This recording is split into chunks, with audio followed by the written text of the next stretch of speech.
Hey! We're back for more Penacony goodness. More chaos. Let me readjust this real quick. There we go.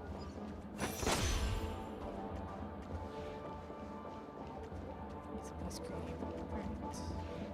So we are dealing with the fallout of Aventurine's shenanigans. The family promised they would protect the guests within the dreamscape, but I witnessed a group of organic life forms making their way to the theme park.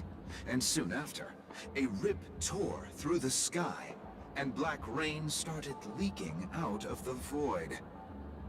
Oop. The family needs to provide a reasonable explanation, or I'll take my loved ones and return to reality. I thought the dreamscape was supposed to be a paradise. If it's not, then there's no point staying here.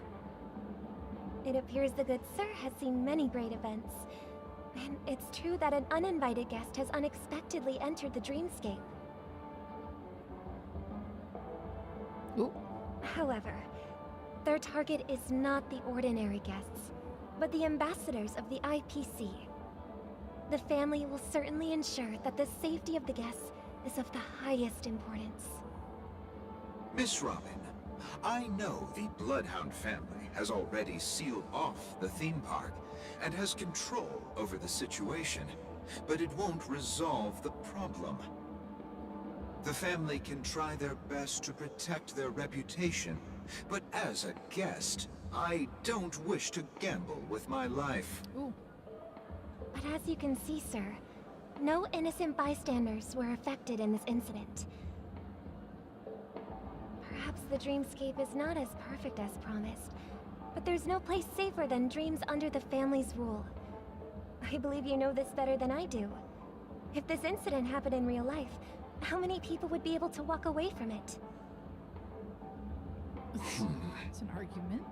I could stay here, but keep in mind, guests come to Penacony to enjoy the dreamscapes. They do not wish to be entangled in a conflict between the family and the IPC, so let's not have any more unnecessary incidents. Of course. With the Charmony Festival about to commence, we will spare no effort in our preparations. Rest assured. To express our apologies, the family has arranged this gift for the guests. Thank you for understanding. She's just passing out these fucking buttons. Oh my god.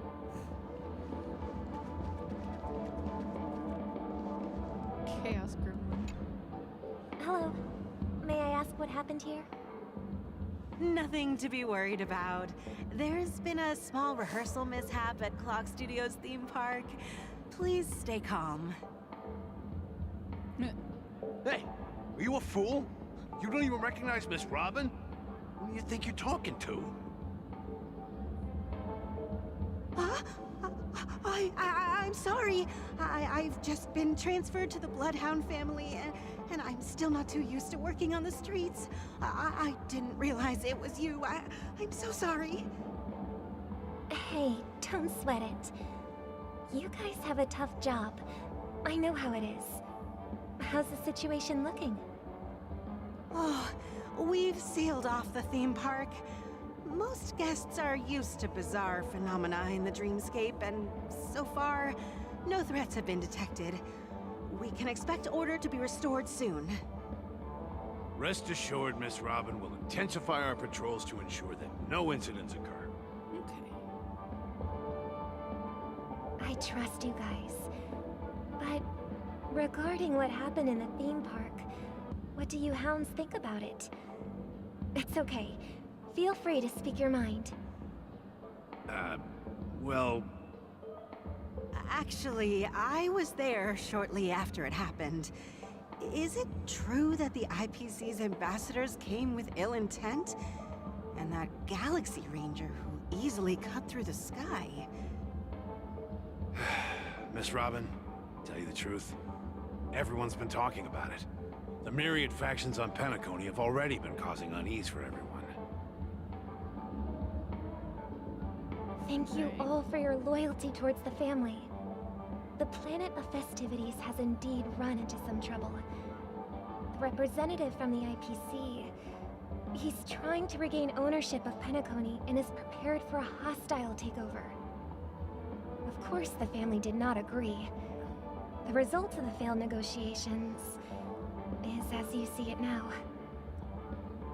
No wonder.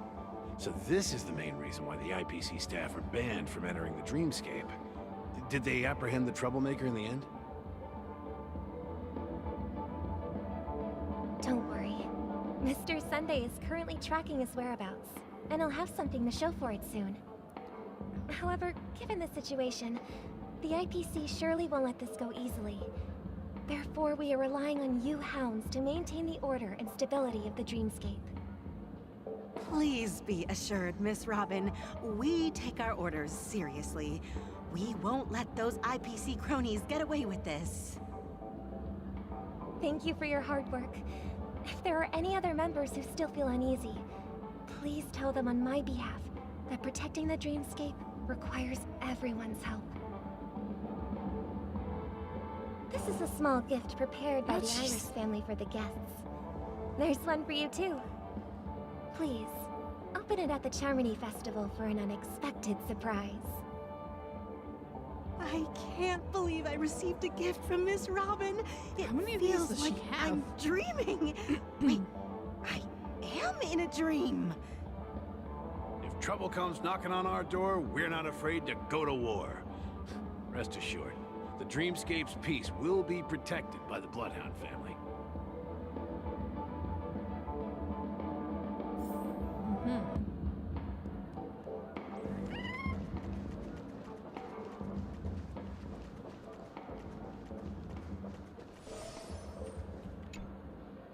Miss Robin? Giving out another That's gift. the renowned Okay. cosmic superstar, Miss Robin! I didn't expect to meet a fan here. I'm honored. Welcome to Penacony, a world filled with wonderful dreams. You're famous. I can't believe do you I'm mean you don't actually expect meeting the any real fans? Robin! Shouldn't you be preparing for the Charmony Festival? Preparation is important, but the ceremony is fundamentally about sharing the Great One's harmony with everyone. If there's a chance to sing with everyone, I will not refuse. Regarding the recent mishap, I understand it negatively impacted some of our guests. As a member of the family, it's only right for me to come forward and offer my apologies to everyone. But, are you sure it was actually a mishap? Everyone saw those chips descending like rain and the red light tearing through the sky. Claiming it was merely special effects seems a bit far-fetched. Plus, I met that generous gentleman. He looked really out of it and kept talking to himself. Is this also part of the performance? Everyone, please do not panic. I believe that the family will give everyone a satisfactory answer in due time. Even if you say so, Miss Robin, it's hard to believe. Some people just never listen, do they? It's never ending. It just goes on and on. I'm getting really tired of this. Miss Robin? Still, I suppose I should keep on helping everyone. I am the epitome of joy, kindness, and goodness, after all. Huh? What was I just doing? And, who might you be, miss? Here, take this, little guest. This gift has been specially prepared for you by the family. Make sure to take good care of it until the opening of the Charmony Festival. Then, when the show reaches its climax, press the button together with the others around you. You never know. Something very exciting might happen. Exciting or bad?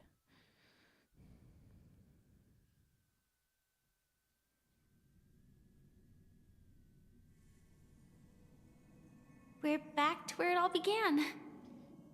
You entered the golden hour from this place. And it is also from here where you will enter the true Penacony. It is a pleasure to journey alongside you once more. But it's time I laid bare the entire truth before you. Yeah. How? As you might have heard, I also go by another name. Stellaron Hunter Sam.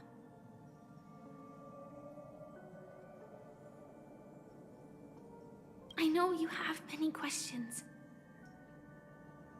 Do you remember when we encountered death in that strange dreamscape? When I was caught by that meme? In that instant before it killed me? I saw the reflection of another dreamscape in its ghastly pupils. So, following the clues in the script, I came up with some theories about the meme. That's why I instructed Silverwolf to issue invitations, drawing everyone to the Dreams Hotel. I intended to call upon death before you arrived, to solve the riddle using more direct means, and then invite you to join. However, contrary to my wishes, I couldn't defy the script, and I didn't get a chance to explain it to you. But It is how you see now. I was impaled by the bladed wings of death. The heavy pressure of concentrated memoria, miasma, exploded in my mind as if it was actually reality. But after the momentary numbness subsided, I found that my body was absolutely unscathed. I was still alive. And it was just as I thought. I had arrived at a place starkly different from this beautiful dream. Beneath the dreamscape of Penacony lies another, more chaotic, more primal memory zone. Its name? Land of the Exiles. wait, then how did you show up with your armor? And so, then I returned to the hotel in the dreamscape, hoping to tell you of its existence. Yet I could not reveal my own identity. So, I could only divert your party's attention and lure you away from the battlefield. And after, all my attempts proved futile. It wasn't until not long ago, when a crimson blade of light shattered the high wall of the dream, causing you all to fall far into the abyssal depths of the dreamscape, that I was able to awaken you and your companions one by one. And that's it. That is all that's happened so far.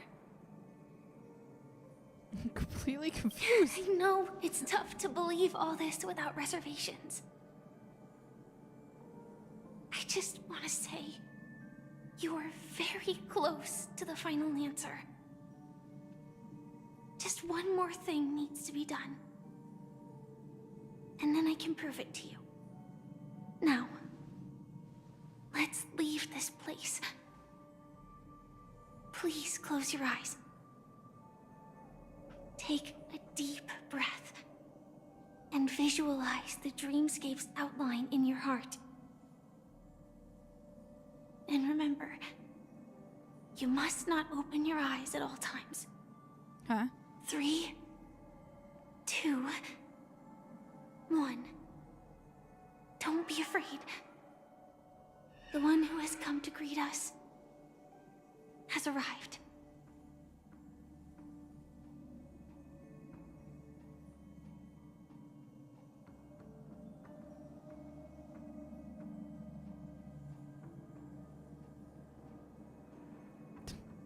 Does she have that thing stab me?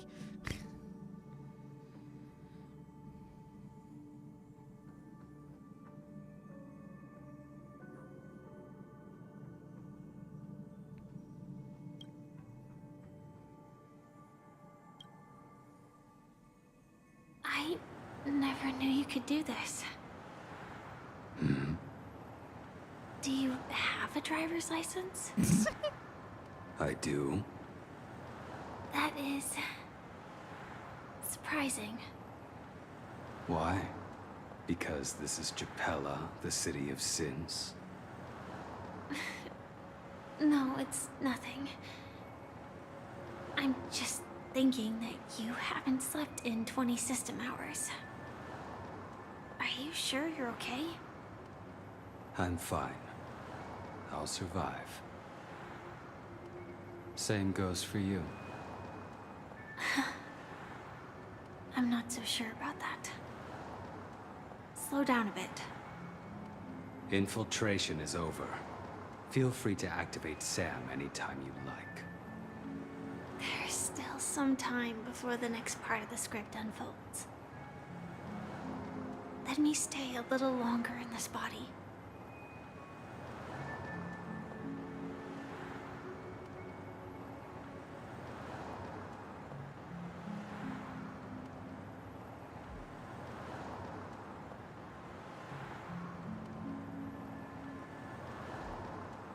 Such a long tunnel.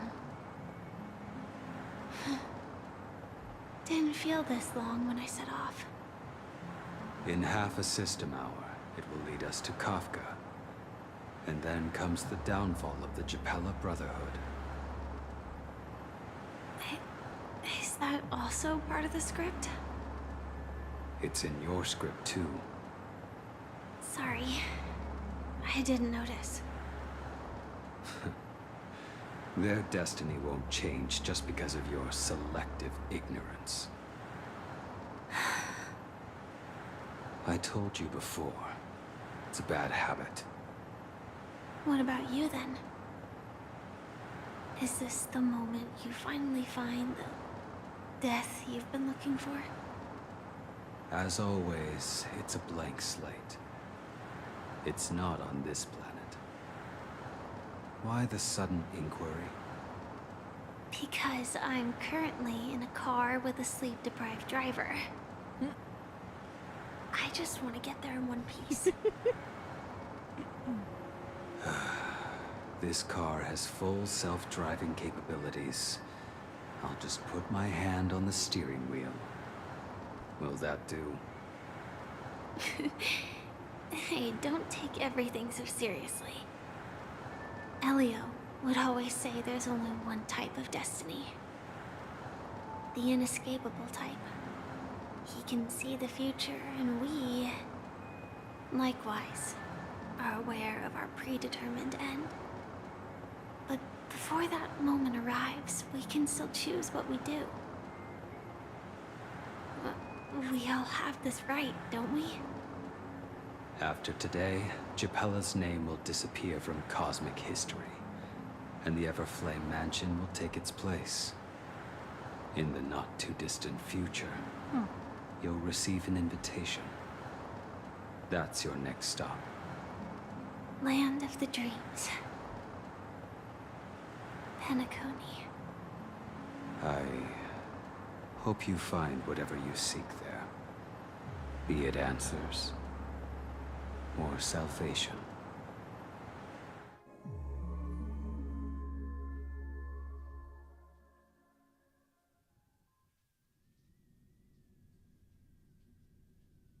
Yeah. Jeez. Glad to see you're safe and sound. Oh. Close your eyes. This is the answer. Isn't it incredible? The monster that we have always known as Death is actually the guardian of the land of the exiles. But why? It abides by a certain rule. Abducting people from their dreams and bringing them here. The question that has been perplexing us, does death really exist in the dreamscape, appears to be a cognitive trap. It was laid by those orchestrating events from the shadows to cover up the truth behind the disappearances and the existence of this fortress known as Dreamflux Reef. Every emergence of that meme is related to the Watchmaker. Since Dreamflux Reef is where it brings its captives, it's likely that many of our long-standing questions will be answered in this place. The atmosphere here is starkly different from the beautiful dream. There are no regulators here like the family. And they all look like they're mildly dazed. But from the whispers of the residents, I've heard a familiar name. Gallagher. Gallagher. Yep. It's that man again. Always in the right place at the right time. Though that does save us the trouble of looking for him. Himiko and March have already made a move. Get ready. We're about to set off. All right. The real dreamscape. The land of the exiles. Before we go, should we speak to everyone first?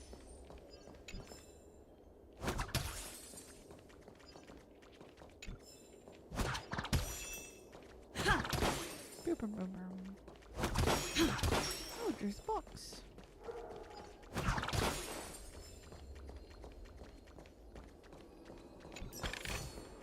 Is that all? Oh, there's a bird over here. Almost missed it.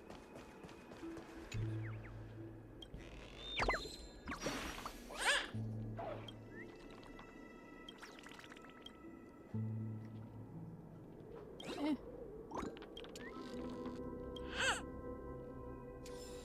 That's it.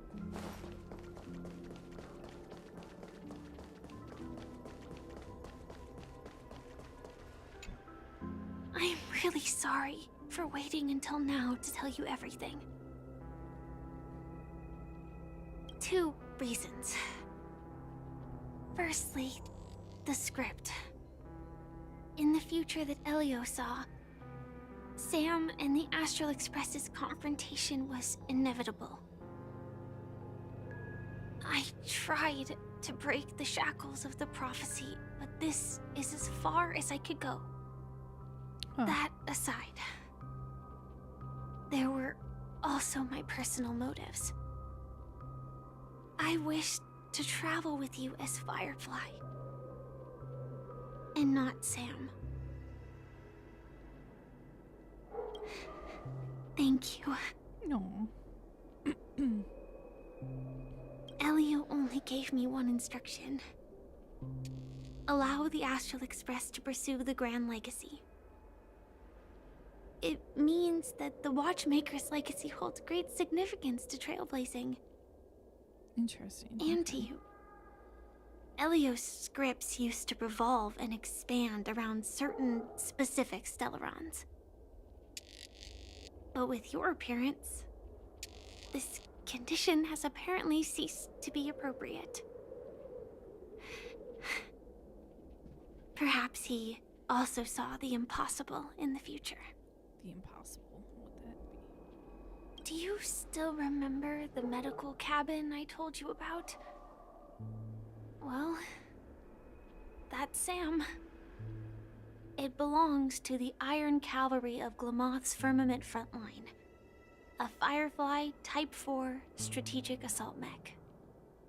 It is the cradle of my vitality, and the meaning of my birth. Huh? And for the longest time it was how I should have looked to the rest of the world.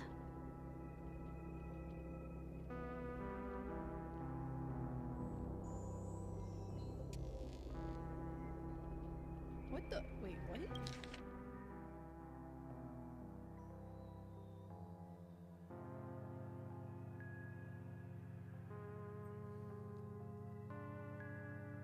So you are the mech, or you were meant to be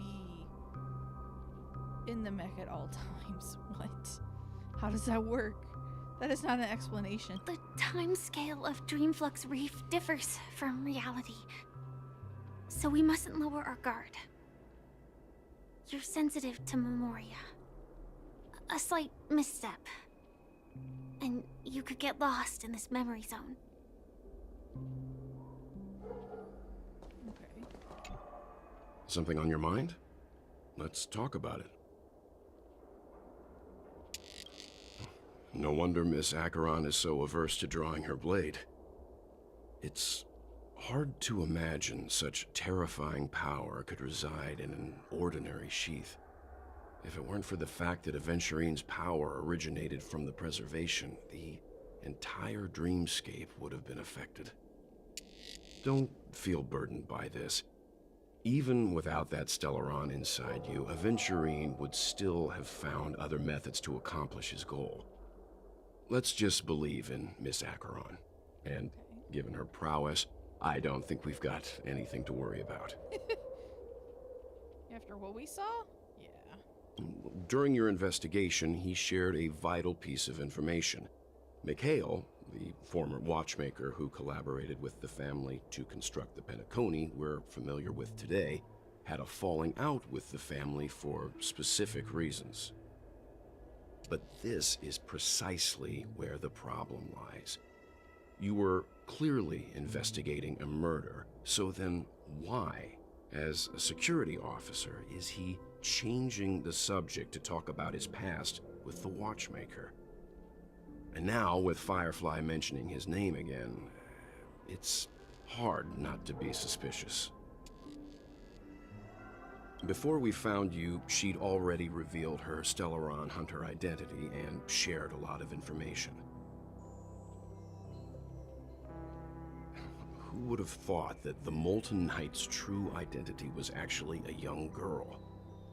For her, this is a secret that she cannot allow others to know. That being the case, I think we can believe she's willing to cooperate. But she didn't reveal all her secrets. I just can't shake the feeling that her situation is different from that of the typical dreamer. And I hope that doesn't lead to any dangerous predicaments. Okay. I hope you've regained a little composure. We'll move out when you're ready.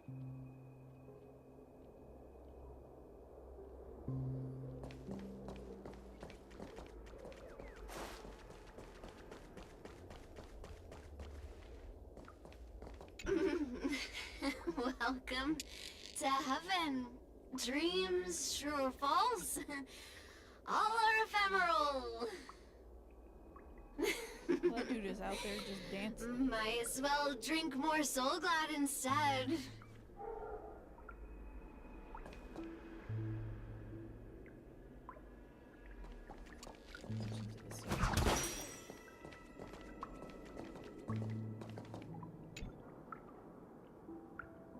Water is the source of all life and the cradle of civilization, soaking the dry ground below drip by drip right before your eyes. As the years pass, some stars will be extinguished and others will be born. This small and moist patch of land will also see life bloom, life that only belongs to this place. With the scientists of this small puddle come to trace their history and look up to the heavens, will they be moved by the miracle that originated from a single broken water pipe? When that time comes, the water in this pipe is sure to be heralded as a divine object and become almost impossible to obtain. If that's the case, why not take a drop for yourself now? In a few amber eras, it can make you a millionaire. Darn it, those were darn good products, and the robbers took them all. I was too careless. I shouldn't have fallen for such an obvious trap. It's fine as long as our people are still around. We can find a way to produce another batch of dream bubbles. One day we'll have them pay back everything that belongs to us, twofold. Keep going straight down this alley, and it'll lead to an elevator. It'll take us to the center of the land of the exiles.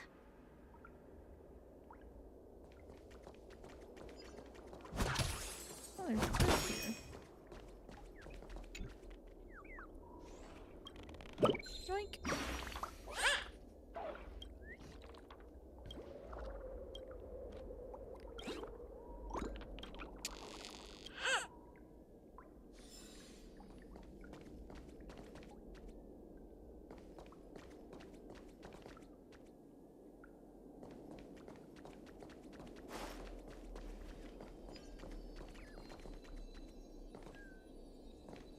Someone's conspiracy board?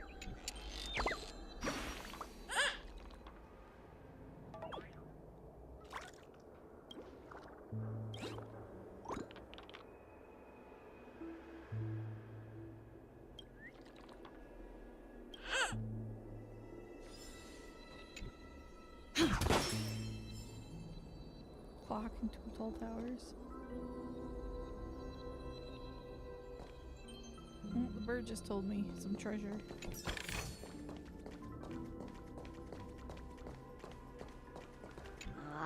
Did you also get kicked out of the beautiful dream? I want to go back. But then I don't want to go back. Tell me what I should do. I don't know what to do.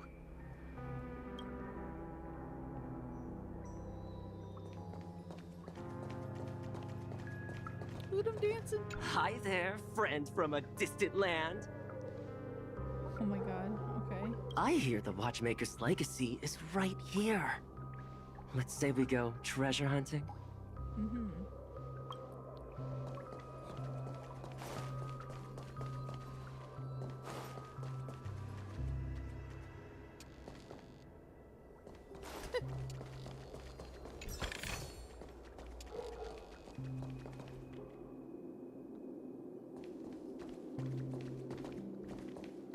What a huge clocky. Whoa. Looks like the Watchmaker also left his mark on Dreamflux Reef.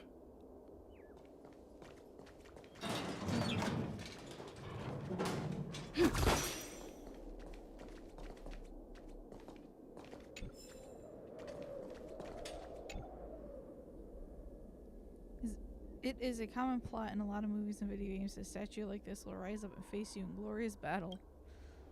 Okay.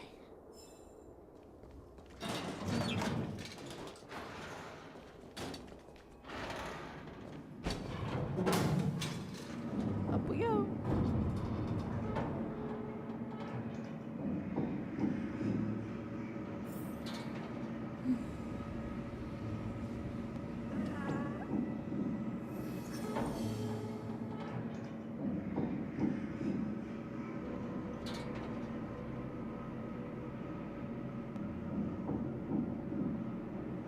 Unbelievable. To think there's a settlement of this size within the dreamscape. And all beyond the family's reach.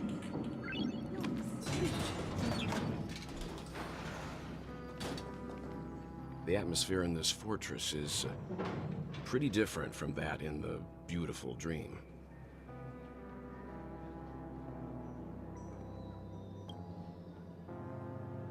When I first saw it, I was in awe too. The sky here, it's like a reflection of the 12 dreamscapes. What's even more bizarre is that this place is also separated into trade and residential areas. The layout may be simple, but the facilities are very comprehensive.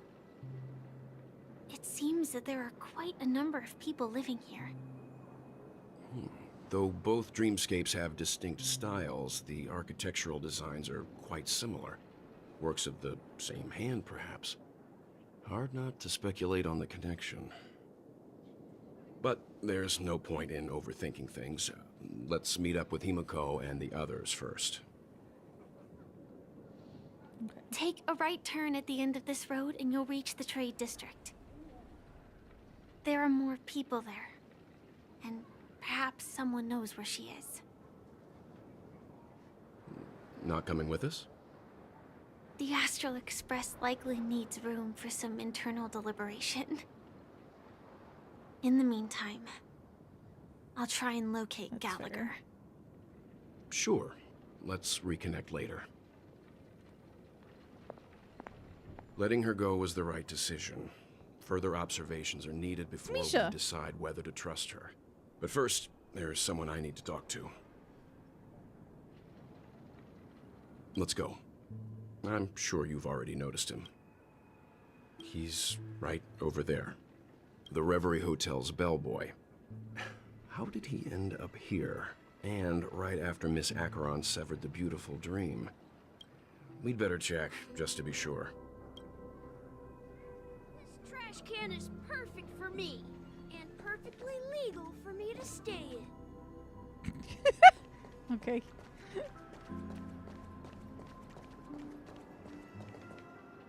Huh? You're the guest from before. We meet again! And a new friend.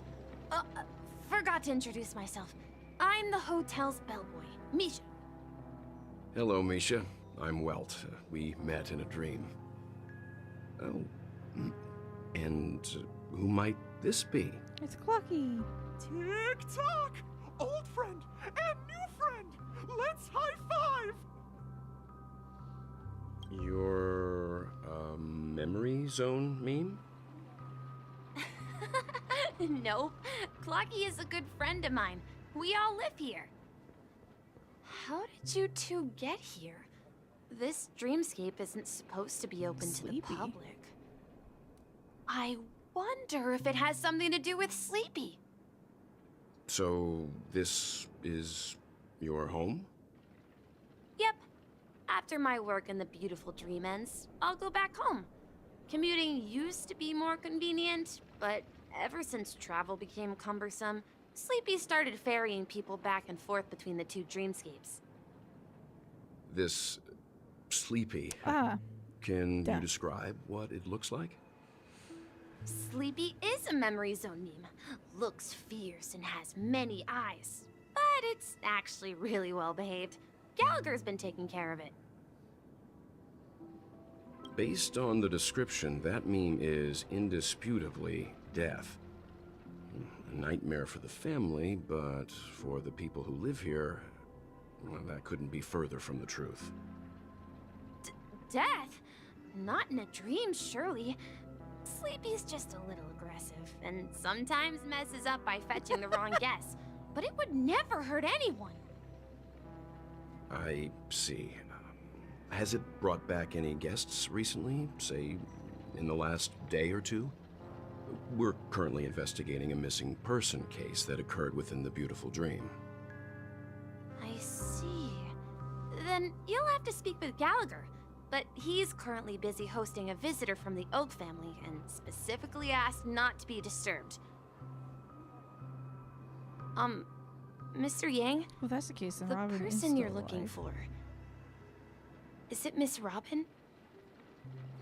Just as I thought.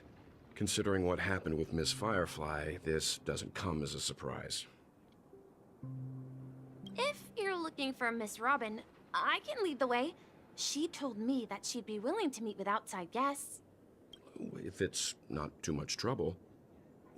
Also, we're looking for our missing companions. A woman with red hair accompanied by a girl with pink hair. Have you seen them? Oh, I haven't. But please, rest assured. Dreamflux Reef is a small place, and it's not as bustling as the beautiful dream, but its safety is unmatched. How about this? Since it's your first time here in Dreamflux Reef, I'll be your guide and help you find your companions. And then we can all go visit Miss Robin together. She's gone to Mrs. Grace's to visit the children. She won't be leaving anytime soon, so there should be enough time. All right then, we'll follow your plan. Ooh. Well, we now know the answer to both murder cases that have caused such commotion in Penacony. As for the intentions of the mastermind behind it all, we're still none the wiser. Gallagher is definitely tied to it. Yes, that's my thinking as well. I'm not entirely certain, but we still have to find him one way or another. Say, you mentioned before that you saw Clocky that only you could see, right? I can't shake off this strange feeling. Am I really still so young at heart? Forget it. It's not important. We'd better just follow Misha.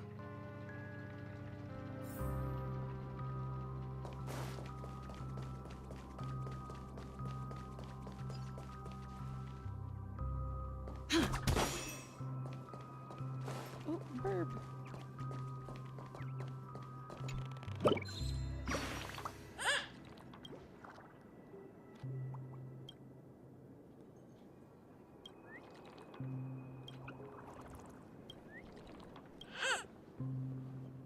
Bye-bye, burp.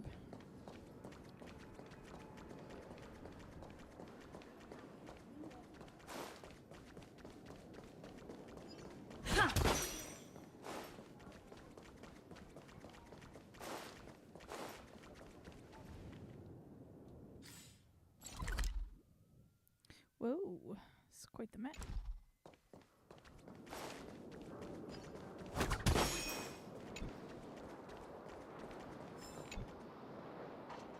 Dreamscape hasn't been a peaceful place lately. The family is in chaos and the Watchmaker is gone.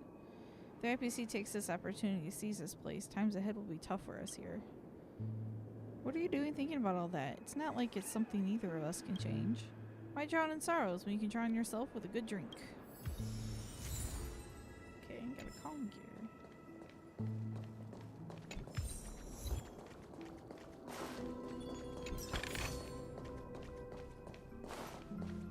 A shop. Let's see how you handle a stroke of genius. Are you a newbie? I haven't seen you around the Dreamflux Reef before. You, what's your name? Where'd you come from? Why are you here? Don't try anything funny. My bandit dagger has seen enough liars, and they've all got what's coming for them. Are bandits even in a dream? Ha! A fine question. When I first got here, I tried picking up my old profession, but it didn't take me long to realize that I couldn't take any of the stuff I pilfered back to the real world. So what's the point of taking that risk? So I'm out of the game now. I'm pretty cozy, just chatting with people around here and gossiping about the family. Alright, I guess I can tell you're not someone the family's in here. You don't have that foul stench of harmony on you. There have been a lot of people appearing out of nowhere here lately. Need to keep my guard up. Can't afford to have the bloodhounds finding their way in here. The Dreamflux Reef is a place full of people who just want to live a peaceful life. They don't want to be disturbed by the chaos of the outside world.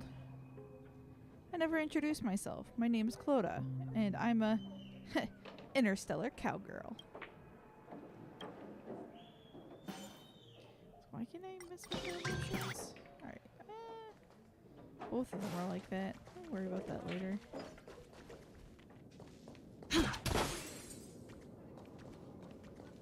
Someone puking? I knew you couldn't hold your liquor.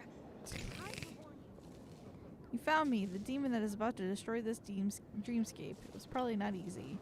I am the fellfire that will burn out all happiness, the swamp that will devour the beautiful.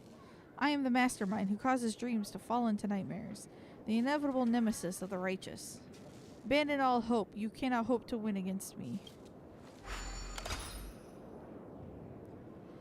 I don't know about that. Oh my god.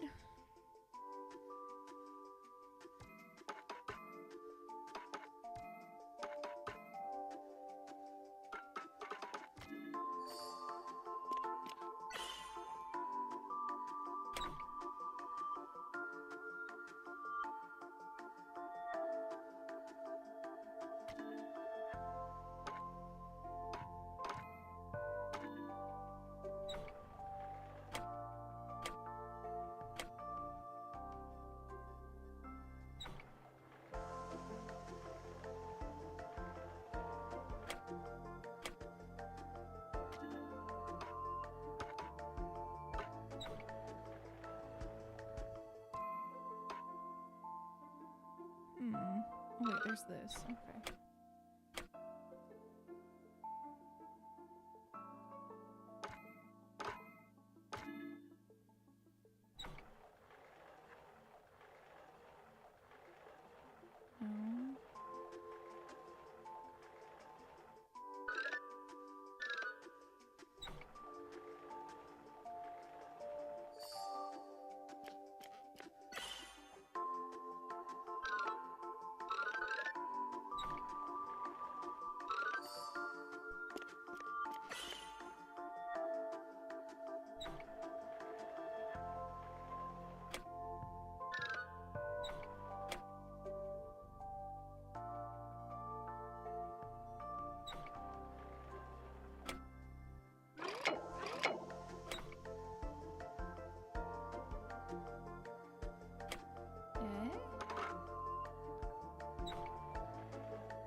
Whoa, that one was much more complicated.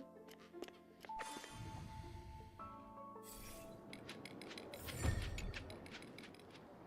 only I were really that powerful, but I cannot bear to pull the trigger. If I were more evil, more powerful, I wouldn't be pushed around by the family and guests. Boo-hoo. Okay.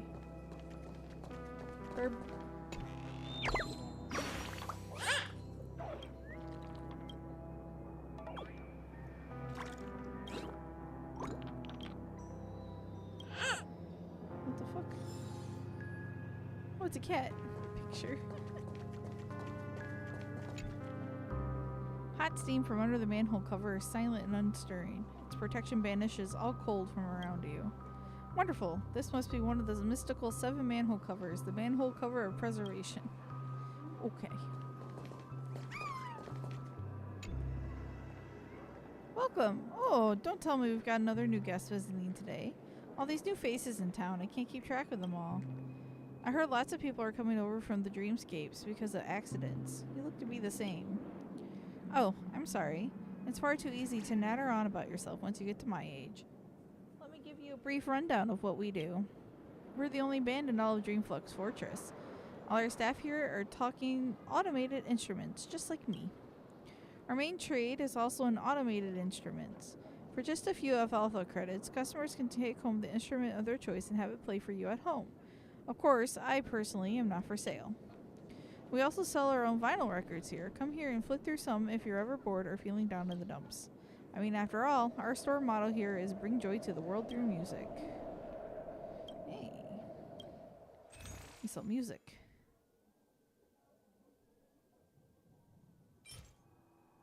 Might as well grab it.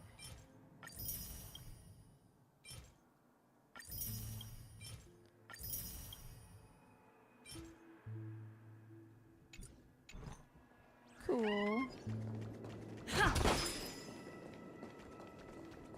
Another manhole cover. Hot steam from under the manhole cover envelops you. Who are you? Where are you going? What pain is there in life? What suffering is there in death? This must be one of the mysterious 7 manhole covers. The manhole cover of Nihility.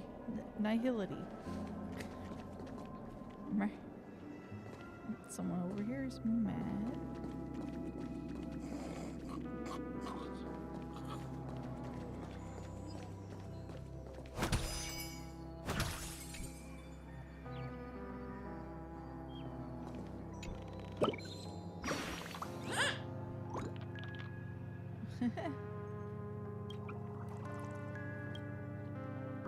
I even got a balloon with a wig to beat the other birdies. Your hair color is different.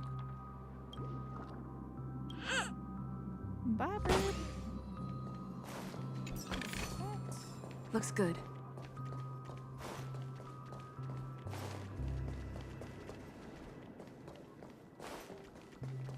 I remember when this place Yoink. was all hustling and bustling.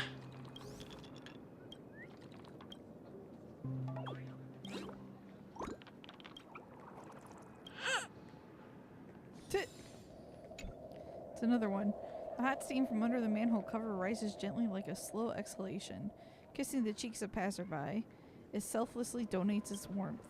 Wow, could this be one of the legendary 7 manhole covers? The manhole cover of abundance. Alrighty. There's a certain quirkiness of humor to this game. Like the whole thing with the trash cans. Jesus. Who are you? Stateless stowaway. To my home planet, I am LOVE-3, mass production model 3451. To the residents of Dreamflux Reef, I'm Kirk. As for you, you can see me as a toy merchant who has a penchant for using knickknacks to jolt the dopamine circuits of inorganic creatures and to tickle the thrills of the nucleus accumbens of organic life. Oh, do you like toys? I do. Oh, to have the fortune to meet a fully grown organic life form who likes toys. What a delight. There are plenty more entertaining ways that can elicit joy more efficiently in the universe. Software, virtual reality, chemical substances, even more so in Penacony, where there are a myriad of methods of entertainment in the dreamscape. Why even bother with an insignificant toy?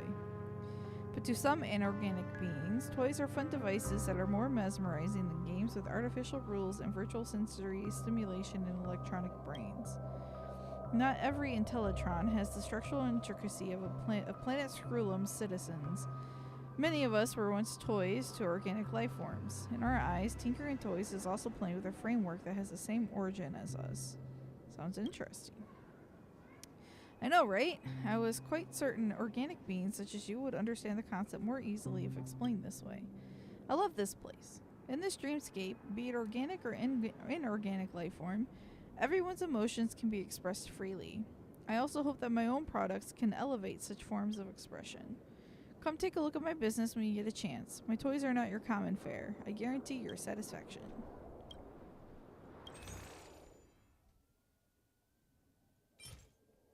Ah, they're just consumables.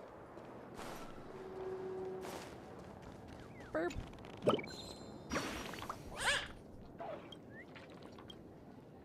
Shop owner is on vacation.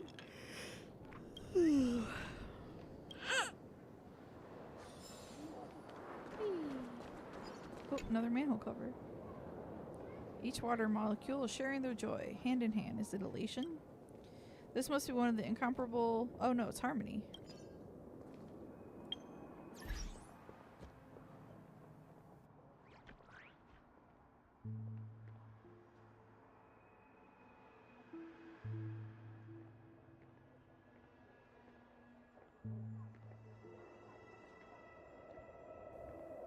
I think I tweaked a muscle in my back. I was about to say, what? Why can't I break that? Billboard. There it is. Don't you think it'd be awesome to run around slaying your enemies with a billboard? Maybe. That would be kind of cool.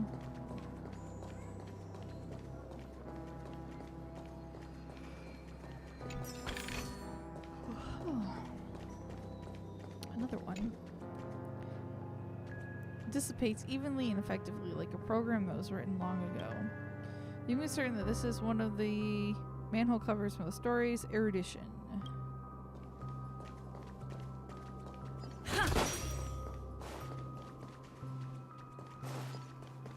Let's have a toast to dreams. Ah, there's like a whole nother layer underneath.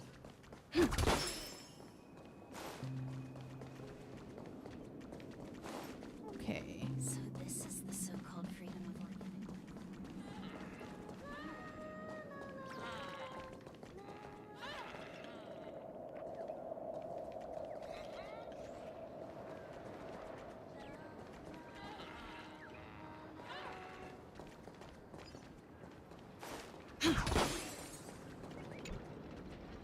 Yoink!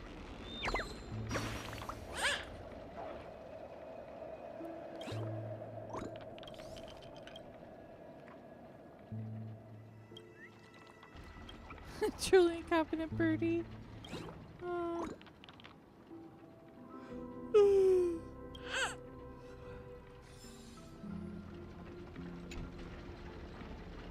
Labadate is signed with an obscure coin slot.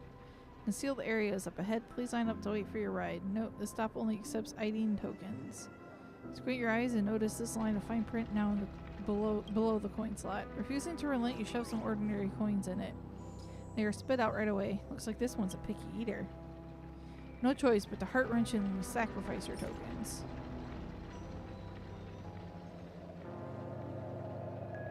Fine. As your tokens roll into the sign's belly with a rattling, the entire stop also starts to emit clanking sounds. Something sounds like it got connected, and the ride to the next stop is already in waiting. Please continue exploring the area up ahead. I'm just a wallflower.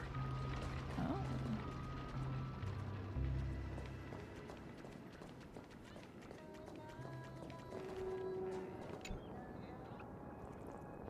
Bursts upward like lightning, as if it's chasing something, before dissipating straight up into the heavens. Is it the hunt? Yep.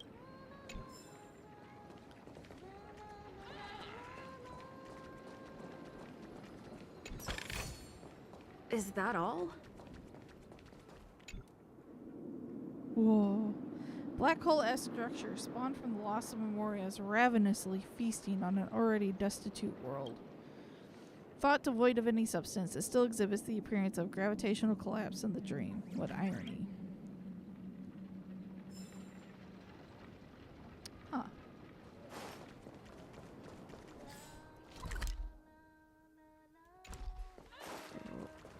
Back this way and up and around.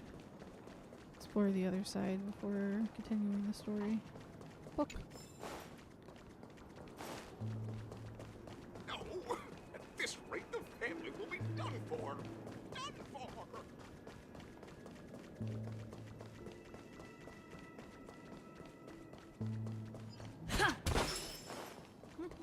Oh, burp!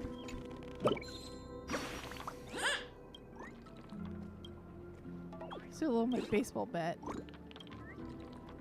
Okay,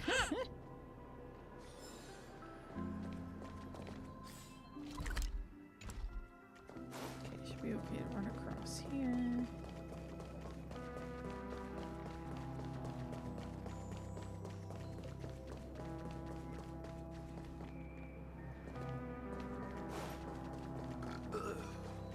Oh, he burped in my ear.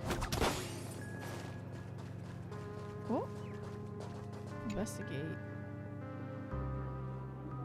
Dreams of Glory is an ensemble drama that tells the magnificent story of how the 5 lineages transformed a prison world into the planet of festivities. Judging from this bright red paint, it does not seem that it scored a particularly good reception at Dreamflux Reef. Uh-huh.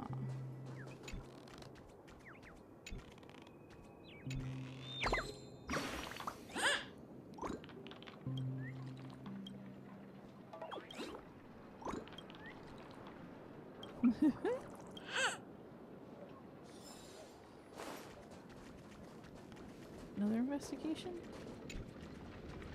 Before he was broken, Mr. Billboard was the biggest paramour on this street.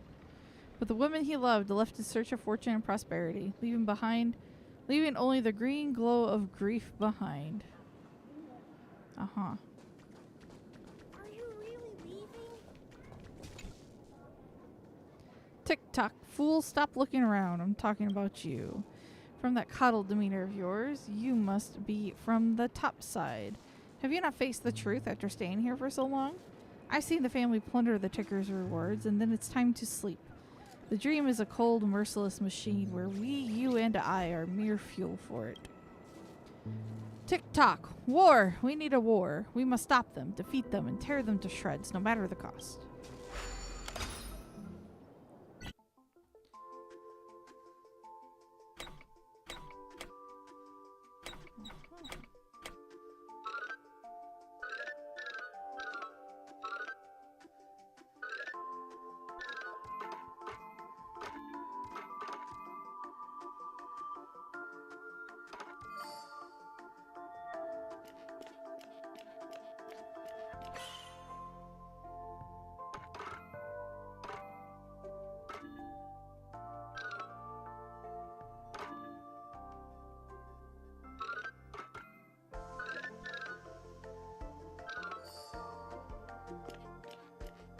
Okay.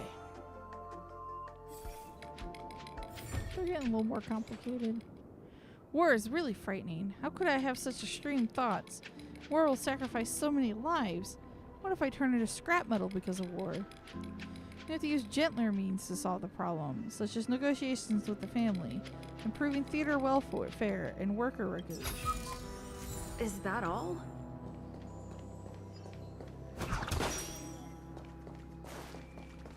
Manhole cover.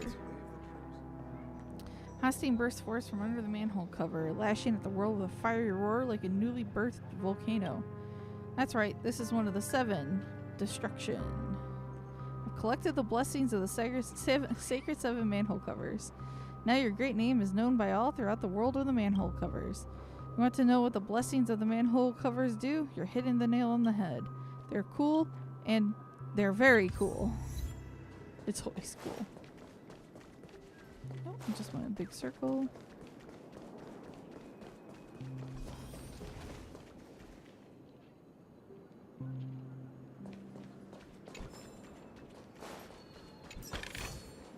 Looks good. Okay, to the quest area now.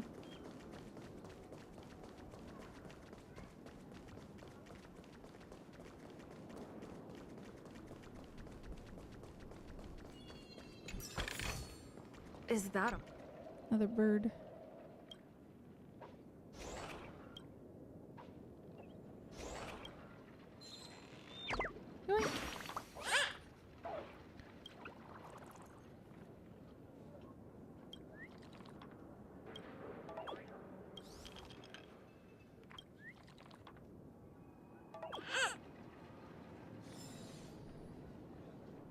2 tall buildings.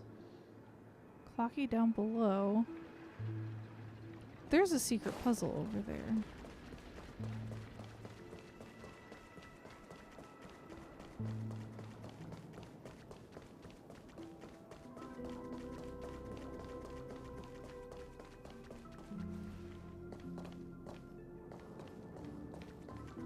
Oh.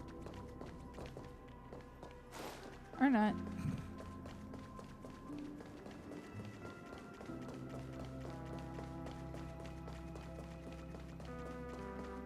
I was thinking about that map. I thought that would have been it. But alas. Everyone, look!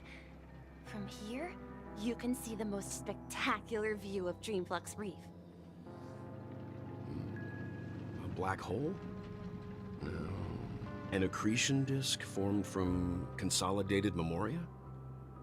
Was Dreamflux Reef built on such unstable memoria? Oh, so Mr. Yang is also versed in memoria dynamics. I was just trying to figure out how to explain this huge hole to everyone. Oh. I bet you guys have a lot in common with Miss Kami. Kami? Who's that? Hey, Boss Burb. I found a lot of burbs.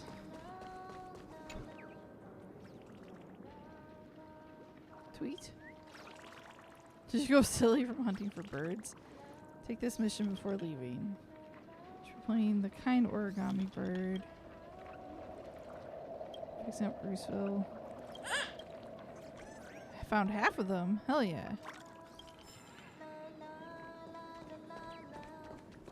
Look! There she is! My calculations are finally done. In another 10 system hours, the above dream will swallow the dream below. My hypothesis was correct. This place will cease to exist as the dream devours everything. Uh-oh. That doesn't sound Who are good. you all, and why haven't you left yet? This place is about to disappear. Why are you I'm leaving? Kami, a dreamscape surveyor specializing in memoria dynamics, and this is my life's work that I'm researching. See that huge gaping hole? It was just a narrow rift many years ago, but now it's grown into a giant hole. The surrounding memoria has been flowing towards the other end of the hole at a constant velocity, slowly but surely.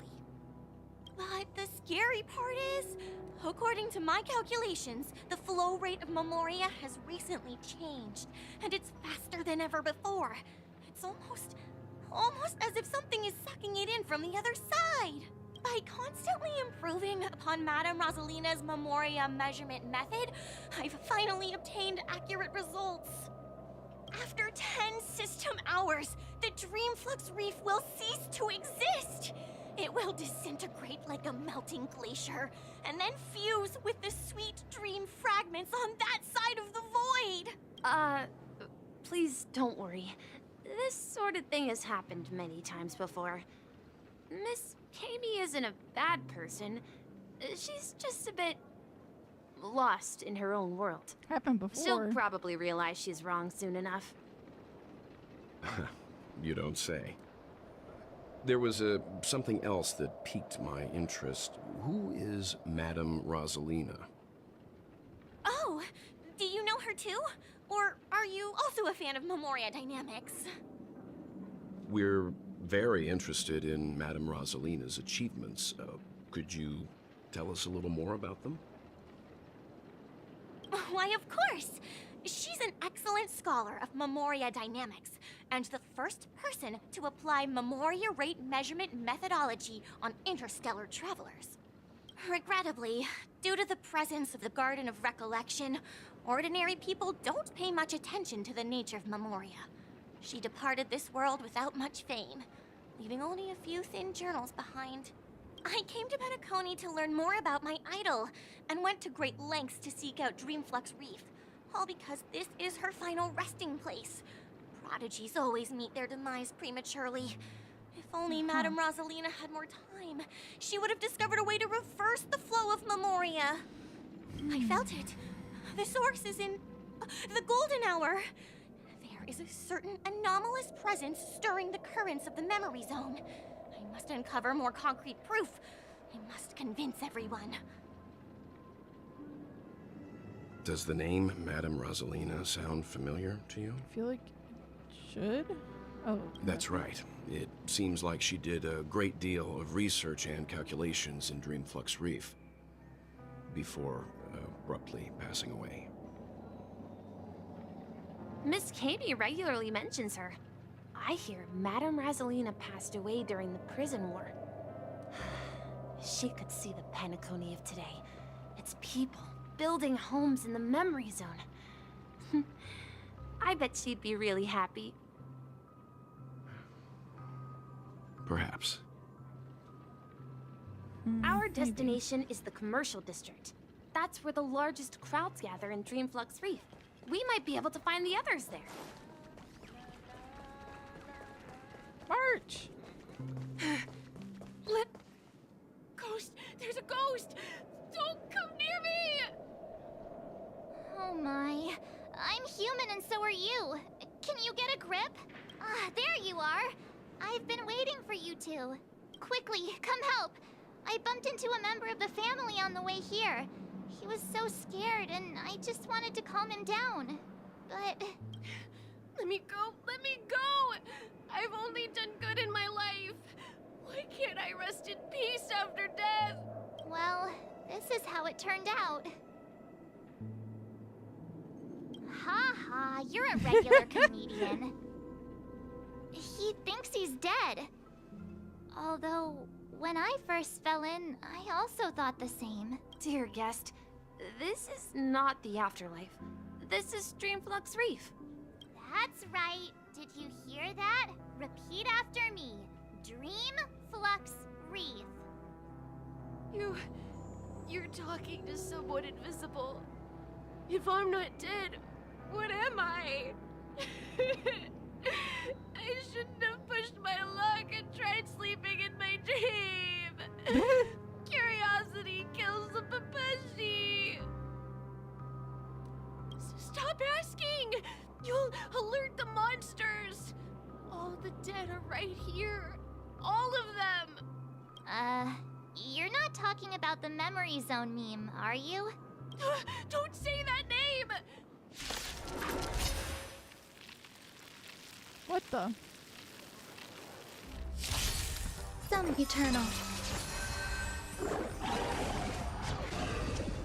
Let's improvise.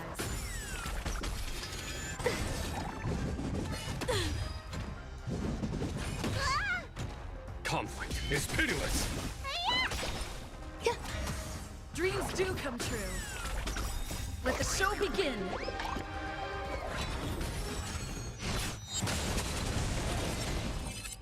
Woo! He passed out. His intense negative emotions attracted the nearby memory zone memes. I see. But why aren't the other people around here scared? Unlike in the Sweet Dream, people here don't see memory zone memes as dangerous monsters. And even if they pose a threat, people can easily escape by forcing a wake-up call. But we can't just leave this man here. Can we take him somewhere safe? We can ask Jessie for help. I've gotten to know many locals while waiting for you guys. Everyone here is living a self-sufficient life. I don't know how to describe it, but this place feels like the real dreamscape. Okay. This right here's what being a cowgirl's all about.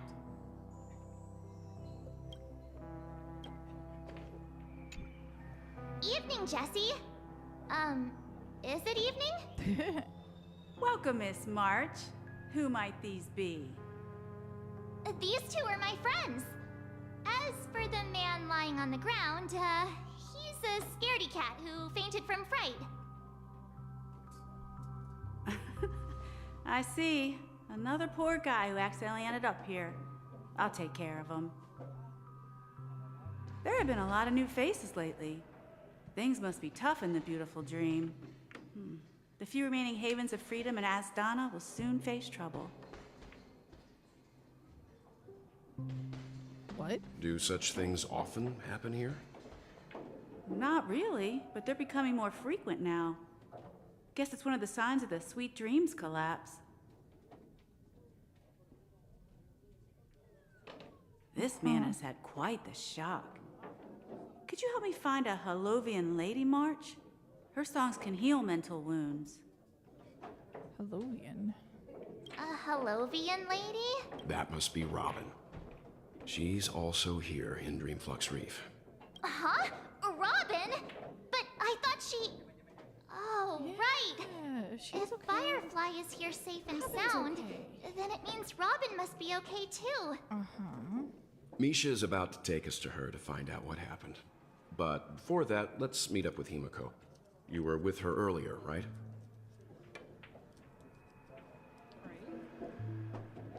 We met some stowaways in the residential area. Most of them came from neighboring star systems. I heard that places like Dreamflux Reef are scattered throughout the memory zone of Asdana, like islands in the ocean. They existed before the family arrived.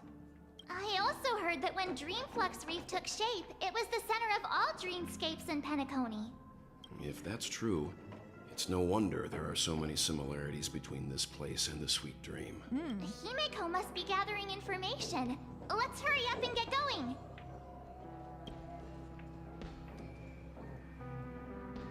There have been a lot of new faces lately.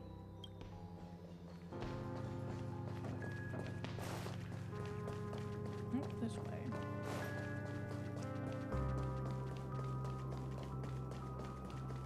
No, at this rate, the family Here will she be is. done for. Done for. This is where we split up. She can't be too far away. Who's that? So that's how it is. I never imagined we'd gather the remaining details here. To borrow Gallagher's catchphrase, what an unpredictable twist of fate. Himeko, here they are. Ah, perfect timing. Now that everyone's here, I'd like to introduce everyone to Micah, who's partly in charge of the Land of the Exiles. Micah, these are my companions. It's a pleasure to meet the Nameless. You know us? I've been keeping an eye on you since the day you arrived in Penacony. We would have met under more appropriate circumstances if Dreamflux Reef hadn't been isolated from the 12 dreamscapes. Huh. Please, allow me to formally introduce myself. I'm Micah, the Gravekeeper of Dreamflux Reef. Gravekeeper? Life in Dreamflux Reef is pretty liberating. Everyone here mostly keeps to themselves, without meddling in others' affairs. My daily task involves cleaning a few tombstones. You're too modest, Micah. When lost dream chasers stumble upon this place, you're the one who takes care of them, guiding them back to the Sweet Dream, or showing them how to survive the wild dream chaos. So, guardian of sorts. Were you talking to me, Mr. Yang? Talking out loud. On that note, Mr. Mika, which tombstones are you referring to? We didn't come across any graveyard when we arrived. They're actually just symbolic stones. But since you're curious, Mr. Yang, I'll take you there. I have a feeling you might find something of interest there. But before that, you have an important guest joining you. An important guest? Who could it be? This way, please. The roads here in Dreamflux Reef are a bit run down, so watch your step.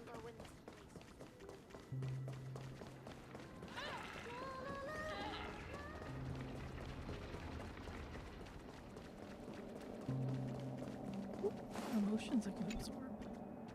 The more dangerous a place, the more they are fascinated by it. Is this what organic beings mean by emotional appeal? From a psychological point of view, a beautiful end that they must traverse a crisis to reach is more likely to provide them with more positive emotional feedback. What's more, the distortion of the space is inherently beautiful. It means its stability with remarkable precision exhibits smooth... God damn it, the fucking auto text goes too fast sometimes. Smooth and sleek properties. I see. Thank you. My understanding of organic beings has increased considerably. Oh, a calm gear. There's Robin. There she is. Everyone sang so wonderfully. It's not often that I tried this music style, but I've gained some valuable insights from it. Oh, I can't thank you enough, Robin. Well, these kids have made incredible progress in only a few days. It was nothing, Grace. I merely taught them how to sing. It was you who brought hope into their lives. Life must be quite difficult for them in reality, I imagine. That's right. Whenever it's time to say goodbye to these kids, they're reluctant to leave. But I've explored every corner of Dreamflux Reef, talked to everyone I met, and they all told me the same thing. This shattered dream is not worth clinging to. It seems you truly are a child of the Harmony. Emma and Andy are orphans I took under my wing. Carol there, with her blind eyes, used to work at a nutrition center in the outer ring of Penacony. And as for Gary, he's been living with autism since he was a child. They're not old enough to enter the sweet dream managed by the family. If we compare people to birds, these kids are like fledglings with impaired wings. But in this dream, well, they can fly freely. Even if they stumble along the way, well, they're still relying on their own strength. And me, an old lady with no legs. Well, without this dream, I couldn't even walk toward them. Aww. I'm glad that you found a new life here in Penacony. It's just... Don't worry, Robin. Dreams have their significance, but they aren't everything. Both the children and I understand this. No matter how long we fly through this dream, we will one day return to reality. But you know what? Emma and Gary aren't plagued by their insecurities anymore. No, and Carol is learning how to cope with her blindness. And Andy is livelier than ever. Well, even I've become more optimistic. You see, in dreams, we learn how to live. Once we return to reality, we learn how to survive. And should our feathers be damaged, then we share our wings with one another. There's no need to covet an illusory sky in dreams, because we have the right and the ability to fly towards a broader horizon. It's a relief to see you safe and sound, Miss Robin. It's nice to see you all again, Astral Express crew. I heard my disappearance caused quite the commotion out there. I'm really sorry about that. Since you're here, can we assume that you're fully aware of the situation in Penacony? Ever since I returned to Penacony, my voice started to change, until it gradually faded away. At first, I thought it was a temporary ailment, perhaps due to having been away too long. I thought maybe it just takes some time for my body to acclimate to the high concentration of Memoria and Asdana. But now it seems the root of the problem goes way beyond me. There are elements around me that don't align with the harmony. Losing my voice is just one of the signs of the Sweet Dreams collapse. The Sweet Dreams collapse. That memo keeper mentioned the same thing. So it's real. While I was away from Penacony, the boundaries of the 12 dreamscapes kept expanding outward. Whenever I mentioned the anomalies in the dream, all the family heads refused to talk about it. Only my brother was willing to respond. Later, I discovered the secret letters from the IPC ambassador, which further convinced me that there are hidden secrets beneath the surface of Penacony. So, following the clues in the Oak family's dossiers, I found my way here, the land of the exiles, concealed by the family under the guise of death. A dream within a dream, where Penacony's past is buried. Hearing you speak, it sounds as if your voice has made somewhat of a recovery. I hate to admit it, but the harmony in this place resonates more broadly than within the Sweet Dream. It's regrettable, but the family has experienced betrayal. The traitor, or traitors, abandoned their original principles and, using the name of harmony, exploited people's weaknesses to turn Penacony into the planet of festivities, trapping everyone in the illusion of the Sweet Dream. This is not the strong defending the weak, but rather the strong exploiting the weak. Wait,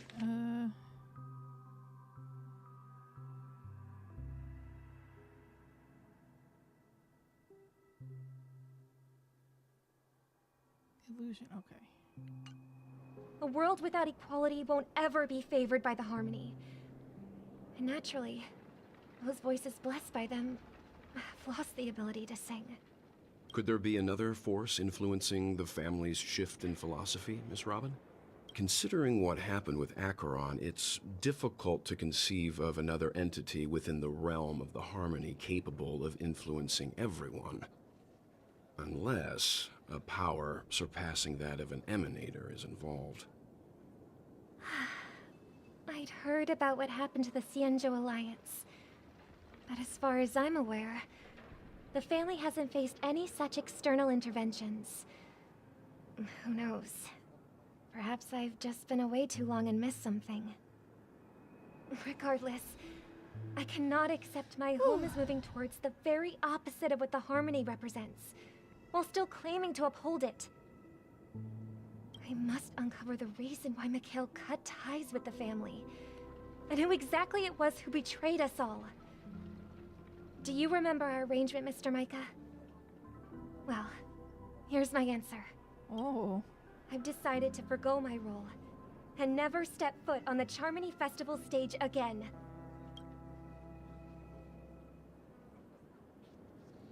Look here, brother. A little bird. Looks like a fledgling Charmony dove.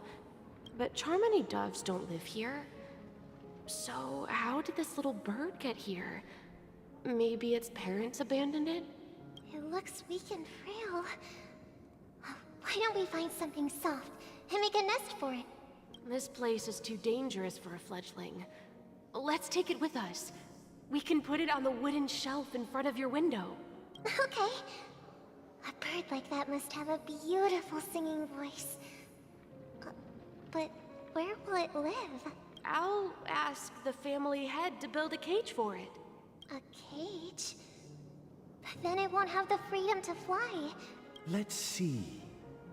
What is it that has captured the attention of the two best interpreters of the Great One? To the point that they've forgotten how to enjoy their dessert. Oh, poor little thing. Doesn't look like it's doing well. Do you want to rescue it? I do. But I don't want to lock it up in a cage. Why? Even if it's small and not fully feathered, and can't sing. It didn't come into this world just to be locked up in a cage. Birds belong to the sky. That's quite the romantic idea. And what about you, a young scholar? Do you agree with your sister? I think she's right. But if we leave it out in the wild, it won't survive for more than a few days at best. Ah, I see. It seems our little scholar is still a bit unsure. Well, let me tell you youngsters a story. As you probably know, Charmony doves can fly through the air. When they fly really high, the friction caused by the flapping of their feathers against the atmosphere creates amazing lights, so that they look like shooting stars. We've seen this spectacle so many times that we think it's just something they can naturally do. But that's not the truth. Their radiant display is the result of countless struggles against nature over generations. Their ancestors were too weak to survive on the ground. So, to escape predators, they started seeking new opportunities in the air. After countless attempts by many generations, one of them finally figured out how to fly. It soared into the sky and never looked back at the ground again. So, you mean birds aren't born to fly, but they find a way to do it through their determination, right? Well, that's an idealistic way of putting it. So, what are your thoughts, Sunday? I think people believe birds are meant to fly because they've never seen those birds crashing to their death. That's an interesting perspective. So, have you decided what to do with the bird now? For now, I'll keep it in a cage until it can take care of itself because I want it to live, no matter what. Well said, kids. It seems each of you has found your own answer. Your insights are truly remarkable. And I hope they come true in their own way. We will take good care of it, won't we, brother? Yeah, but Mr. Gopherwood, there's one thing I don't quite understand. And what might that be, my son? What if this little Charmony dove never learns to fly in the end? I mean, if there are fledglings in this world that can never fly throughout their lives, should we let them go back to the sky? Only to see them crash to the ground and die? Talking in your sleep, Birdie? Time to wake up. You look a little unsteady. Need a hand? I'm still alive? Yeah. Happy about that. Where is Robin? Tell me. Now. I knew that was going to be the first thing you'd ask. Don't worry, your sister is here, safe and sound. She's probably walking around the streets now. If I were you, I'd be more worried about myself. After all, right in front of you is the guy who just stabbed you in the chest with a dagger. If you wanted to kill me, you wouldn't give me the chance to speak. Just tell me your demands, lackey of the Watchmaker. So, you figured out who I am, huh? No wonder you had the guts to go against the Dream Master and the Four Families. Looks like I made the right choice. Choice? You are aware of my plan and see through my fictionology. Time is running out, so let's drop the charades. I'm suggesting we cooperate. Cooperate? What makes you think I'd cooperate with you? The fact that the famous Robin has chosen my side. Plus, some clues about a traitor and a bright future for Penacony. Any of that catch your interest? I find it hard to believe a man who's full of deception. Fine. You don't have to trust me. What you should trust is the sense of justice inside of you. Show me Robin first. All right, as you wish. Here she is. With us? Huh? That's Firefly. What's your trick this time? Just kidding. I mean, this lady will lead us to Robin, right? And the crew, too. There are too many people who you owe an explanation. That'd be great. Please follow me, Honorable Oak family head. Now, all the actors are on the stage. This is the monument I mentioned earlier. The names inscribed on it should be familiar to all of you. Oh. Rosalina and Tiernan. When Penacony was known as a frontier prison, it was the Trailblazers who connected it with the stars. They were the heroes who saved Asdana. and their names deserve to be immortalized. Not just on this small stone tablet, but in the annals of history for all of time. However, today, the planet of festivities is nothing but sweet dreams. That heavy piece of history is all a distant memory. Just like that prison. If their names are inscribed here, then that means... They died? According to Micah, they died long ago. Rosalina was killed during the War of Independence. She ventured alone into the heart of the star system to investigate the flow of Memoria, but she never returned. Tiernan was a skilled gunslinger, strong and reliable. He led the people through countless battles, but he didn't live long enough to witness the arrival of true peace.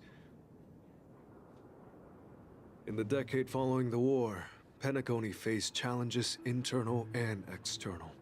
To protect Asdana, Tiernan picked up the way of the Trailblaze again, and led the Letmoth family to explore beyond the system, only to be surrounded and wiped out by the swarm. Though I had expected as much, the tales of these heroes truly are sorrowful. True to the title of Trailblazer, they spent their lives venturing into the unknown. But what about this tablet? There are no names carved on it. When Dreamflux Reef was created, its owner was still alive. However, he insisted on erecting a monument for himself, saying that it will happen someday. Here we meet again. Everyone from the Astral Express. Robin.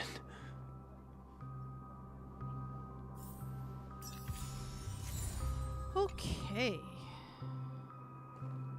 Huh.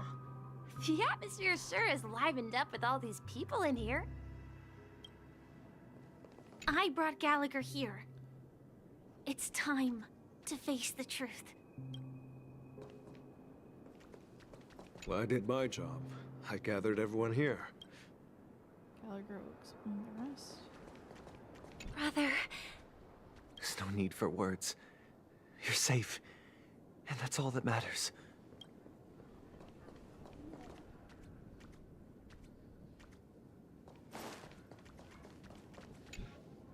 I promised to give the siblings some privacy, so let's talk about our business first.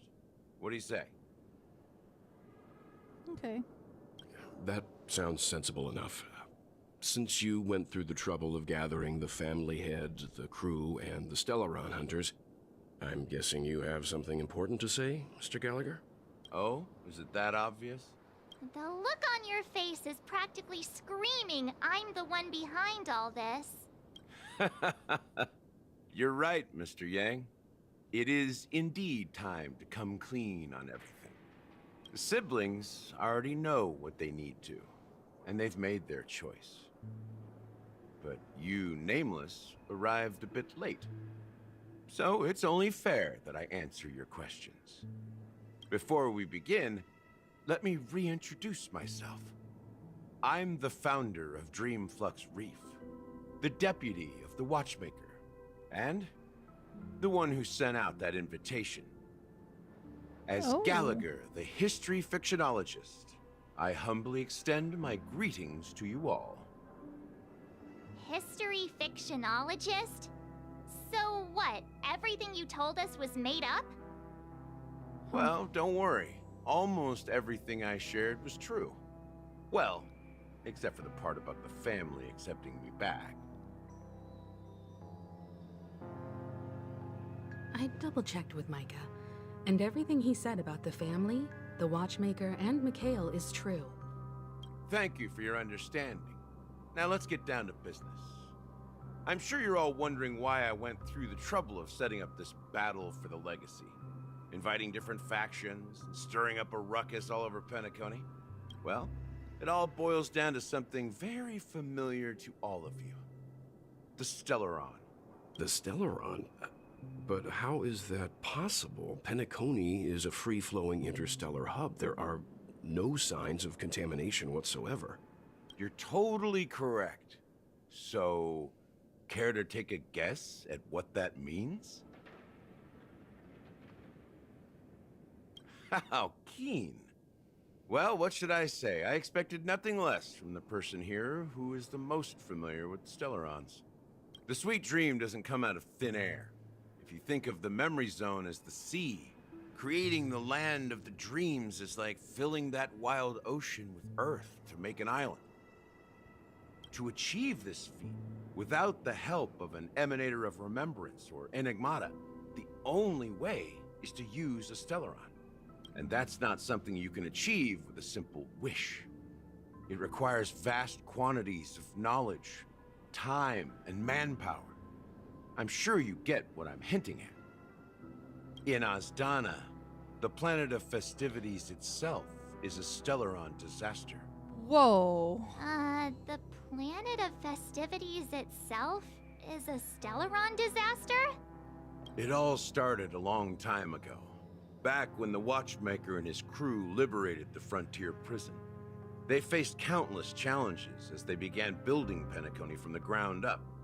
That's when the idea of using the Stellaron came into play.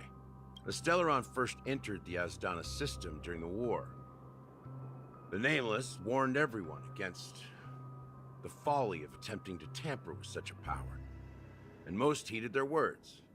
But there are always people in the shadows with ulterior motives. The turning point came after Tiernan's death. With two of the Nameless gone, the Watchmaker had to go to the front lines. It was at that moment his rivals saw an opportunity. By the time a representative from the Montour System's family arrived at the Watchmaker's call, the Stellaron had already been activated and was seeping into the primordial synesthesia dreamscape. And I suppose the family happened to possess the knowledge to seal the Stellaron? Not just that. They knew far more about the Stellaron than the average person. They helped Mikhail swiftly quell the civil unrest and played a part in building Penacony under the disguise of the Harmony. Those three eras were known as the Age of Dreaming. The Watchmaker, who had been left in the dark, sent out invitations across the universe, spreading the hype around the land of the dreams. Then, how did they turn against each other? Yeah. Remember the island in the ocean metaphor? The truth is, the Stellaron was never truly sealed. It existed in a different form within the dreamscape. Think about this. What would it cost to create and maintain such a lavish dreamland? It's people's lives. The opulent dream is built upon the decay of spirits, with a toxic elixir called pleasure flowing through the dreamscape. It tempts people to indulge in the dreamscape, and gradually their minds succumb, becoming nourishment for the sweet dream. Confusion, laziness, and cowardice, weaknesses that plague humanity, were magnified and nourished by the family. Penacony became a new kind of prison, even more impenetrable than the previous one. Fuck. Sadly, we realized this far too late. By then, the family had a firm grip on Penacony, swiftly quelling any opposition that arose. At my wit's end, I had to use the power of the Enigmata, and sought refuge in this chaotic memory zone. Over the years, I fabricated a meme within this dream for our use. Dormancy. That's its real name. We exploited a loophole. You see, regular people can't fall asleep again while they are inside the dreamscape. So this is the true meaning of the impossible. You sent out invitations in the Watchmaker's name to find forces capable of resolving the Stellaron disaster and draw them into Penacony to uncover the truth. I see. It's not just that. Above all, I wanted to see what happens when the major factions engage in a struggle for the legacy. Since this is the Watchmaker's first announcement in decades, the traitor within the family is bound to reveal themselves. So, the legacy is just a facade. If you want to consider the Stellaron as the legacy, I'm totally fine with that. If that's the case, where is the Stellaron now? Is it that black hole? That's a question for Mr. Wings. The Stellaron is still under the family's control, and as the head of the Oak family, I'm sure he holds all the answers.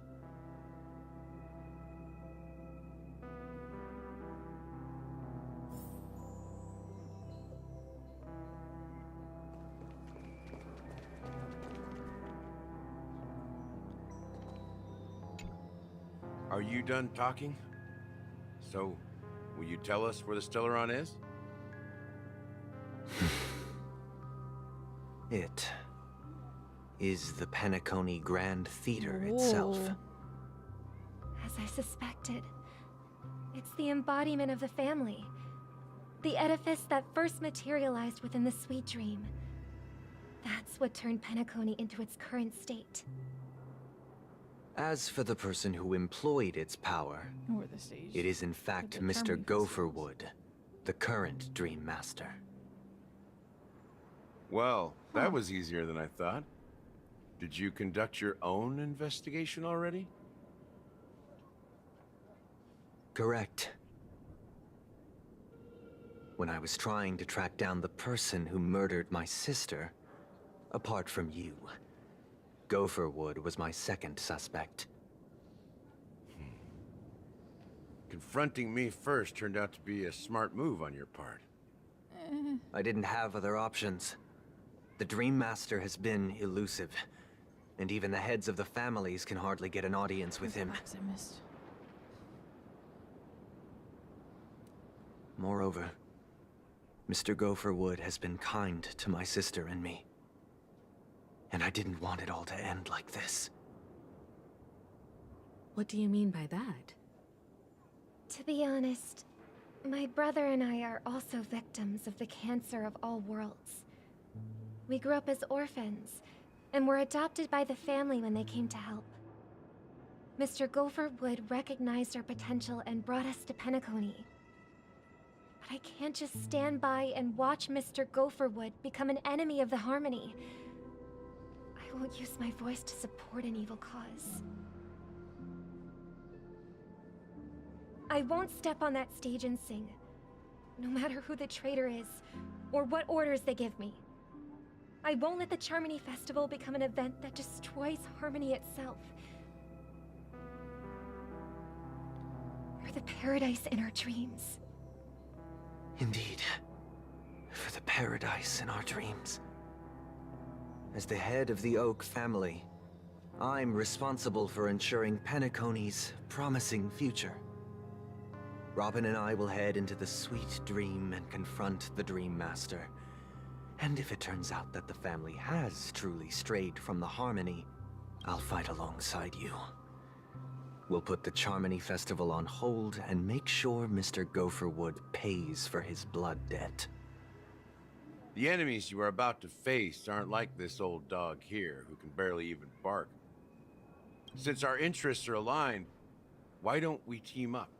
Maybe, just maybe, we'll have a shot at success. Oh? We have always been following in the footsteps of our nameless predecessors. And there's no reason to stop now.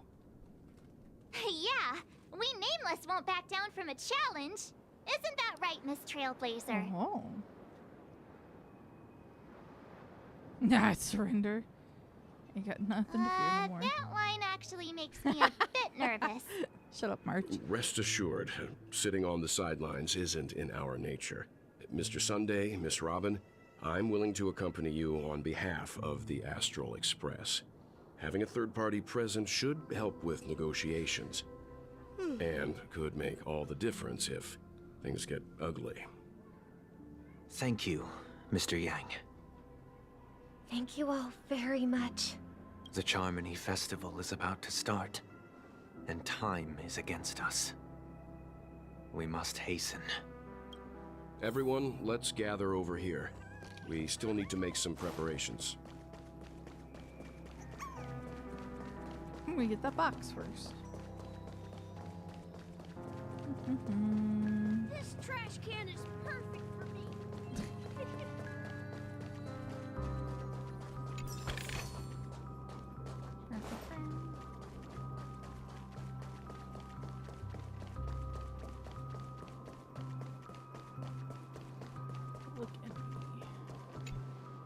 I may have been quick to step up to the plate, but confronting the Dream Master could be a very dangerous affair. Huh? Even you're saying that, Mr. Yang? How powerful is that Dream Master? He's the leader of the families of Penacony, and he has the entire power of the Harmony behind him, not to mention the Stellaron in his possession. We must proceed with great caution. Maybe you can just stay behind this time, Mr. Yang? No, that won't do. Even if we count Robin as an ally, something felt off about Mr. Sunday just now. Although, I can't quite put my finger on it. I have to make sure he won't turn against us when things start to get dicey. You're still carrying the keepsake the IPC envoy gave you, right? May I borrow it for a moment? Oh yeah, the chip. I knew it. As I suspected, this chip Aventurine gave to you is actually a miniature transmitter.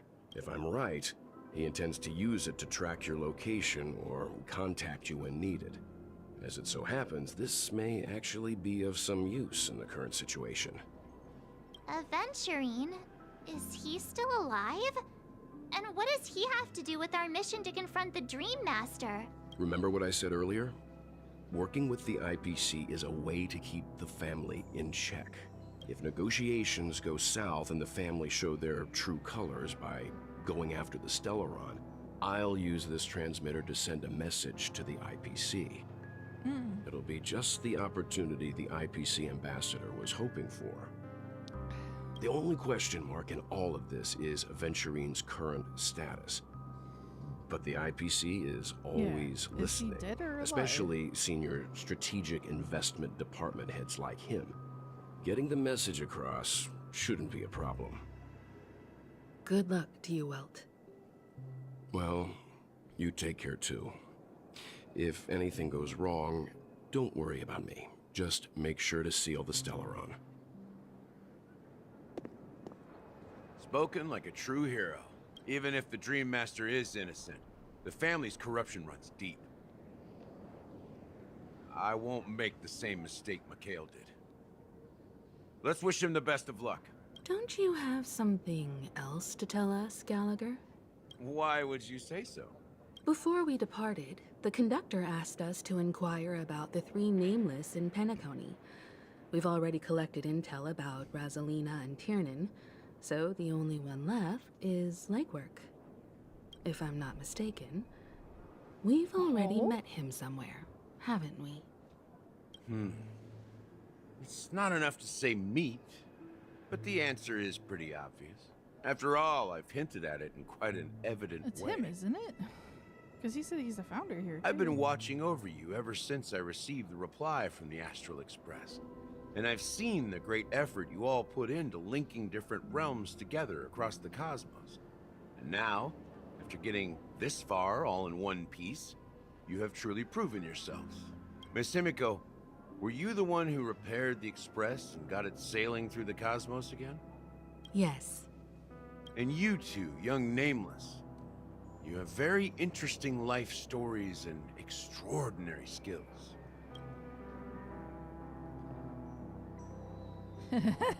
Believe in the galactic baseballer supremacy. Hey, you can't just make up titles like that. This is my title. You're full of energy. Please send my regards to the conductor, Pom Pom. Please let them know that their friend has fond memories of his time aboard the Express.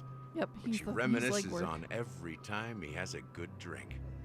As for the last Nameless, he embarked, disembarked, and embarked again, traveling in a great circle, ending up back where he started.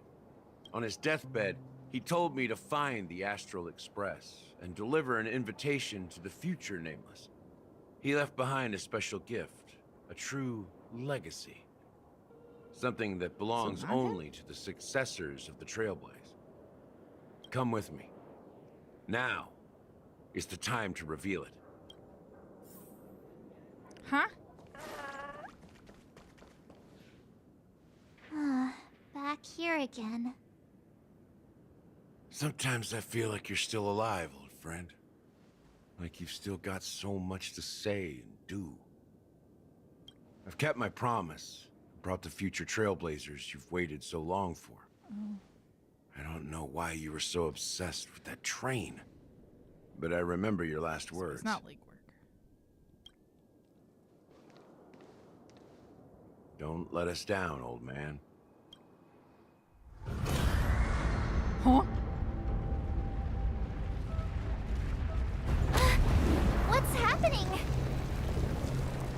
Is it that giant clocky? Oh wait, no, the towers are moving. Huh?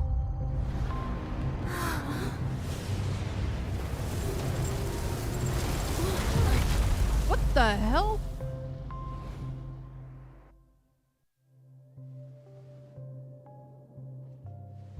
Go ahead. His resting place lies in the garden up ahead. The first and last nameless of Penacony. Mikhail Char Legwork, the watchmaker. Okay. Okay, so it wasn't him, it was Mikhail, like I was starting to suspect.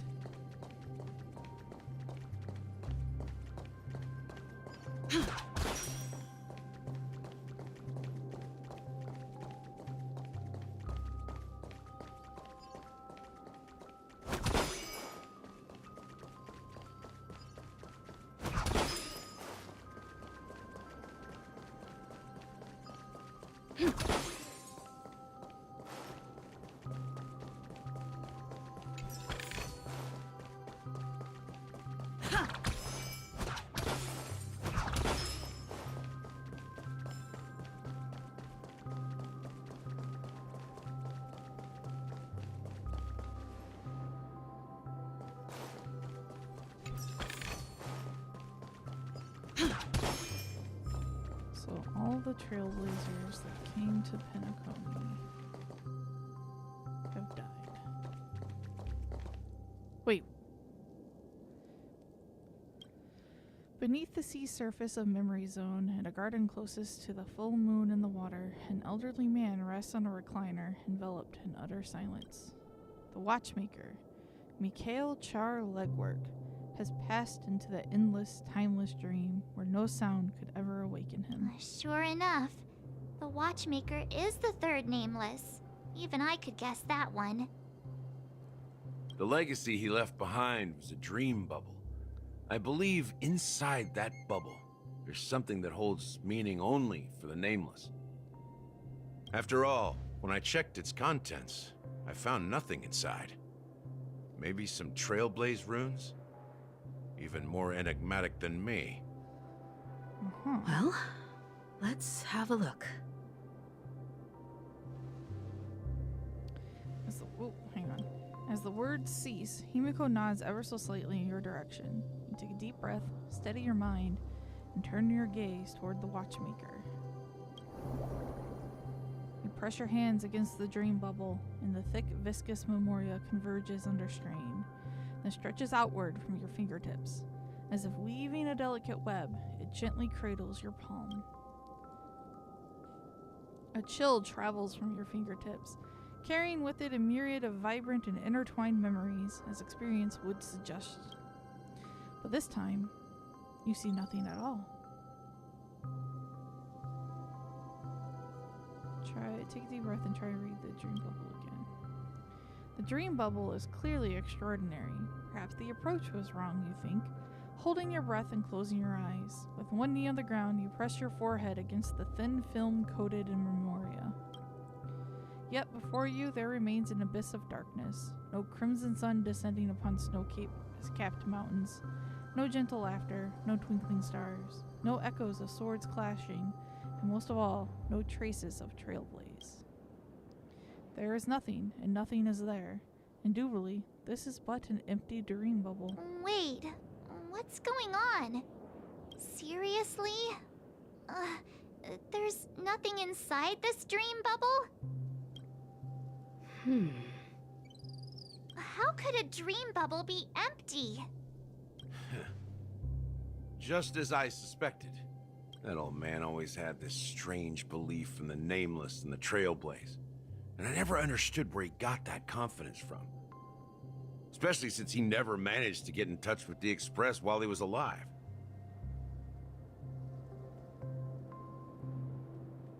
I could never figure out what was going on in that old man's head. But this empty dream bubble is so typical of him. He was always full of weird fantasies and incomprehensible romanticism. That mischievous old man. Well, I didn't expect him to leave anything concrete behind anyway. Don't think that's the case, Gallagher. I'm sure Mikhail has left us the most precious thing of all. Don't start getting all philosophical on me, all right?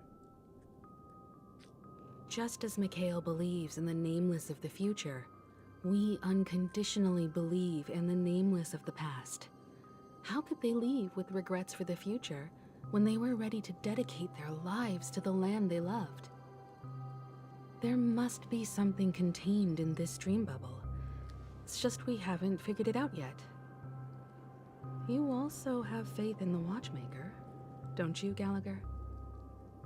Well, I'm a follower of the Enigmata. My philosophy forbids me to have faith in anything. That's why I understand what faith means in the path of Trailblaze. And I also want to know what he left behind. I'll leave it to you guys then. Can I borrow your pet? I need to make a trip back to Golden Hour and check something at the Dreamscape sales store. It's for Mikhail, and for the future of Penacony.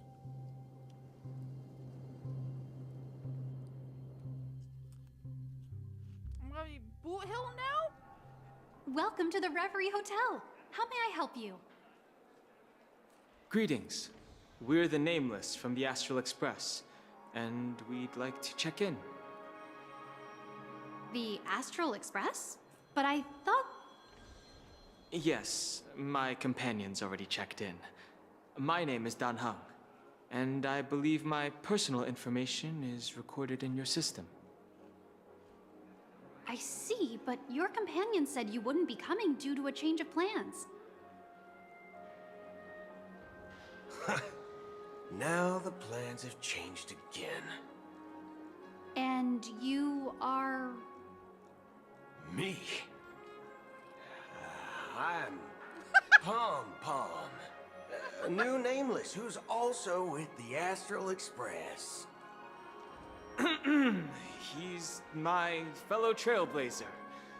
We responded to the family's invitation before he boarded the Express, so he wasn't registered in your system. Is it possible to accommodate him as well? Oh, I see. Another one of the Nameless had a similar situation. Seems like a lot of people are joining the Trailblaze these days. Since there's a precedent, it shouldn't be a problem. Just give me a second to contact your companions.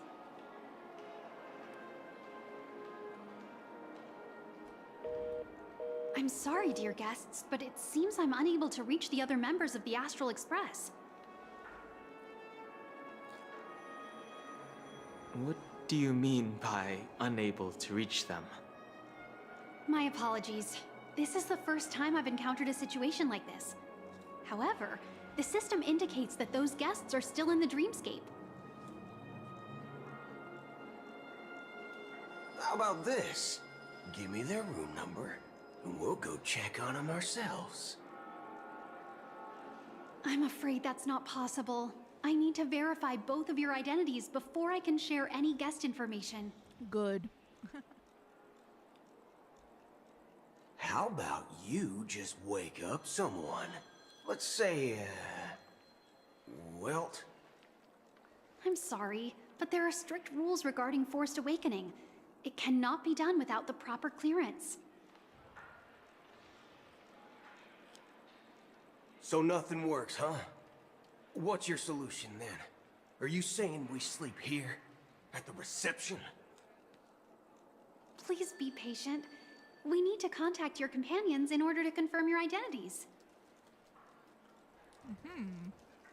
And now it seems you need to confirm our identities before you can contact our companions. It seems so. Oh, fudge. Look, nothing personal, but if you can't handle this, go find someone else who can, okay? Please calm down, dear guests. I do recall that Mr. Sunday, the Oak family head, personally handled this issue earlier. Oh, please wait a moment while I contact him. You won't be able to contact him. I don't think she's trying to give us a hard time. Wait, no, I She didn't know really that. just doesn't know what to do.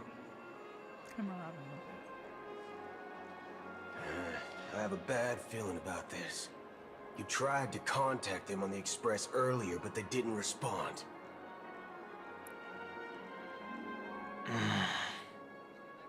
Something doesn't seem right. I need to leave for a moment. You can stay here with the receptionist. Sure thing. Just don't keep me waiting forever. Don Home seems pretty worried about his companions. I should give him some space. Stressing out about it won't help anything.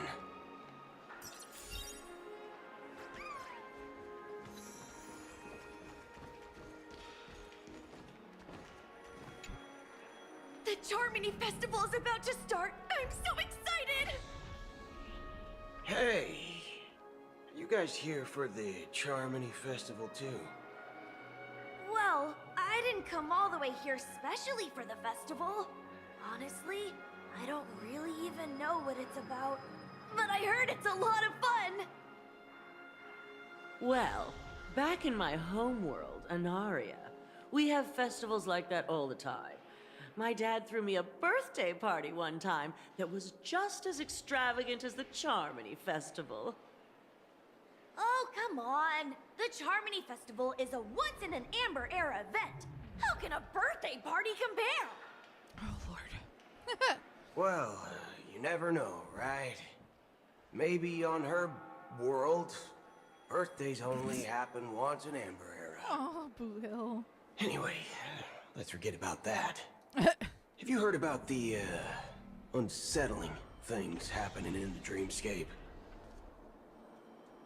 Unsettling things? What could possibly go wrong? It better not ruin the Charmony Festival! I've been looking forward to it! Relax. With a big event like this, there's bound to be lots of gossip and rumors. Don't worry. If anything does happen, the family will be on top of it. Oh, that's a relief. I didn't come all this way to see the festival go down the drain. Well, looks like I won't get any fudging clues out of these two. They're clueless.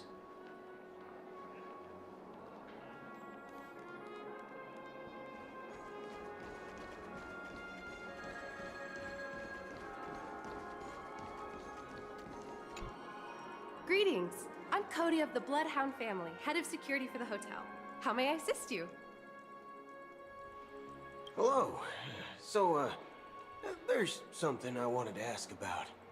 I've been hearing some unsettling rumors about certain incidents that might affect the Charmony Festival. Do you think there's anything to be worried about? I traveled all the way from the Hayaii Federation, and I don't want my trip to be ruined. What do you mean? Wait. You haven't heard? I'm not sure where you heard those rumors, but they're completely baseless.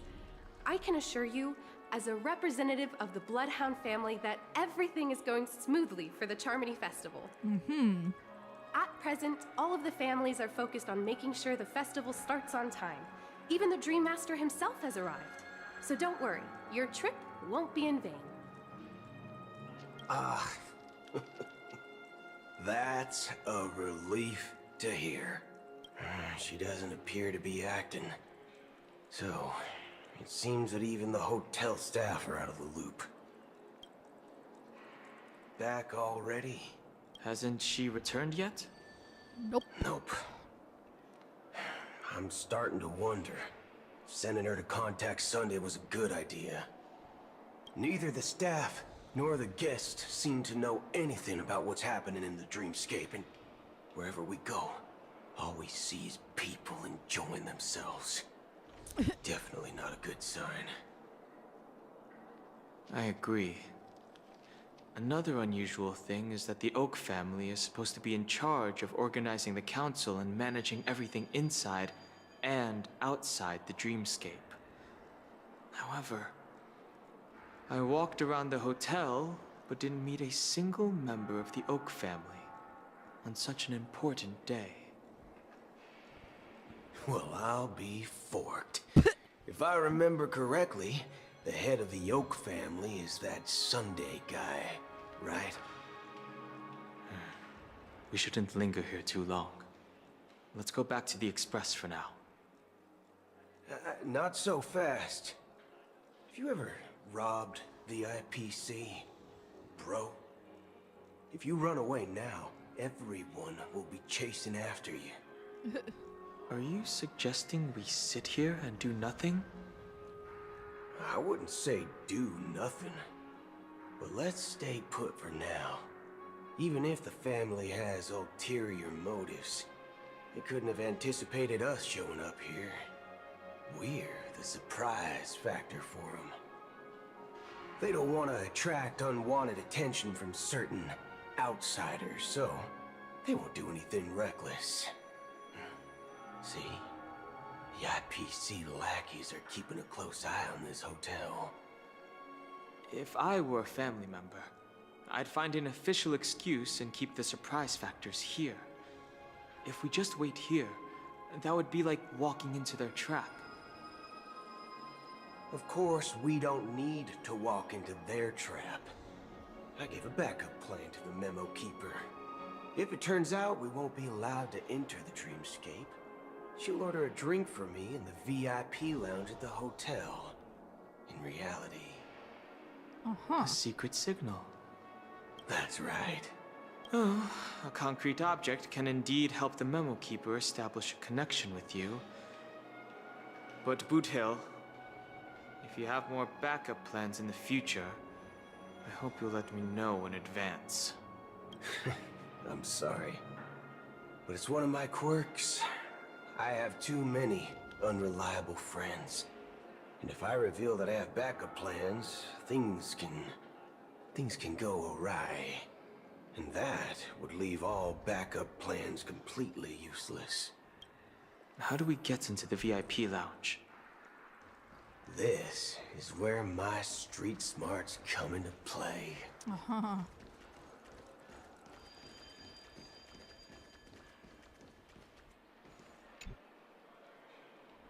You're the lobby manager, right? Yes, I am. How may I assist you? We're the Nameless from the Astral Express. We wanted to check in, but there's something wrong with your system. The lady at the front desk said she would contact the manager, but now she's nowhere to be found. Now, we've been waiting here forever, without any food or water. What the fork, man? Is this how the family treats its guests? Is this your idea of street smarts? Starting an altercation? It's called standing up for your rights. I apologize for the inconvenience. Please wait while we try to contact Mr. Sunday. I'll arrange 2 premium seats in the VIP lounge so you can rest there while you wait. Thank you. See? Just like that. Just don't call yourself Nameless next time. Wow, this bar's something else.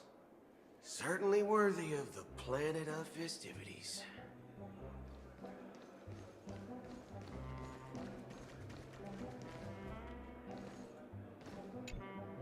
Good evening, gentlemen. Hey, I have an order for a bottle of Hasdana's White Oak. Can you help us find it? Hasdana's White Oak? I think there might be a misunderstanding. We don't serve that here. Oh, no way. Are you sure you're not mistaken? If someone had reserved such a beverage, I would definitely remember it. It sells for hundreds of thousands of credits per bottle, after all. I couldn't afford to cover for such an item if it were broken or lost. That's strange. Well, could it be that the memo keeper couldn't afford it? Then what should we do now? Oh, no need to rush. Let's grab some drinks first. Maybe I arrived too early and she hasn't come yet. Now, let's see what kind of juice malts you all have here. Well, give me a glass of Heenum Valley, 40 years. I'll have it neat. No ice. Wow, that's the most expensive one on the list. You have a taste for the finer things. It's on the house, anyway. What can I get for you? Anything you recommend is fine. Then I would recommend today's special, Glass Village. It's classic Soul Glad mixed with Laboom juice. It's refreshing and suits your cool demeanor. Just 1 minute. This flavor. Dynamite barbecue with rocket fuel. Ooh, really hits the spot. Truly the finest sherry cask aged malt juice in the cosmos. Dynamite barbecue with rocket fuel. Is that really something that humans enjoy? This one. Hey, this guy doesn't know anything at all. As long as you're satisfied, dear guests, please enjoy. Let's give the memo keeper another half system hour. If she doesn't show up, we'll need to come up with a new plan. In the meantime, let's take stock of the situation. What do you think? The situation is unclear. Something must have happened on the planet of festivities, but the public is unaware of it. Someone in a position of power within the family must be covering it up. It's unusual for the followers of the Harmony to invite other factions, let alone the IPC and the Masked Fools. If what you said about the Emanator of the Nihility is true, the situation in Penacony is a little complicated, to say the least. Actually, there's something else I'm concerned about. Regarding Acheron. As you know, the faction that follows the path of the Hunt are some of the most dangerous folks in the cosmos to mess with. I mean, who in the right mind would impersonate the Cienjo Alliance or the Galaxy Rangers? It's like asking for a death wish. Isn't there a saying among the Cienjo people that the Rainbow Sect lets their Lux arrow do all the beating? Talking. Do all the talking. Well, you know what I mean. Even though the Galaxy Rangers have been out of sight for years, we've been keeping an eye on this region. Even the dumbest criminals know better than to mess with the Annihilation Gang, much less the Rangers. But that Acheron lady, she doesn't seem like a lunatic at all. On the contrary, she's highly logical and organized. She knows exactly when to hold back and when to strike without mercy. And do you believe that someone like her would have an ulterior motive for impersonating a Galaxy Ranger? I'm not entirely sure, but I do have my suspicions. Maybe she knows a Galaxy Ranger, or perhaps she's trying to lure us out for some reason, which I can't figure out. Anyway, what worries me more are the anomalies within the family. They've summoned followers from various paths for the festival. No matter how generous the family might be, this move seems highly unusual. Unless the invitations weren't sent by them. If that's the case, it's even more intriguing that the family insists on organizing the Charmony Festival, despite the chaos. Maybe it's Shipei the Harmony pulling the strings. You find it beyond human understanding because it wasn't arranged by humans at all. People do stupid things out of irrational impulses. They abandon their principles when self-interest is involved. They believe in things they know they shouldn't, and fudge. They even break their own rules. But eons don't. They stick to their determined path and never turn back, even if they reach a dead end. You think Shipei's will is behind all this? It may not necessarily be Shipei, but there's definitely some higher entity involved. I know it may sound pessimistic, but if human free will were reliable, why would we even need Galaxy Rangers? It's much simpler when you boil it down to the eons and paths. Like how Lon always follows the path of the hunt, or how the Express stays true to the Trailblaze despite Akavilli's disappearance. But in my opinion, Akavilli's fall holds significance for the Nameless.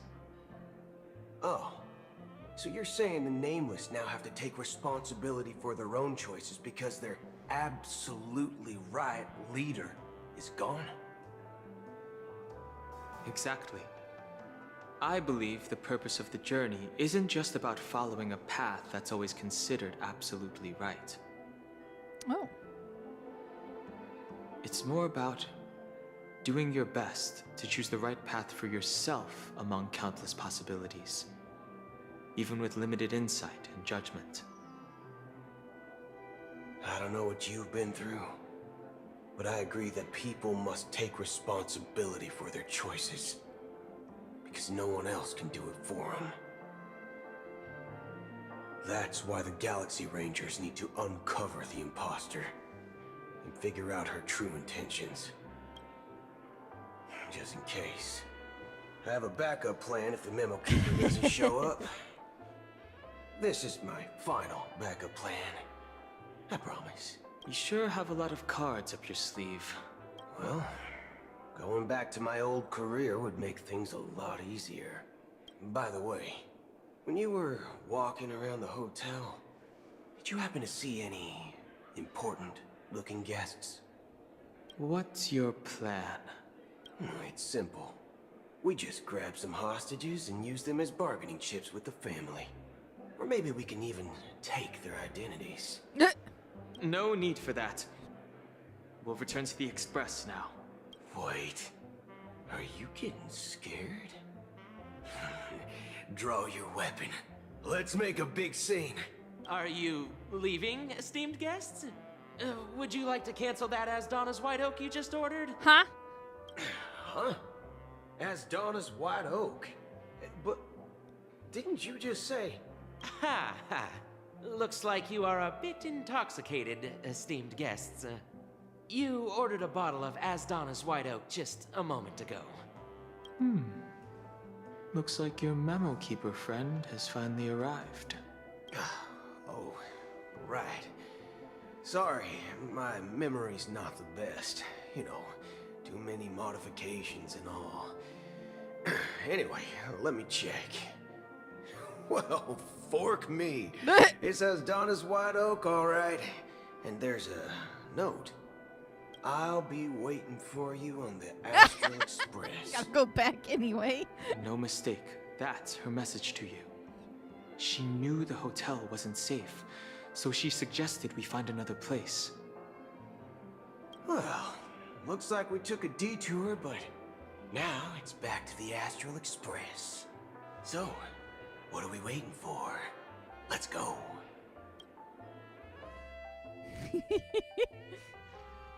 Aw, I was hoping to be able to do more with them. You're back? 2 guests just boarded saying they were looking for Boot Hill, so I told them to wait in the parlor car. Oh, just in time. 2, though. 2 guests? She's one of them. Look, we welcome all passengers on the Astral Express, But sneaking in like that? You have no regard for etiquette! My apologies, Conductor. It was an oversight on my part. I assumed you were already acquainted with the garden. Given the chaotic situation in Penacony, the Nameless are the only ones we can truly trust right now. You are the Memo Keeper.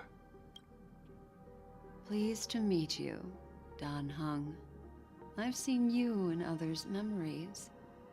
And as for Boot Hill, this is our first face-to-face meeting. I hope you enjoyed that bottle of Astana's White Oak. You sure have a refined taste. Finally, Memo Keeper. Well, let's cut to the chase. Spill everything you know. That's precisely what I intend to do. But before that, please allow me to introduce myself. My name is Black Swan, Acheron. And I serve the Garden of Recollection as a Memo Keeper. As for Acheron's story, I'm sure she knows it better than I do. Uh-oh. Greetings. I'm Acheron. What? You Garden of Recollection shirtbag! You betrayed me! I apologize, but she did that at my request. Due to certain reasons, I have been exiled by the family. Thankfully, this Memo Keeper came to my aid and helped me escape their surveillance unnoticed. To be honest, it was more like stalking than helping. And the process was far from unnoticed. But we did escape. I asked her to guide me to a place beyond the family's reach and to contact a few trustworthy individuals. Namely, all of you. Trustworthy? Son of a nice lady. You think I'm dumb or something? How about this? I'll put a few bullet holes in your head and see what secrets spill out.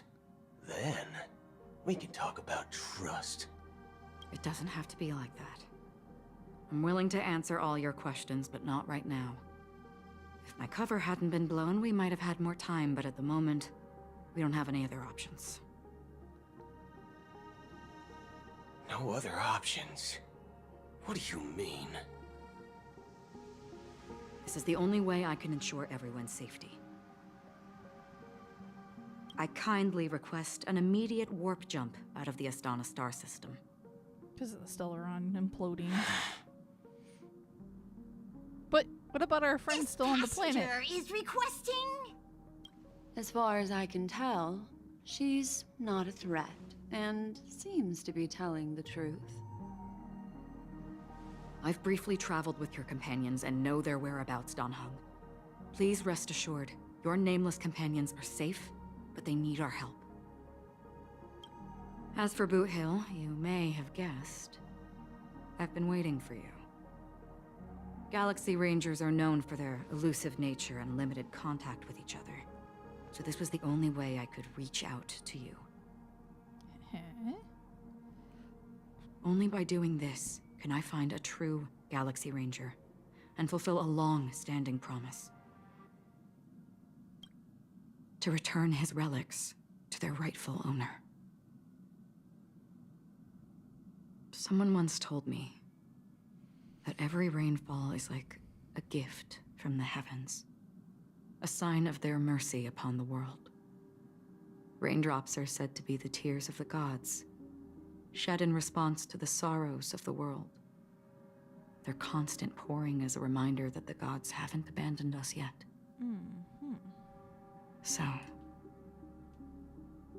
how long has this rain been going on for?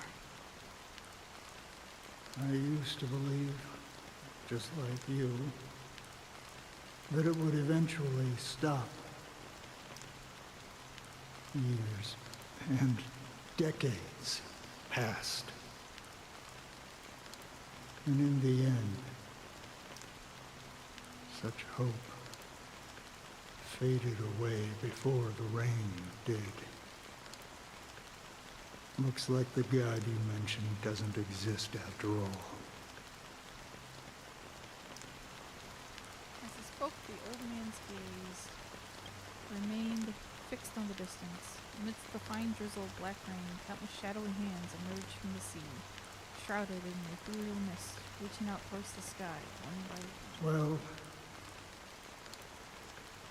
let me share a story with you. Mortals who walk the paths are like sailors on a vast ocean, leaving behind a trail that creates countless ripples of possibilities. These ripples last longer than the fleeting lifetimes of humans. And for some, their presence leaves such a strong mark that it's reflected in the waves. Like those shadows on the ocean. Sin-thirsters, the obsessions of the Pathstriders, they emerge from the depths of IX, seeing themselves as masters of their own destiny, unknowingly repeating the actions of their past lives. They emerge from the nihility and head toward it, leading purposeless lives. However, these hollow phantoms, they were once my dear companions. A group of Galaxy Rangers. Are you watching over them? Watching over them? No. I'm guiding them toward transcendence. It was a brutal war. A crusade that shook the universe. The universe witnessed the fall of Zulo, the Lord Ravager, but it came at a price. A price so hefty that only those who were there still remember. The unwavering determination of the Hunt followers persists even in death. So someone must guide these lost souls to their life beyond. They were heroes in their time.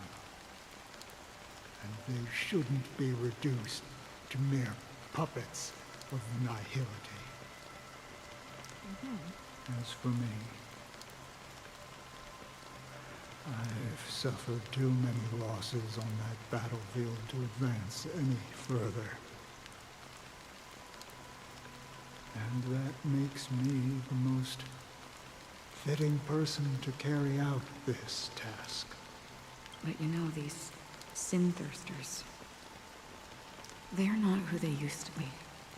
Does this seem pointless to you? Well, some tasks have to be done, even if they are pointless. I can help you. For what? For the meaning of the nihility. That's what I've been seeking. I see. After all, this realm is off limits to ordinary souls, right? Thank you, stranger. I wish that you find what you seek. Before we part ways, I have one more question. It is true that their actions and even their entire lives may seem pointless from our perspective. But if, and it's just an if this is what the departed ones expected, should we try to change it? A good question. And a profound one. I don't know the answer. What I do know is that one day I too will pass away. I hope that when that day comes, someone will stand at my grave and place a bouquet of flowers.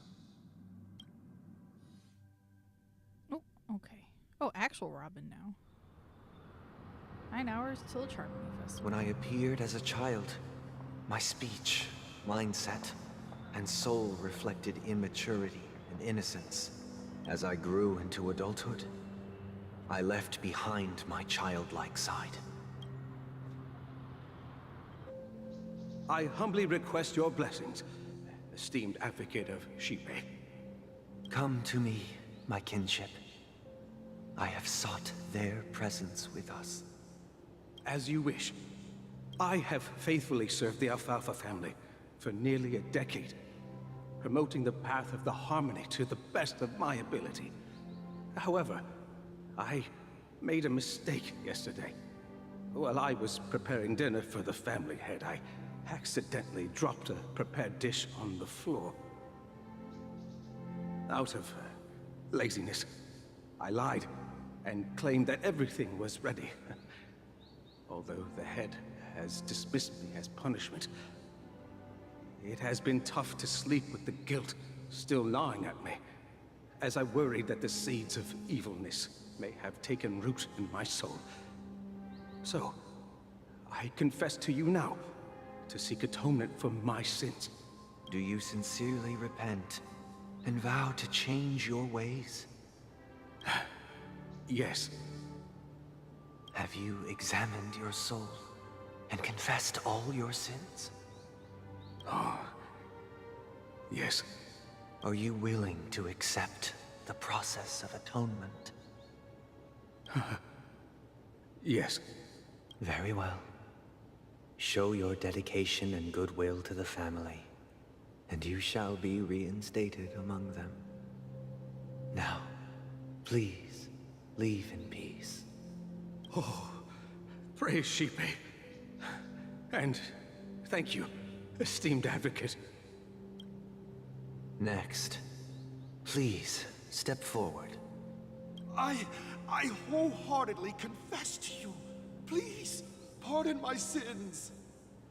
Rest assured, I have implored their presence to be with us.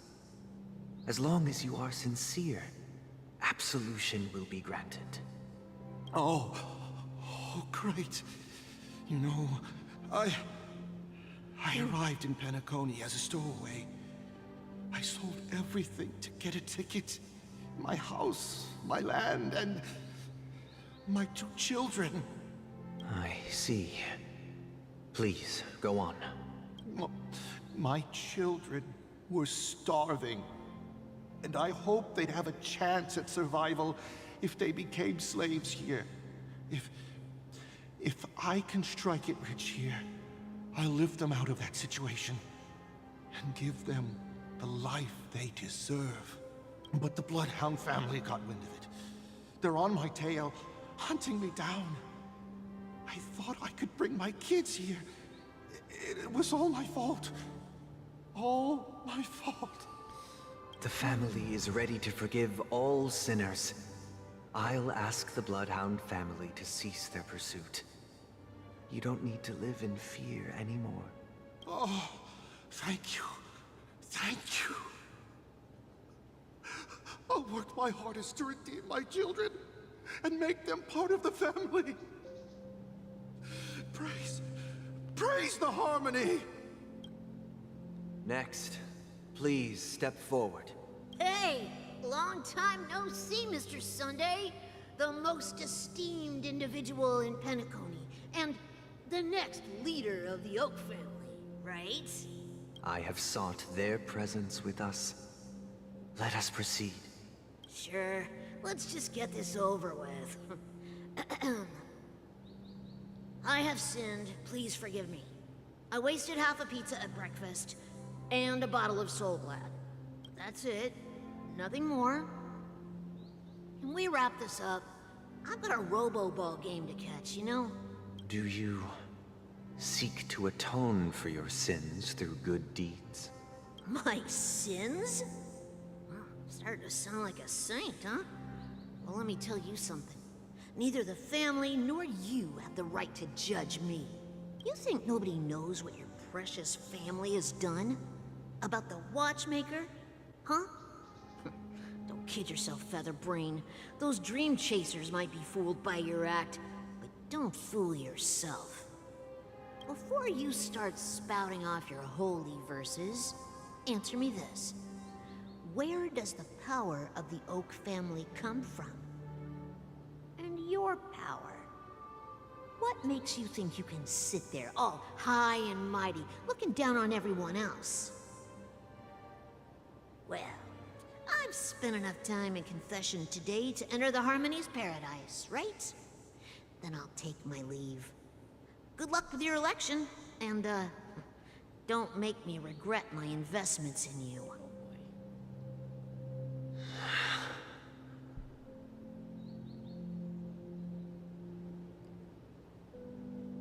Oh, revered triple-faced soul, hear my doubts.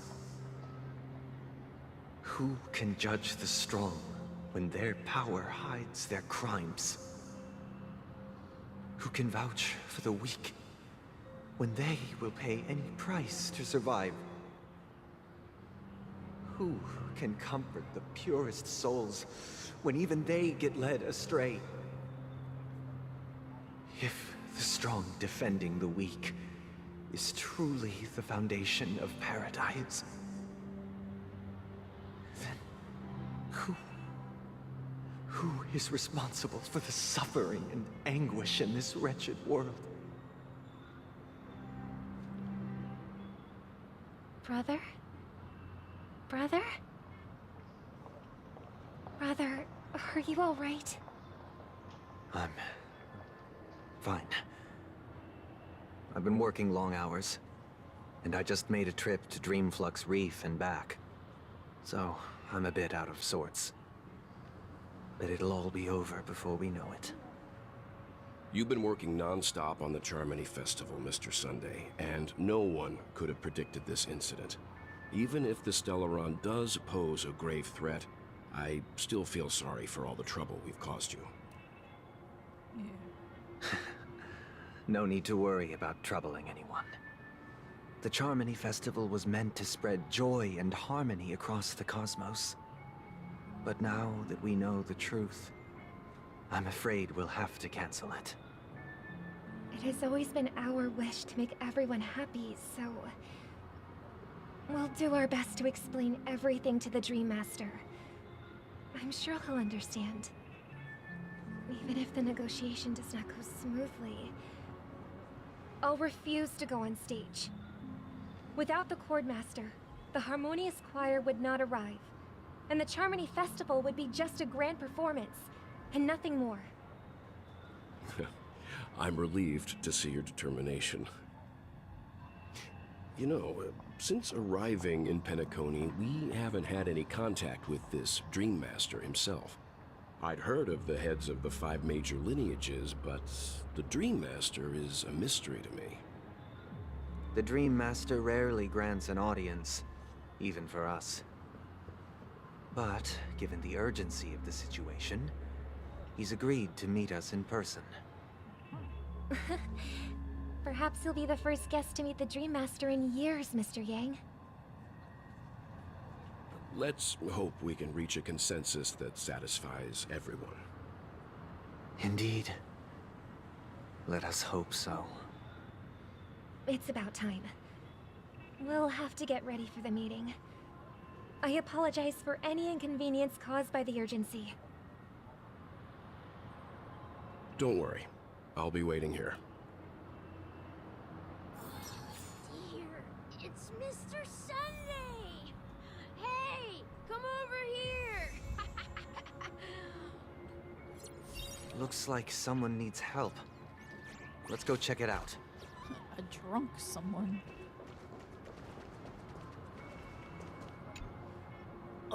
Mr. Sunday. Hey there! Okay, see the moon in the sky? It's about the size of the cap on my Soul Glad bottle. If I just reached out my hand, I could grab the moon, couldn't I? The moon? You mean the Grand Theater? Yeah. Look at me. I've been away from home for too long. I must be missing that moon. But it's no big deal. The Grand Theater here looks much better than the moon back home.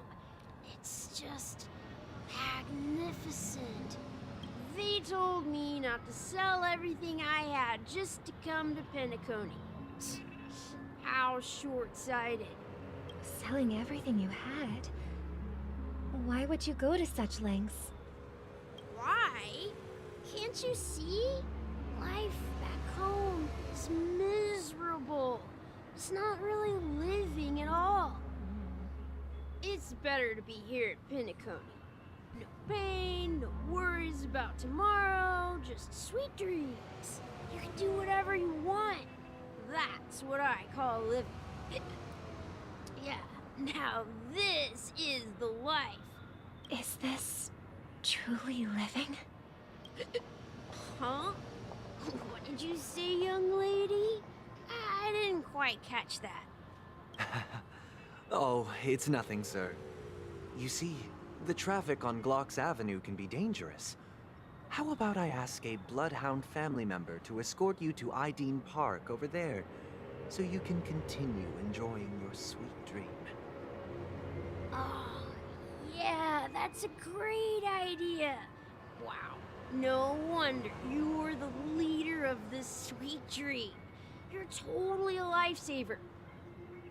See you around, Mr. Sunday, and it was nice chatting with you.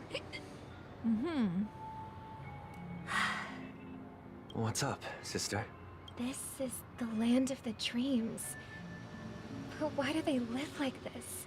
The man we ran into, he doesn't seem happy at all. Even though sweet dreams are nice, they're just illusions. But for him, they're the only way to survive, even if it means giving up on reality. That's not really living at all.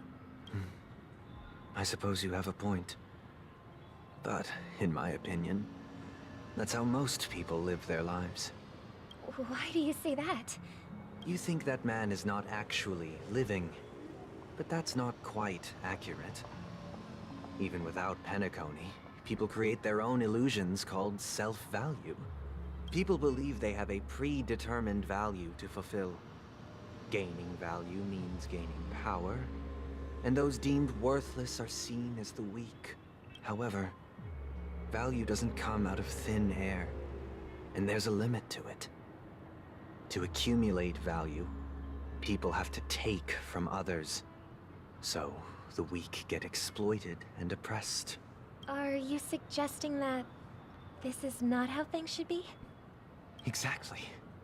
But, ironically, people don't think there's anything wrong with it, because they uphold the illusory notion of self-value. And even the weak believe in it. The survival of the fittest. That's where all the tragedies in the world come from. People come to the sweet dream in Penacony to escape from that reality and find solace. No tragedies exist here, only happiness, although in its nascent form. Isn't that the same paradise we yearn for in our dreams? Perhaps that man is just an exception. Let's not jump to conclusions. We should experience the dreamscape ourselves.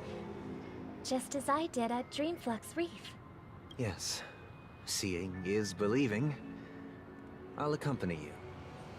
The Dream Master hasn't shown up yet, so we have some time for a stroll. Okay.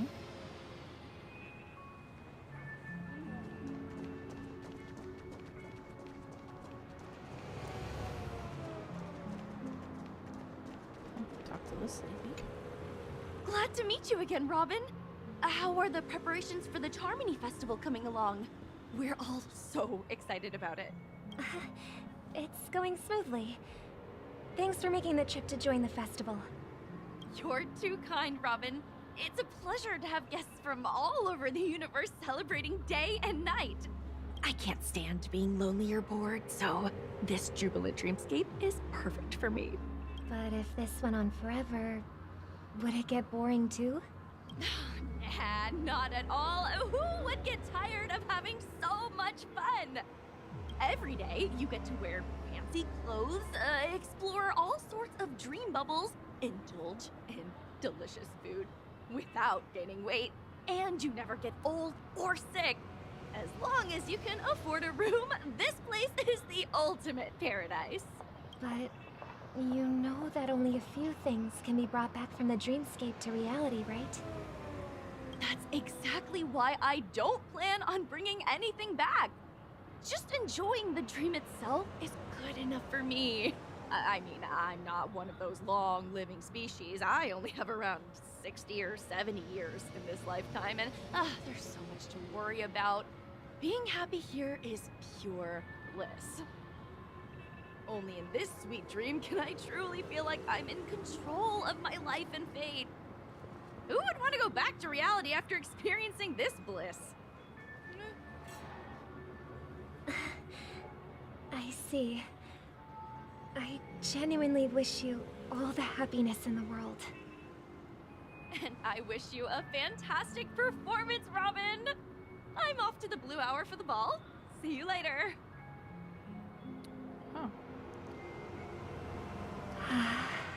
Seems like that guest's perspective didn't resonate with you either. She had a valid point. I could sense her genuine happiness. It's just that... What you're trying to say is, she thinks she's in control of her life. But in reality, she's just escaping from reality and seeking solace in this sweet dream. Once she steps out of this sanctuary, everything will be lost. Well, she did make mention of being able to afford a room. Didn't she? However, the paradise in our dreams, it doesn't have to end. No. And the paradise we yearn for shouldn't be just a fleeting dream either.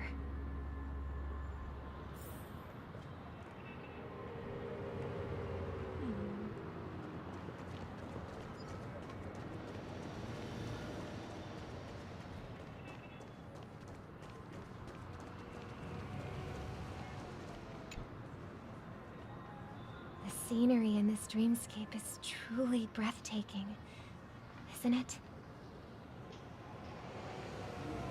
Oh, Robin. Can't believe I'm meeting you in person here. What an honor. You're right.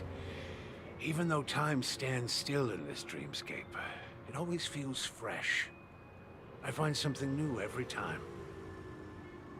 A philosophical mind. I hope I'm not intruding. Oh, not at all. No. With little time left, I yearn for meaningful conversations, especially with someone as esteemed as you. Do you mind if we chat? It's my pleasure. No need to be formal. Just speak your mind. You said, with little time left. Please, forgive me for being blunt. But is that why you came to Penacony? Yeah. I was part of a war, and while escaping from the Sarkosian mothership, I got exposed to some radioactive materials.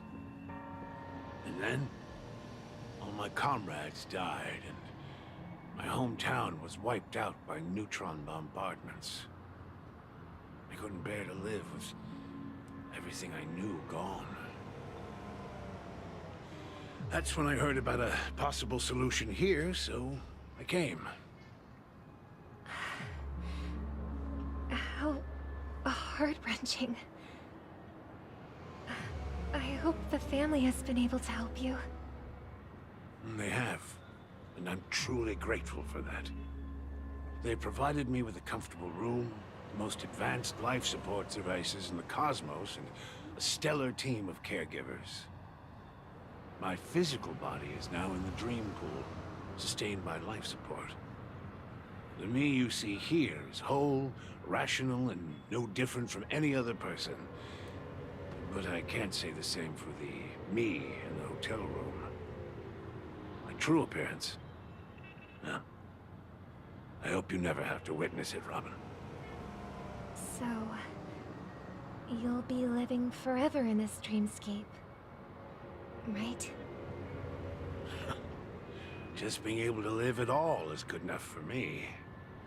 Whether it's in this dreamscape or not, well, I don't really have much say in the matter. My world has been torn apart, and my life could end any second. So, even if this whole place is an illusion, it's still my paradise. And I'll treasure every moment I spend here. How I envy those everlasting things. That old man's story. It's so tragic. Fortunately, this sweet dream gives him joyful memories to hold on to for the rest of his life. That's precisely why this sweet dream in Penacony exists. However, even this sweet dream has its limitations. While it provides solace to the disillusioned, it can't completely eliminate pain in reality. There will be a way out.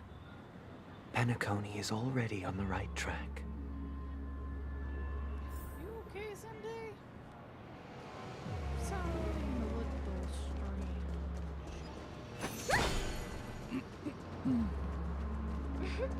What do we have here?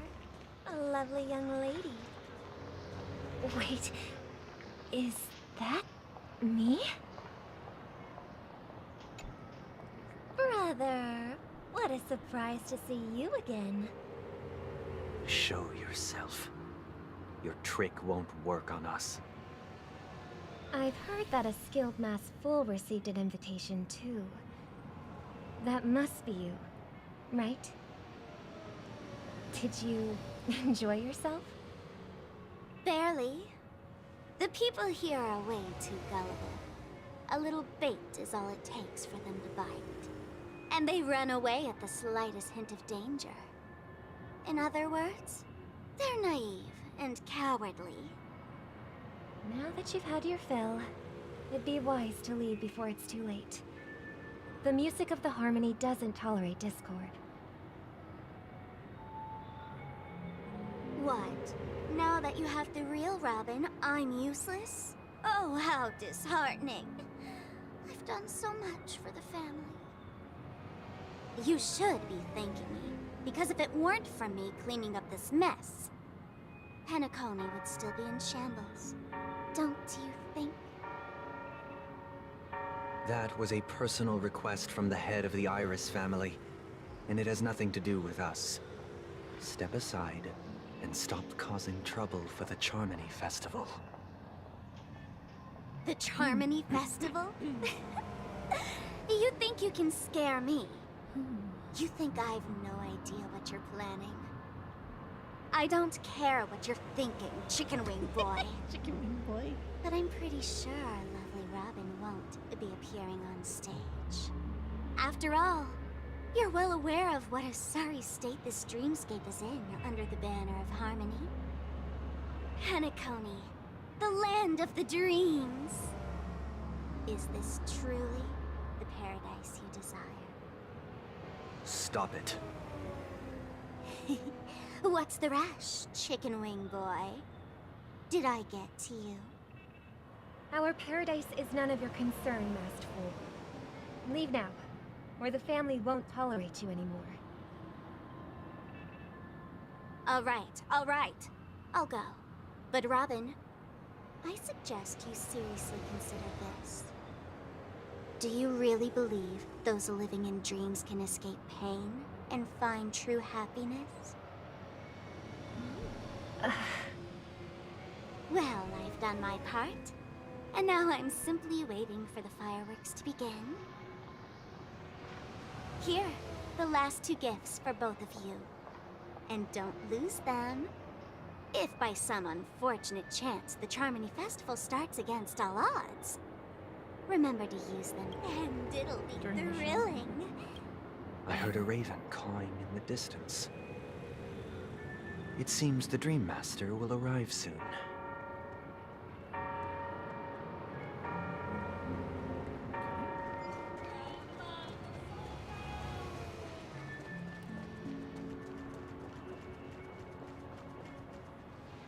Let's wait here for the Dream Master to arrive.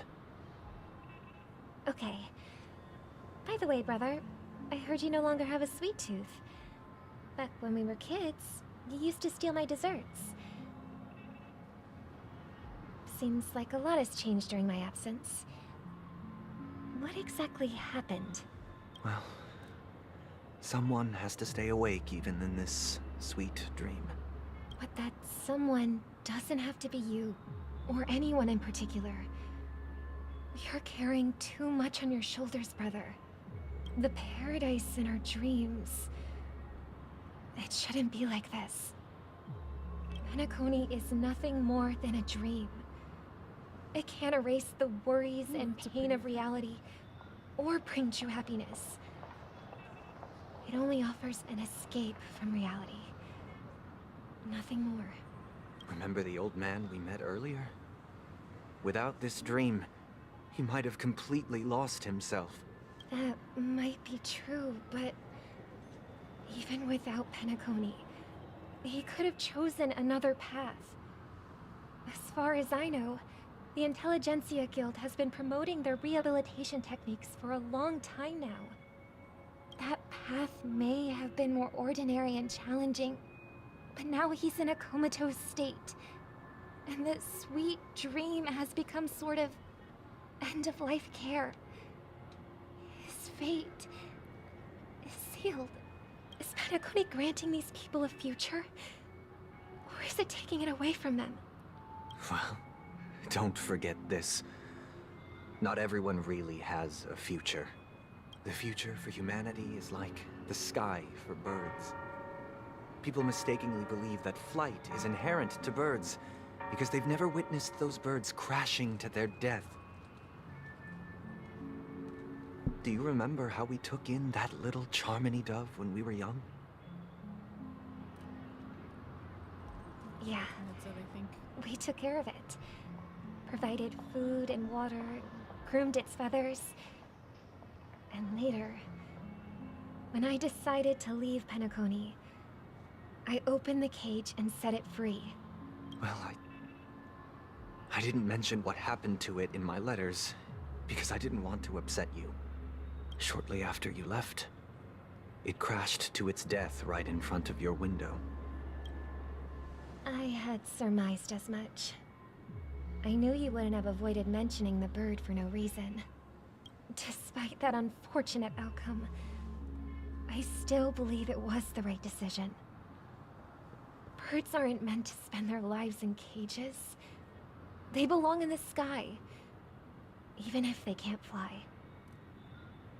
But here's the thing. If there are birds in this world that can never fly, can we really assert that they belong in the sky? Are you implying that the same goes for humans too? Let's take the Astral Express as an example. The Nameless made tremendous efforts to bridge worlds, gaining fame across the universe. However, only a few extraordinary individuals can endure such a perilous journey. That's because the pursuit of the Trailblaze exceeds the capabilities of ordinary humans. Otherwise, why would this path be filled with broken rails, an abandoned express, and even a fallen eon? That's just sophistry. If that were true, then only the powerful would have the right to determine the future. Unfortunately, that's exactly what happens. Another name for the future is self-value. While this world has its fair share of heroes who inspire people and garner admiration for their heroic deeds, the majority of ordinary people will never become heroes in their lifetime. Some are born weak and vulnerable.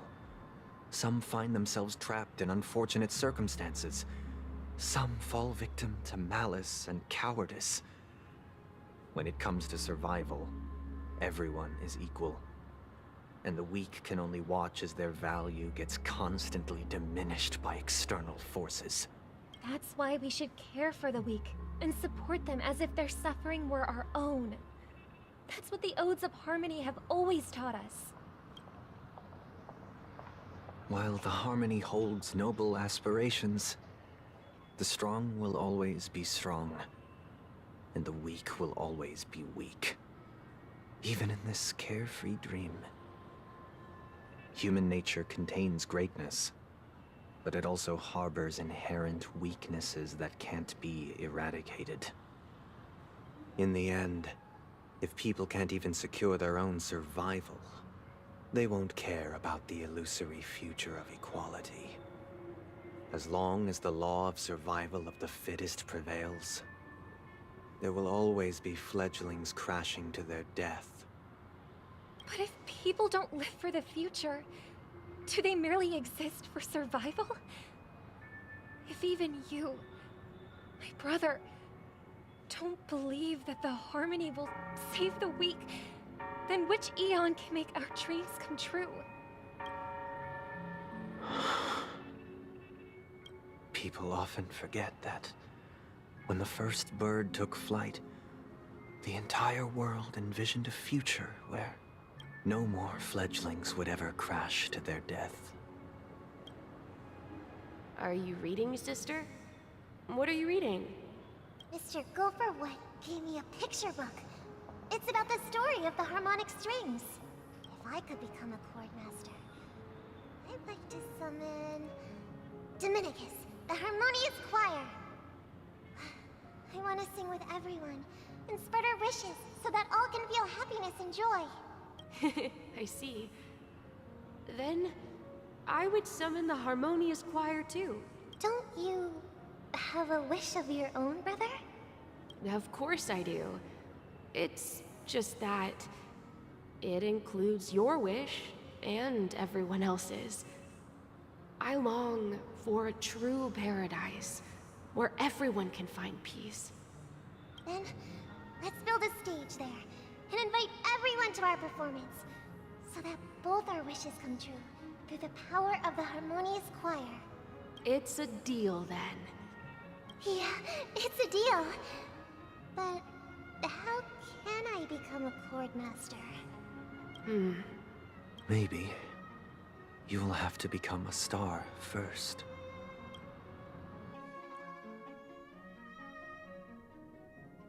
You're back sooner than I thought. Any results? Oh. Yes. And now, it's up to us to forge ahead. Huh. Since his last will has now been conveyed, my final mission is complete. But pardon me if I sound curt. It's good to have determination. The path Mikhail left for you is not an easy one to tread. Why else would he have chosen to sleep in solitude, staking everything on some nameless in the future? But you have the numbers. And in numbers comes strength.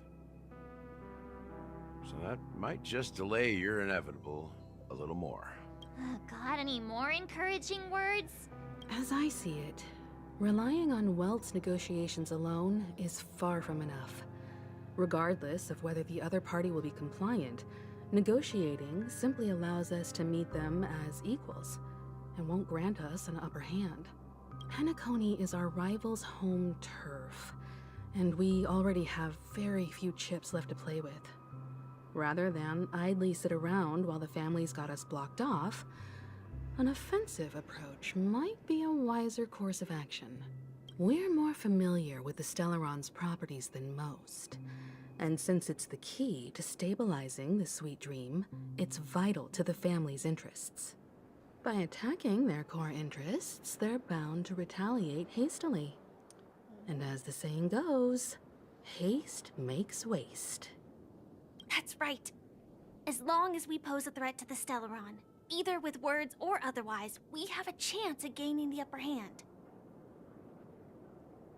But the problem is, on the eve of the Charmony Festival opening, how exactly are we going to get close to the theater? Family security will be airtight, and if we brute force it, even if we succeed, it's too risky. So, no one's gonna say anything? Then I'll raise my hand. I know the answer to this question. You of all people? What's that supposed to mean? You'd better believe it. So, I heard that before the Charmony Festival begins, there'll be a pageant to kick off the festival. It's called the Soul Glad TM Festivity Auditions, or something, and it's going to be held in the moment of scorched sand. As long as we clinch the top spot, we'll be able to attain the title of Festive Superstar, and be able to personally bask in the graces of Miss Robin. Not that that's important. What's crucial is that we can enter the Grand Theater before the audience arrives. So, how do we go about participating in these festivity auditions?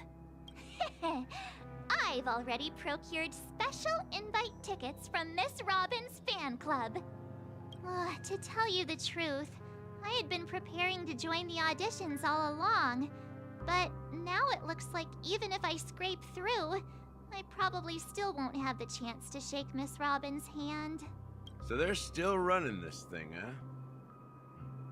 It was originally just a publicity stunt, set up by Mikhail to drum up attention. But it looks like it might be worth a shot. We'll follow Marge's plan. Mr. Gallagher, will you be joining us? I'm afraid I won't have the time.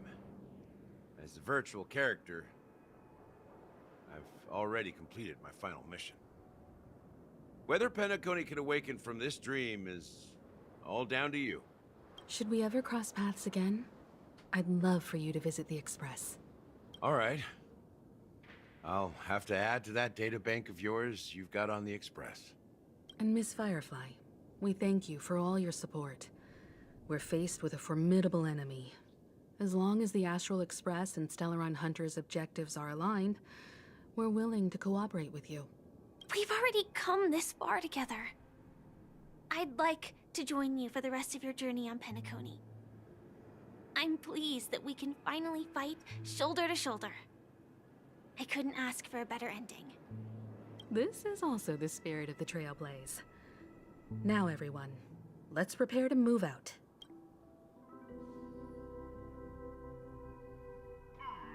Ladies and gentlemen, welcome to Scorched Sand Hall. This is where challengers thrive and dream chasers shine, all under the watchful eye of the entire universe. If you have ambition, dreams, and the drive, dear friend, the next superstar of Penacony's Charmony Festival could be you. Oh, wow, they've really outdone themselves. Oh, I'm starting to get excited. Behold, here come 4 friends with spirits high and full of steel. Are you aspiring to be the superstars of the festival? Is he talking about us? Yes, you! There's no doubt about it. I see you have all the potential of a superstar in you. Excuse me, you 4? What are you hoping to get out of all this? As the last group of contestants, how confident are you in overcoming all of the challenges? Would you be open to a brief exclusive interview with us? It'll be quick. Your journey is long and fraught with peril, yet under a sky blanketed by banners, you vie for the crown. The sword and rose! Protect the beauty! The beauty, the beauty! Magnificent and majestic! A knight's head is hard as steel. Brother Lance's focus is stubborn as a heel. We don't all have to be winners, but if we don't have fun, we'd all be sinners. People are pouring in. Kinda feels like all sorts of baddies are showing up. Let's get in there quickly and enter the competition. Ladies and gentlemen, please make way. Make way. Coming towards us now is one of Penacony's top 10 wealthiest Ideen. Okay. and the Soul Glad Business Empire's founder, Mr. Ideen. Allow me to introduce myself. I'm the director of Soul Glad's factory, Ideen Lida. My 4 friends, introduce yourselves to the audience across the cosmos. Hello, everybody. I'm Himiko, a nameless from the Astral Express, and these are my companions. Don't you guys need to hide your identities? Can't hide it anyways. Penacony is plastered with our posters. And because the Astral Express is so well known, the family won't dare to make any rash moves.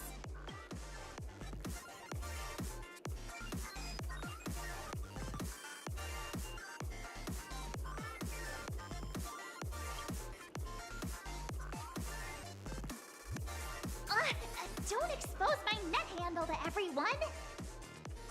Hello, everyone! I'm March 7th. I'm an ordinary girl who loves adventures. Hello, everyone. I'm Firefly. I am also an ordinary girl who enjoys adventures. So it's a bunch of nameless guests. This final face-off is bound to be spectacular. Time is precious. My four friends, come with me.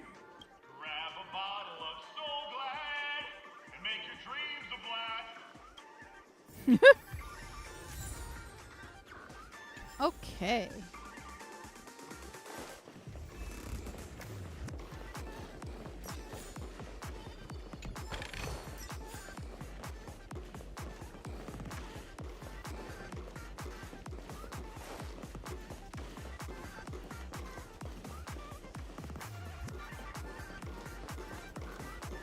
Earth burbs.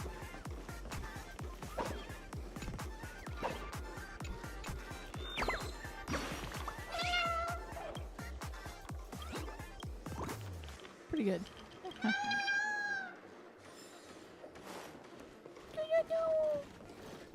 It's so cute. Sticker. Doggo.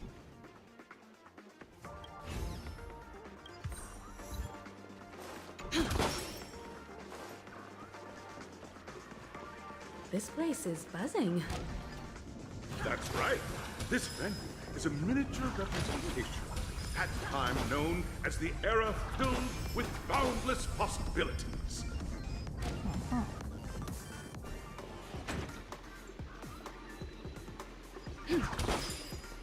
Hey, I recognize this area. Looks good. Grab a bottle of Soul Glad and make your dreams a black. Nameless, your arrival reminds me of the grand occasion when Penacony was first established.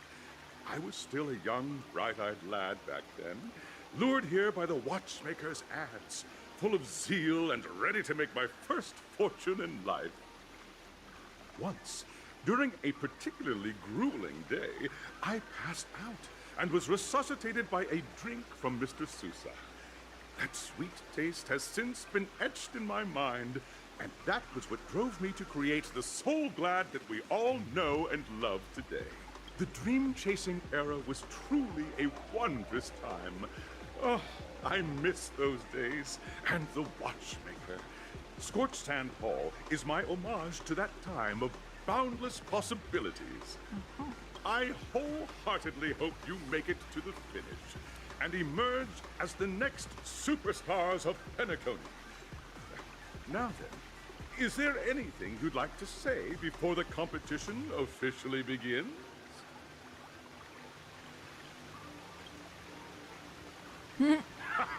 That's the trailblazing spirit. How about you, Miss we'll March? win. Hello, everyone! Next up, get ready for the Mega March 7th adventure, where I'm going to break the speedrun world record! Trailblazing into the uncharted and challenging the limits. That's Miss March 7th for you. How about Miss Firefly? I hope that by the end of this journey, everyone will have achieved the outcome that they hoped for. Ah, a wonderful wish. Miss Himiko, what are you expecting from your team? Safety first, everyone. Simple words, but full of warmth. Waiting for you are 3 stages, each connected to that era. The first 2 stages offer 2 distinct paths to choose from, with unique challenges on each route. And in the last stage, you will face off against a champion who has defended the title to this very day. A beloved contender whose noble virtues are unrivaled. Oh? Those are the rules. Simple. Everyone clear? Now, I hereby announce that the 33rd Scorched Sand Festival of the 20th season, sponsored by Soul Glad Enterprises, has started.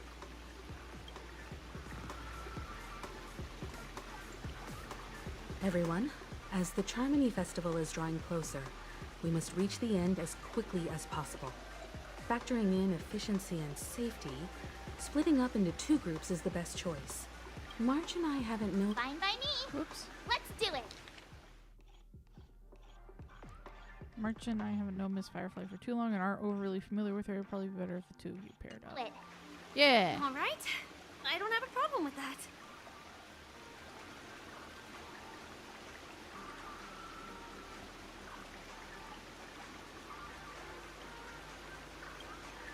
We'll split into the assigned groups then. Let's not waste time.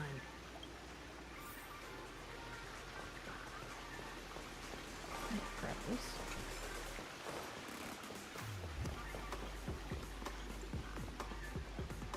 Welcome to the first stage of Soul Glad Enterprises' 33rd Scorched Sand Festival of the 20th season, Dream Play Fantasia!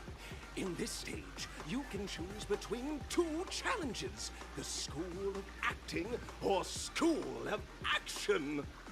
In the School of Acting challenge, you have to complete 3 performances from 3 scripts and move the panel judges.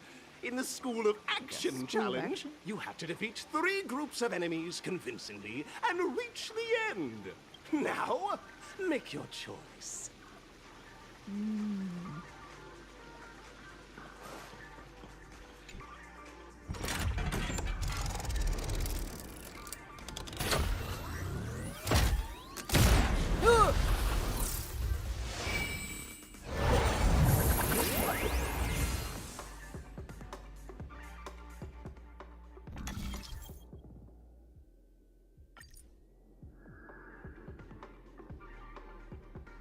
Oh.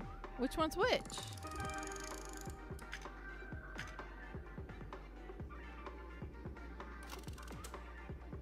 Acting. Action. Action! The champion's crown awaits you on the stage. Welcome to the arena of action stars. Competitors, allow me to introduce the rules of this challenge to you. There are a total of 3 stages up ahead, each with their own challenges. The enemies you will contend against are antagonists from the film Once Upon a Time in Dreams. Defeat them swiftly and decisively to set a new record. It's worth mentioning that the fastest time for this stage was achieved by a contestant with fiery red hair. Astoundingly, he overcame all enemies across the 3 stages in only 5 minutes. Time is of the essence. Let's make this quick.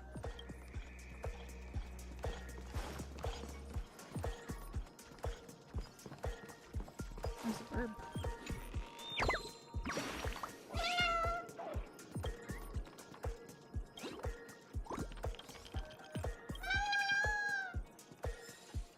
No, no, no!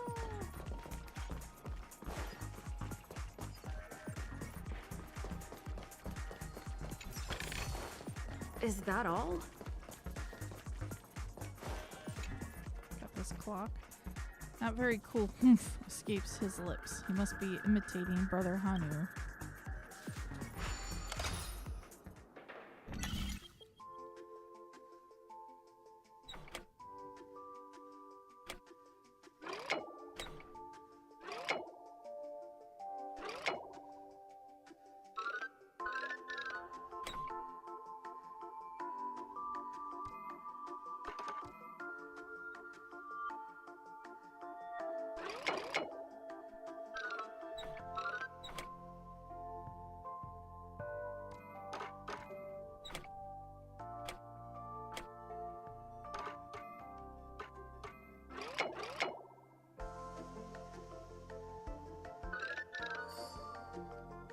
Yikes.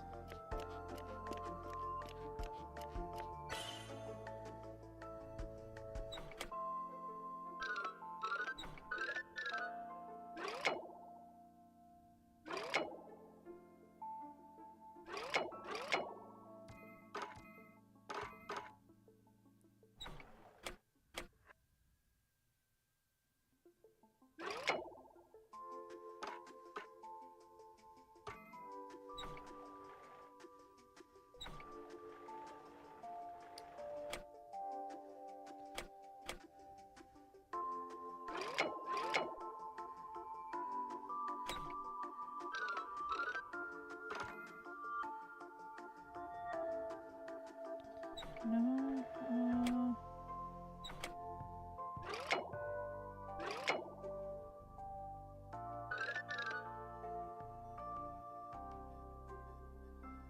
I need to get him. So it's gotta be.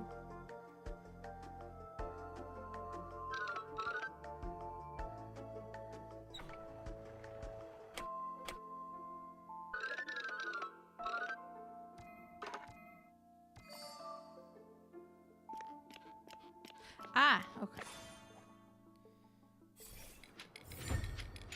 Good lord. Why do we have to play Clocky and not Brother Honey? Our destinies have been decided since our birth. An absolute tragedy. I wonder if it's the same for humans. Looks good. Okay, we gotta fight these guys. Contestants, you are about to confront the monsters of the primordial dreamscape. During this period, Penacony was nothing but a barren wasteland. The dreamscape was fraught with strife and disorder, with memory zone memes running rampant. As dream chasers who've come to Penacony, defeating them is your first step towards success. All the Soul Glad is ours! Okay. Don't even think about plundering the Soul Glad from us! Alright. There's more to life. Eternal. All will be swept away by the wind. Dreams do come true. Still the same old. Here, there's thunder. Show no mercy.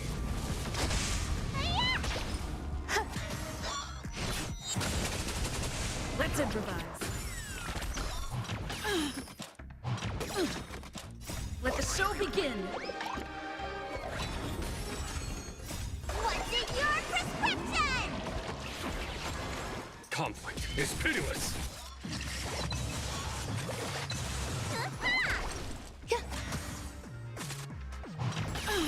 Dreams do come true. Take advantage of elemental weaknesses. Damn. Here, there's thunder. You saw damage. All will be swept away by the wind.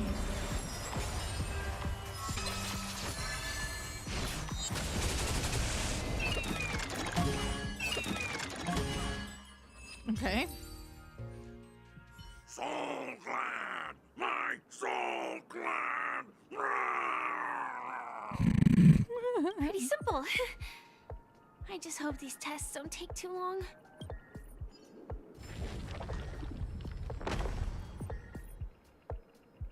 All right.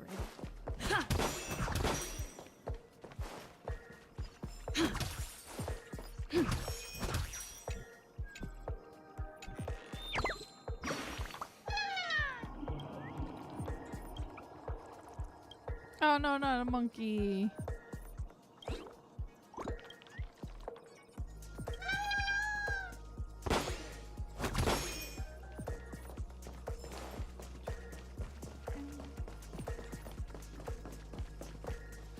Congratulations on becoming the first group of Dream Chasers! Answering the call from the Watchmaker, you are disappointed to learn that Penacony isn't paved with gold.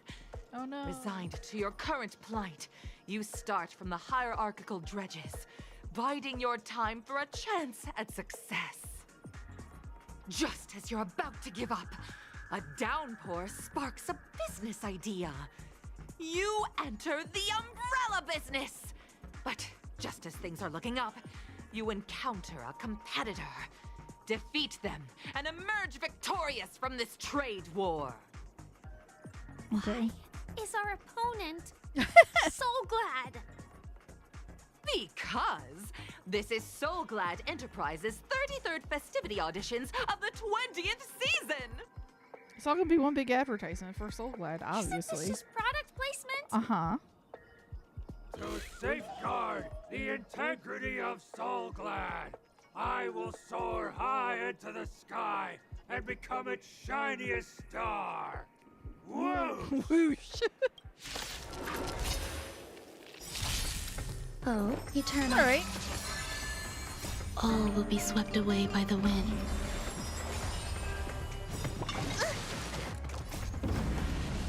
Show no mercy. Let's improvise.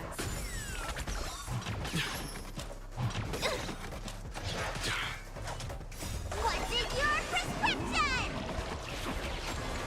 Here, this thunder.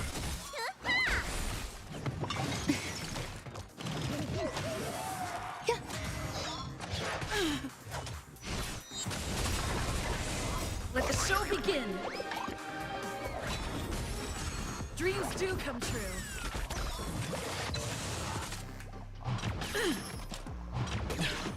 Conflict is pitiless. Stay away. Let's improvise.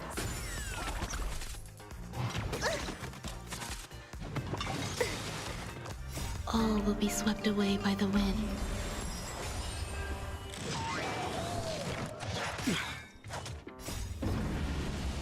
Show no mercy.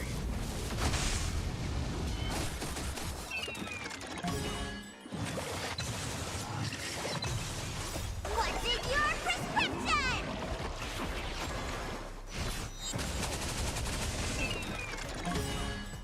Let the show begin. Eternal.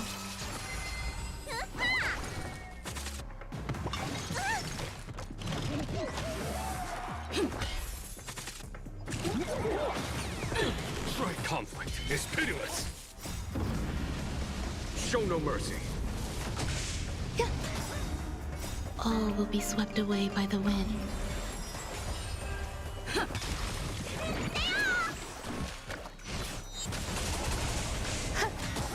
Dreams do come true.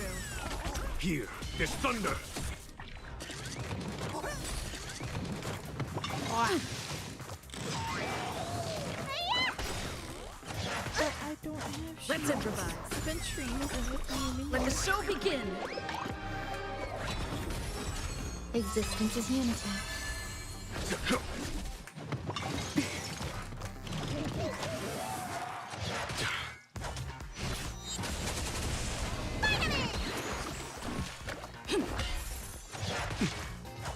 Since I've fallen out of this. All will be swept away by the wind. Stay away. Dream is not over! Conflict is pitiless.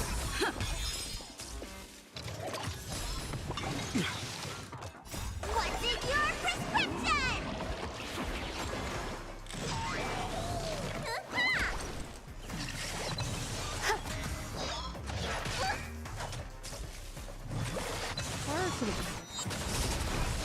Here, this thunder. Show no mercy.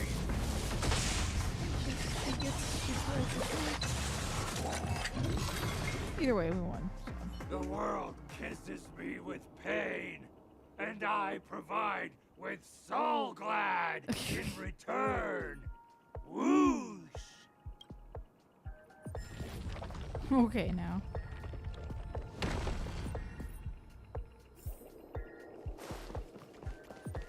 Okay. Third round.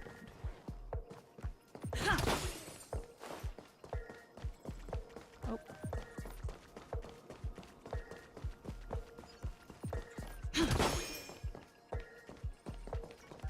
Proceed until we do that. Is that all? Grab this herb.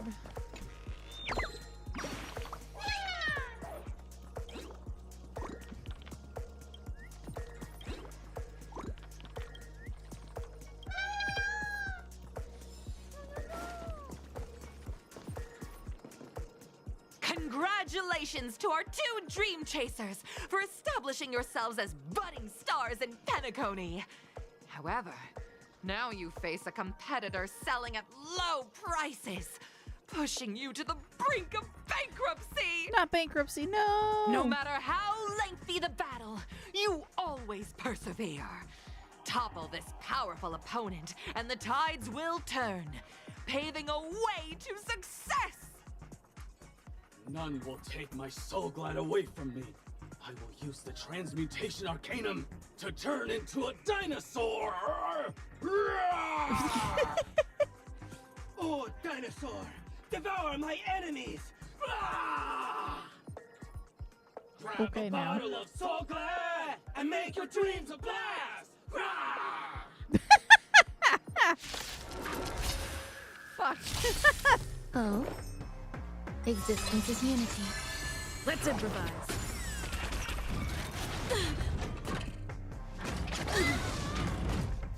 Let the show begin. Conflict is pitiless.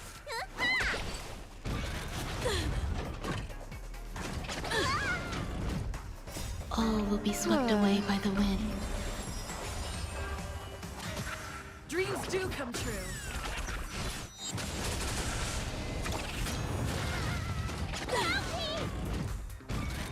Stay away. Ow! Here is thunder.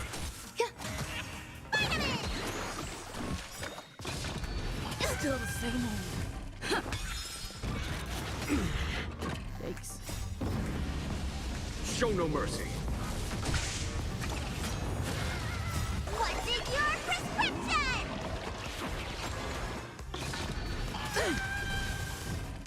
All will be swept away by the wind. Conflict is pitiless. Let the show begin.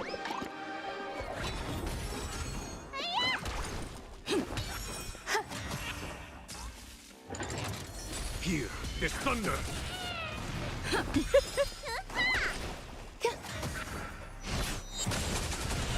There we go. Victory. The body withers, but the Soul Glad name shall not. Okay, now. You truly are a beast, more than I can ever be. That should do it. Okay. Let's go. Mr. Yang is waiting for us. Isn't this fight way off from the actual storyline? Transforming into a dinosaur isn't imaginative enough for you? This is the sort of magic only seen on Penacony. Anyway, let's get back on track. Where were we? Oh, that's right. After an extended battle, you finally emerged victorious! But the companion who journeyed to Penacony with you chose to leave, having lost all hope. In the years that followed, you encountered each other once more on the prosperous streets of Penacony, but dared not call out to one another. Perhaps akin to the lingering regret of every dream chaser. Ah, well done! You brought to life the thrilling action scenes from Once Upon a Time in Dreams. Okay. With your fighting skills. Looks like we won. What would the acting would have looked like then? Let's hurry up and get to the next stage.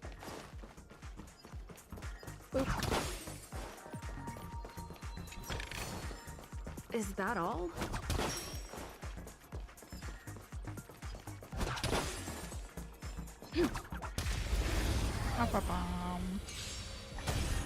Existence is unity. All will be swept away by the wind. Dreams do come true. Conflict is pitiless. Show no mercy.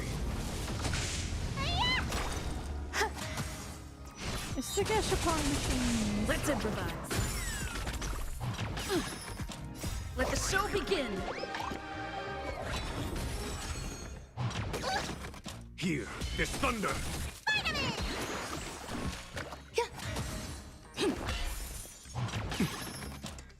Still the same old. Conflict is pitiless. Show no mercy. Dreams do come true. You bully! All will be swept away by the wind.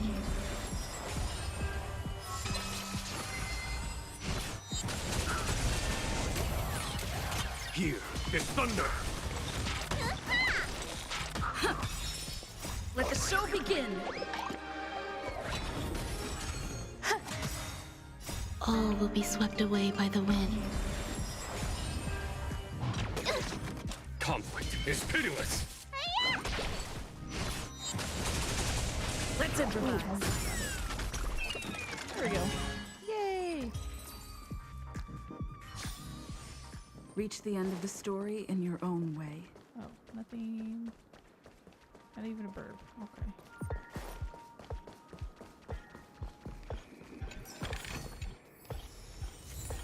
Some like it hot. Alright, what's next? Congrats to both of you for clearing the stage, but more importantly, are you having fun? Fun is more important than success. Look at the time! You finished much faster than that red-haired contestant did. Red-haired contestant? I'm talking about That red-haired contestant. Who is that? You'll find out eventually, but only if you clear the next test first. Welcome to the second stage of the 33rd Scorched Sand Festival in the 20th season, sponsored by Soul Glad Enterprises. Gunfire time! You have the option to choose gunfire and undergo Brother Hanu's trial, or time, where you'll face Clucky's trial. And now, make your choice! I think I'll do Brother Hanu's.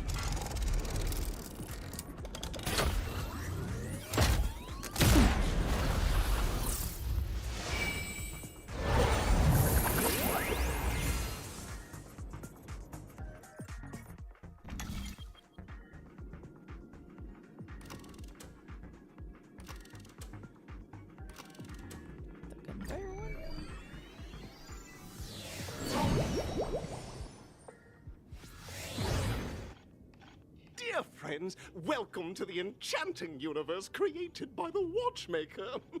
Awaiting you is the morally dubious yet ever charming character from the animated Clocky series, Hanu! It is said that these cartoon characters were inspired by the Watchmaker's own experiences. According to research by Clocky scholars, the original Hanu of reality shared a deep friendship with the Watchmaker, akin to comrades in arms. Enter into the world of Hanu via the TV by the entrance and partake in an enchanting and suspenseful story with him. Good luck in there! If it's a gunfire trial, we should be able to settle this with a fight, right? I hope this won't waste too much of our time. Yeah, we'll be fine, Firefly. It's okay. We got this. You're with me. It's all good. Burb.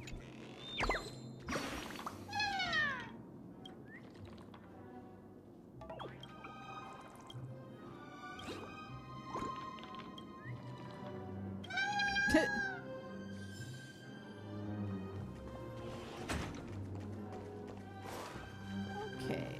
Ready? 1, 2, 3. Are we both in control of this Hanu character? Very good! Looks like you've got the hang of it!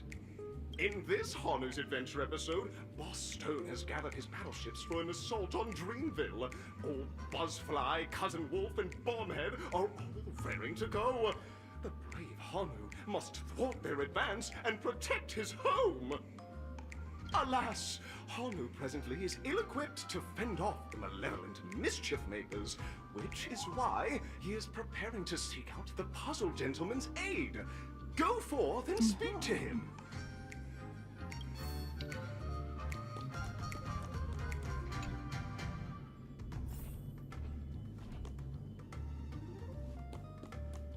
Oh, brave Hanu, you look like you could really use some help.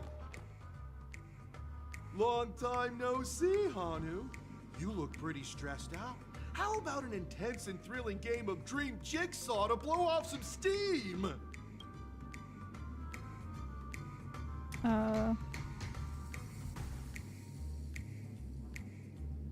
Number 4. Maybe seeing the coolest oomph in history. Oh my! Are you telling me that Boss Stone has rallied the villains to seize Dreamville? What a dreadful twist of fate! Listen closely, Hanu. I'm aware you're in need of a suitable weapon.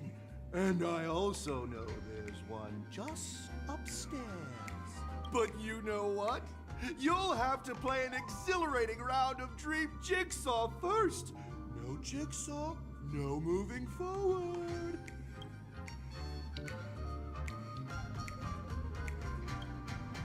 Another cool hoof. Only someone as cool as you could produce such a cool hoof. Now Perfection. scurry along, Hanu, but tread carefully. Two ne'er-do-wells are also eyeing those jigsaw pieces. Either outsmart them with the quick knockout, or ensure they don't catch you in the act. I can't wait to see you finish the dream jigsaw. Best of luck, Hanu. Let's stay alert and make sure those monsters don't spot us. Look up there! If we can push that thing down, do you think that would do the trick?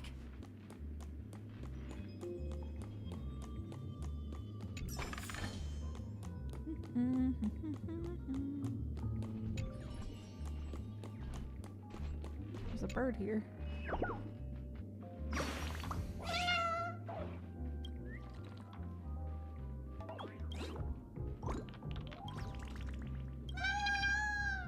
Bye, Burb.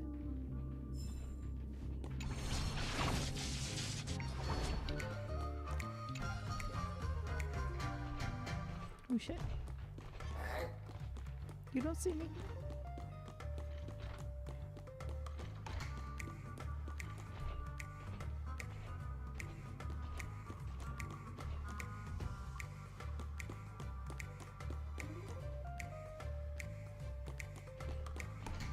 Does that one just stay there?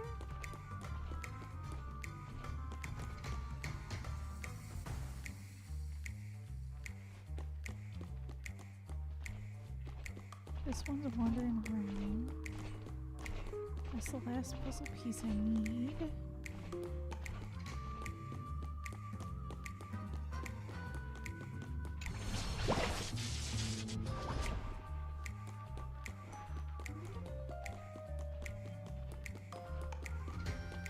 Oh, this. Knock this down on top of it.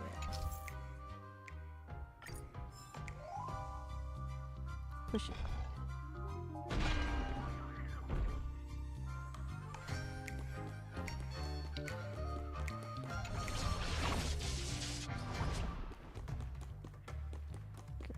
Finally, that's all the jigsaw pieces. Let's hurry back.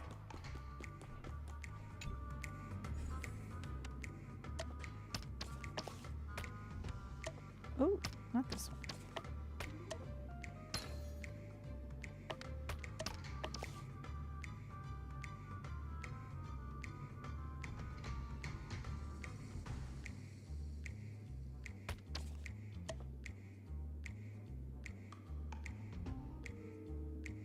Ooh, interesting.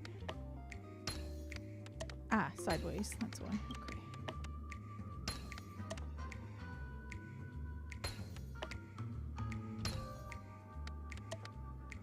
Oh my!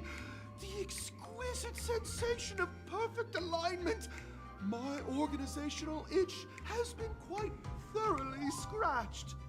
Hurry now, Hanu! Touch that TV set and transform back into your old self. Then head upstairs. Your weapon awaits you there. Are such haphazard instructions really okay? It'll be fine. Disconnecting from that thing so suddenly has left me feeling slightly disoriented.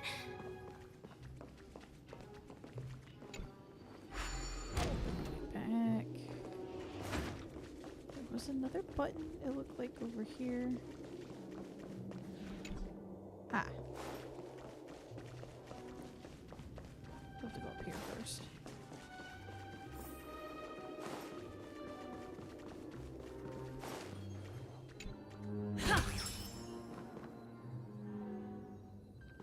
Is that Hanu?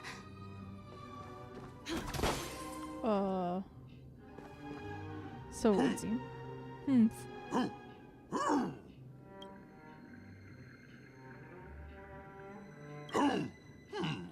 What exactly is he talking about? Tick-tock! It's time for me to make an appearance! Clocky?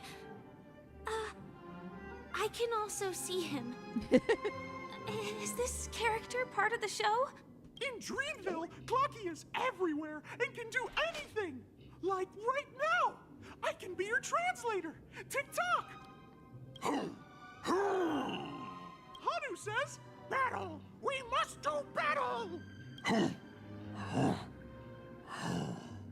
The enemy is at our doorstep, and we have no path of retreat for the future of Dreamville! Touch that suspicious-looking TV right now! So they just jumped inside that TV. Poor Firefly, her brain is breaking. Sheesh. Logic in this plot and dialogue is really being pushed to its limits.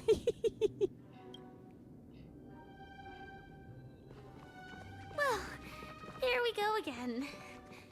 Ready?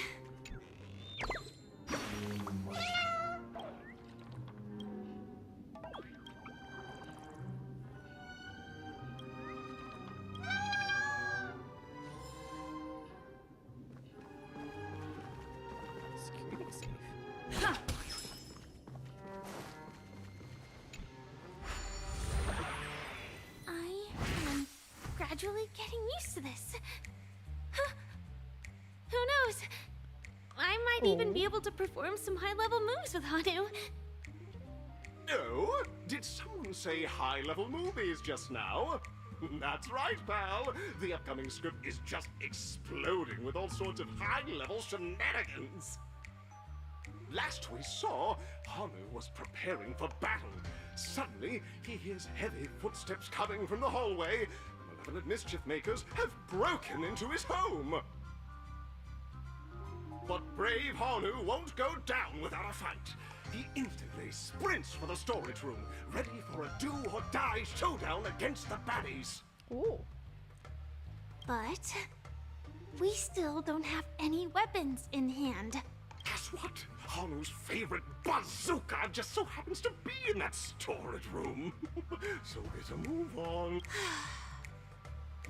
What a coincidentally convenient plot twist. It'd be even more awesome if the organizers allowed me to wear armor.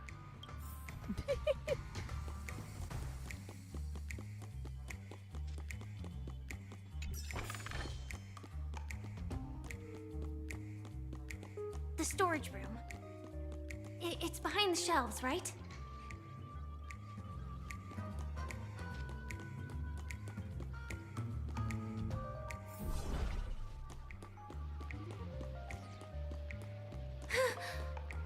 He wasn't lying.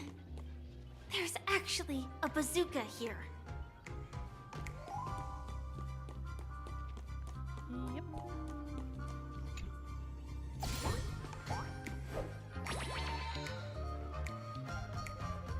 Now we should have a way of dealing with those baddies. This thing feels just like the soaring locust too.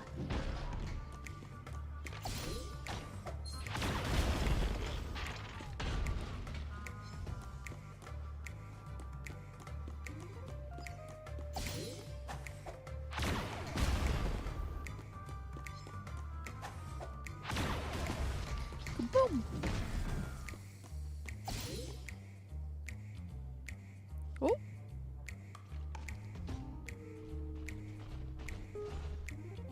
Careful. It looks like we've got more company.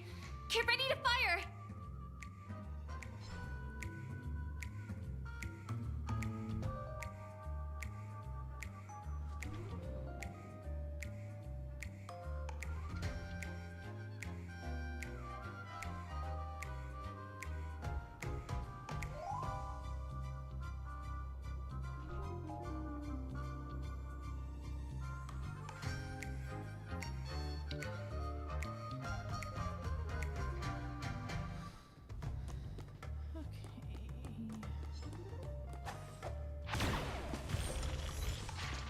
There we go.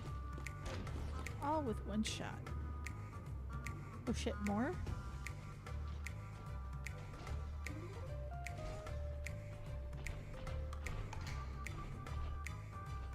Here we go again. But no big deal. We're pretty handy with this bazooka now.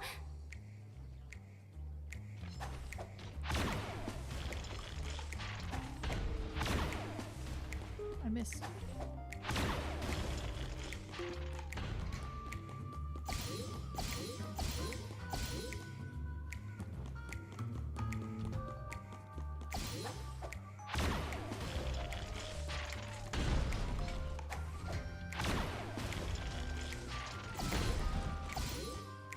That should be all of them, right? Oh my! Honor is on a street! Everyone! The stage is complete! Quickly! Head through the TV to the next stage!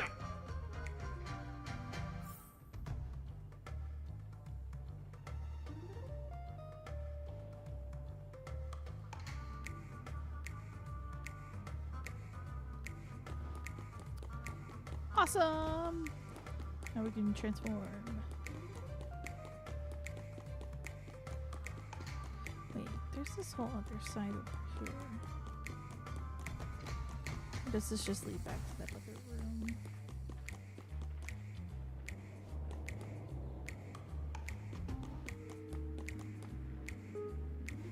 What the?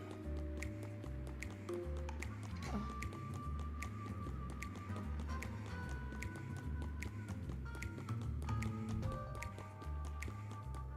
Huh.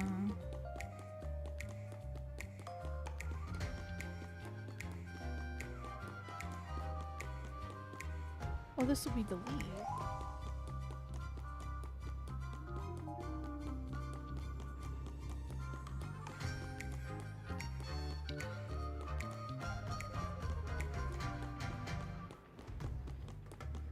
So then where does this go? Ah, it won't let me. Okay.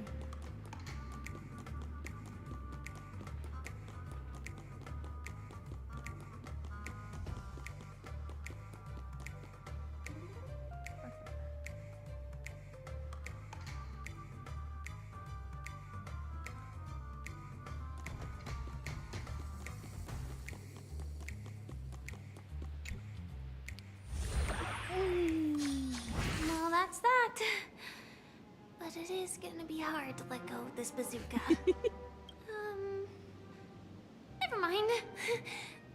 Let's hurry over to the next stage. You okay there, Firefly?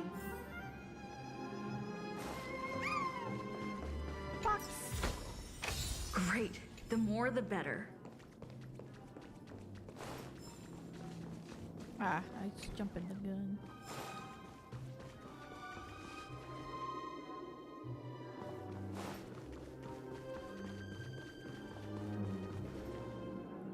Music track.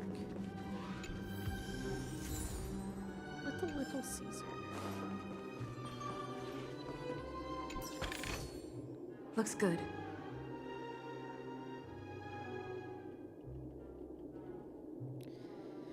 Okay. Congratulations to both of you! Oh, you've overcome all obstacles and proven yourselves. But, unfortunately, there is only one who can be Penacony's festive superstar. In the final stage, you will face the defending champion.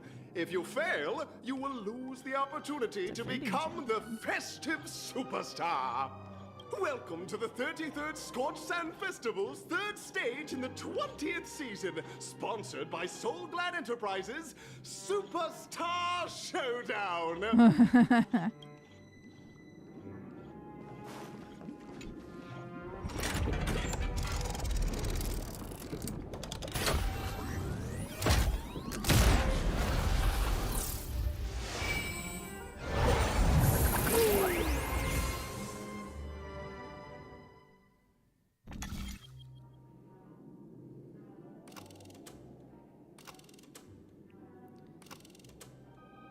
Okay, doesn't matter, I think.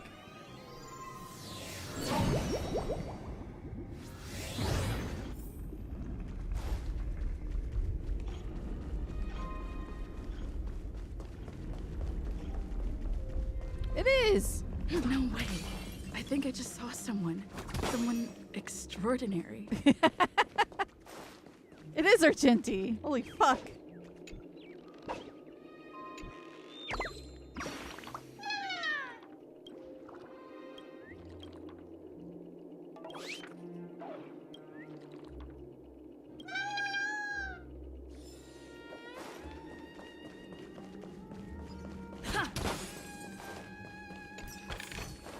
Is that all? Alright, time to fight this guy. Hello, Please Argenti. wait! My beautiful ladies. Oh boy. By the glorious light of beauty! I never thought I would see you again. In such turbulent times, your kind faces are as spring's gentle breeze. Why is your mouth not moving? Bringing solace to my scorched heart. Are you a knight of beauty? Yep.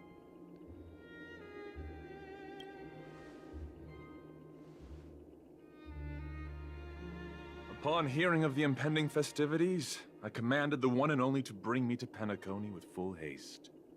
Alas, in a cosmos unguarded by the beauty, disorder prevails. Thus my passage was delayed by tending to the sick and injured. Why is your mouth not moving? Fortunately, the mini-rabbit mech pilot, stray cat duelist, galactic ninja, and quad-drive Intellitron, along with 32 other souls in distress, all emerged from their predicaments safe and sound. I then led them all here to revel in the harmony with the countless other splendid beings.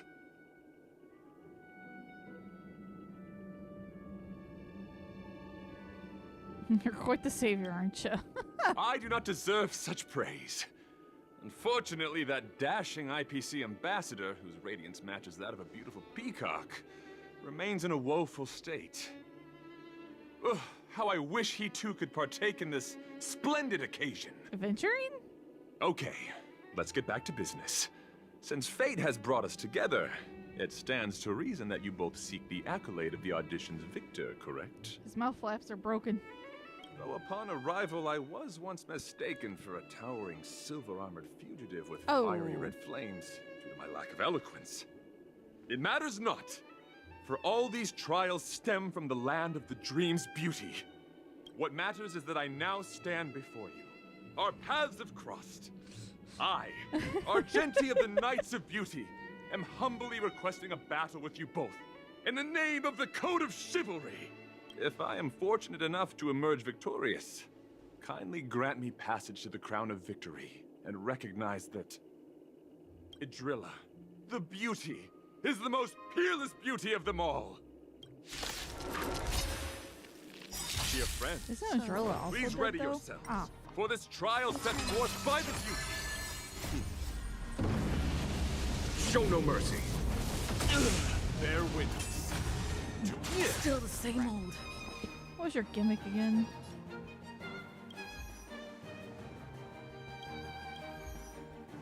Spear tip. You said you guys will explode. Okay. Rise to the challenge. That's not what I meant. Conflict is pitiless.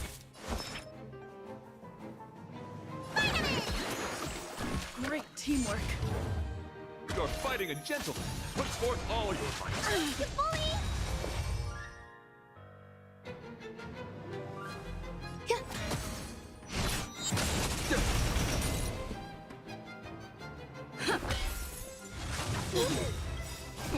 Time to question your prescription! So this is the warmth of life. Let the show begin. Every petal, all will be swept away by the wind. Here is thunder. Need a doctor?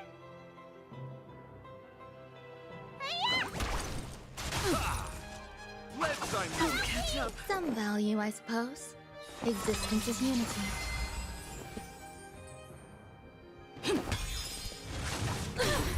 Behold, this symbol of pure.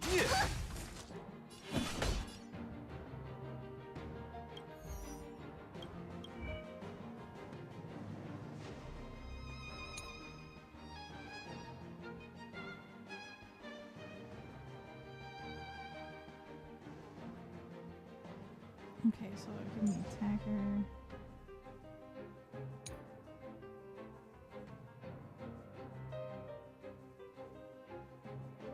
this thing's gonna slap us. Target. Conflict is pitiless. Show no mercy.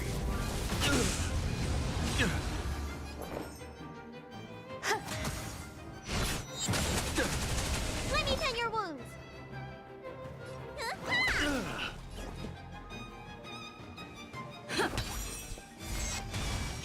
Let the duel commence. Confess.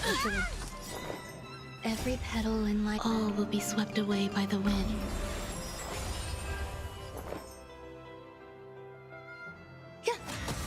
There's no time to lose.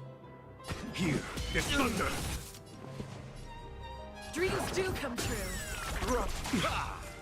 Put forth all your might. Still the same old. What is your prescription? 1,000 thanks.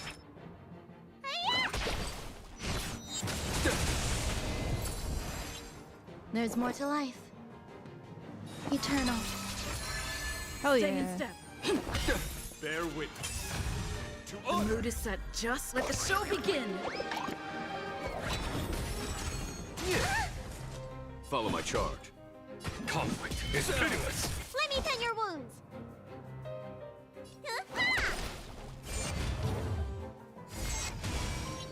Some value, I suppose. Every petal in life, all will be swept away by the wind. Let's improvise. You're fighting a gentleman. Put forth all your might. There's no time to lose. Here is thunder.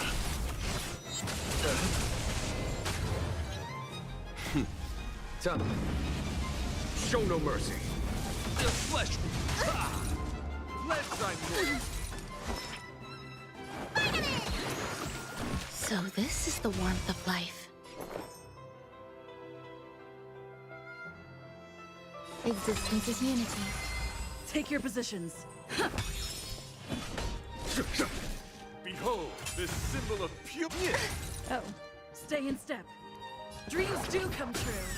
Rise to the challenge. Every petal in life's all will be swept away by the wind.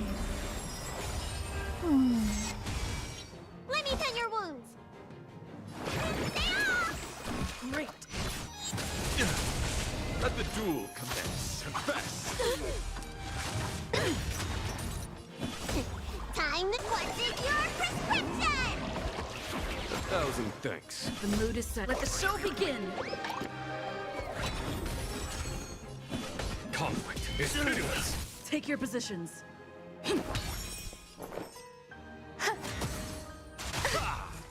Put forth all your might. So this is the warmth of life.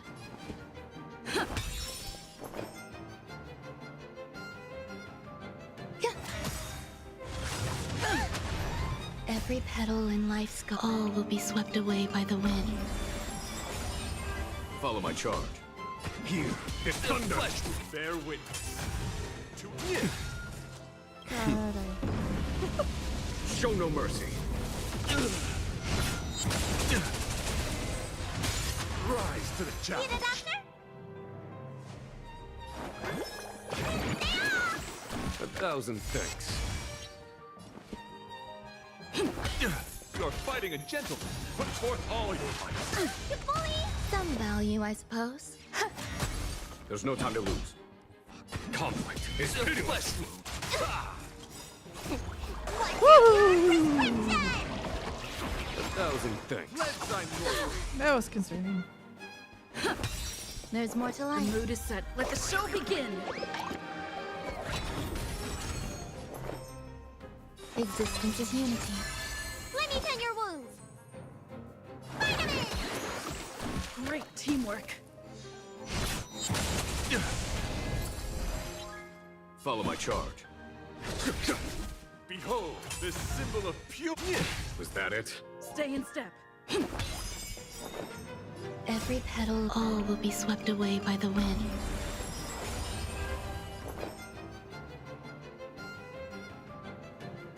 Okay, so that buff is still there.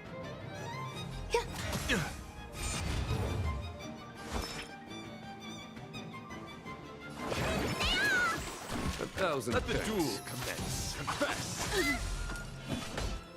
Here is thunder. Take your positions. Show no mercy.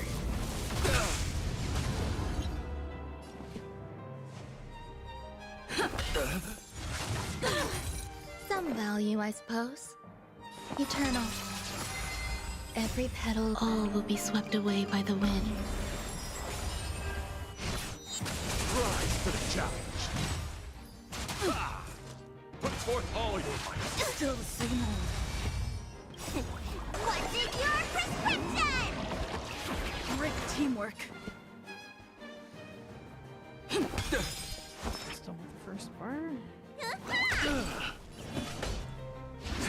Rise to their witness. To You bully!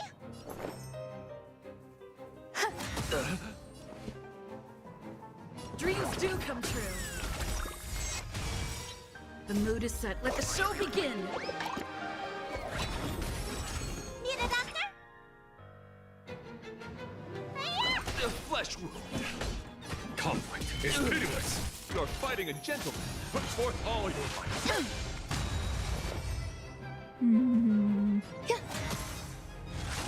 Still the same old. Every petal, all will be swept away by the wind. Not looking good at all. Someone's dying. Let's improvise. Confess. It's good to be back in the field. There's more to life.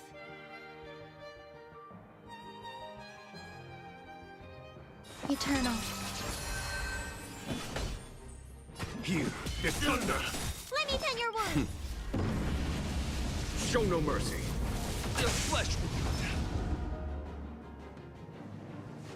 Will there be enough energy to still heal? First What's in your prescription? 1,000 thanks. Stay in step. Dreams do come true. Behold, this symbol of pure. Oh my god!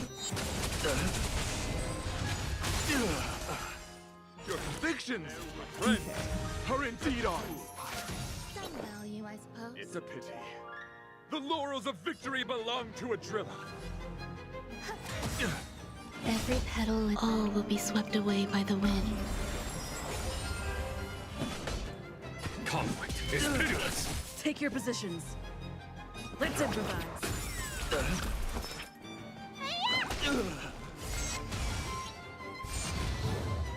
Let's I'll catch up. put forth all your might. Still the same old. The mood is set. Just let the show begin. There's more to life.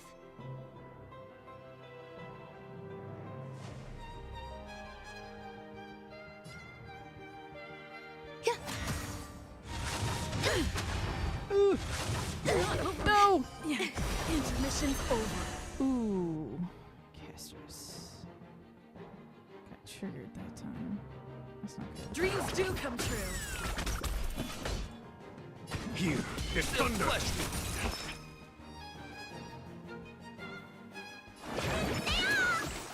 Great You're teamwork. fighting a gentleman. Time to what's in your prescription? 1,000 Put thanks. forth all your might.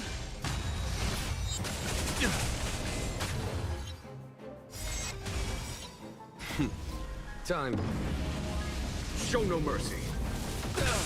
Some value, as every petal, all will be swept away by the wind.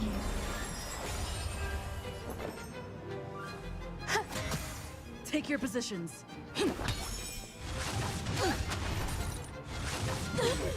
Bear witness. To let the duel commence. There's no time to lose.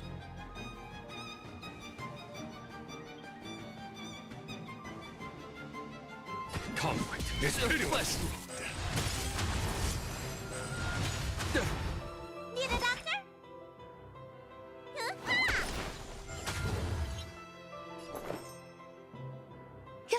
Rise to the challenge. Confess! Oh, catch up. The mood is set. Let the show begin! Put forth all your might. Follow my charm. Every petal, all will be swept away by the wind. Okay, we'll just get a chance, okay? Rise to the challenge. Existence is unity. Let me tend your wounds. Vitamin! So this is the warmth of life. What is your prescription? So this is the warmth of life. Still the same old. Put forth all your might. You bully! There's no time to lose. Rise, behold, this symbol of pure beauty. Show no mercy. You're fighting a gentleman. There's more to life. What does that even mean? Take your positions. Dreams do come true.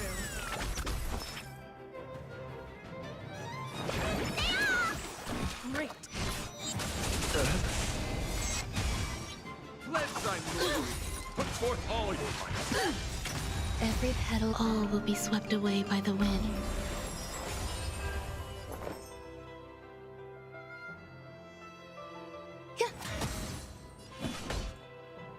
Here is thunder. Stay in step.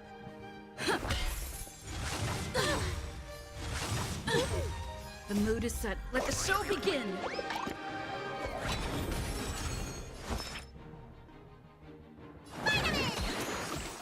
Great Let the teamwork. duel commence. Time to show you. What is your prescription? So this is the warmth of life. Take your positions.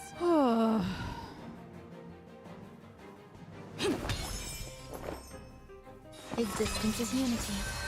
Follow my Every charm. petal, all will be swept away by the wind. Conflict is pitiless.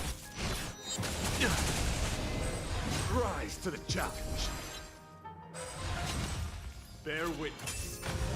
You're fighting a gentleman. Stay in step.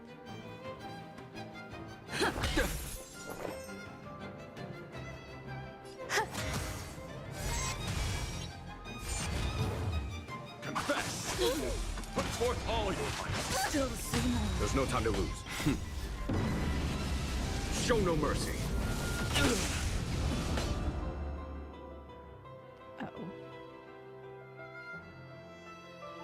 Uh-oh. Here is thunder. Still unanswered. Dreams do come true. Let the duel commence. Put forth all your might. Not over yet.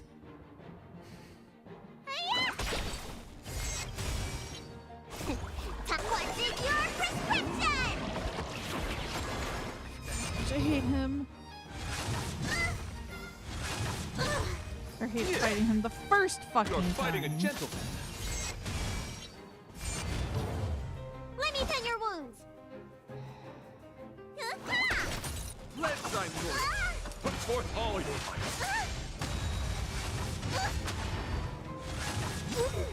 Let the duel commence. What is your prescription? By yourself in the fight. Put forth all your might. You bully!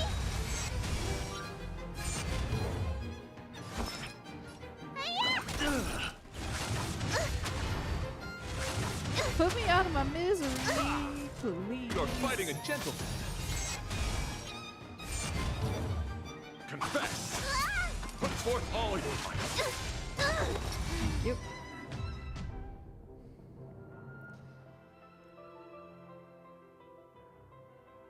I think I had to do casual mode the first time too. I fought him. Because I don't even know if I have anything that I can like counter him well with. I don't fucking care. I just want to get through the story. Restart. I'm sorry. Dear friends, Oh. please ready yourselves for this trial set forth by the beauty. Show no mercy. You bully! Stay in step. Follow my charge. Conflict is pitiless. Need a doctor? There's more to life. Gotta go. Rise to the challenge. Let the duel commence. Put forth all your might. Take your positions. There's no time to lose. What's in your prescription? 1,000 thanks. Here is thunder. Let me tend your wounds. A flesh wound. Every petal, all will be swept away by the wind. Eternal. Confess. Follow my The charge. mood is set. Let the show begin.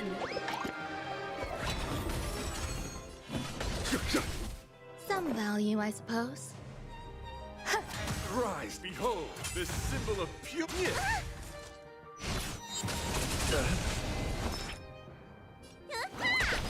Stay in step. Dreams do come true. You're fighting a gentleman. Let's I'm Existence is unity.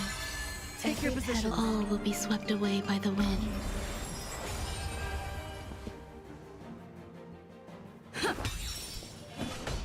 Conflict is pitiless. Need a doctor? Show no mercy.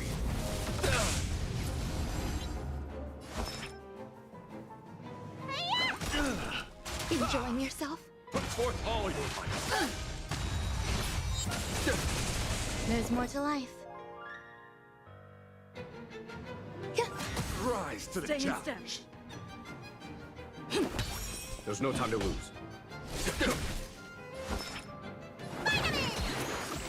So this is the warmth of life.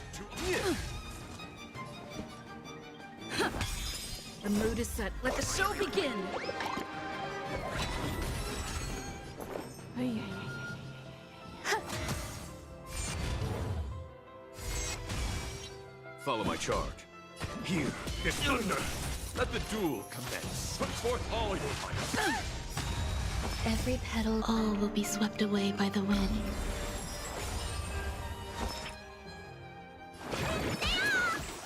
Great teamwork.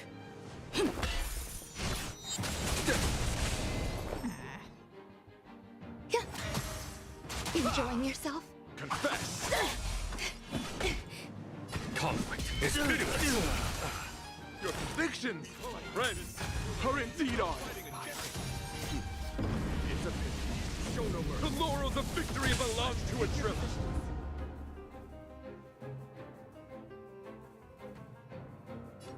Dreams do come true. Let me tend your wounds. So this is the warmth of life. Eternal. Pledge thy loyalty. Put forth all your might. Every petal, all will be swept away by the wind. Stay in step.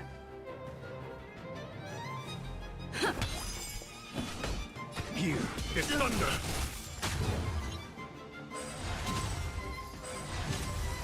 Some value, I suppose. Need a doctor? Great teamwork. Put forth all your might. You bully! The mood is set. Let the show begin. There's no time to lose. There's more to Bear witness. Let the duel commence. Let me tend your wounds. So this is the Why are warmth you not of getting life. the general? God damn it.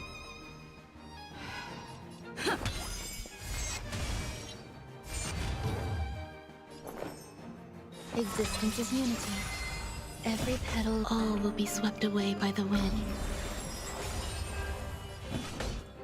Conflict is pitiless. Confess. Put forth all your might. Still the same old. Show no mercy. A flesh wound.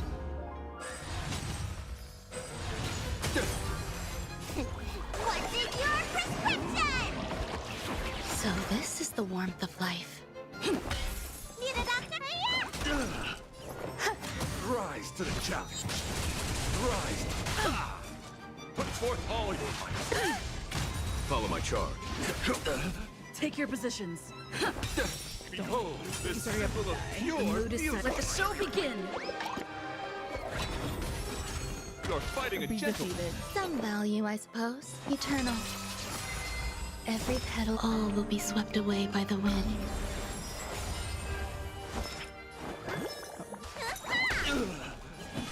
Here is thunder. Dreams do come true. Fuck. Pledge thy loyalty. Put forth all your might. There's more to life.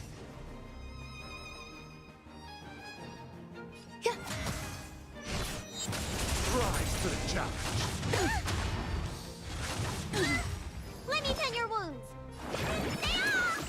So this is the warmth of life. What is your prescription? 1,000 thanks. Let's improvise. There's no time to lose. Conflict is pitiless. Come on. You should do it. Show no mercy. That's enough. Woo! I have come to grasp the sincerity of your cause. I yield. Thank fucking God. Beautiful! Truly a captivating contest. What is your mouth? It is through you that I realize to uphold the honor of a driller, I must further hone my skills. What a beautiful lesson indeed! Go forth, my dear friend. Beautiful miss. The audition's crown is yours to claim. I shall remain here, gazing from afar as you bask in the limelight, joining the audience in offering you the most heartfelt cheers and applause. We don't have much time. May fate allow us to meet again, Knight of Beauty. But please don't make me have to fight him again. In that case, let's make our way to the end. Jesus Christ. Penacony's really thronging with talent. I hope we make it in time.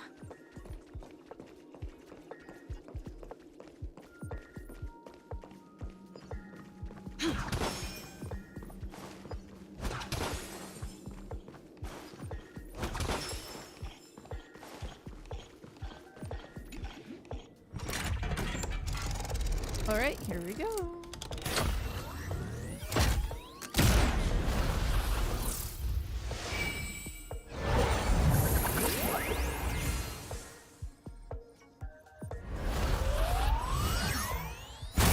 Woo! Fireworks. Cool. Congratulations to the Galactic Baseballer and Firefly on becoming this Sports Sand Festival's champions! We look forward to their amazing entrance in the Charmony Festival! Let's give a round of applause to our aspiring young guests!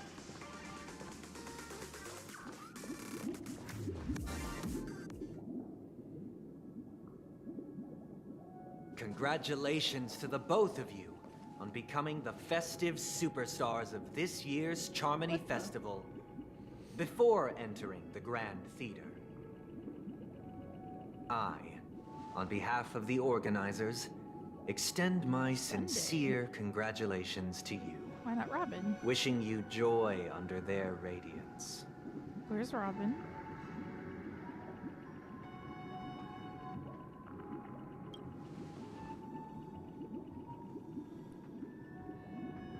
As previously promised, my sister, Mr. Yang, and I have met with the Dream Master. We delved into the truth about Penacony and its Stellaron, and have come to a consensus. Both I and the Oak family cannot acquiesce to your request. What? Just as expected. We acknowledge the perspective of you Nameless. Penacony does require change, but not as you propose. The planet of festivities cannot and will not revert to a place characterized by chaos, disorder, or anarchy. Through your journey of overcoming obstacles, you must have glimpsed the essence of that era. The vulnerable ruthlessly eliminated, equality non-existent, common folk living precarious lives, eking out a dreary existence. We're gonna have to fight your ass, Ultimately, aren't we? only heroes like yourselves manage to achieve success. But I would dare ask, if you did not possess the special status of having a Stellaron, and you were but an anonymous and frail member among the masses, which Penacony would you prefer? A dystopia for the survival of the fittest, or a sweet dream paradise for all? Is there a third option?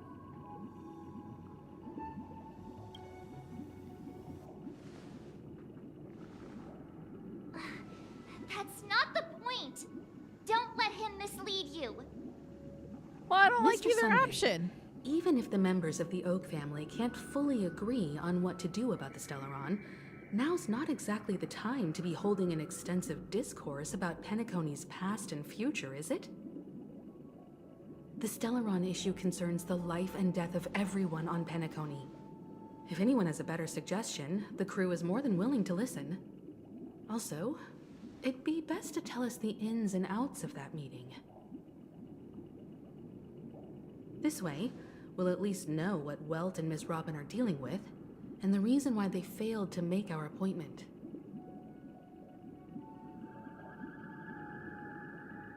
Ah, Navigator. That is precisely my intention.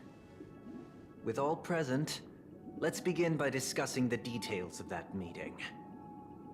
Let's talk about our tribulations and choices, our ideals and beliefs, and our final course of action. The only path to take. Oh boy. A while ago. You mean to say that for the longest time, there have been scoundrels who would use this Charmity Festival that I have bequeathed to the masses as a tool to realize their ambition? Isn't that what you do with it, though? Indeed, Dream Master. Once the Charmony Festival begins, the Stellaron's powers, along with the song, will be broadcast across the entire planet of Penacony. And then everyone in their dreams will be unable to awaken. This is indeed surprising to me. The dreamscape is maintained by the collective effort of the 5 families. The Dream Master If is the someone were traitor. to use the Charmony Festival to recklessly disseminate the power of the Stellaron, this individual must hold a position of great authority. Do you have any suspects? I'd like to ask, did you really not know of the Stellaron's existence? I would have never thought that this Nameless would point the spear at me. Quite astonishing indeed. If I have offended, the Astral Express extends its sincere apologies. But the current circumstances are dire and leave no room for meticulous inquiry.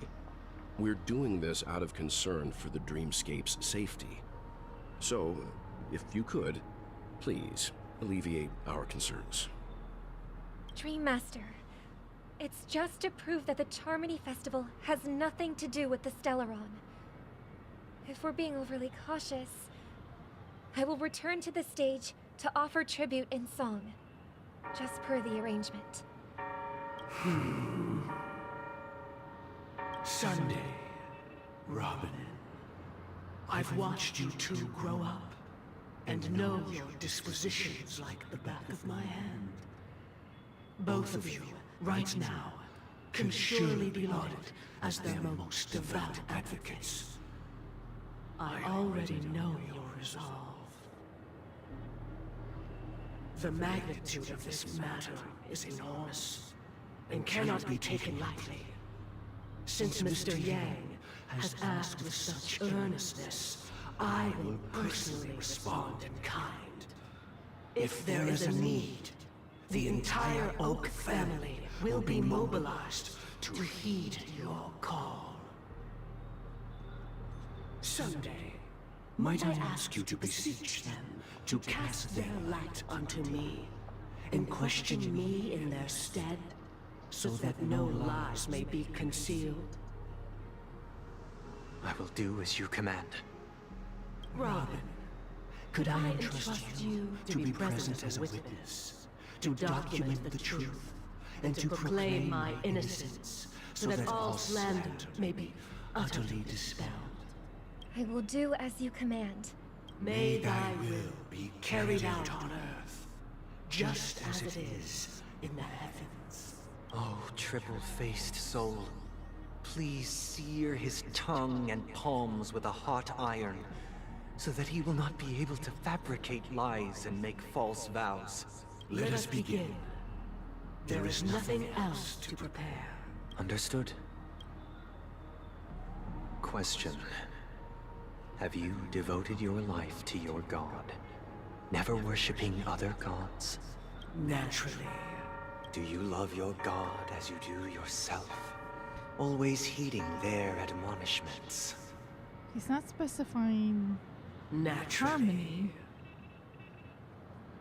Have you strayed from the path expected by your god, betraying their name? Never. Have you ever been inordinate with your asks of your god, coveting more than the foundation of the creation itself? Never. Then, a final question. Do you swear to fulfill all vows, past, present, and future?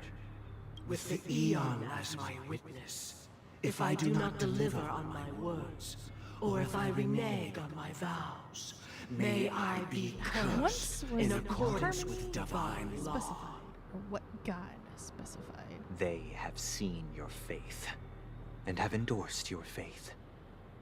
With this, it can be evidenced... Just a moment. What is it, Mr. Yang? I have another question I hope to have answered. To my understanding, the family's harmony and prosperity have never relied on so-called divine laws. The god you both mentioned, are they truly Shipe? Mr. Yang should know that those belonging to the family toil together as if they were kin, embracing solidarity and unity under their light. All duplicity is laid bare before the harmony. Thank you, Will, Such for a asking the delicate question. and complex symphony. Which other god could perfectly harmonize this, if not for the Great One? Shipe. Perfectly harmonize. Therein lies the problem. It isn't an outsider lurking in the shadows who changed the harmony, but a dissonance that has surreptitiously emerged from within this very symphony itself. In the distant past, there existed an Eon. With one flick of the wrist, they crafted the laws of the cosmos.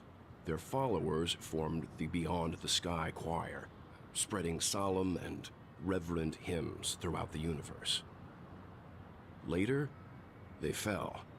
The route traversed by this Eon clashed with the harmony, ultimately being absorbed and fused into it. The chorus that once reverberated across worlds fell silent, and when it echoed anew, it was transformed into the hymn of harmony. Though an Eon may perish, paths with no masters still linger. In the all-forgiving harmony, echoes of bygone dissonance may subtly arise. Mr. Yang, being overly astute can be a detriment. Especially when you find yourself alone and without allies.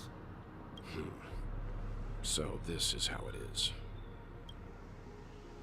For the sake of our grand cause, Sunday, please afford these two an opportunity to rest. What?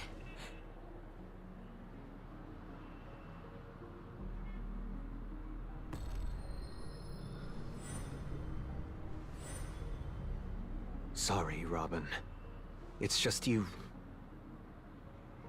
I did not wish for you to know this. It's a pity that things have turned out this way. Oh, So, this is the true reason I can't sing?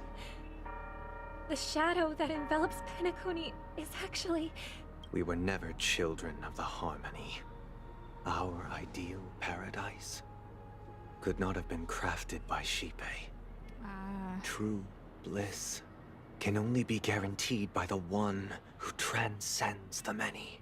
Within the foundation of law, humanity establishes civilization, and through harmony, we obtain order. Unbelievable. To think that there would be remnants of the Order on Penacony. What have you done with Mr. Yang and Miss Robin? Don't worry. I just gave them some time alone to ponder their fates. You should know that these actions make you an enemy of the Astral Express. Should we need to stand against the Nameless, it would only be myself and the Oak family involved. But we haven't reached that point yet. Your efforts for the justice of Penacony are evident to everyone, and have been widely observed.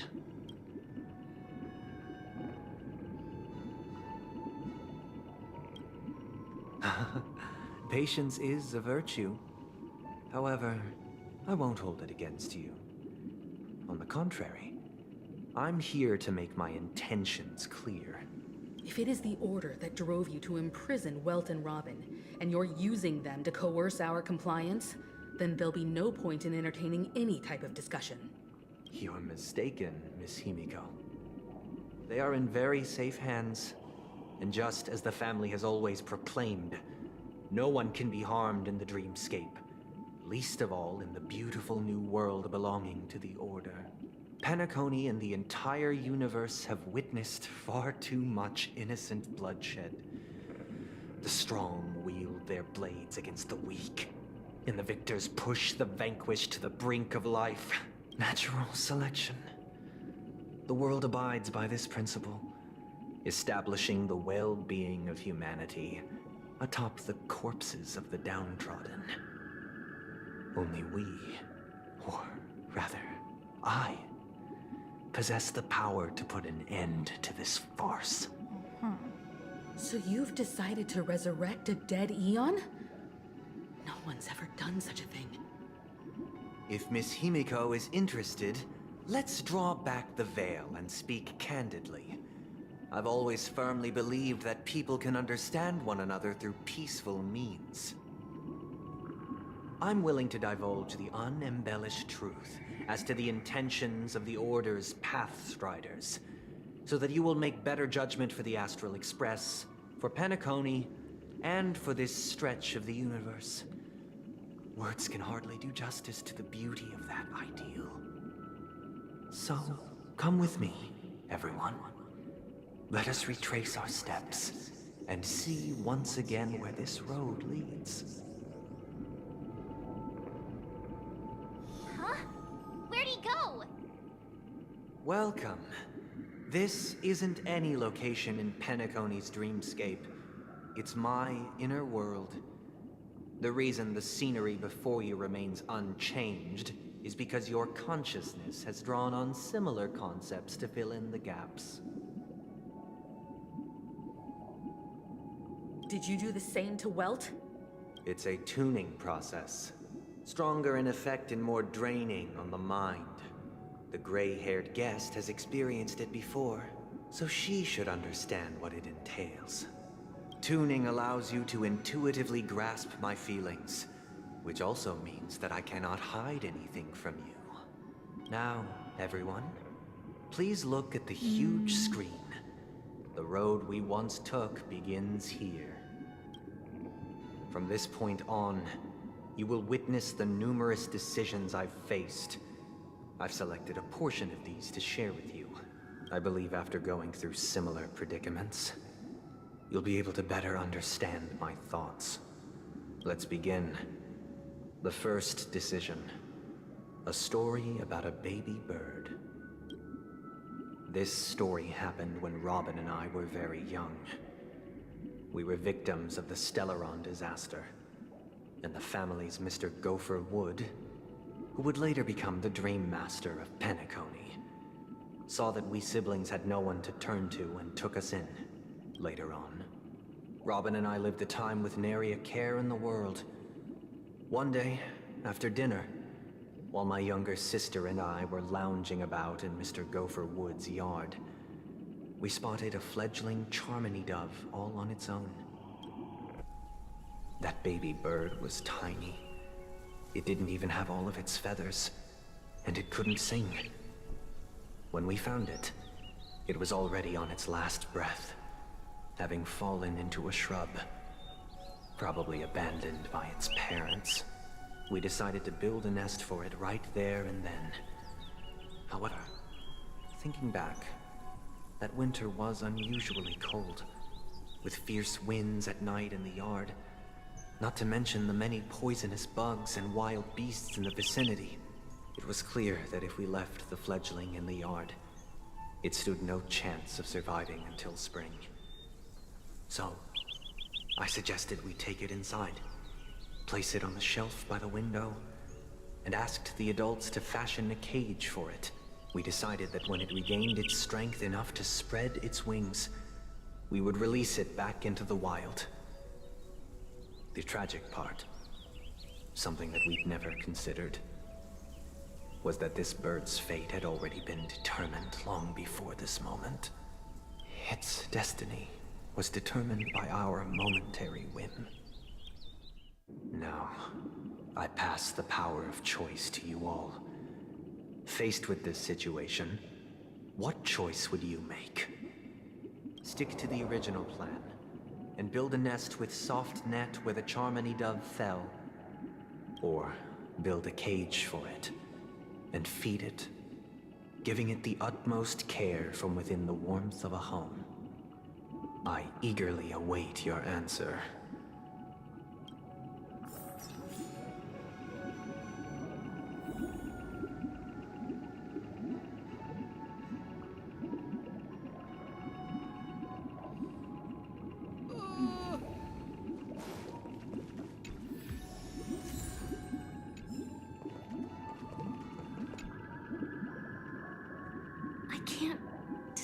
His intentions right now, but based solely on that question, I would probably choose to build that dove a cage. Even if I was gonna release it back into the sky, it'd have to be strong enough to fly first. If I left it where I found it, I fear it'd never get the chance to fly ever again.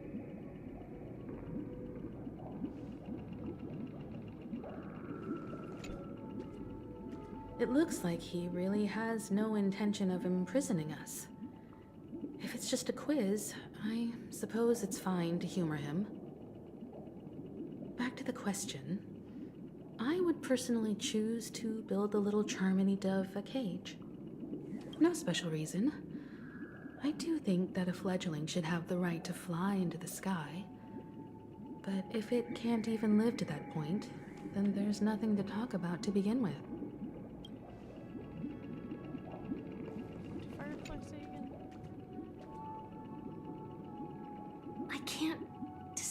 His intention, even if I was gonna release it back into the sky, it'd have to be strong enough to fly. Yeah, basically seems. That guy just casually throws this kind of question at us? What exactly is his deal? But fine, I'll answer, I guess. If it were me, I guess I'd choose to build a cage for the little Charmony dove. After all, leaving it there, it's bound to get hurt by wild animals or something. And that'd just be too sad. I mean, we rehab it wild animals all the time, too. So, furniture within a cage. I'm happy to see that you made a choice similar to ours. If your mind is made up, we passionately nursed it back to health, preparing only the best food for it every day. We even preened its feathers. Later, on the day that Robin left Penacony, we opened the cage door and let it fly back into the sky. I watched it for a long while by the window, probably about 3 or so days. In those 3 long days, the little Charmony dove tried again and again to spread its wings to fly into the sky, but fell to the ground, only to keep trying. Finally, on the 137th attempt, it succeeded. But its attempt did not go perfectly. After flying unsteadily for a while, it fell to the ground, unable to grasp the direction of the air currents. The fall shattered its wings. It writhed helplessly in my embrace. But it was all for naught, finally succumbing to a painful demise. And in that instant, our tender care, our given love and hopes, they all became the inevitable push that sent it to its death. I deeply regret the choices we made. Next, let us head to the second decision. This time, it's the story of a dream chaser. This story happened when I was appointed as Bronze Melodia, a position exclusive to the Oak family, charged with listening to the problems and vexations of Dreamscape residents, and providing them with the relevant guidance. It was during that period that I had the opportunity to hear voices from all corners of the Dreamscape. Joy, sorrow, arrogance, regret. The complex tapestry of human nature that formed the world. And I was fortunate to catch a glimpse of it. He was a dream chaser, and an illegal stowaway. Just like the rest of them, he came to Penacony in search of a better life, except that, to most people, the price he paid, I suppose you could say it was everything.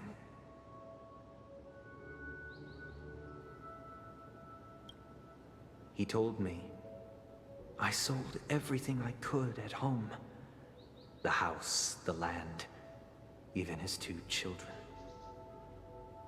He said he could not afford to raise them, and that at least they could eat if they lived as slaves.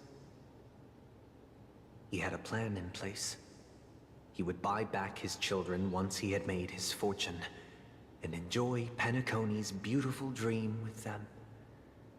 Alas, his plan to smuggle himself was somewhat clumsy, and he was sniffed out by those pig-headed hounds. After hearing the Dream Chaser's story, I immediately appealed to the Bloodhound family to cease their pursuit. That way, at least he could live peacefully. But I was still too naive to the ways of the world. I did not anticipate that what I thought was a kind gesture would later lead to dire consequences.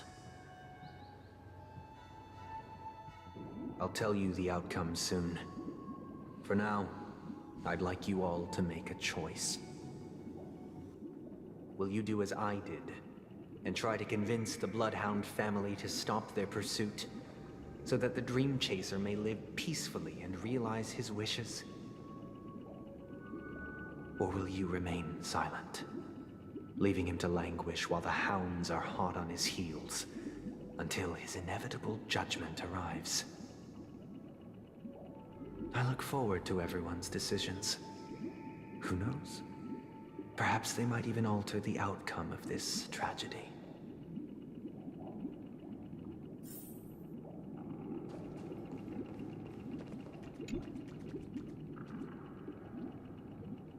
this question. Surely it has some connection to the baby bird story. And this connection is precisely the breakthrough Sunday aims to use to persuade us. I'd probably choose to ask the Bloodhounds to cease their pursuit.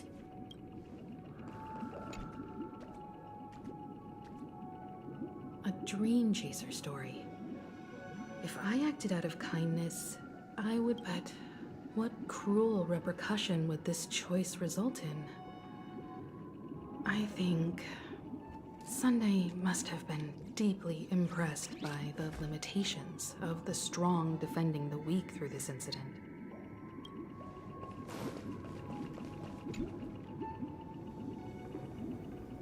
It seems illegal stowaways are really quite common on Penacony. But that guy in the story, I don't think he deserves any sympathy at all. He sold his kids to chase a dream. Even if he intended to go back for them, it's still insanely irresponsible. With that thought, there's only one choice. Let the Bloodhounds send him back home.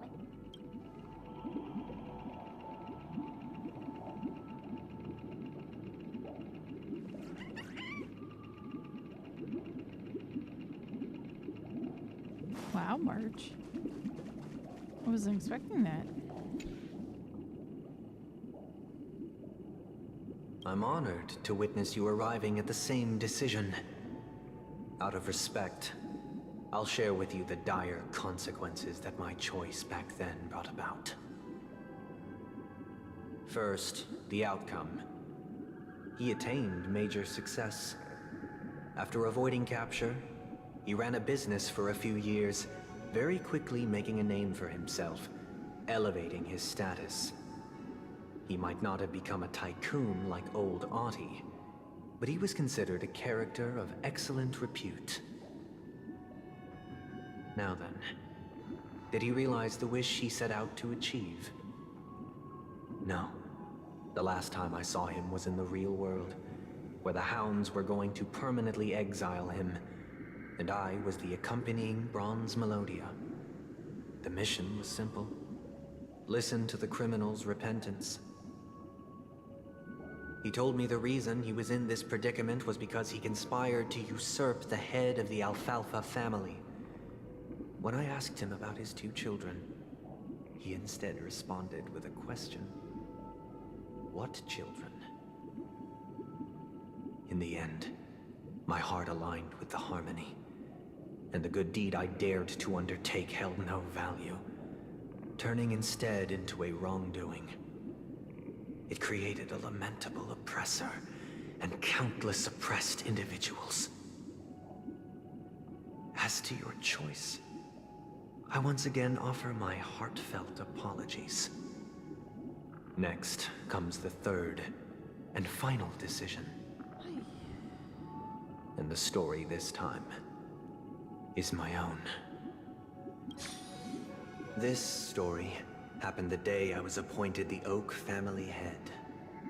At that time, Mr. Gopherwood was the current Dream Master, and as per his wish, we had a private conversation. What surprised me was that the Dream Master had only come to deliver a letter to me. He let me read its contents, and it was a letter from my sister. The letter contained the usual pleasantries, anecdotes from her travels. Nothing out of the ordinary. Just as I started wondering how this letter related to our discussion, the Dream Master began to speak. Do you know who wrote this letter? My sister, of course. But why would you personally visit me to hand me a letter from my sister containing mere trivialities? To help you grasp the full scope of this issue. Do you know where Robin is at this moment? From what the letter indicates, she must be in Caspelina 8, correct? She's touring there right now. Correct. Has she mentioned anything about a stray bullet? Huh? A stray bullet? What?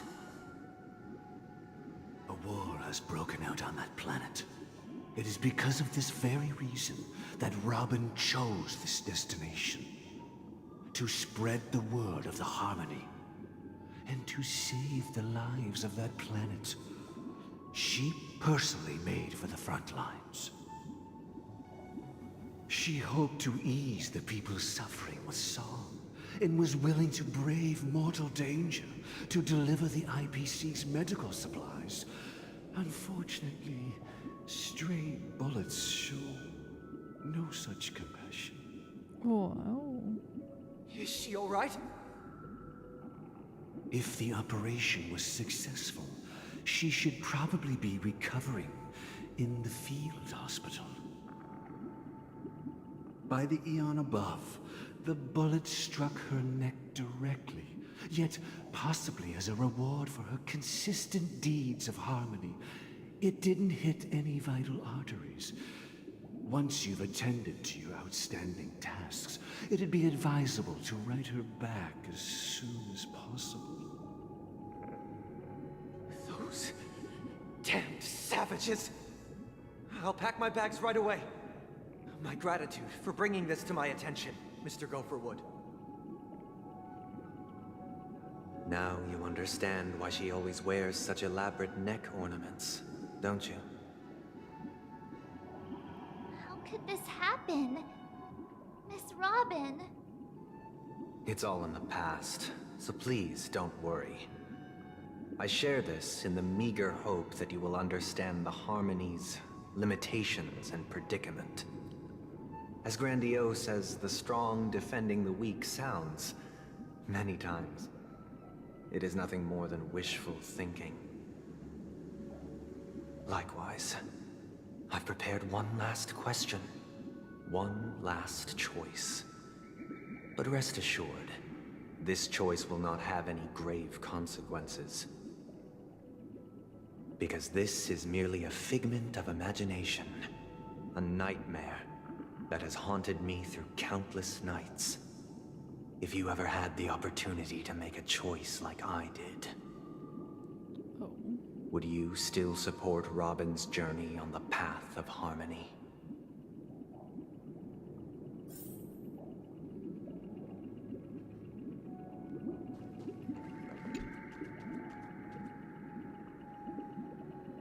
I often feel like I've dreamt of similar scenes on certain nights. In the dream, I see blurry faces. I don't know who they are, but I sympathize with all of them, fighting for survival against some unfathomable force. Their confusion and fear are lucid to me, but I also remember they chose never to give up. Just like Miss Robin. If Mr. Sunday's question leaves you puzzled, you should find the answer from your own experiences. With each trailblaze, dangers and tribulations will surely follow. But would you ever back away? Would you stop March and Don Hung from reaching their next destination? I believe you have an answer of your own in your heart.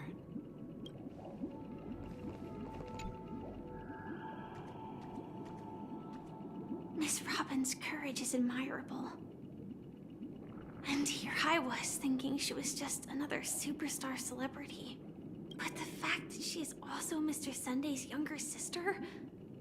No, I doubt he'd wish harm on his own flesh and blood, no matter how grand the ambition.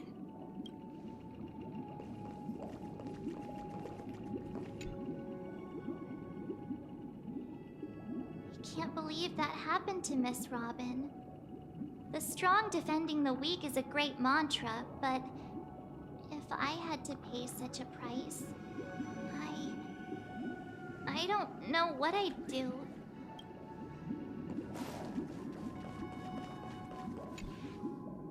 Let her go on her journey. Yep. I see. I am now aware of everyone's stances. Raising these questions merely serves to illustrate one point. The plight of Penacony cannot be salvaged by the harmony. The true foundation for a sweet dream paradise can only be established through the order, where the strong govern the weak. I know the suffering of being tormented, the turmoil of losing your way, how sorrow, and even despair, set in when matters don't work out. All of this causes me unending pain, because this is not what happiness is at all. We must teach the weak how to live a happy life. And this life isn't some noble propriety that the upper crust preaches, but in definitive terms, a way of survival that belongs to everyone. So what is your definition of living a happy life? Good question. Human consciousness is fundamentally an illusion, a cage known as self-worth. People lured in by this illusion make mistakes, yet still ask that external influences bear the burden. When one mistake after the next permeates the masses, they become impossible to trace. Thus, the amassing of these individual cages culminate to form a prison, a place dictated only by the rule of survival of the fittest. Nature is always accompanied by predation and sacrifice. Its antithesis is known as order. That is what I want to do. Unite people's happiness under the banner of order. They won't need to make bitter choices any longer, nor face the weaknesses of humanity. They can cast aside their primal instincts to build a haven for mankind. Simply describing thoughts is far too abstract, so allow me to provide a simple example. As you all may know, there are societal norms like weekends and long weekends that exist on some worlds. During these hard-earned rest days, people are given the chance to extricate themselves from the stresses of everyday life, allowing a certain tranquility to return to their souls. And it is only on these days that people do not have to adhere to the law where the strong prey on the weak. They can live out their lives happily during these brief intermissions. It's just a pity that 2 or 3 days are still too fleeting compared to the span of a lifetime. From where I stand, society's ideal system should be 7 rest days. Following Sunday, there should ensue a second, a third, and indeed an infinite procession of Sundays. Oh my word. Okay. This should be the face of the new world. Idyllic, eternal, peaceful days. And thus, every person can return to their base selves in this utopia. Some gaze in reverence at the stars, pouring their whole beings into calculating the distance between us and the isolated world of Pagana. Meanwhile, some seek refuge in quiet corners, holding one another, unencumbered by the chains of unwelcome obligations. There would be no need to bear the hardships of reality. Only in this way can humanity face the inevitable end with the purest of spirit. Living a life of dignity. This is what it is to live in bliss. Miss Firefly, you who are stricken with entropy loss syndrome, you of all would surely understand this.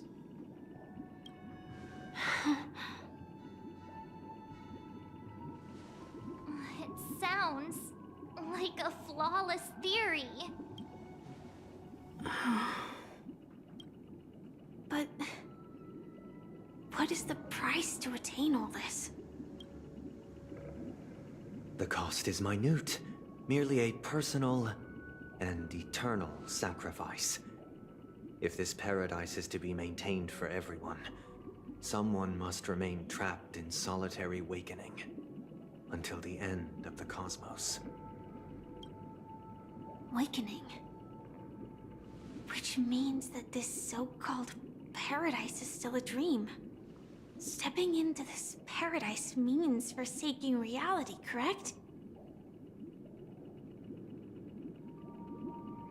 It is not forsaking, but transcending. Flesh, blood, sorrow, weakness. If the physical is the root of spiritual suffering, it is only logical that we defeat it. But in this supposed bliss, people won't have defeated their demons. The chance to overcome their tribulations would be forever lost to them. In other words, it is an escape. That's another way of understanding it. But there is no shame in escape. On the contrary, the seeds of escape exist in everyone's hearts. Don't you agree, Miss Firefly? And as for why life slumbers, it is because we are afraid to awaken from our dreams. But this is not in conflict with the grand plan. Only in acknowledging this can we truly understand the frailty of human nature, and from there, show compassion and protection.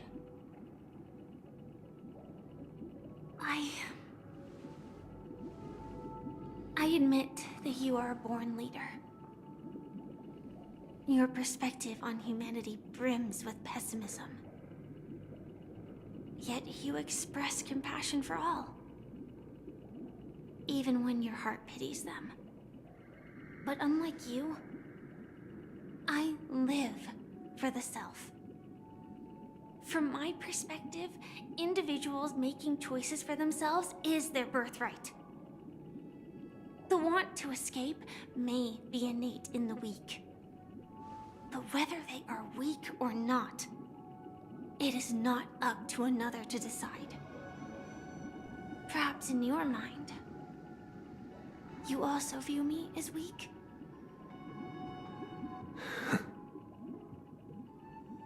Because I don't think so. Since Miss Firefly has said her piece, the Astral Express will also naturally give you our answer. We'll leave it to you. Just as Mr. McHale instructed before. Tell him our choice.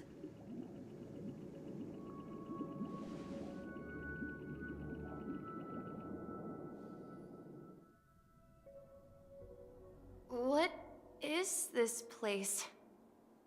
Does this place ring any bells, Misha? Is Misha I don't know. a fragment of Mikhail? But I feel a sense of deja vu. What is this place? It's the realm within a dream bubble. This was left to the Astral Express by a nameless, but weirdly, when we entered it, it was completely empty. Dr. Edward from the Dreamscape sales store told me that dreams are formed from memories, and a dream bubble can't take shape if its core is empty. So I thought you might be able to help us in unraveling this mystery, Misha. As a hotel doorman, you know Penacony best among us. I don't know much about dream bubbles, but if you want to figure out what this mansion is, I'll do my best. I'm counting on you then. Himeko, I still don't get it. Why were you so sure that Misha had a connection with this dream bubble?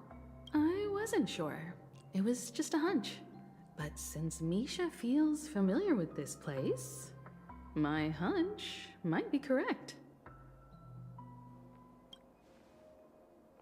Exactly. This is where you and Firefly encountered death, which we now know as dormancy. Considering its connection to Dreamflux Reef, it's not surprising it appeared here. The question now is, who brought you here?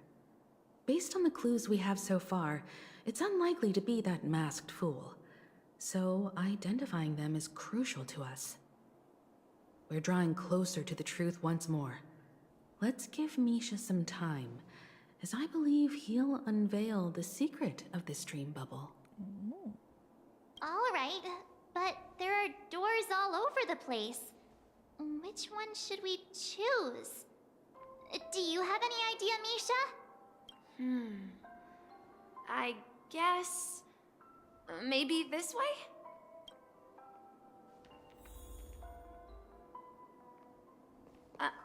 I'm not entirely sure, but... let's give it a try.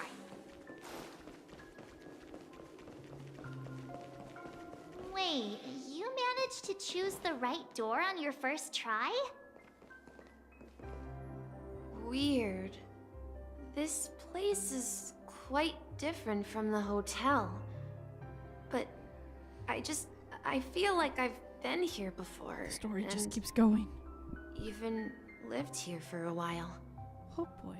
If I remember correctly, there should be a fireplace down that hallway. Clocky and I used to sit by the fire, listening to the crackling of firewood. And the room on the other side was the toy room. I loved spreading out all the toys from the box on the floor and making up stories for each of them. Hold on. This doesn't make sense. Didn't I grow up in Dreamflux Reef? So, what is this place?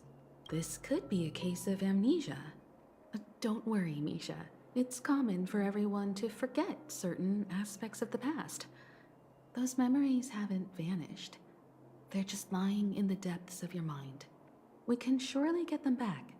Since this place seems familiar to you, why don't we explore a few more rooms and see if you can recall anything more? Yeah, then let's check out the rooms I just mentioned.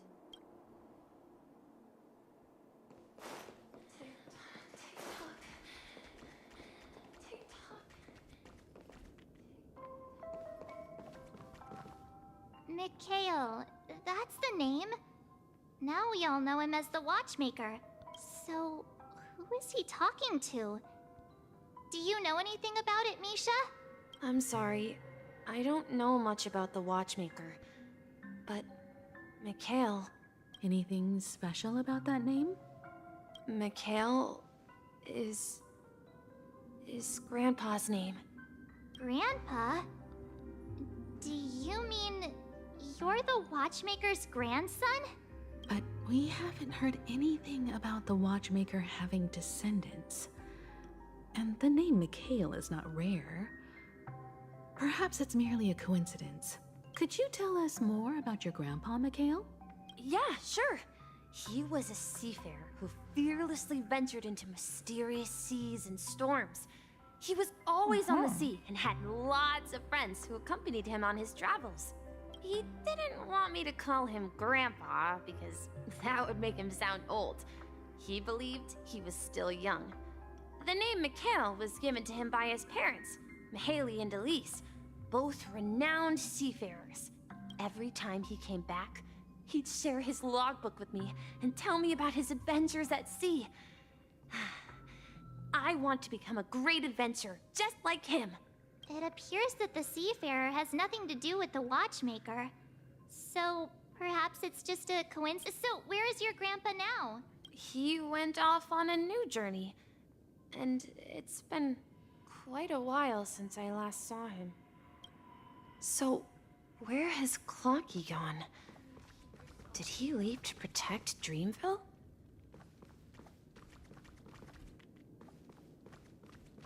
Mikhail?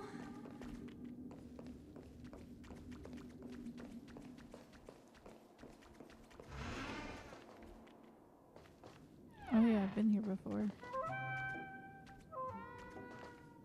I heard some noises from the room. Origami Bird? That's a friend of mine. You and Origami Bird are friends? Yeah. It's a member of the Compass crew, just like Clocky and Miss Mirror. And there's more than just one Origami Bird. They are a big family with lots of brothers and sisters who look the same. They follow Miss Mirror's orders and handle all sorts of jobs on the ship. They're the best sailors.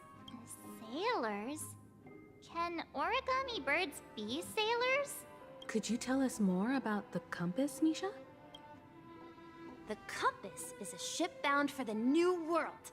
Clocky and his partners travel through layers of fog to the depths of the sea. Whenever there is danger, Clocky will use a compass and guide the ship in the right direction. That's a great story. But in the Penacony cartoon, Clocky and his partners have always lived in Dreamville and never ventured out, right? Huh?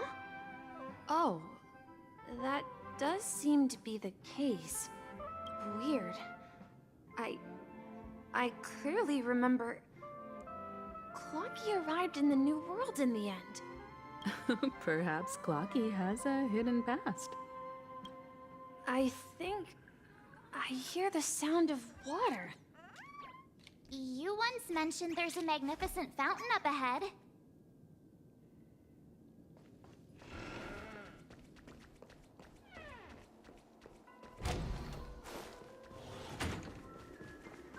Look, there it is! The water resembles a precious jewel, embedded in the dreams of all seafarers.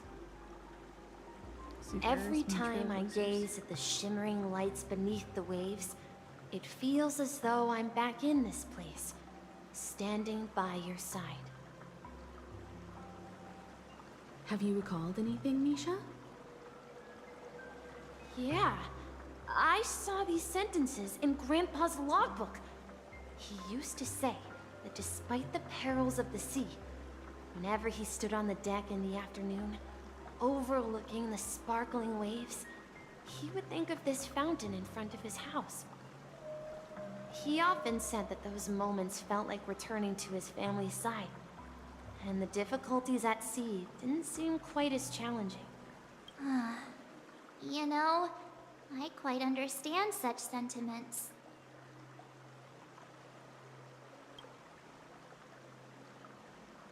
Hey, don't tease! I was just being a bit sentimental. Perhaps every adventurer far from home carries a fountain within their soul. Even though the other side of the sea remains shrouded in the unknown, the fountain in front of his house serves as a compass, leading him back to his cherished ones. Yeah, while Grandpa was at home, we would stand by the fountain and place the compass, a toy boat that I made, into the pool. Back then, I would ask him when I could go on adventures like him, and he would always laugh and say I was still too young. It seems this Mikhail is truly a seafarer and has nothing to do with the watchmaker. Yeah. Based on Misha's recollections, the scenes in the dream bubble appear to be his childhood memories. But this raises more questions. According to Misha, he was clearly born on an oceanic planet and led an ordinary life, with no connection to Penacony at all. Could this be some sort of metaphor? Perhaps the sea refers to the memory zone. I'm sorry. I don't know, but my memories keep pouring out uncontrollably, like water flowing from a fountain. Perhaps I'll remember more things if we go further. I wish to share your burden. We're going to the opposite side, right? No, we should turn left here. Huh? Something feels different about this place. This is it. I remember this corridor. Up ahead is Grandpa's study. It was in that room that I saw him the last time. Dad, we've overcome so many challenges. We've arrived at the new world.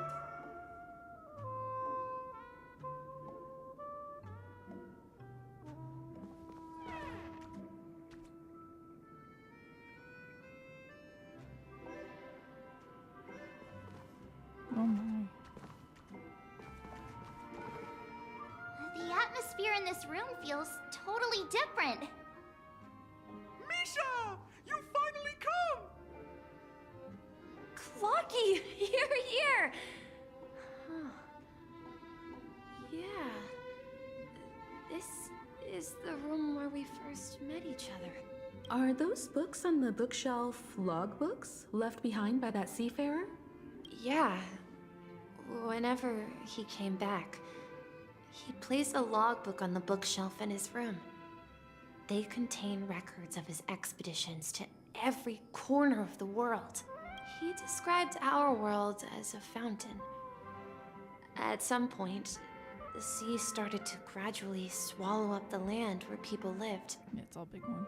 To ensure that everyone had land to settle on, he had to continue exploring the sea in search for the source of the rising seawater.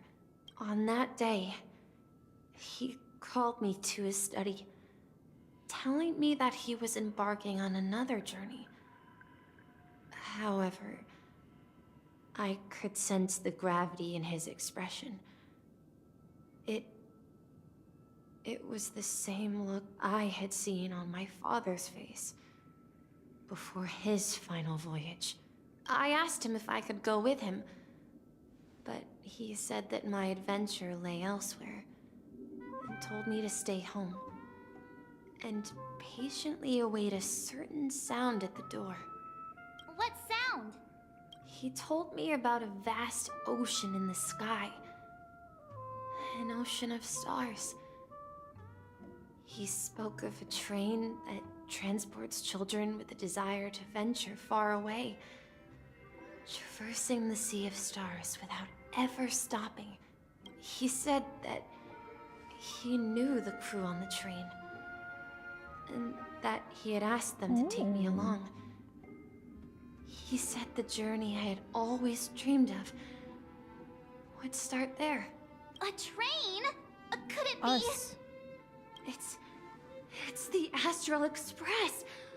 I remember now. Grandpa's friends are a group of nameless who came to this world to resolve a disaster caused by a star. Then, he gave his pocket watch to me. It was his cherished treasure, appearing in every one of his adventure tales. He explained that difficult times were ahead, but assured me that the watch would guide me. He said, as long as I kept moving forward, I'd eventually reach my desired destination. And then, it was as if I heard the distant sound of a train whistle, echoing throughout the room. Exactly, Misha! And then we followed that whistle, didn't we? Yeah. I think I can still find the way we took back then. This is the dream jigsaw, right? So we're supposed to find the exit. But where can we find the last piece? Do you remember? You said you obtained a mysterious shard when you stumbled into this place. Hey, the shape seems to match. So this shard is also connected to Misha? Looks like we're just one step from revealing the truth. Let's get to the other side and investigate. Okay.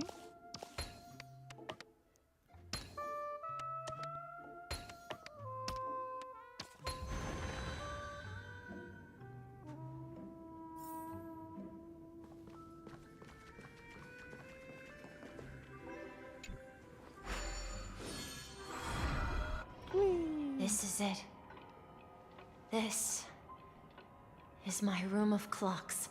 While I spent my time waiting for Grandpa to return from his voyage, Walter gave me this workshop, and it became my secret base. Here, I learned how to repair clockwork and gears, out of my fondness of precision mechanics. In my dreams, I was the captain of the compass, embarking on adventures with my companions, Clocky and Miss Mirror, in search of the new world. I was born and raised here. So, this building in the dream bubble is your childhood home. Yes, but not exactly. To be more precise, this dream bubble itself is my home. Looks like you've remembered everything now. Wait. Why does it feel like everyone 'Cause else you're knows stupid, something I March. don't?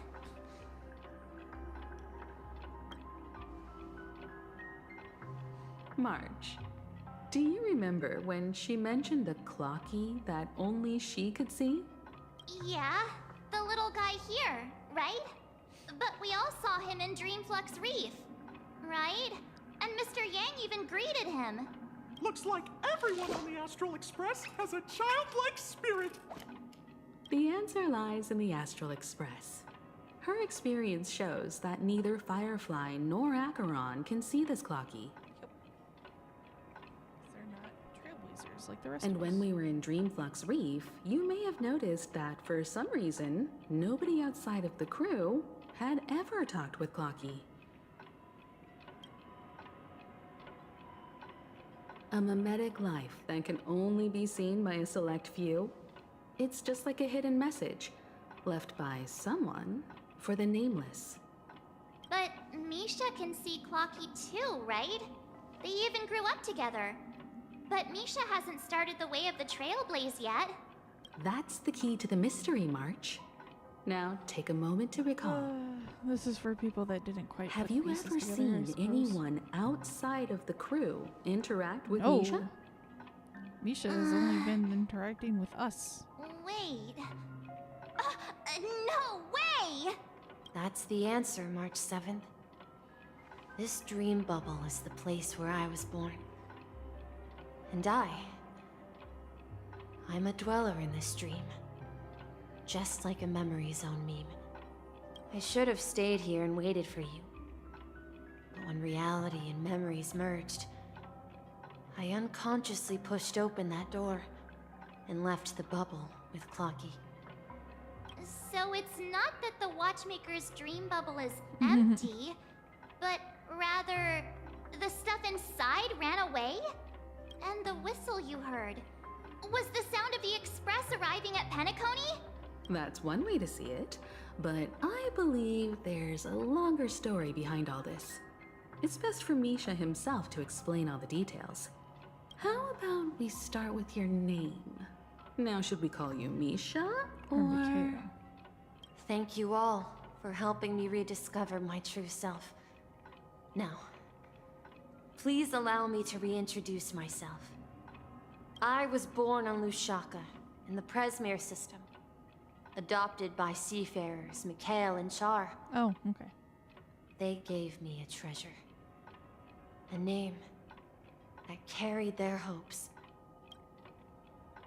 Mikhail Char Legwork. Or simply, Misha. Oh, so I was right, Mikhail. If you prefer, you can call me by a more familiar name. The Watchmaker. So, you're the Watchmaker himself? Unfortunately, that legendary figure is no more. I'm only a reflection of his life.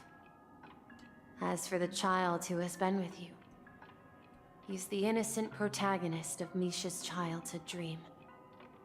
A friend of Clocky, a young apprentice, and a future mechanic on the Express. And this also marks the beginning of his journey, devoted to the Trailblaze.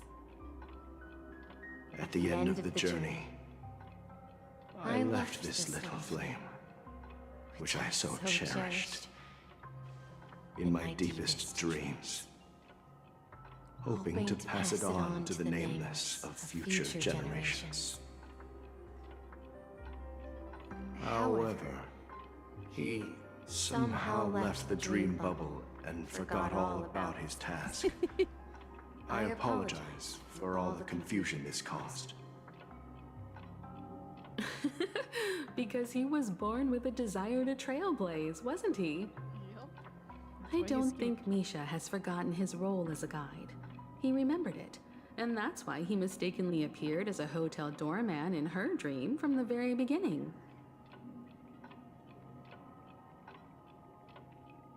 The one who brought our unconscious friend here must have been Misha. If that's the case, we encountered the Watchmaker's legacy from the beginning, didn't we? Well, I have a sarcastic friend who says I always take big detours and end up back where I started. Perhaps that's what every nameless has to go through. But in the end, you found me. I'm sure you're all wondering what my legacy is. I believe my hound has mentioned the Stellaron and my wealth. If I may apologize, the Stellaron part is real. As for my wealth, however, it's nothing more than a baseless rumor. We're just more worried about the Stellaron, to be fair. I left my homeland as a child and embarked on the journey of Trailblaze. I traveled to various planets until finally reaching Esdana, where my friends and I built the original Penacony and fought for its future ever since. I've been moving forward all my life, doing what I could to overcome the obstacles in my path. But ultimately, my journey reached its end, and I left behind no possessions worth entrusting. So, if you ask what's left within this worn-out train engine that can be called a legacy, I suppose it's the things that are still burning in the engine's furnace. Now that you're well aware of the current situation of Penacony, I certainly hope that you'll help me get this world back on track. But I'll leave that decision to you, for the path of Trailblaze is never paved by others.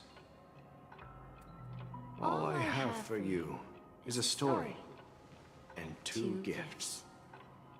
Yay. I want to give you my pocket watch. It has accompanied me throughout my long journey, guiding that naive child forward, and has been blessed with the presence of so many great people up to this day. And my hat, too. The one who navigated for me placed it on my head and planted a fanciful thought in my mind. The trailblazing expedition will never end. Now, it's time for you to make your choice. Once you've made up your mind, open that door and enter the long dream of an old man. I'll be waiting for you at the end of this corridor of time. All right, everyone, let's make a decision. Although I don't think anyone will have any objections.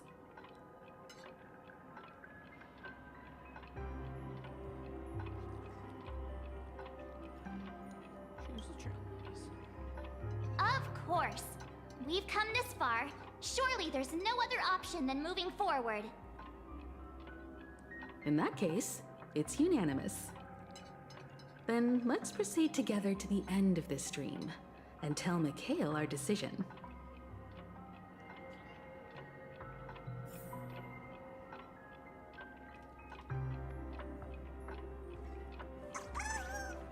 Yep, this is the room it all started in.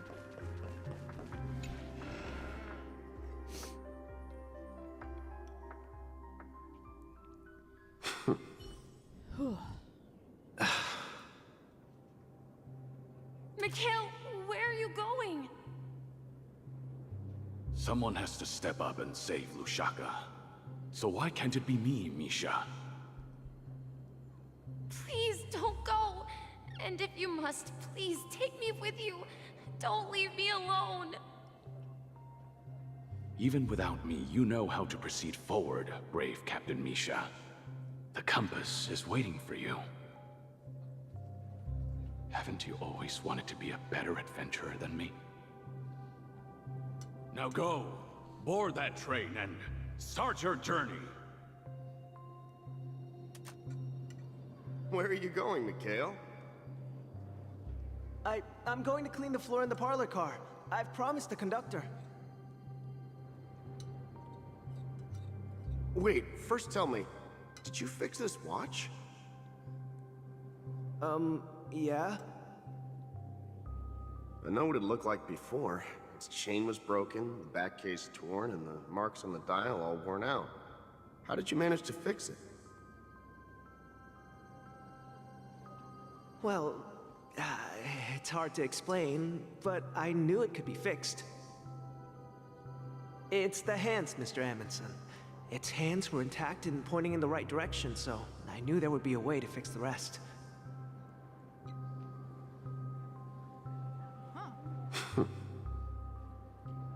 I see. You'll work with me from now on. Haven't you always wanted to tinker with this train? You're its mechanic now.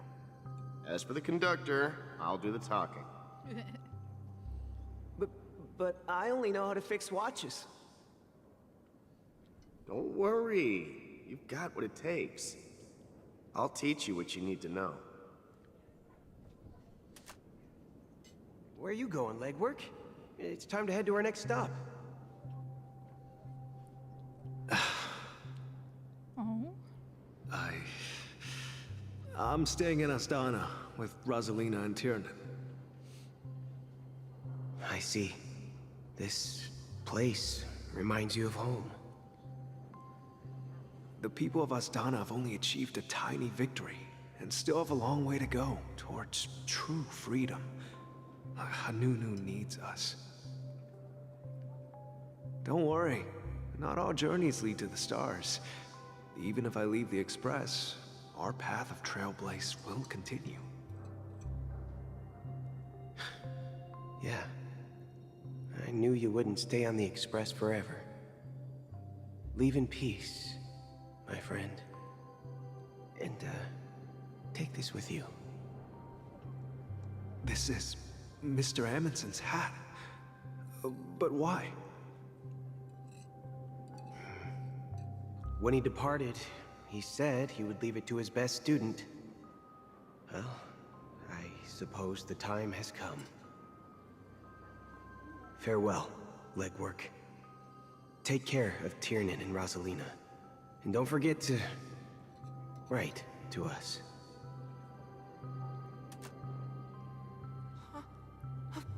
Where are you going, Watchmaker? Don't worry, Micah. Just going on a little trip. Someone has to be at the forefront of the interstellar frontier, and I'm the only former nameless in Penacony. So why can't it be me? Because you're all we have. Have you forgotten about Tiernan? The cosmos is way more dangerous now. What will happen to Penacony if we lose you too? But what will happen to Penacony if we don't find a way out? Tiernan. How could I ever forget him? I've spent countless sleepless nights asking myself why I didn't go with him back then. We Nameless won't stop. Don't worry, Micah. It's just a matter of getting back to my old profession. Just wait for me to come back. But if, and it's a big if I don't come back in one piece, then you'll become the next Watchmaker. Where are you going, old man? Oh, you're here. Answer my question. What are you up to? Relax, Gallagher. I just came up with a great idea. Wanna hear it? Oh, come on. Aren't all your ideas just ways to get yourself killed?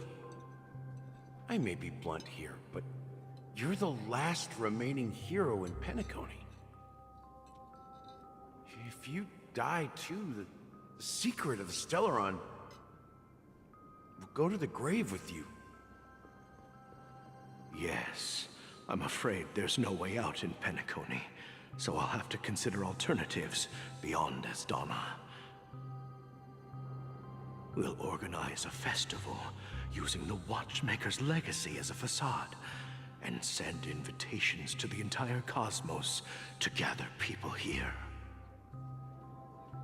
So, a desperate struggle against the family? Desperate? Don't we have you here, my friend? This task is challenging, but what hasn't been challenging for us along the way? Well, whatever you do, remember, make sure to send an invitation to the Astral Express. Misha! Where are you going? Oh, it's you, Clocky. Take me to Dreamflux Reef. Last night, I had a long dream about the day we met. I want to write down that dream. Write it down? Why? Oh, so I won't forget it. Do you remember how you got your name, Clocky? Of course! You told me that when you were a kid, you lived in a room full of clocks. Those wall clocks and pocket watches grew up with you and were your best friends. Yes, but what I didn't mention was there's a funny misunderstanding behind it. I was a kid, and there was always a special pocket watch in my memories. It was with my grandpa, guiding him on his sea voyages and leading the way in his every adventure story. It's the nose. I wanted to have a pocket watch like that too. And that's when you appeared in my dreams. Yeah. Every night, we boarded the compass and set sail together. But you know what? It wasn't until the day my grandpa gave it to me that I realized it wasn't a pocket watch at all. It was a compass. So, your name should have been Compassy. And the Watchmaker is just a nameless.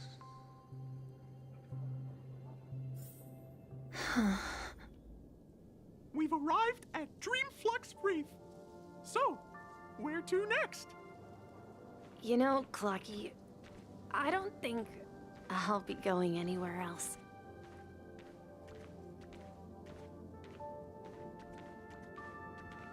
Ooh, they tried to get that to work.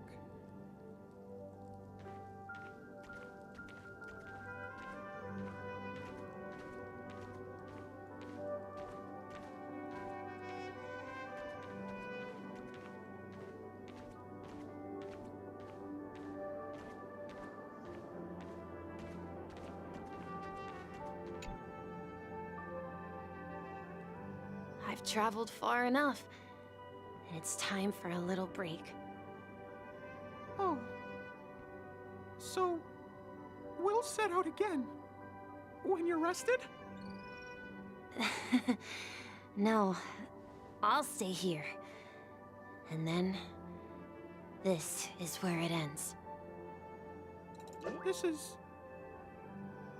where it ends? What do you mean, Misha? You told me that the trailblazing expedition would never end. Yeah, that's what I said. So now, it's up to you to decide your next destination. My next destination?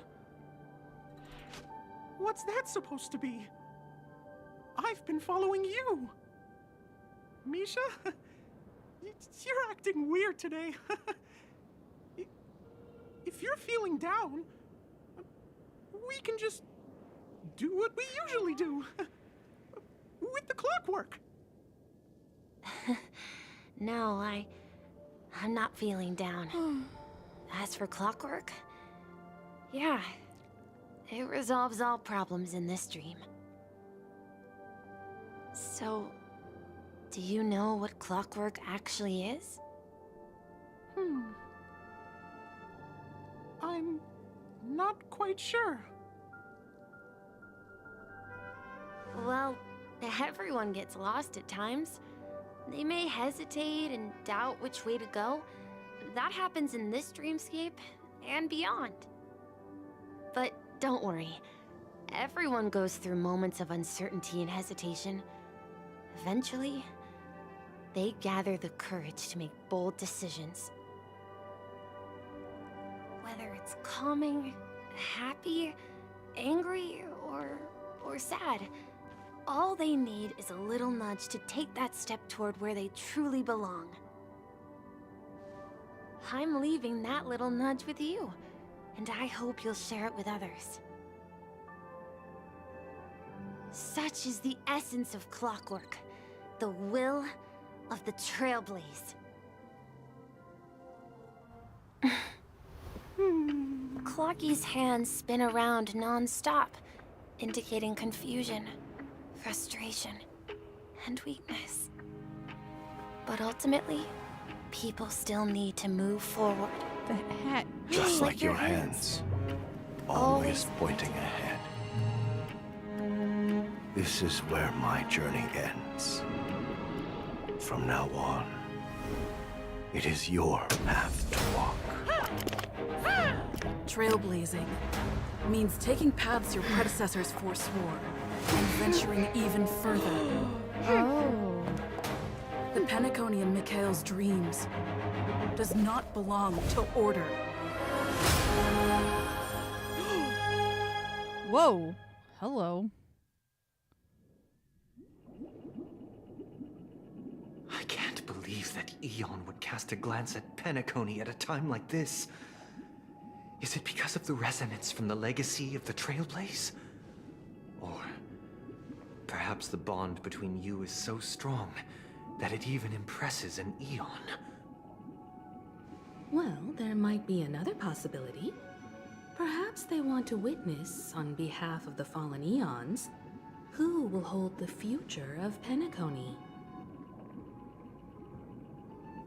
If that's the case, on behalf of the Dream Master of Penacony and the 107,336 members of the Oak family, I'm So that extending big a woman formal was invitation Harmony to all itself. of you. Okay.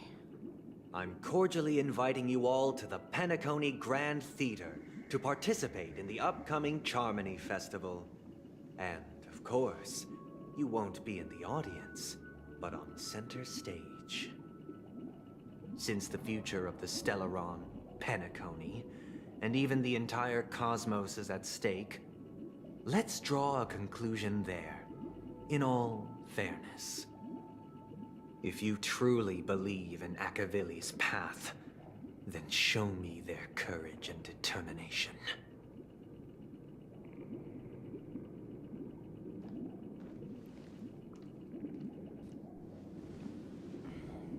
Oh boy.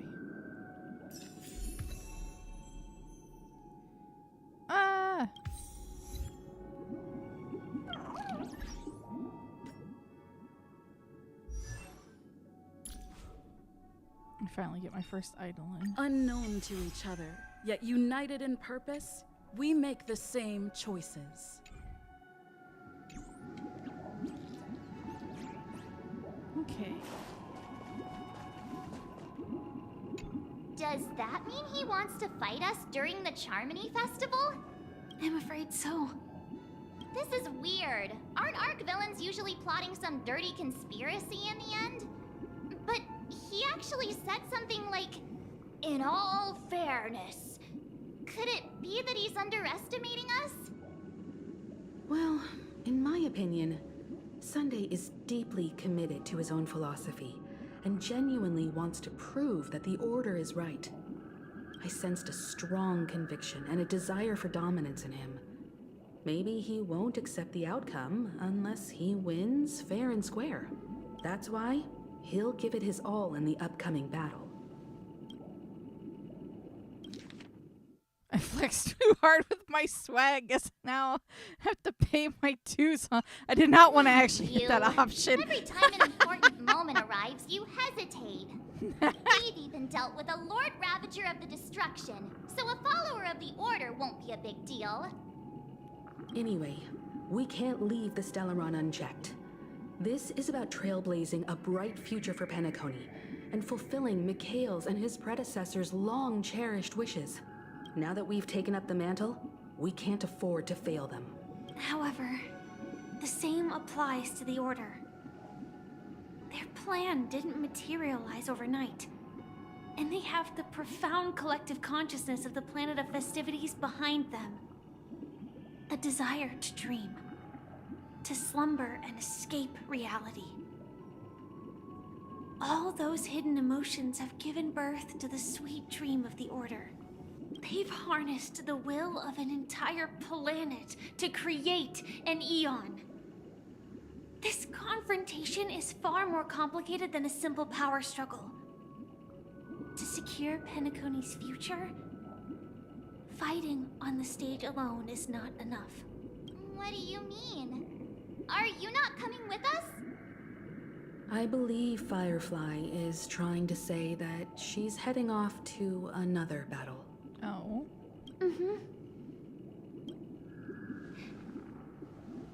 Before I left, the Destiny Slave told me that this journey would bring unforgettable rewards. Even though the script he gave me only had a few lines, I couldn't ignore them. Because one of the lines said, "I'll experience death 3 times in the land of the dreams." 3 times? This can't be serious, right? The first time was a painful death when I was stabbed by the Blade of Dormancy, which led to all subsequent events. The script will always come true, but in a way that will only be revealed when that page is turned. So now I've understood the meaning of my second death. And I am prepared to face it. If all goes well, my efforts will provide crucial support for you. Only by achieving victory in this battle can we secure a future for Penacony. And only then, my third and final death won't come true in the most terrible form. The most terrible form? What? Does that mean... The Final true death. death. Yeah. Where everyone in Penacony loses themselves completely in the eternal sweet dream of the Order. We must do everything we can to prevent that. Have you made up your mind, Firefly? Yes. Otherwise, I wouldn't be here. Thank you again for your assistance for the Astral Express. May we meet again, in reality. Yeah. Farewell, everyone. May your trailblazing expedition never end.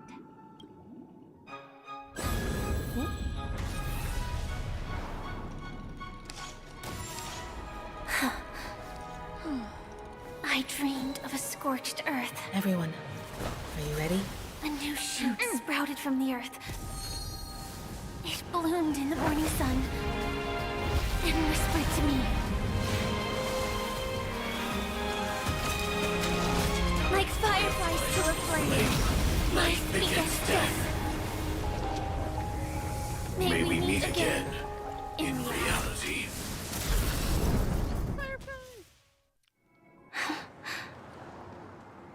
After today, Japella's name will disappear from cosmic history, and the Everflame Mansion will take its place.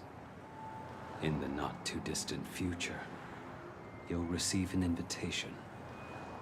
That's your next stop. Land of the Dreams. Penacony. I hope you find whatever you seek there. Be it answers or salvation. You mean my 3 deaths? Silverwolf told me about it. It's such a shame that it's not part of my script. Well, I want to live. I'm never afraid of death. The opposite of death is eternal life, and that's something I'll never desire.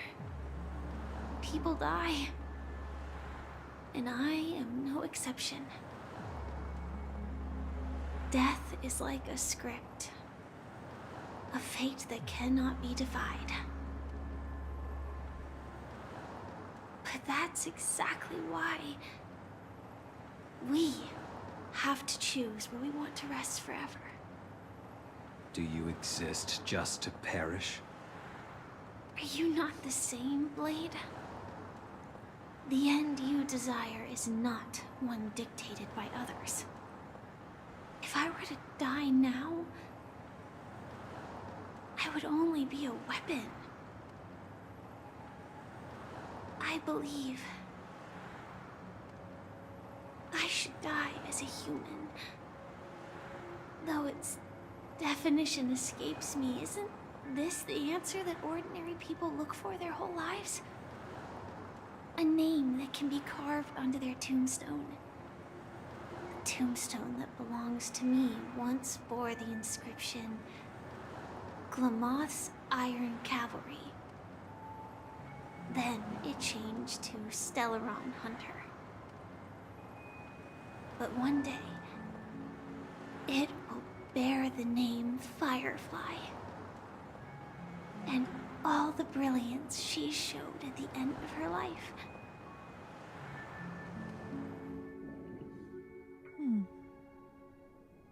That's quite unexpected, old man. Who would have thought your crazy plan would actually work? Do all you nameless fools just act on a whim? I can sense that this false sweet dream is coming to an end. The Nameless may be young, but they had the ability to achieve this goal. Just like you did in your time. It's a shame you won't be able to see it firsthand. Maybe I won't either. Once something fictional is seen through, it ceases to exist. Yeah, not just those Nameless. Even Mr. Wings is just like you. Stubborn, won't listen or give up, no matter what. Well, fate is unpredictable, I guess. If we weren't bound by those cursed paths, maybe we could have had some good talks. But in the end, we managed to do it. And now we can find solace. Remember how those idiots cursed us? They said, "Go to hell, you worthless traitors." Well, I don't know if they really meant it, but if longing for freedom means going to hell, then I'll be joining you soon, you fool. Let's get together and have supper again in hell.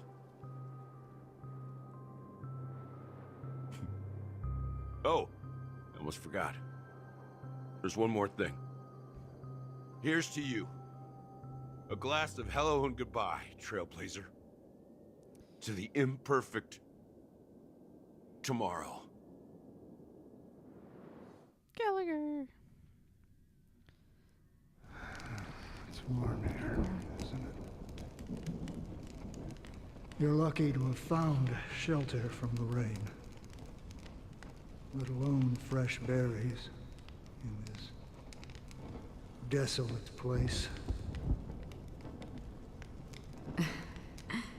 I was just following the scent of life.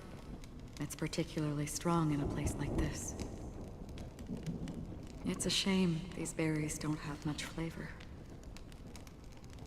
Seriously? In case you didn't know, this fruit was pretty juicy. The only downside is that when you chew it, it becomes extremely spicy. Have you lost your sense of taste? I can still taste certain things, like a faint sweetness. Before coming here, I stopped by a place called Orkron. It had barren cliffs and nights lit by bonfires. Burgundy snow would fall from the sky, and when it landed on my tongue, it tasted like raspberries. The flavor wasn't exactly sweet, but it left a lasting impression. When I think back on my past, I realize that what's tying everything together isn't the big events, but rather these small yet unforgettable moments. Don't worry about it. Losing oneself is a reality that every self-annihilator must face. At least I haven't completely lost my senses and memories yet. Well, congratulations on adding another footnote to your journey. By the way, are you always alone? No, I had a companion in Orkron. She's a short, nameless girl who aspired to explore IX. She always said she'd walk a path deeper and farther than Akavilis. Rosalina? Quite an ambition for such a small girl. So, what happened? She became stagnant water. Well, my condolences. Nameless. Condolences. I don't need them. The girl left with a smile. She never regretted her choice and most definitely wanted me to say goodbye with a smile. So, that's what I did. That's proof that you're grieving for her. Or perhaps I'm just afraid. Afraid? I rarely sense that emotion from you. What do you fear? I'm afraid I'll forget the 30 days I spent with her. Just like all the other days in my life. Most of them have already washed away with the rain, disappearing into an unseen realm. I fear that those vivid red memories will fade away too. There isn't much color left. And besides this faint, warm red, there's almost nothing. Hard to imagine. A ranger accustomed to bloodshed, destruction, and chaos finding warmth in the red color. Because I have experienced this warmth many times. Long ago, I promised someone that I'd bring it to more people. And that for every remaining moment of my life, I'd strive for a better ending for all. As long as this red color still lingers, I have a chance to fulfill that promise. It represents a burning fire, a blooming flower, the berries in this cave, and life itself, fleeting yet still dazzling. In the end, it will lead me beyond the horizon of existence. And on the other side, I will cut off nihility. Whoa. The one blessed by the sleeping and shapeless is considering how to kill them. That's truly pure nihility. But you're right about one thing. After spending so much time near this stagnant water, only when I look at this vibrant red fire do I realize that I'm still alive. When will this rain ever stop? Perhaps When the sorrows of the departed have finally quieted down, the sky will clear up.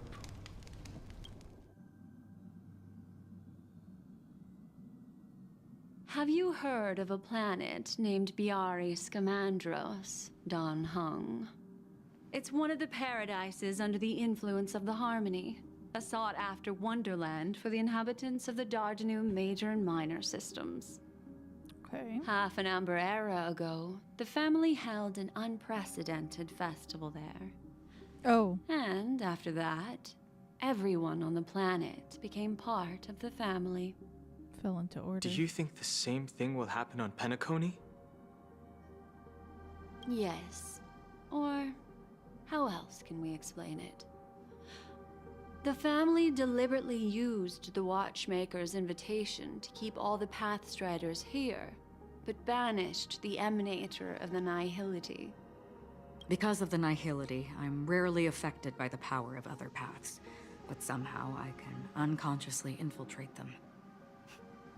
Maybe that's the risk they're trying to avoid. I would disagree.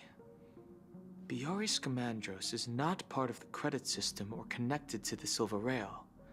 It's nothing more than a remote civilization sheltered by the Harmony. But Penacony is different. If the family messes with Penacony, that would be like declaring war on almost half of the factions in the cosmos. They have no reason to do that. That's why they trap everyone there. No, they don't. If they truly serve the Harmony, that is. What do you mean? The path in Penacony is impure. The Harmony here has impurities. Do you remember the Ancient Swarm disaster?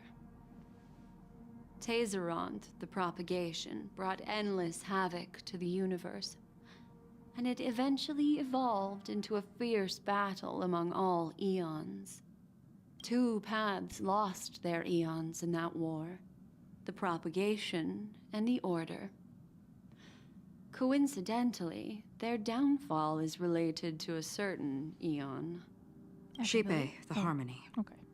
Legend has it that they participated in the crusade against the Imperator Insectorum, and devoured Anna the Order for unknown reasons. Holy forgaroni. So you're saying that the 2 leaderless paths are working behind the scenes? But I don't see any descendants of the propagation in Penacony. Could it be that the remnants of Beyond the Sky Choir are hiding within the family, trying to resurrect a fallen eon? I can't say for sure, but they're definitely planning something for the Charmony Festival.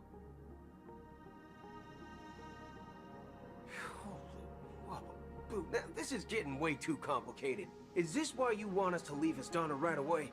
Are you giving up? The Charmony Festival will start soon. There's one thing that I need to confirm no matter what. A warp jump is the best way to do so.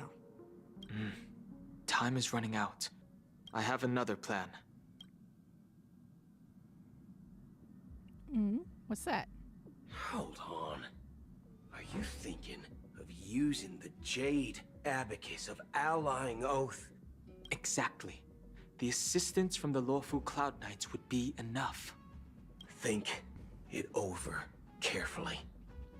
You can only use that once in your lifetime. I have considered it thoroughly.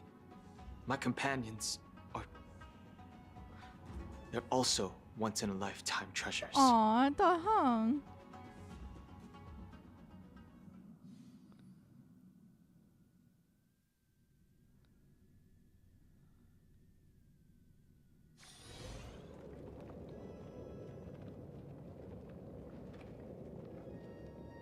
Are you the only one here, my child? Oh. I thought that was Black The Swan. Nameless is quite the diplomat. Our secrets have spread like wildfire within the family. And IPC starships are gathering towards Astana. This is a crucial moment for us. So, where is the chosen one who harmonizes the varied sounds?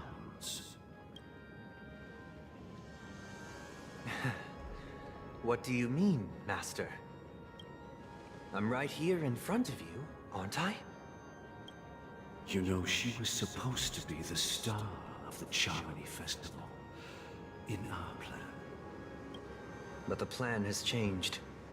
As her brother, I know she doesn't want to sing for the Order. So I'll take her place. They were gonna sack. You've always been wise beyond your years. I'm sure you understand the consequences of your choice. If you consider this a betrayal, well, there can't be two suns in the sky. I'll step up and take down the other sun if necessary. Do you believe in karma? If karma exists, then everyone has their own karma. You have yours, and I have mine. And my karma has nothing to do with you, Mr. Gopherwood.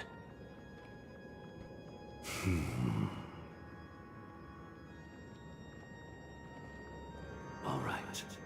Since you're willing to sacrifice yourself for her, I'll grant your wish.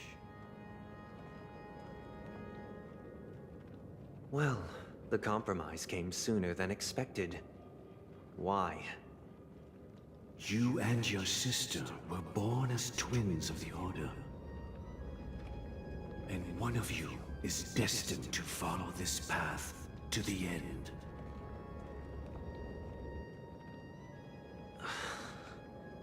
Is this part of your plan? Of course. You're still as clever as you were when you were a child.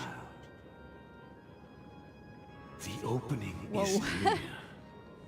Go, my child. Seize the power of the harmony and reveal your karma. I have one final question, Master. Why did you choose to bring the Order to Penacony? Wouldn't it have been better to choose a desperate world instead of a city filled with hope and dreams? Why? It's for justice, my child. If we lose justice in our hearts, we'll make the same mistake as the Harmony did. So, it's not you who manipulates the dreamscape with the Stellaron, but... Well, that's where our conversation ends. Go ahead. The 107,336 souls of the Oak family have dreamed of this moment too many times.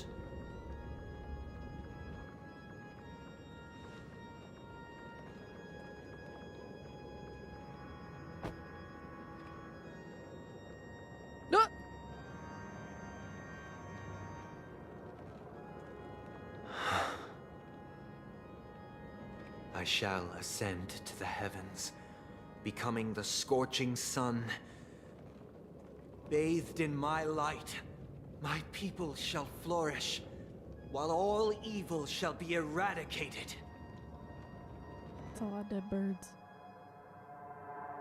This is the interior of the Penacony Grand Theater. It's quite exhilarating to be flushed into the air by Soulglad. But why is the venue still closed when the Charmony Festival is about to start? And not only that, the entire theater is eerily quiet. No audience, no staff, no one around.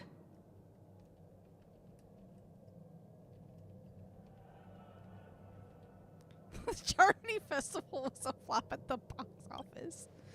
Oh my god. Even if we're late, a grand theater like this shouldn't be completely empty. Aren't we early? Let's explore around. Be careful, everyone. Feels like things are coming to an end.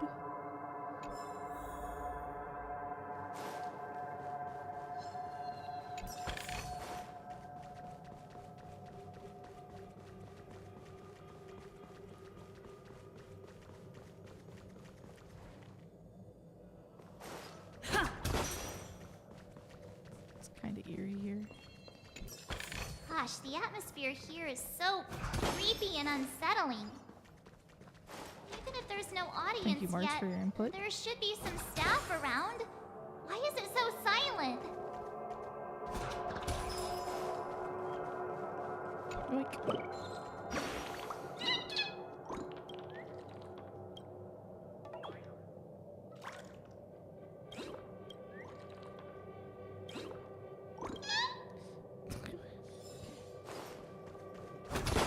I'm supposed to go in here. Ah.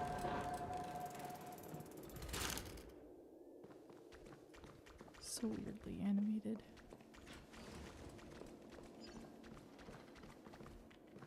There's a bird.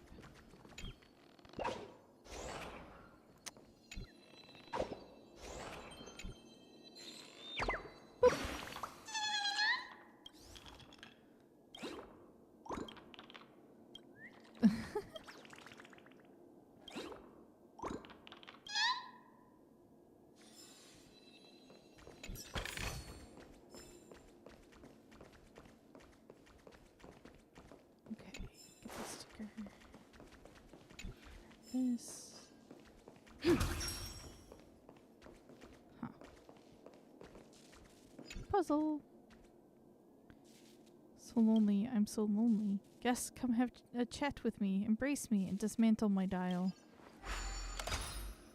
How complicated is this one gonna be?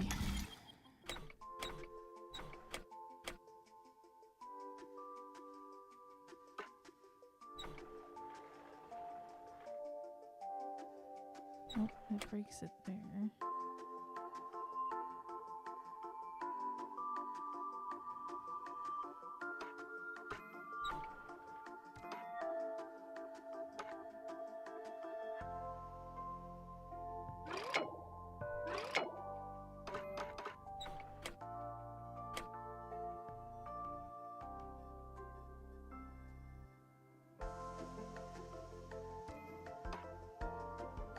There we go.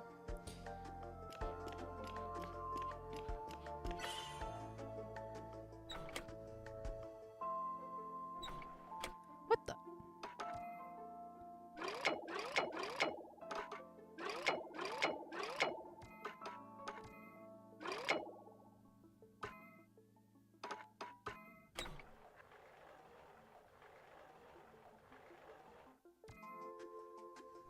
Hmm.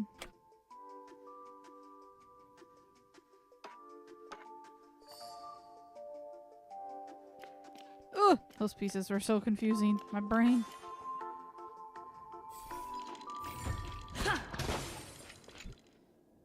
Maybe being alone isn't so bad after all. You get more time to turn the gears of thought. When I become a more outstanding clock, I might have more friends too.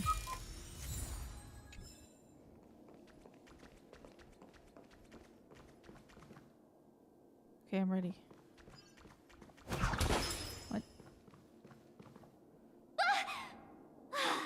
Yikes! They scared the life out of me! Why are there so many puppets at the ticket office?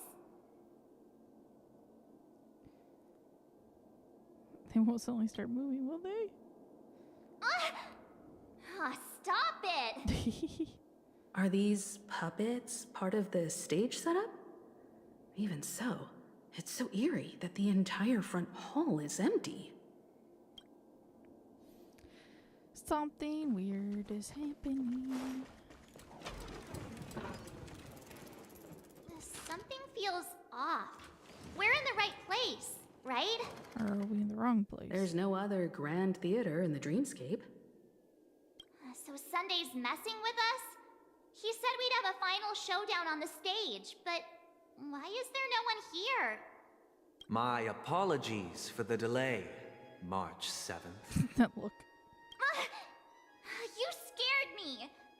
Where are you now? I'm waiting for you behind the curtain. Following the Asdana tradition, I invite you to enjoy a stage play in 3 acts before the festival begins. Oh, so we're early. History is a mirror reflecting the universe's true essence.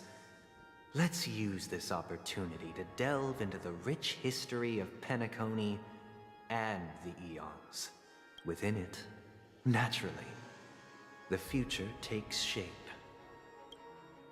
Let us commence with the dawning of the world.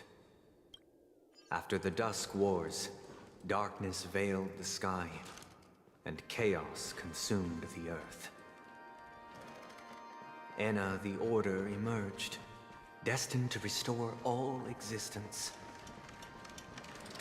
That marked the first day.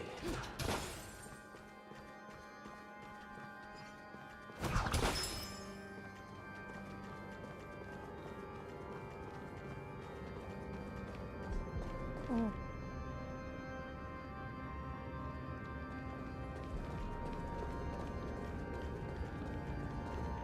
They gathered nebulae and forged them into picks, thus creating a grand lyre with black and white keys. Strike the white keys, and the sun rose. Strike the black keys, and the moon rose. And so, the cycle of day and night arose. That marked the second day. Is that all?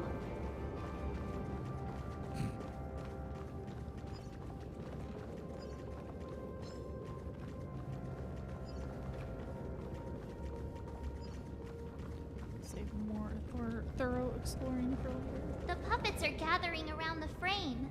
Are they expecting us to enter it?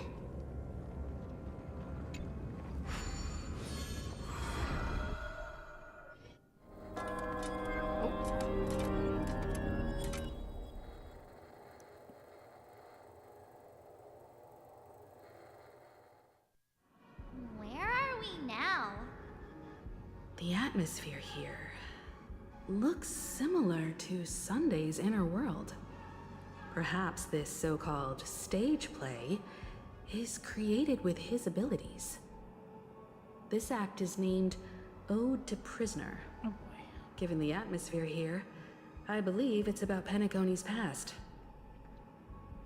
I thought things were finally looking up as I managed to dodge prison during my recent trailblazing expeditions.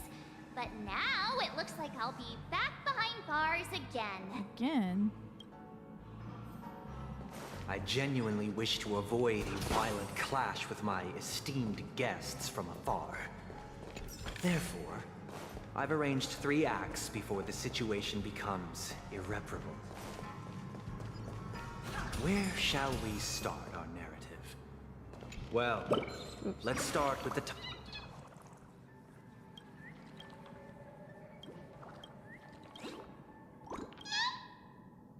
Where shall we start our narrative?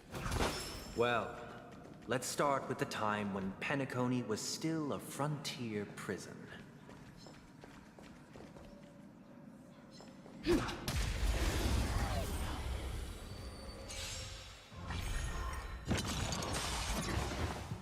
Existence is unity. All will be swept away by the wind.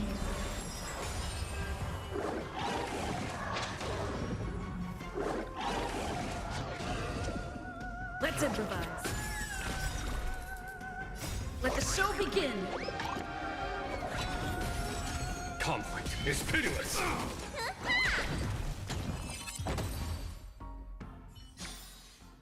Reach the end of the story in your own way. Looks good.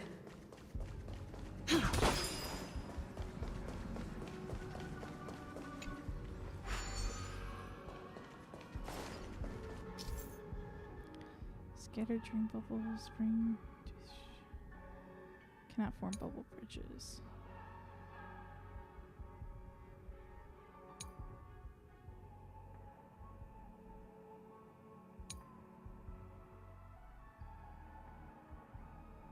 Ah, okay.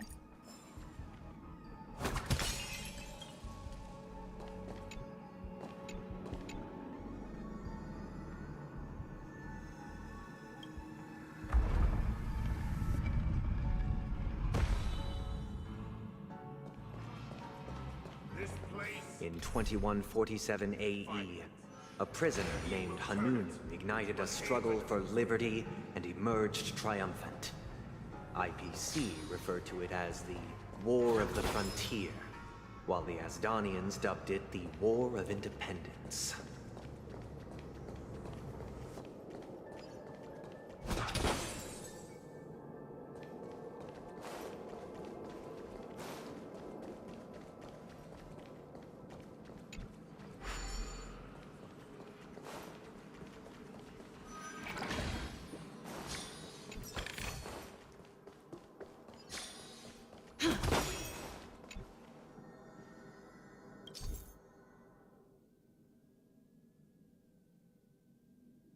That's fine.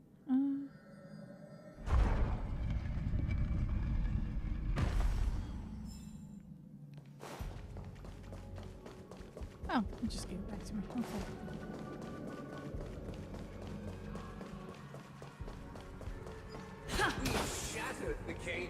It's true that Hanunu was a legendary hero, but it must be acknowledged that while he bestowed freedom upon the prisoners, he didn't grant them true liberation. Okay. Thank you for staying here, honorable travelers. However, The three nameless stayed on the planet, endeavoring to spread the tenets of Trailblaze throughout the frontier prison. Alas, their efforts proved futile.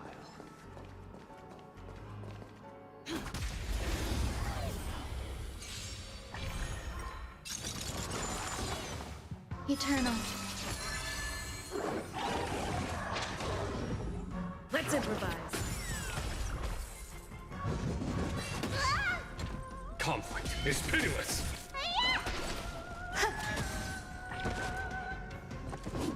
Dreams do come true.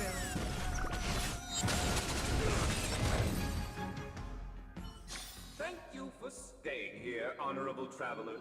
However, The three nameless stayed on the planet, endeavoring to spread the tenets of Trailblaze throughout the frontier prison. Alas, their efforts proved futile.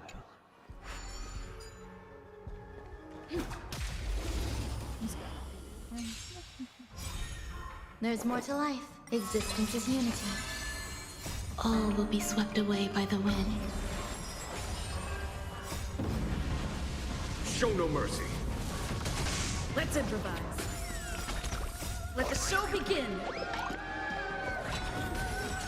Here is thunder. Reach the end of the story in your own way.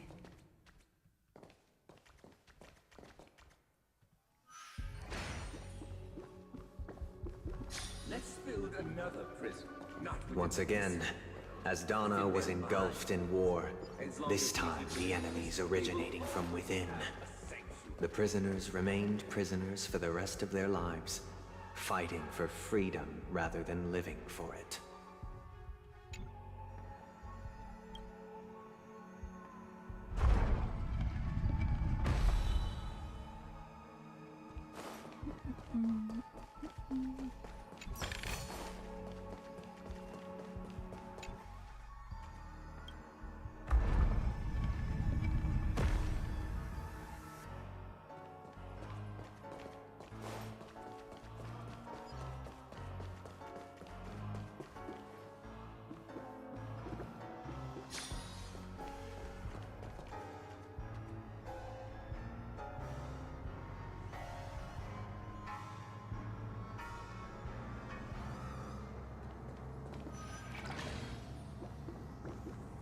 Ugh, this always makes my head hurt.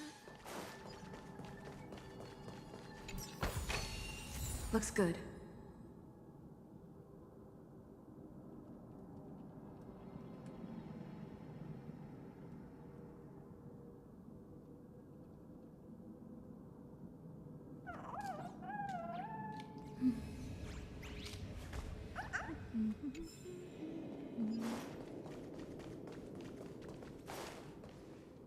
I hope you like this land of freedom on a scorched earth. As you can see, their sentences have long ended, and the IPC guards have long been expelled. Yet, these prisoners remain enslaved, not by external forces, but by the confines of their own minds. Freedom permeates every corner, except fragile souls.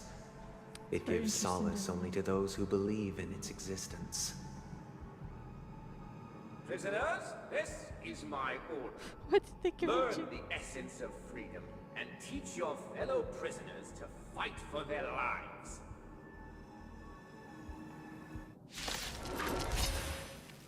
Hey! Why do we have to fight while enjoying the show?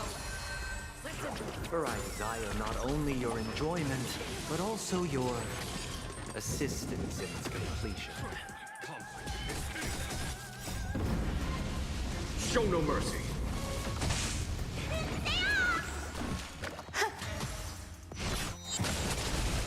Dreams do come true. Here is thunder. All will be swept away by the wind. Let's improvise.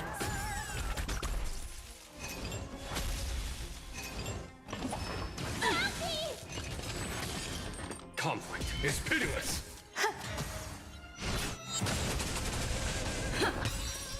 Let the show begin. Existence is unity. Here is thunder. All will be swept away by the wind. Dreams do come true. Conflict is pitiless. Let's improvise. Here is thunder. Show no mercy. Ow! Take your prescription!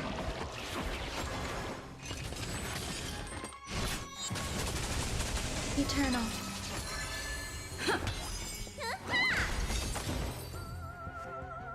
No one can restrain you anymore. You are free. Thus concludes the first act. Amidst a raging war, the frontier prison headed toward becoming Land of the Exiles. It doesn't have everything he said before. This must be how Penacony was constructed. With the aid of outsiders, the prisoners were finally liberated and established the Land of the Exiles. However, it appears that Sunday aims to convey the spiritual plight of the prisoners more than the physical aspects of imprisonment. This show is a bit too literary for my taste. But the battle Physical aspects of imprisonment. part is quite easy to understand. Anyway, we've arrived at the exit. Let's go! March! These puppets. Where are they guiding us this time? To this. Act 2, right? They transmuted streams of stars into inked nibs, creating symbols to be pronounced and counted. They molded stardust into flowing rivers, assigning the righteous upstream and the unjust downstream. Thus, all things were marked, and the world learned to discern between good and evil. That marked the third and fourth days.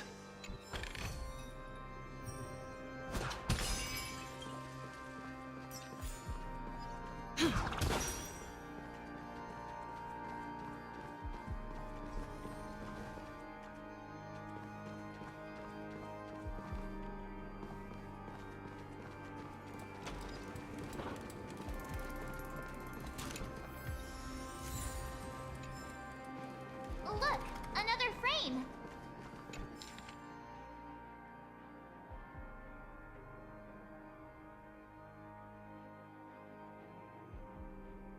Huh?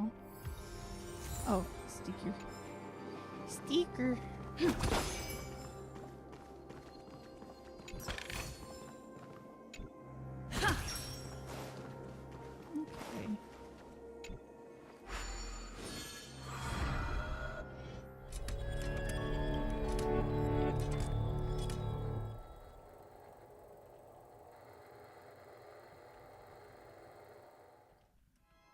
fooled to fool. This must be the second act. The surroundings are different from before. The stage decorations it's more like look a bit tidier now.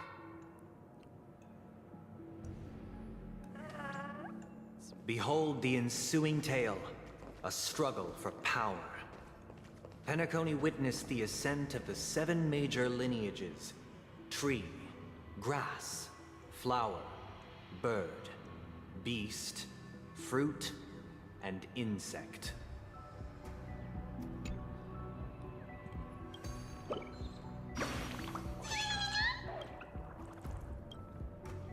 Skill issue.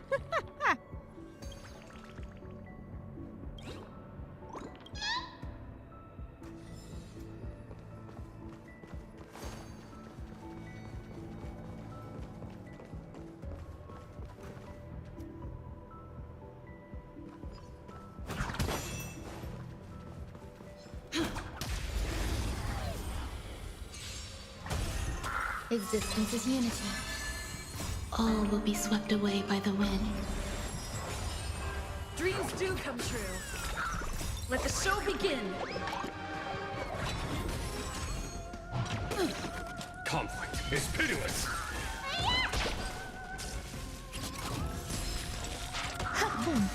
Let's improvise. Here is thunder. Dreams do come true. Conflict is pitiless. Show no mercy.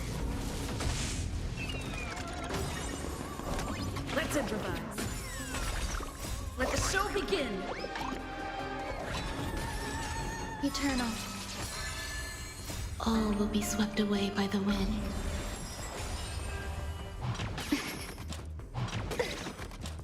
What's in your prescription? Here is thunder.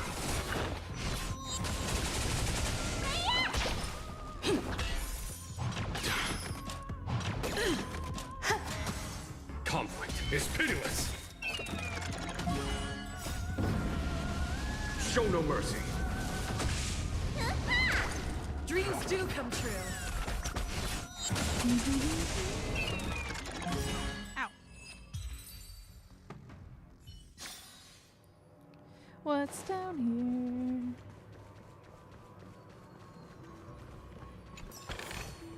here? Is that all?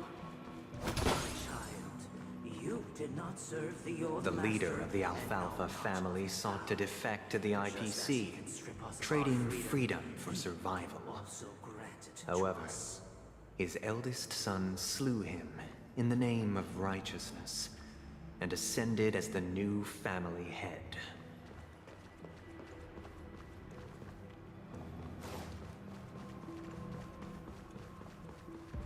Have I been out of order?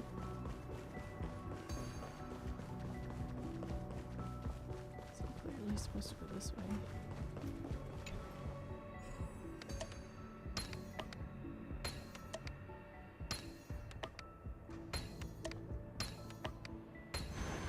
No match for me.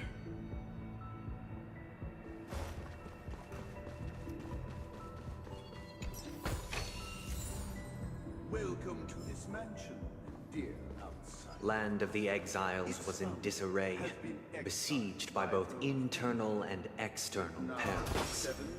Though the 7 major lineages appeared united on the surface, each harbored their own ambitions, leading to ceaseless conflict.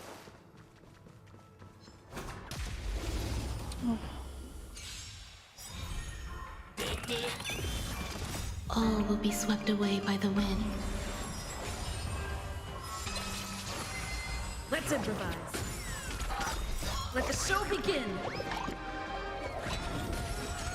Here is thunder.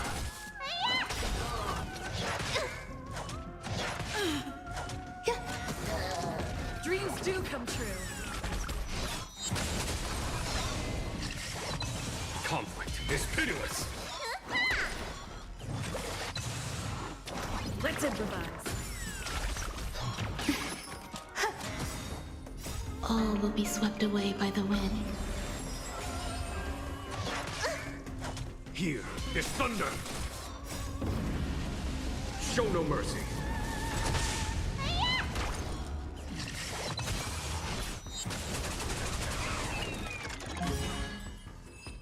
Woohoo! Reach the end of the story in your own way. Get this bird.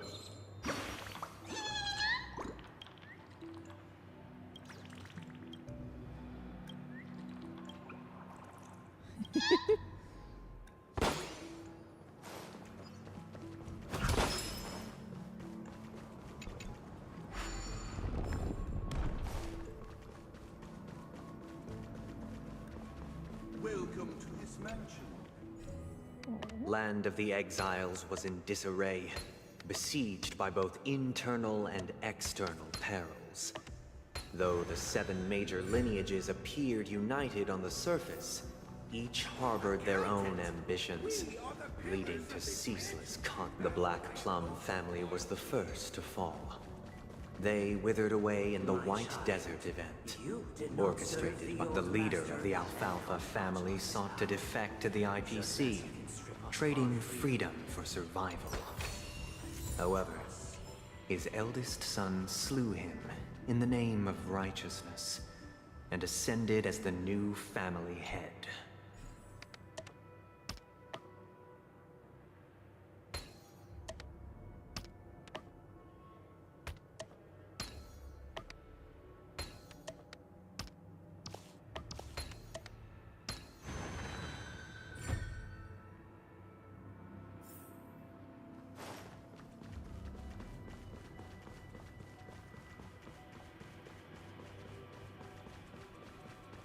Okay.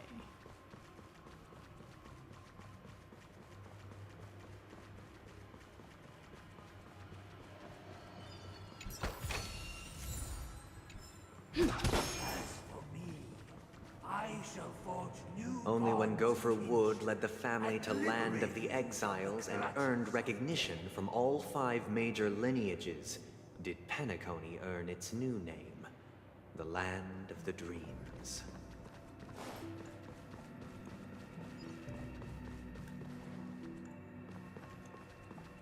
Dear outsider, I beseech your aid in purging this mansion of the poison spread by the lurking instigators. You want us to help you? What do you need? I wish they could regain their reason and cast away the shackles of hypocrisy. This is the second act. Looks like it's about Penacony's journey to becoming the Land of the Dreams, during which the family plays a crucial role. But this new master seems like a bad guy to me, don't you think? Perhaps this is the truth Sunday is trying to express, if you read between the lines. The Harmony changed Penacony just as the guards once did. Looks like we've gotta help those guys kneeling down over there calm down a bit, right? Huh?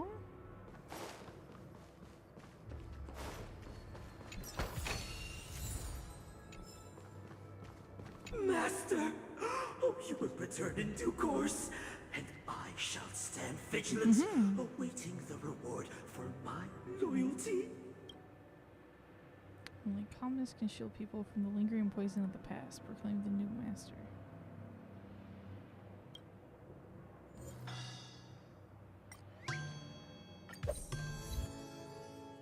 Master, now that you have gone, I shall wait no longer for my reward. I shall seize what is rightfully mine.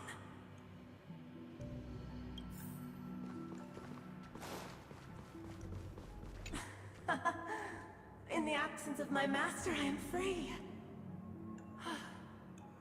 But without their guidance, for whom shall I sing? King human heart finds rebirth only within the calmness.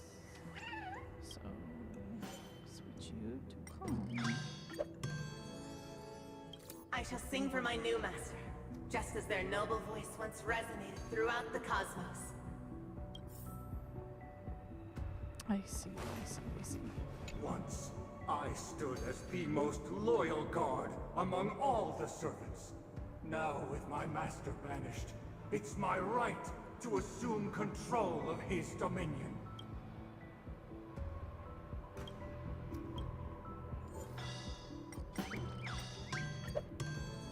My former master has long departed.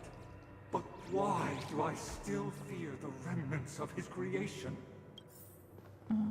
Master is no longer here. I thought I'd be free, but I'm not. Now, without my master's command, I'll have to seek guidance from the blind.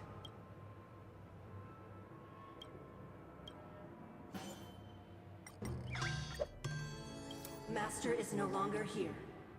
I must seek a new master and serve them faithfully. Either I shall be my own master, or I shall return to my former master.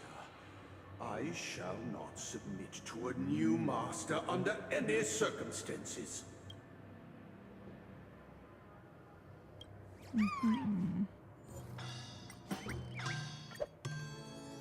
Without a master, who can grant me true freedom?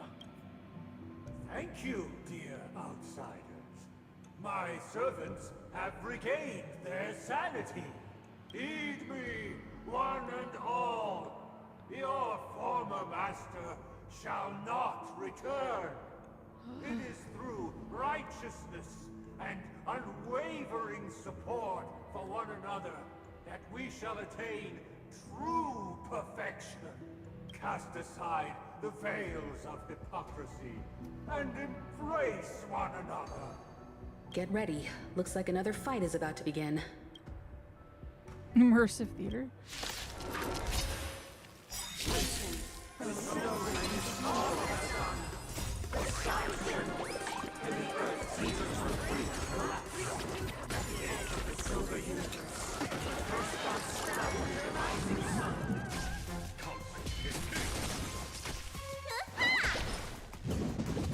Stay away! What is your prescription?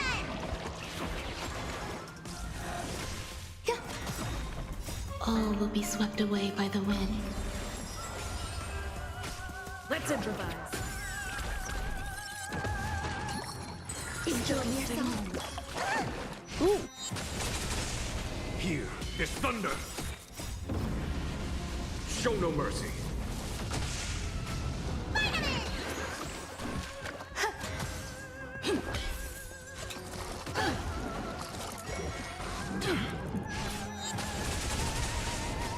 Conflict is pitiless. Eternal.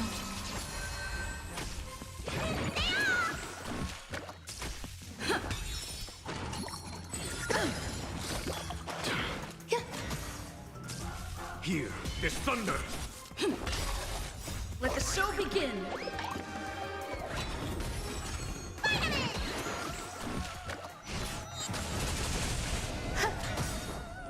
All will be swept away by the wind. Conflict is pitiless.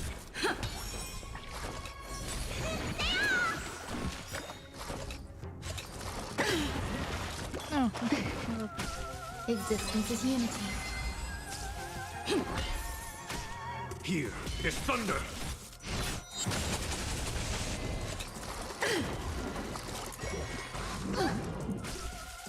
What is your prescription?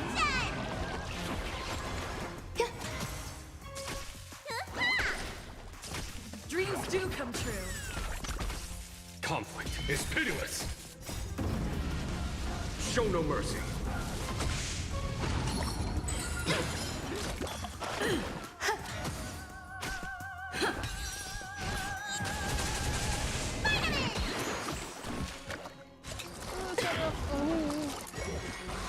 Was that it? Still Eternal. Violet? All will be swept away by the wind.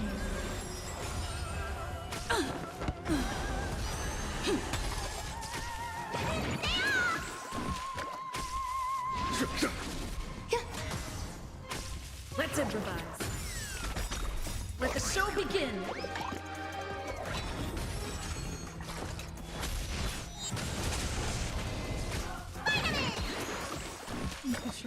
You're trying.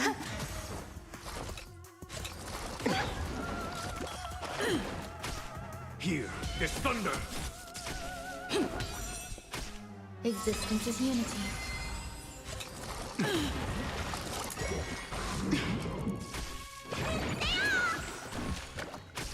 Conflict is pitiless.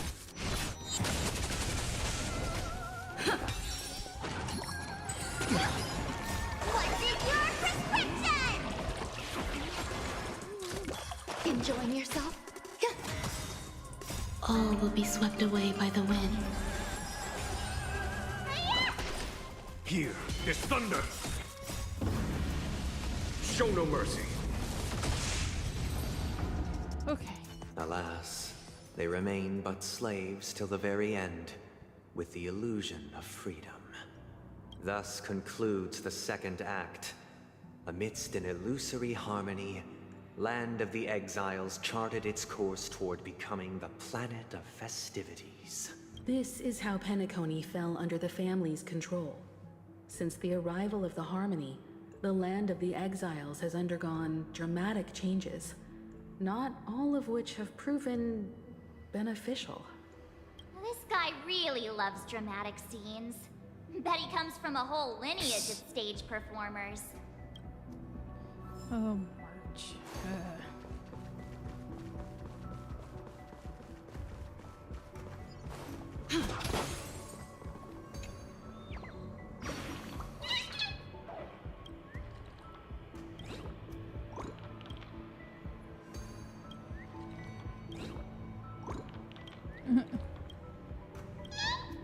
Goodbye, Verb.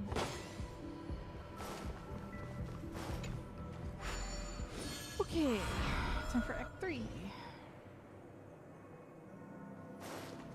They used the planetary rings to establish the law, forging a code of conduct among the masses. A grand lyre with black and white keys served as an instrument, while symbols of articulation and numerical notation took the form of musical notes. Is that all? The downward flowing river became a melody, and the canon of law dictated the form. Thus, all mortals found their unique place within this symphony. That marked the 5th and 6th days. Okay. I'm ready to put this guy down. Existence is unity.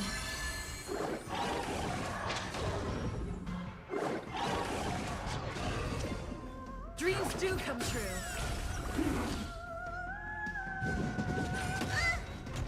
Conflict is pitiless.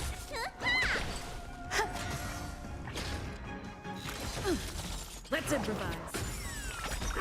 Let the show begin.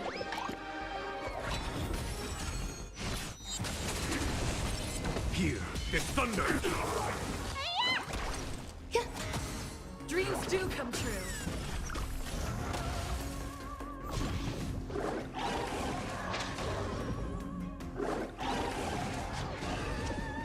Let's improvise.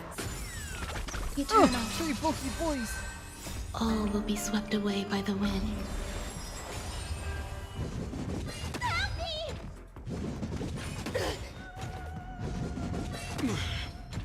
Conflict is pitiless.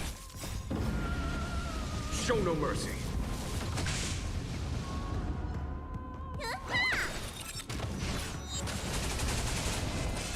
Phew.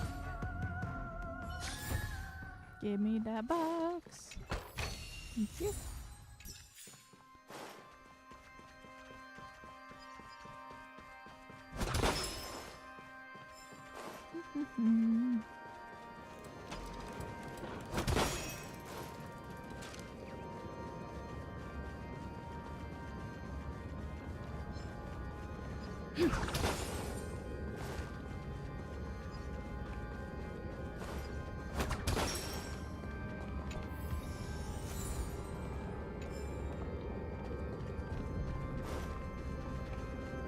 Guy's really into these puppets. So just how he sees other people then?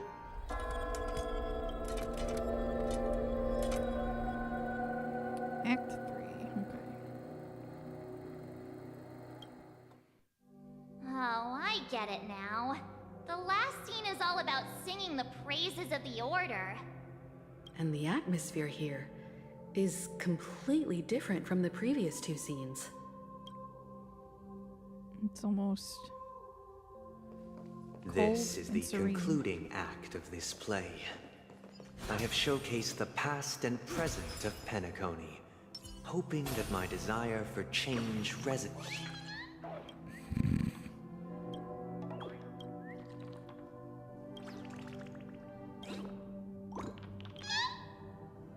This is the concluding act of this play. Interrupted him.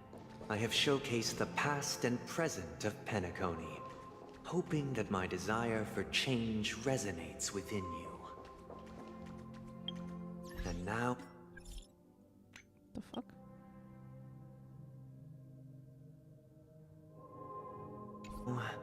I shall reveal its future to you.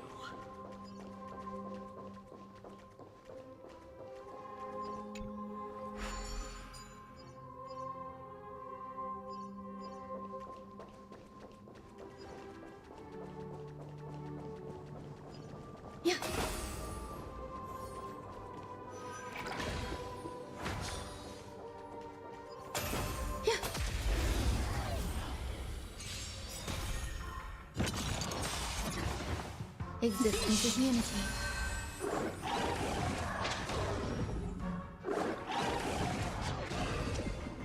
Let's improvise. Let the show begin! Here, this thunder!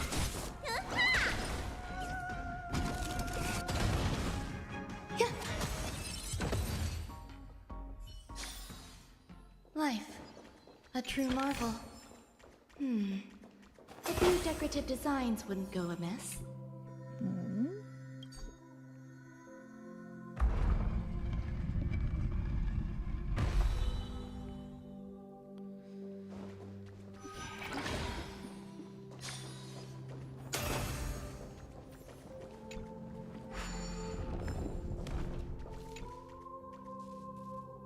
Saw the Scorch Sand live stream. You must be this season's what?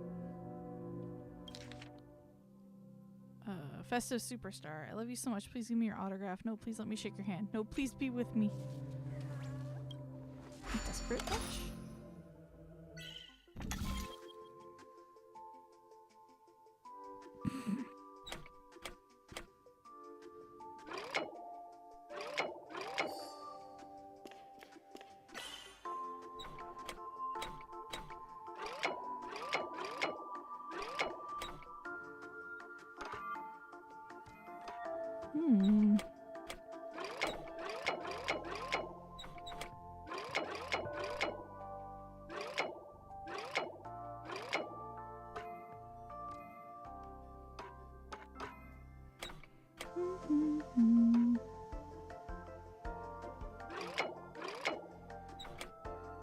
That's not it, so...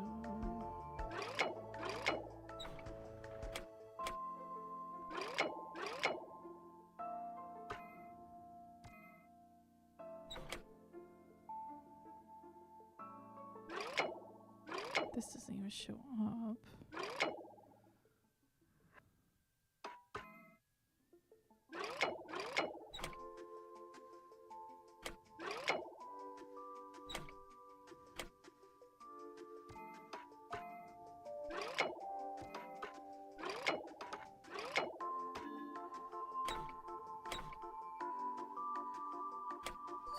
There we go.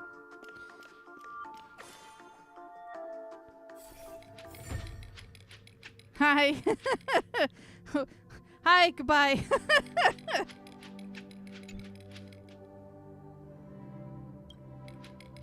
It's too greedy, you don't have to do anything. I just really like you, but admiring you from afar is enough for me. This might be of some use. Ugh. Puzzle hurt my brain a little bit.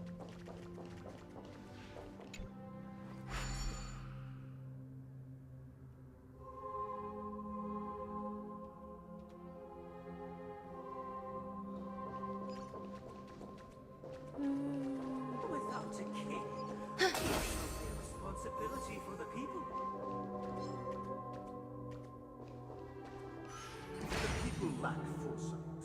We will make choices on their behalf and bear the responsibility. Yeah.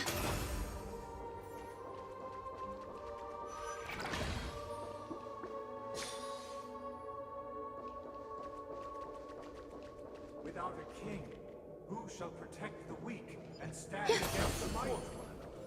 Protecting the weak and standing against the mighty.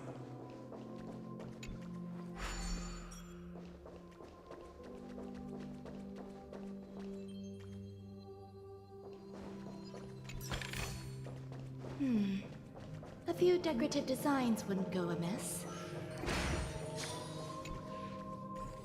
Puzzles.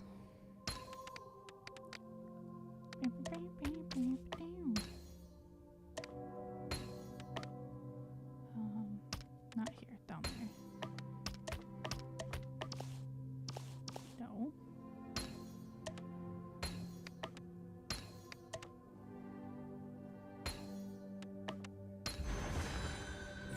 Yay! Treasure. Oh.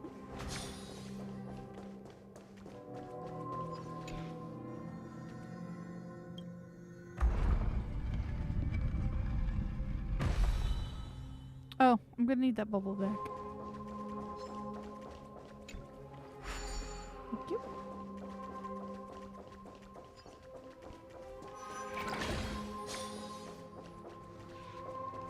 Without a king, who shall govern the movement of stars? Before the The arrival, ebb and flow of time. everything followed its natural course. And so it shall continue even after the king's departure.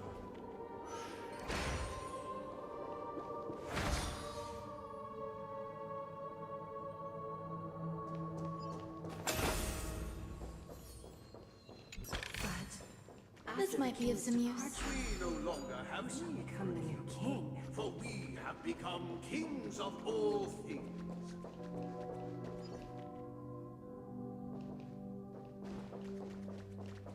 Wait, there's multiple. What the fuck?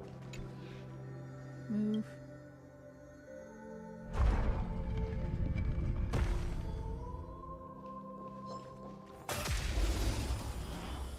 Must get all the cheese.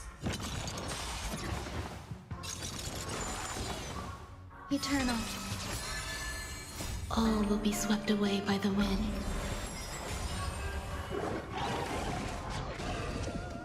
Dreams do come true. Still the same. Conflict is pitiless. Let's improvise. Here is thunder.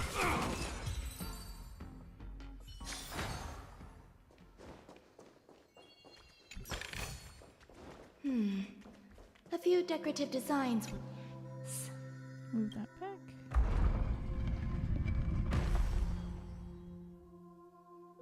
I think. But after the king's departure, We no longer have need for a king.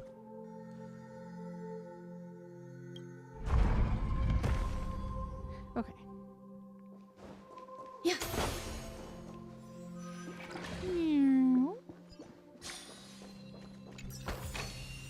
This might be of some use. Oh boy, here we go. Okay. Sound lingers. Hey, aren't we supposed to kick off a short story and have a fight here just like we did in the previous acts? Why aren't any of these puppets saying anything?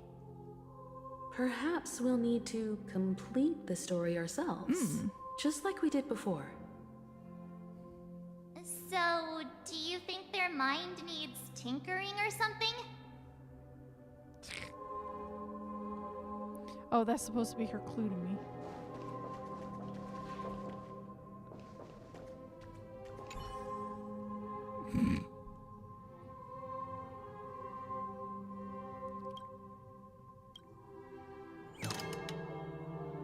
Satisfied. We no longer have need for a king, for we have become kings of all things. Ooh. How did it go? You can't change them?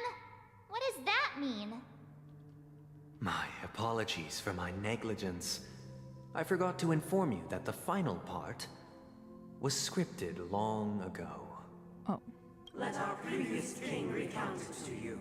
Now it is time for the final rite. Prepare for battle. Looks like we'll have to fight again. Descending from the infinite spiral staircase, I could urge towards the future with measured steps.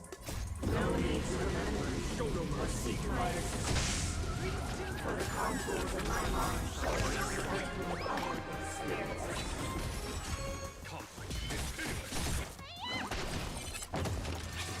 Enjoying yourself? All will be swept away by the wind. Ooh! Let's improvise. Here is thunder. Existence is unity. Dreams do come true.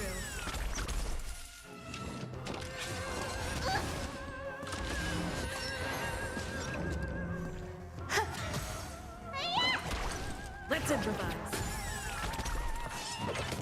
Trifling. What's in your prescription? Conflict is pitiless. Dreams do come true.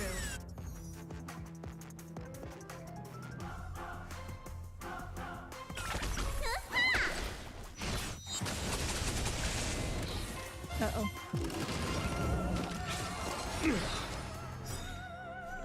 Here is thunder. Kill it! Show no mercy.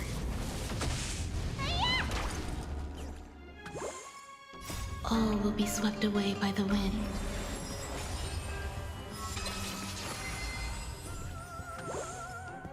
Let the show begin!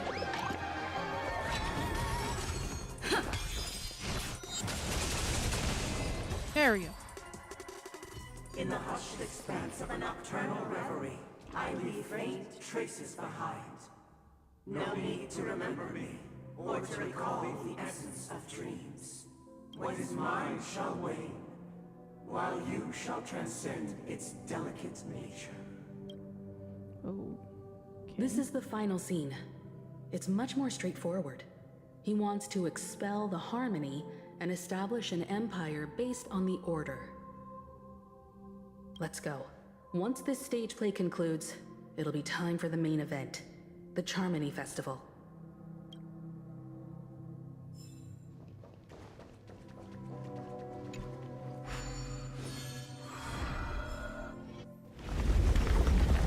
Okay.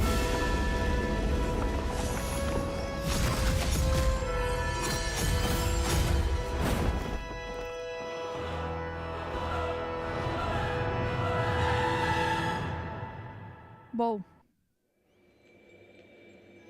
They imbued the world with meaning, perfecting all things in the heavens and on earth. Then, they rested from the labors of creation. Yet, all beings cried out to Enna. Under the banner of the Order, you have defined all things in the cosmos. But this made us realize that we are but puppets in your hands. Thus, on that day, all beings united and cast the Eon into the abyss of oblivion. This Grand Theater looks totally different. Is this the power of the Order? Everyone, get ready.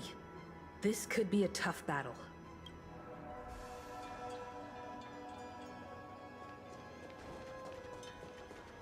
Well, I'm as ready as I can hope to be. That marked the seventh day. Cheers and chants reverberated in unison.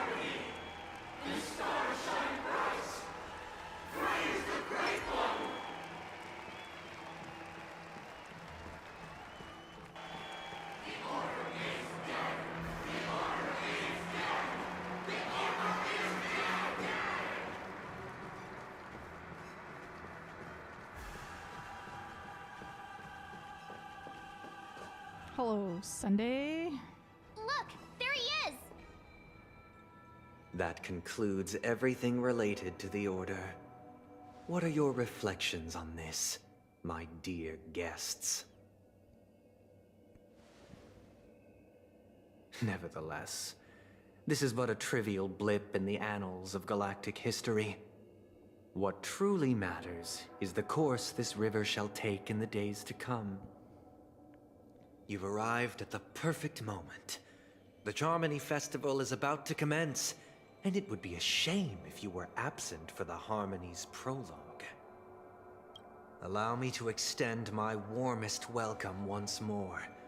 Welcome to Penacony Grand Theater, the very core of the sweet dream, the abode of the Stellaron, the grand stage of the Charmony Festival, and the very place where the future of Penacony shall be determined through conflict.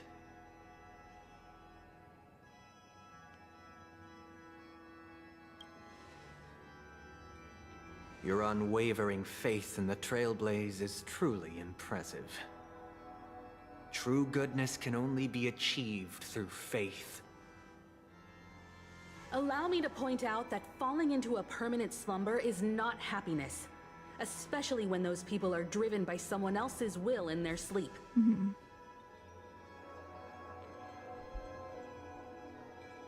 Do you still believe that the Order only seeks to control the universe as their puppet, Himiko? No matter how perfect your vision of paradise may be, a cage remains a cage. People will never achieve true happiness in a world like that. They would just be toys for the Eon. You strip them of their free will. It seems you have misunderstood my intentions. Allow me to clarify. My desire is not to resurrect a fallen Eon, or become one myself. My sole objective is to create a paradise free from Eons, where the Order ensures the dignity and happiness of all humanity. A paradise exclusive to us human beings. That's not the case. If people are to live with dignity, there must be nothing and no one above them. In your so-called paradise, you would be the one reigning supreme. Looks like we won't be able to convince each other. Now that our conflict has been destined, let's unveil our paths and reveal to the universe the true path. However, before the prelude to the future begins, please take a moment to ponder the questions I've posed. Is darkness equal to daylight? Are sinners equal to the righteous? If you are born weak, which god should you turn to for solace? Huh? I'm not finding him? The Eon with great might. Under the banner of the Order, you have defined all things in the cosmos. Take your position. We are but puppets in your hands! Dreams do come true.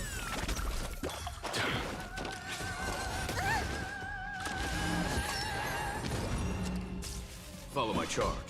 Conflict is pitiless. Let me tend your wounds. Vitamin! So this is the warmth of... Stay in Every petal in life, all will be swept away by the wind. Ah.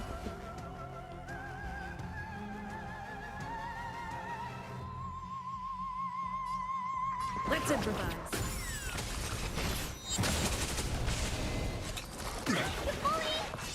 Still the same old. A foregone conclusion.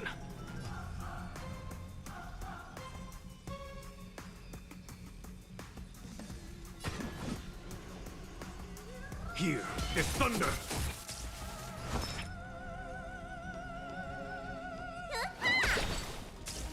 Some value, I suppose. Eternal.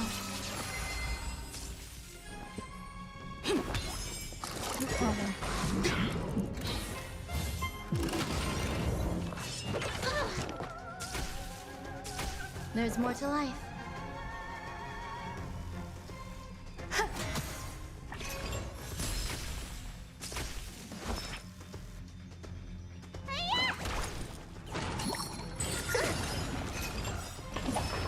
Stay away! What is your prescription?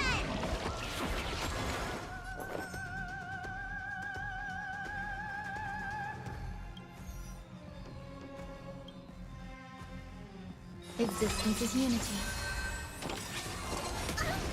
Every petal, all will be swept away by the wind.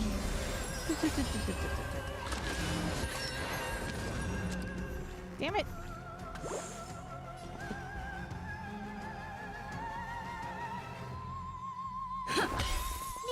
The mood is set. Just let the show begin!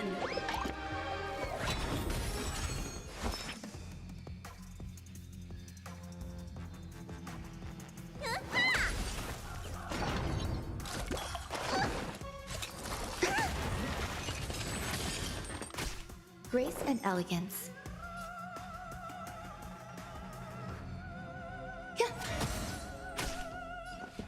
Let's improvise.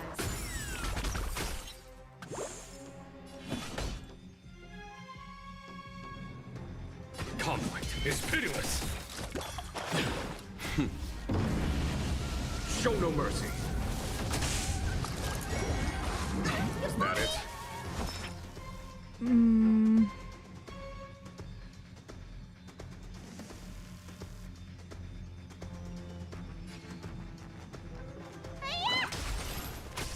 Grace and elegance.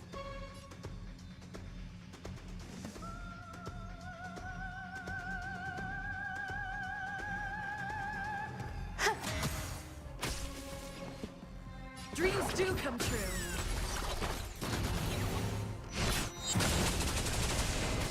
A foregone conclusion. Here is thunder. Eternal.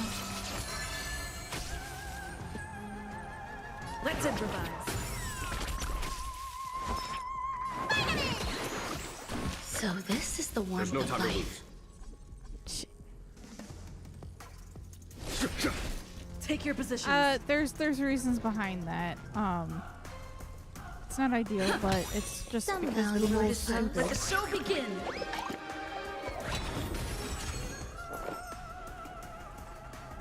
And it's a name. Every petal, all will be swept away by the wind. Uh-oh. Let me tend your wounds. 1,000 thanks. Whew, okay. Follow my charge. Are they gated from being able to take Conflict is pitiless. Stay in step. Dreams do come true. There's more to life.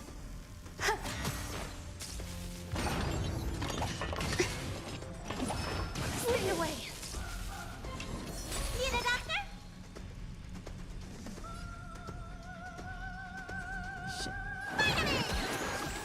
So this is the warmth of life. Oh, she's too. Alright. There's no time to lose. Here is thunder.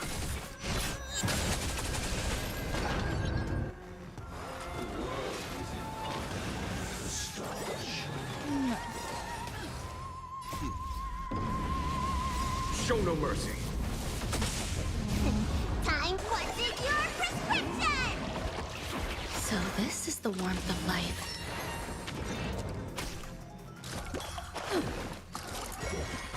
Still the same old.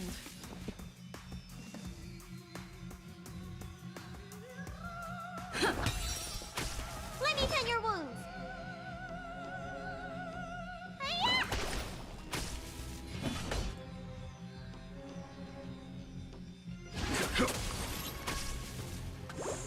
Grace and elegance.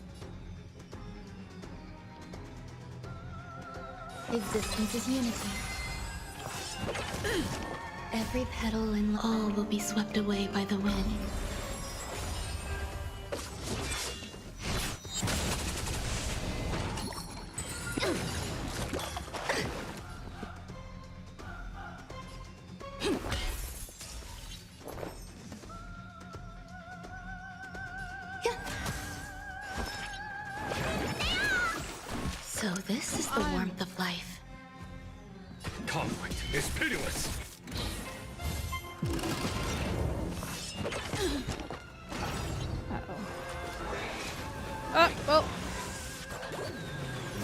know how Let to the say show that. begin!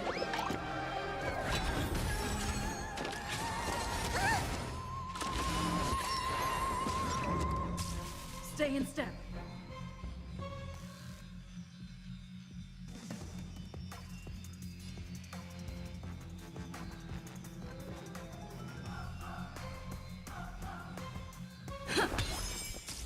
Some value, I This suppose. is tricky.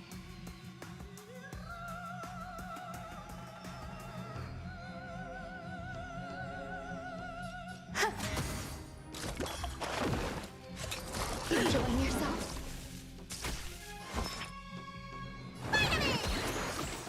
Great teamwork. What's in your prescription?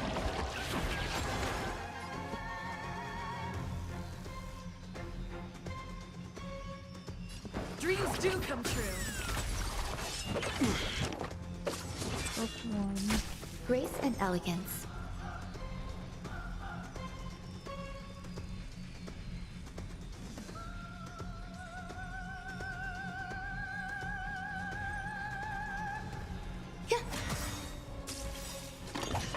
Still the same. Every petal and all will be swept away by the wind. Stay in step. Let's improvise.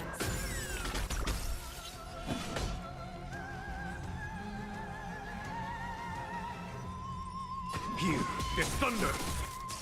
Need a doctor?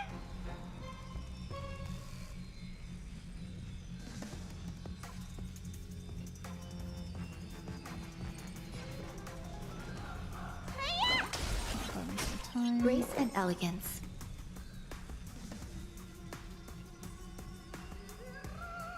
Eternal. There you go. Rhythm get messed up. Dreams do come true. The mood is set. Let the show begin. Shit. I should have done that. Now because he only has a single target. Oh. Show no mercy. Perfect.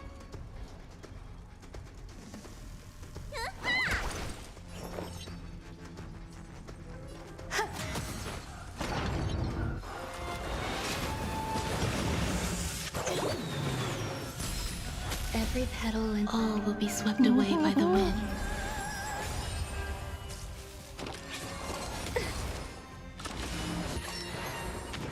Ah, take your positions.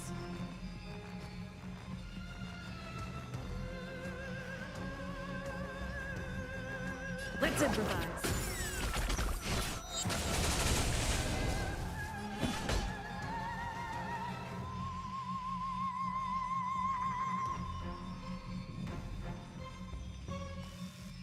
Conflict is pitiless!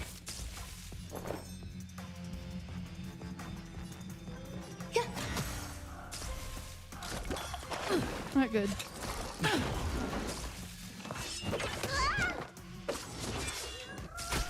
Stay in step.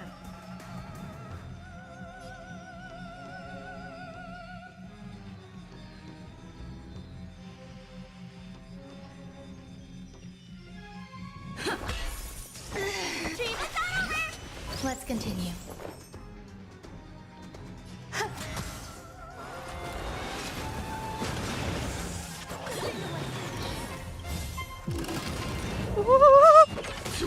God damn it!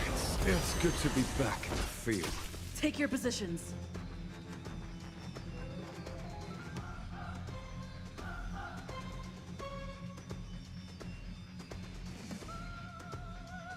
Dreams do come true.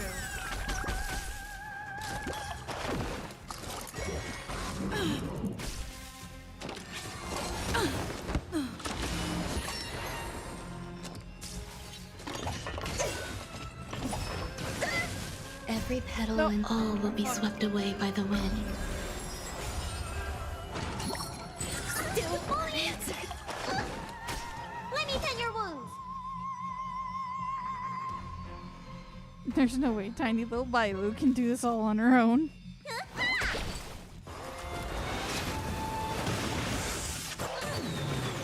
God, I was so close too.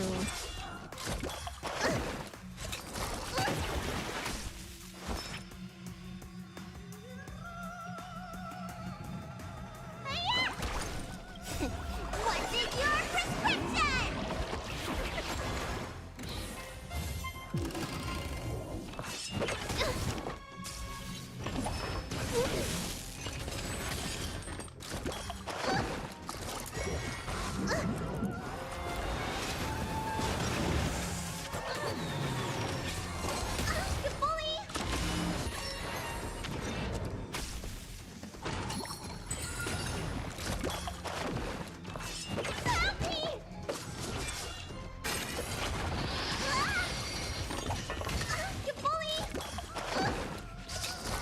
Oh my god, just put her out of her misery.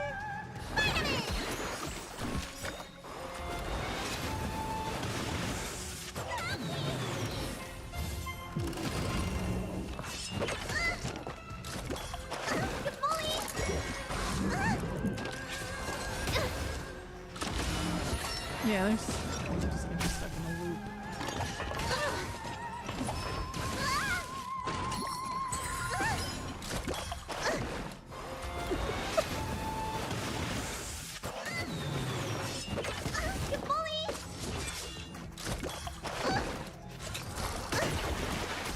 Need a doctor?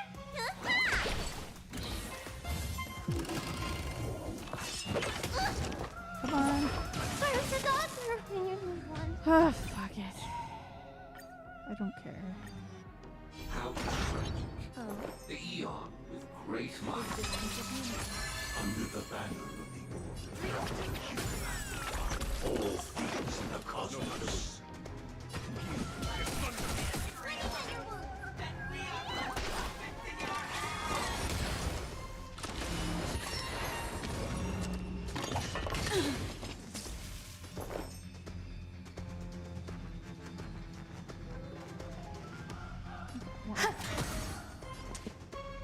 Let's improvise.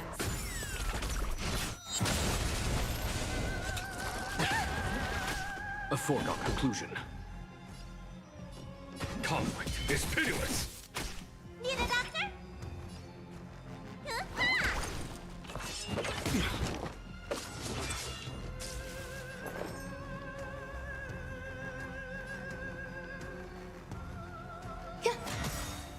Every petal. All will be swept away by the wind. Dreams do come true. The mood is set. Let the show begin. A foregone conclusion. Here is thunder. Show no mercy. Grace and elegance. Let me tell you.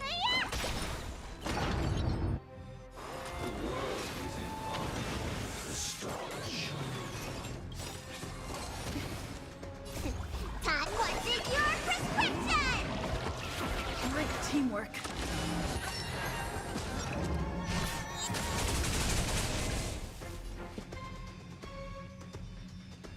Let's improvise.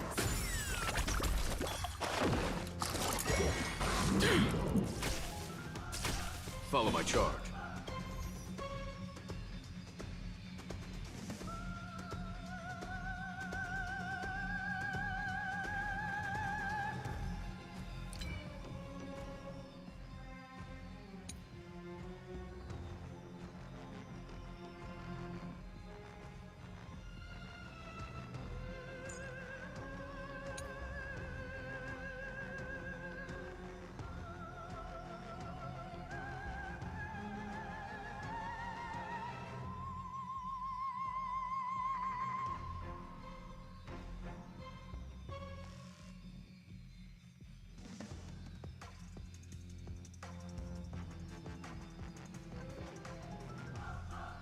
Oh, come on.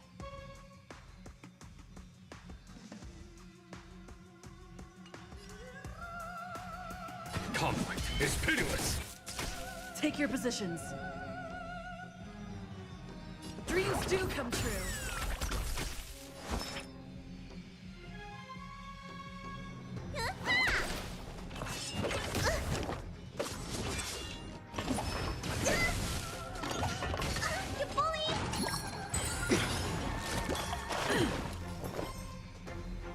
Existence is unity. Every petal, all will be swept away by the wind.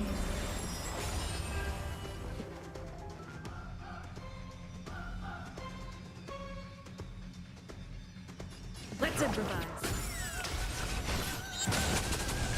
A foregone conclusion.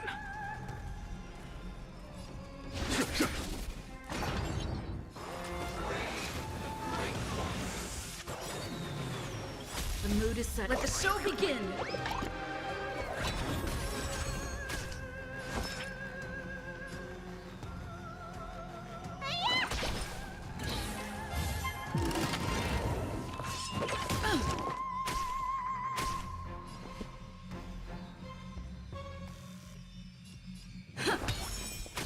Follow my charge.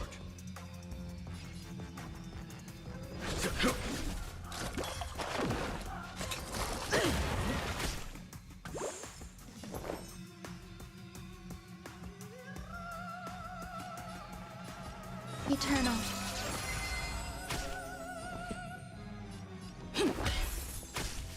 Close.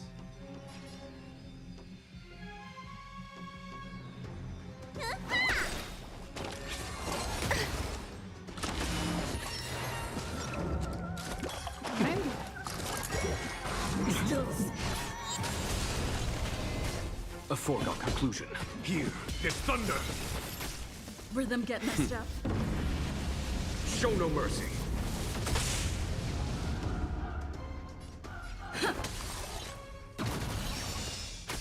Grace and elegance. I did that poorly. Every petal, all will be swept away by the wind. There's no time to lose. Conflict is pitiless. Dreams do come true. There's more to life.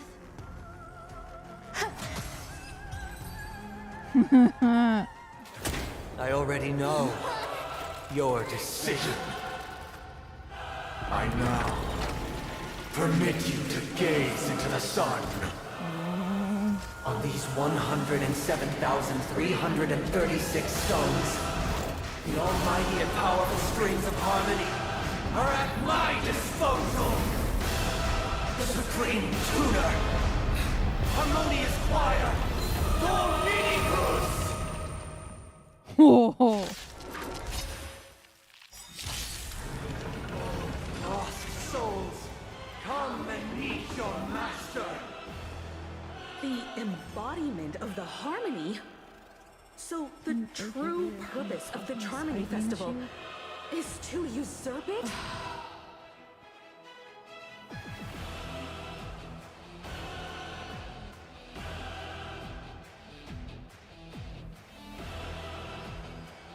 All things are as one.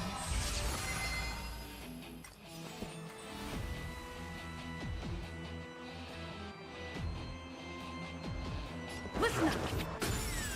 Follow my charge. Let's play our... Let the show begin!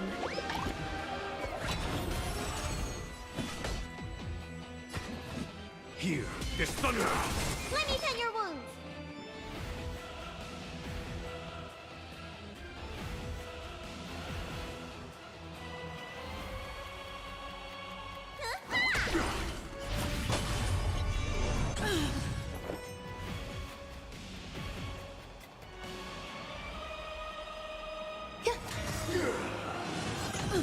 Every petal, all will be swept away by the wind. wise and receptive as you are, answer me this. Why could the harmony and the order merge into one?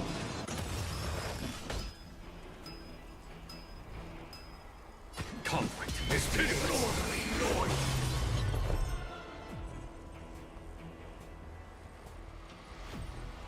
Existence is unity.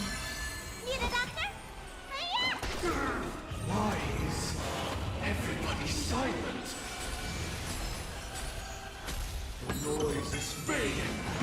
Keep up with me. Listen up. I'm feeling like there's another world in front of my eyes. It's the power of tuning. song distract you?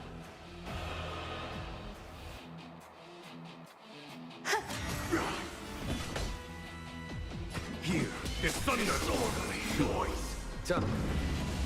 Show no mercy.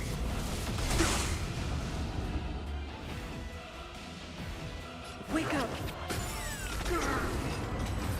There's a phase 2. The time has come. Creation will be reborn from the remains of the gods. Dan Heng? Hell yeah! Radiant spirits. Heed my word. Show no mercy. Holy fuck, yes!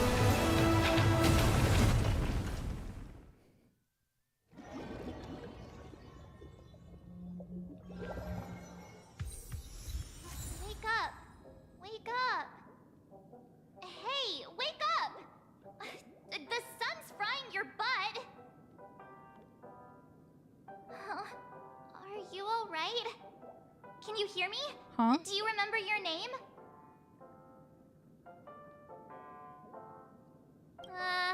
Kind of. It was General Jing Yuan who helped us shoot it down. In any case, since you remember what happened just now, well, that's put my mind at ease. It's a long story.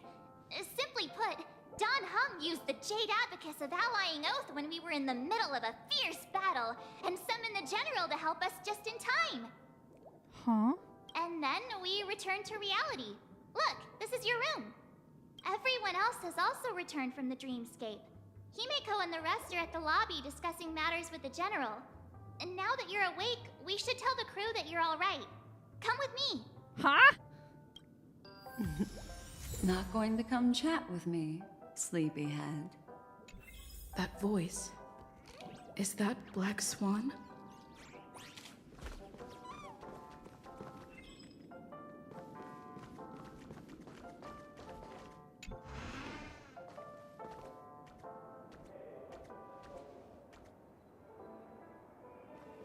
Hey, where are you going?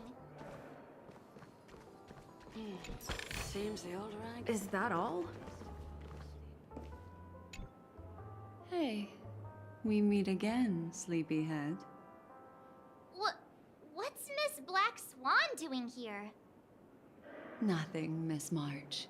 I noticed she was awake and wanted to check to see how she was doing. Though the strike from the General was timely, its destruction was also immense. When emanators collide, ordinary people inevitably suffer. But, luckily for them, the dreamscape is my home turf. Thankfully, I managed to get everyone out before the harmonious choir collapsed. Oh, so that's what happened! Thank you, Miss Black Swan! Don't mention it. After all, I wouldn't want to see such precious memories vanish. You're heading to see your friends, aren't you? Would it bother you if I walked with you for a short while? Of course not. But you're not planning on doing something like last time, are you? Why would you think that? I've never harbored any ill intentions. Well, not when you are around, anyway. Himeko and Mr. Yang are probably still busy. Let's go look for Dan Heng first.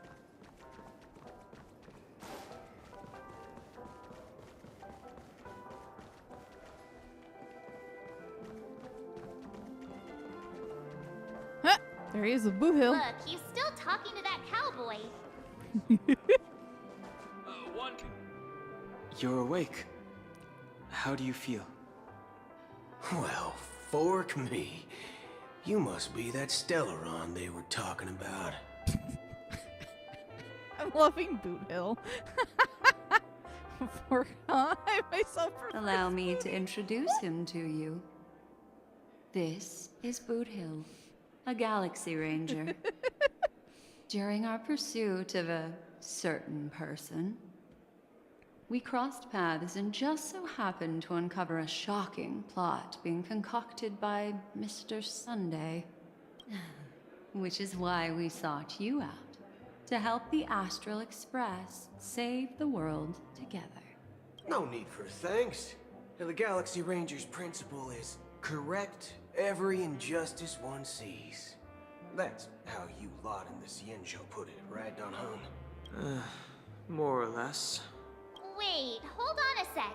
This is the first time I'm hearing about this certain person. Who are you chasing? And why would that lead you to the Express? Good question. It's, who was it again? Don Hung. Do you remember? Why don't you remember? No, that ain't it. I just can't seem to recall. Weird. My neurochip hasn't registered any malfunctions. I can't seem to Can't remember either. Acheron for some reason? What's going on?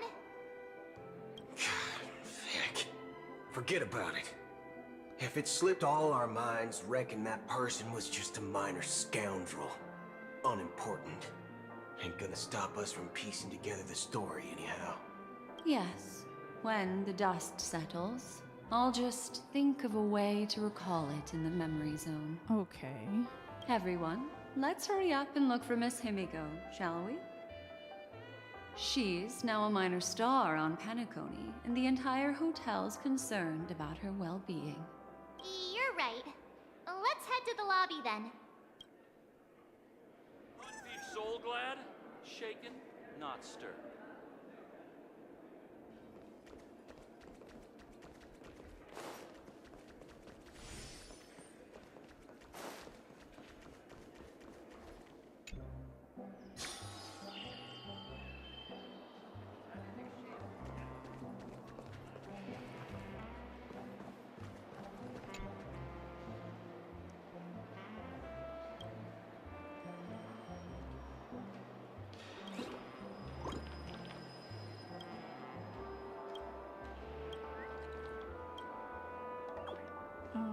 What you want?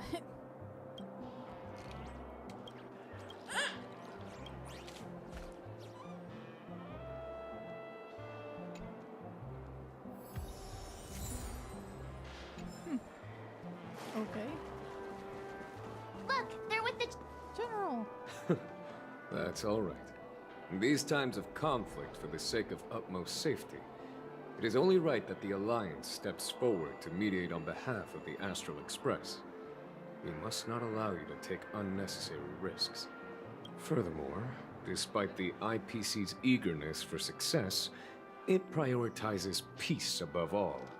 And the family, trapped though it may be, professes a desire for harmony. The Alliance has always won people over with reason. I firmly believe both parties can indeed put aside their differences and come to a peaceful agreement. The General possesses a deep understanding of the greater good. With the Cienjo Alliance mediating, peace for Penacony is within reach. You flatter me. But ultimately, it's been all down to the Express.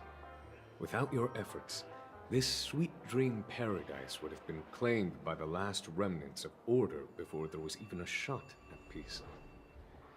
Well, would you look at that? Here comes the big hero.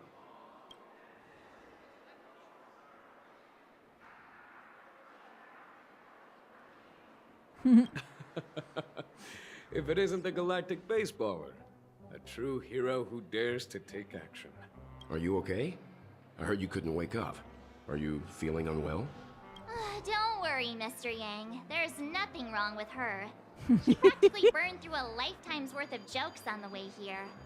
What about you, Mr. Yang? I heard that even Miss Robin wasn't spared. And that guy locked you both up. It's a long story. But at least Mr. Sunday took it easy on us. He used an ability called tuning to connect our consciousnesses with his. In other words, he imprisoned us within his consciousness. Thanks to General Jing Yuan's destruction of the Harmonious Choir, we were able to escape.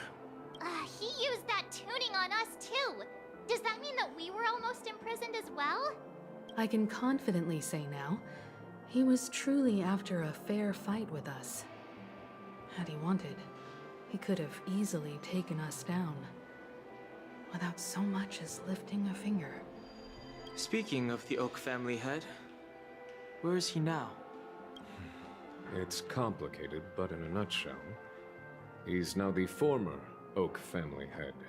The IPC has named him the key figure in the family's Penacony split, citing a threat to cosmic peace.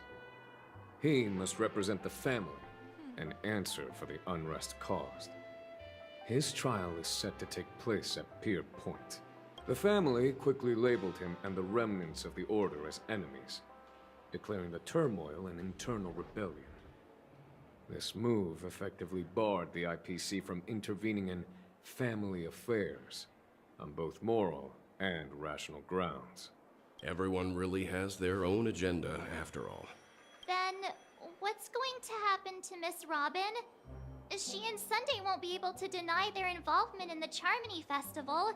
They're siblings, after all. Why the sigh, General? I can only say that this incident is an unexpected mess for the girl. The Alliance will try to persuade the family to consider this matter carefully during mediation. It's time, everyone. The IPC's key members and I have agreed to consult one another before the upcoming negotiation. Do any of you wish to sit in? Given the General's invitation and the matter's significance to the universe, the crew will naturally accept. However, if the IPC has any reservations... Why, of course you're welcome. They've mentioned that your team is a trusted ally of the IPC in Penacony, so there's no reason not to welcome you. Besides, if there can be reliable observers from the Astral Express present, discussions will go more smoothly. So, what do you all think? Well then, we shall oblige. Okay. I'm kind of allergic to those types of situations. I think I'll just head back to my room and start packing. Not to worry. Himiko and I won't take care of things. I'm afraid I'll also have to return to the Express first. The conductor is worried about us. Stuff like that. Wait, It's what about the best Dream I go Master? and explain the situation. Thank you. What about you, Will you join Welt and me? Or have you got other plans?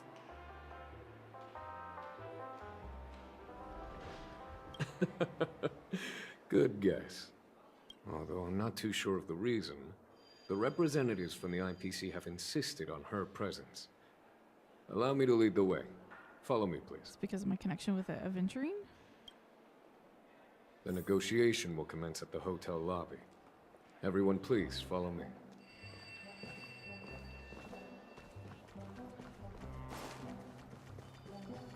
Box of mist? Looks good. This is the right way to go. Oh, I have to take the elevator.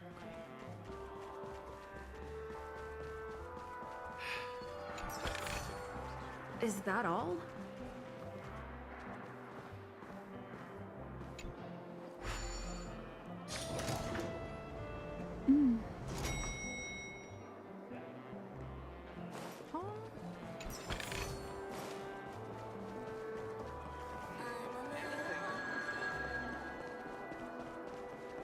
Mr. Aventurine and Miss Topaz are here too.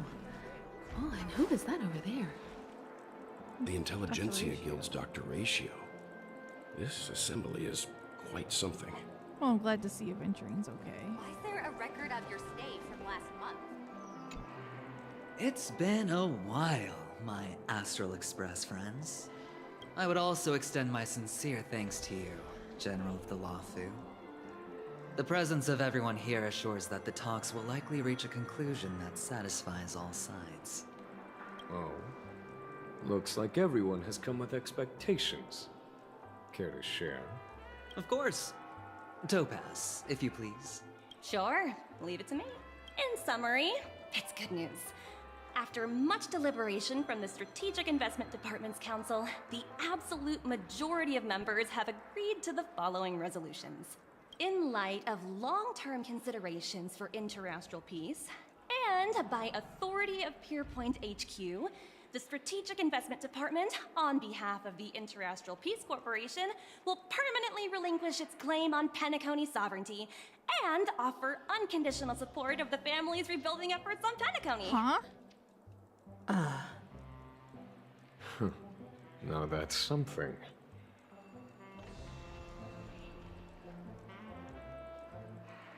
What? But they were after this place. Well, if that's what it takes to bring peace to the entire universe, it's a price I'll gladly pay.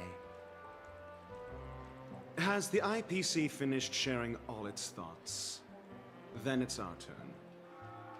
The Guild, much like the Genius Society, has taken a keen interest in the recent calamity in Penacony. Ultimately, both parties have agreed to a comprehensive collaboration, offering technical support for the reconstruction of Penacony. What? The floor is yours for the finer points, Mr. Screwlum. Enlighten us, please. Organic life's unrelenting search to understand the realm of inner spirituality is something I both admire and envy. Inorganic life has no mechanism to evoke dreams. But when my mechanical impulses are activated, my inspiration circuits will start to operate, and I will enter a state defined as imagination. Every time, within the realm of imagination, there emerges a fire from the shadows. It is warm, bright. I frequently ponder this flame might represent the essence of intelligence. A cluster of inspiration ignited by high temperatures. The future direction of the universe may well lie within it. Alas, they are nothing but projections of my thought system to me. Desired, but unattainable. But after learning of Penacony's accomplishments, I have come to realize that the flame is not beyond my grasp. After deliberations with my partners, we have decided to defer the progress of the Simulated Universe project, and instead assist the Intelligentsia Guild as technological consultants in the research of the Dreamscape and Memory Zone, so that these assets may be better used to serve humanity. Not only that, we've also established contact with the Garden of Recollection through the IPC, and they've pledged their support for our research endeavors. I'm truly happy for the Dream Chasers on Penacony. The cosmos' brightest and, let's admit, dimmer intellects are now at their service. Agreed. It's hard to imagine. What did I accidentally pick? I keep getting the feeling that this is. Yeah, that's what I'm feeling too. Imagine members of the Genius Society taking an interest in such mundane research. Yeah. Never mind. At the end of the day, this is a positive outcome. No wonder everyone insisted that she be there. It heartens me to learn that everyone is willing to put aside their differences for Penacony's plight. I trust that everyone will surely reach consensus in the upcoming negotiations. Something is weird here. Looks like Penacony's future is decided. I'm wondering, is there anything else the crew is concerned about? This is... Peace is our greatest too wish. smooth. Beyond that, we desire nothing else. Well, that's good. Now that everyone's minds are at ease, I shall take my leave. You may now depart with peace of mind. The Alliance will deal with all subsequent procedures. If that's the case, it appears that we have nothing else to worry about on Penacony. Looks like it's time for us to embark on a new voyage. Sounds good to me. You two head back to the Express first. I'll pick up March and deal with the checkout procedure. Oh, also, Miss Black Swan, you have a matter to discuss with me, yes? Nothing escapes your attention, Miss Navigator. Like how she just appeared. You've been with us this whole time, huh? In any case, she and I will be waiting for you in March on the Express. Let's go. Our time on Penacony has come to a fruitful end. Penacony's journey ends here. I guess it was pretty fruitful. Is it done though?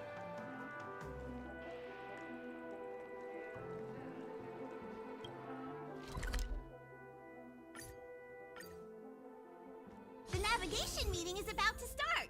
We're all waiting for you. When did the Express become so lively? Swan's here. Wait, what? Ahem. Looks like everyone's present. Let the navigation meeting commence then. This a meeting to decide our next stop? How we doing this? A show of hands. Why are you still with us? Hold your horses, cowboy. It's for those to decide. Why are you here? I'm just catching a lift. Don't sweat it. Allow me to explain. Mr. Boothill and Miss Black Swan submitted a request to temporarily travel with the Express for their own personal reasons. As you all may know, the Astral Express never declines any passenger whose heart yearns for the distant stars. Therefore, they will be traveling with us for a while until they reach their destinations. Whoa, the Express is going to be much livelier now. But, Miss Black Swan, you better not use your Memo Keeper abilities to pull any pranks. Understood, Miss March. I promise you, you'll never see me in your room while you're taking a break. Don't! You're freaking me out. All right. Now that everyone's met everyone, we can continue our navigation meeting. Firstly, Pom-Pom wishes to thank everyone. If it weren't for you all unearthing the truth about Penacony, Pom-Pom would have never known where Mikhail and the rest had gone. What they had to go through was regrettable, but I reckon they all fulfilled their wishes. And it was thanks to all of you. Thank you, everyone. Now then, we come to the crux of this navigation meeting.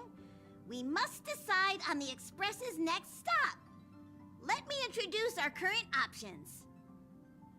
The first choice is from Himiko, the oceanic planet of Lushaka, a planet composed entirely of water.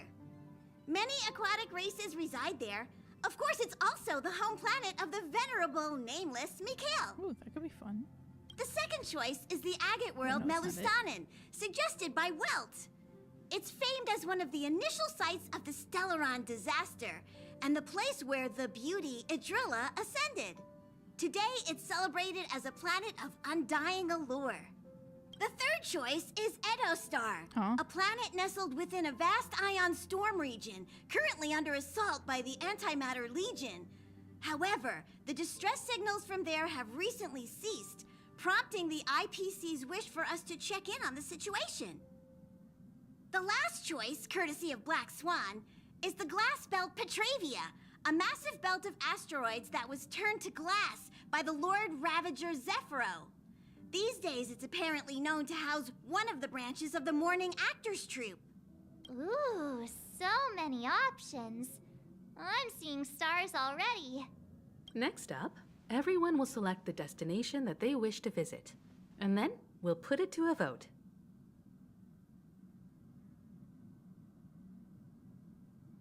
It's a lot of different options. This trip to Penacony has allowed me to see another side of the Stellaron disaster. In terms of symbolism, the state of the dreamscape bears a striking resemblance to the agate world. Visiting it might deepen our understanding of the Stellaron. That makes sense. If that's the case, I vote for the agate world too. I personally think the situation on Edostar might be more urgent. As Nameless, should we not extend a helping hand? March is right. Though the fact that the distress signals have ceased means we're probably too late. But I still think we should investigate the situation there. 3 votes for the agate world, 2 for Edostar. Looks like we have a winner! Next stop, the agate world, Melustanen! Then this navigation meeting is adjourned. I'll go check the warp jump coordinates. Everyone can catch up on some rest in the meantime. Pick I chose. When it's time to make the jump, Pom-Pom will make an announcement. There's still some time before the jump. What should I do? Please let this trip be uneventful. Please let this trip be uneventful. Please let this trip be Mumbling? I'm praying. The last couple of trailblazing expeditions have been downright terrifying. It's about time we had some fun, cozy, and cute adventures for a change. Come on, start praying with me. Please let this... Huh. For some reason, I'm suddenly stricken by the feeling that we haven't crossed paths in quite some time. I should have known better than to expect anything serious from you. What if it was serious? Got it. This Astral Express sure is comfy. But I got one tiny problem with it. How come there ain't no potent drinks on this ride? I can live without malt juice. At least stock something else. Like that white gem. Common as dirt and not too pricey.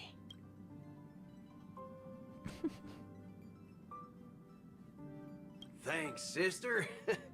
Any low-cost swill will do. Anything for you, Blue Hill. All these years out in the wild, and now I'm bunking in luxury. Gotta say, it's quite the treat.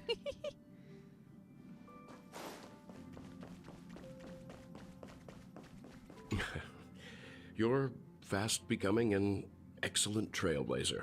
It's an honor to be able to watch you grow. Don't downplay your achievements. Everyone has witnessed your growth. I've known many warriors in my time, and only a few achieve the kind of growth you have. Back home, where I'm from, you'd be rated at least an S tier. It's not been easy for you these past few days. You've earned some downtime. I'm looking forward to seeing how you'll perform on our next journey.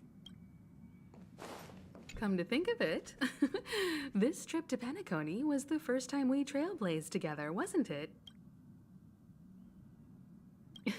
Don't worry. We'll have plenty of time to spend together on the Express, so there'll definitely be more chances for adventures like this. Turn in early today. You've really been pushing yourself hard recently. If you don't take this chance to recharge, it could lead to long-term problems. It seems fine when you're young, but it's a different story as you age. Okay. Oh, you're here. Seeing your reflection among the stars in the porthole really does seem somewhat surreal. Music How feels a little about ominous. This journey of beautiful dreams. Was it to your kinda shifted. liking?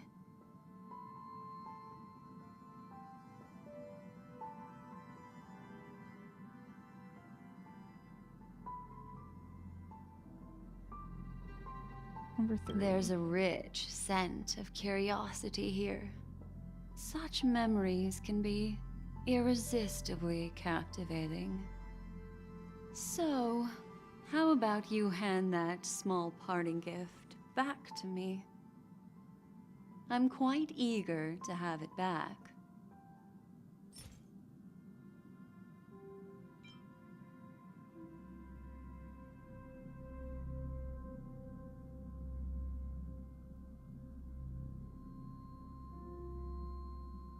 Oh. Oh?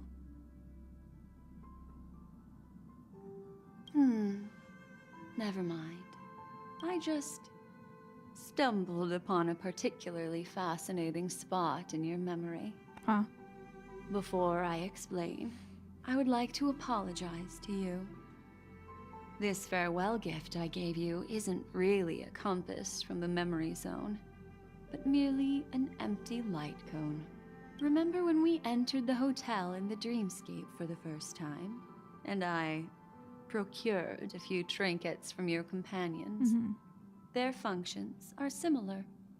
This way, I can always be attuned to your location, ready to assist immediately if you encounter any threats.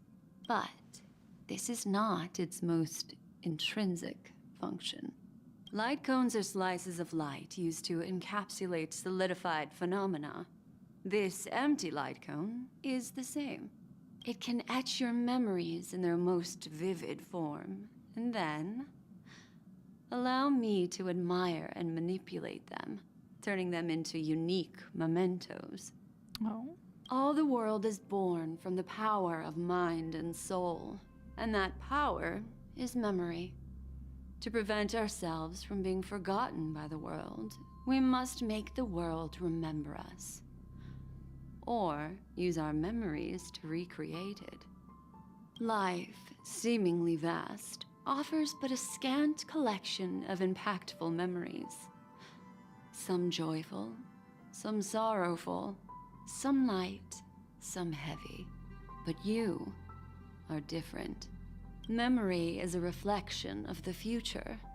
Within that reflection, I see your unparalleled worth. You have the power to craft memories that can captivate the world. Your memory can illuminate the universe's future path. And that memory will be as scintillating as the star clusters you see in this portal.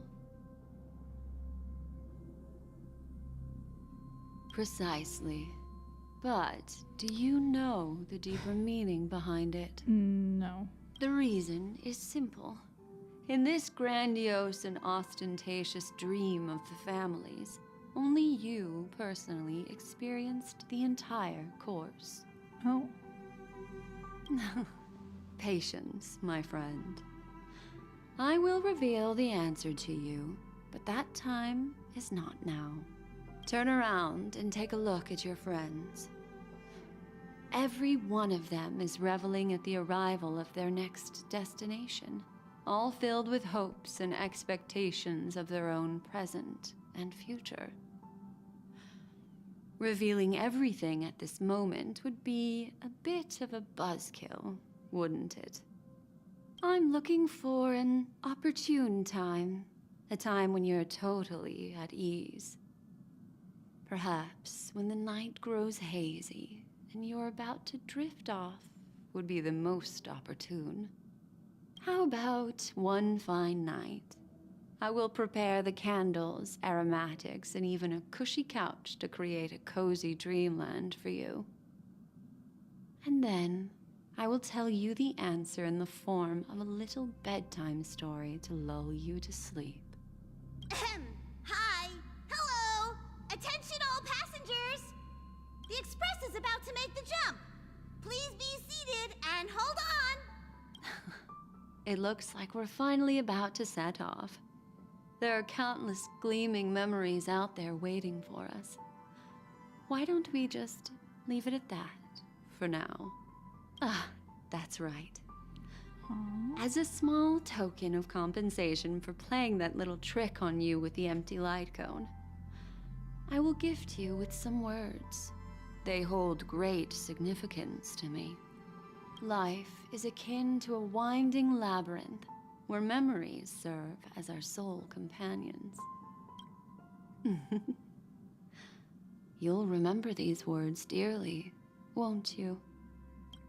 In the year 2158 of the Amber Era, the first year of the new epoch, the universe resumed its intended trajectory. The kindling of conspiracy smoldered in Penacony, the land of the dreams.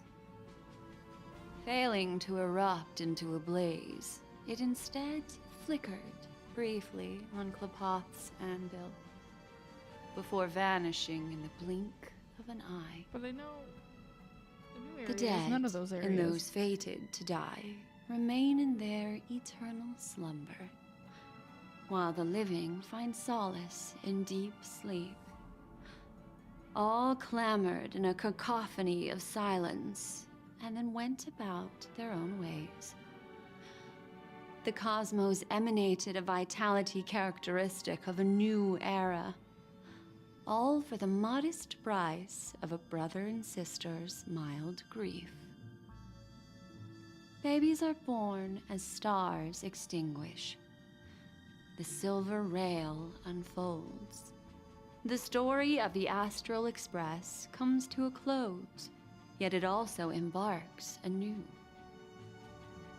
Time marches forward, heralding the arrival of a new chapter in the history of trailblazing expeditions.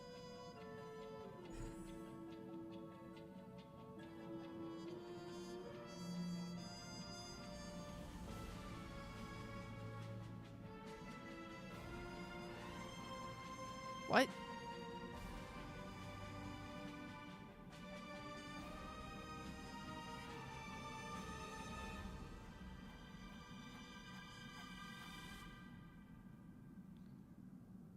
Well, that's interesting. Walt's name. Sunday's servant? What?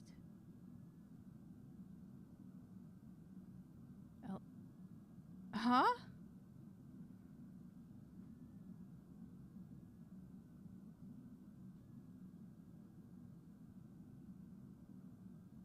Countless shooting stars streak the sky tonight.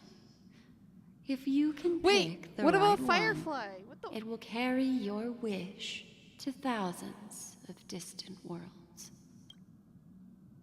You're feeling very relaxed now, aren't you? So, then,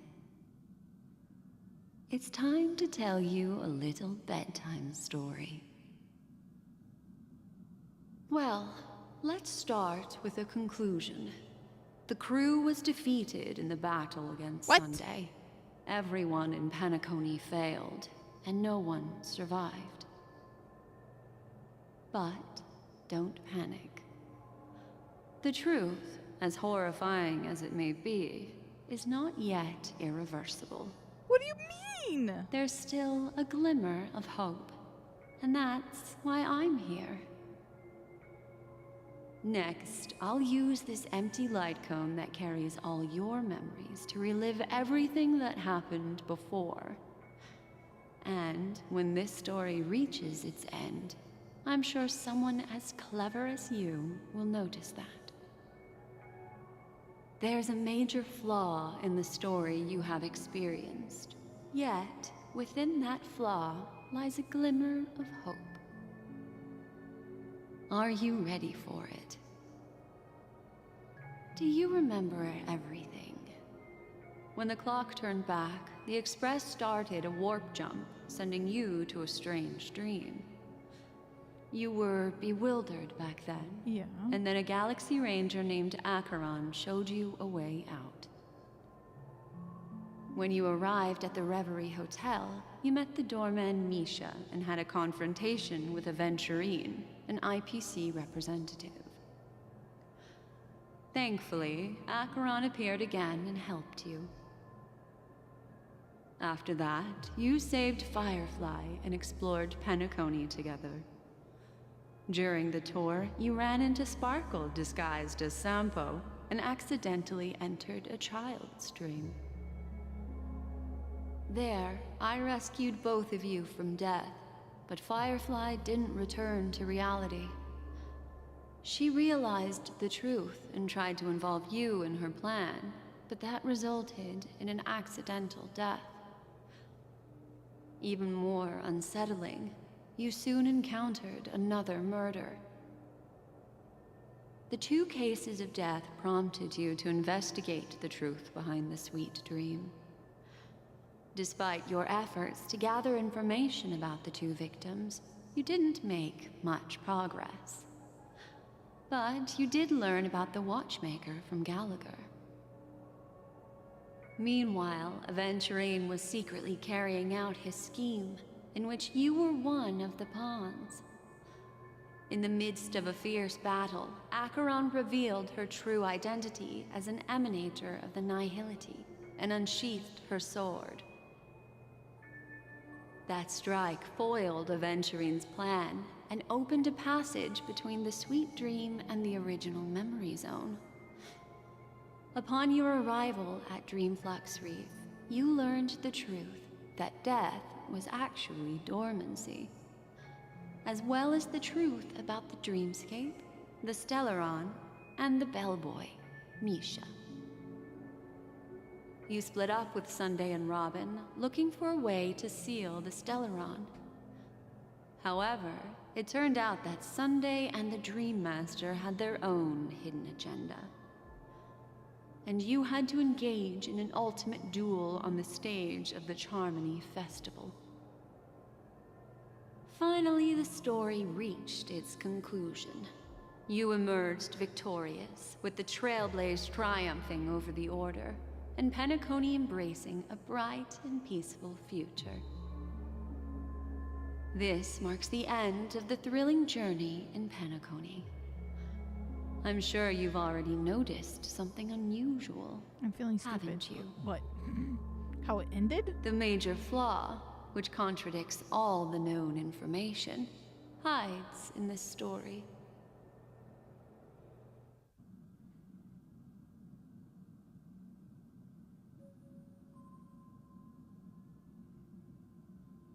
Well, although the fake deaths of those two ladies don't align with our initial assumptions, this fact itself doesn't contradict the information we have so far. I'll go ahead and eliminate that incorrect answer for you. So, What's the fatal flaws?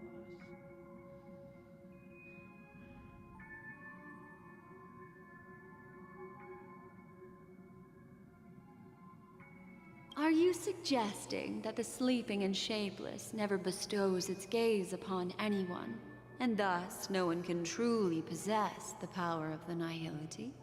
That's a very astute guess. But unfortunately, Acheron did progress further down the path of the nihility. Her unwavering belief in liberating the world from the grasp of paths surpasses the capabilities of ordinary human. I'll discard that incorrect answer for you. I don't know. It is true that Gallagher is a history fictionologist, but he didn't lie in this matter. In addition, death and dormancy do arise from the same concept, don't they? This is not the fatal flaw in your adventure. Take your time and think it through. Little Misha. Or should I call him the Watchmaker? He's only a segment of memory in a dream bubble, but his ambition for the Trailblaze led him to leave the bubble and embark on a grand adventure in Penacony. While Misha is a rather special Memory Zone meme, and he was granted power by the Trailblaze, there's still one thing that he shouldn't be able to do. A life born in the Memory Zone could never manifest in reality. So, why did he appear in the Reverie Hotel in reality? Because we weren't The in answer reality? is simple. He is the one fatal flaw that contradicts all our known information. This means that you, who wholeheartedly believe in this memory, are still trapped in the dreamscape at this very moment. Wake up, sleepyhead. Break free from this eternal dream and return to the real world. We'll find our answers there. The train is about to make the jump. 5, 4, Not done. 3, 2.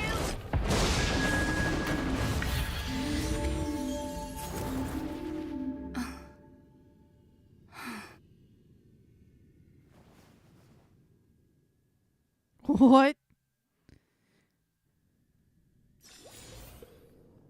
This way, darling.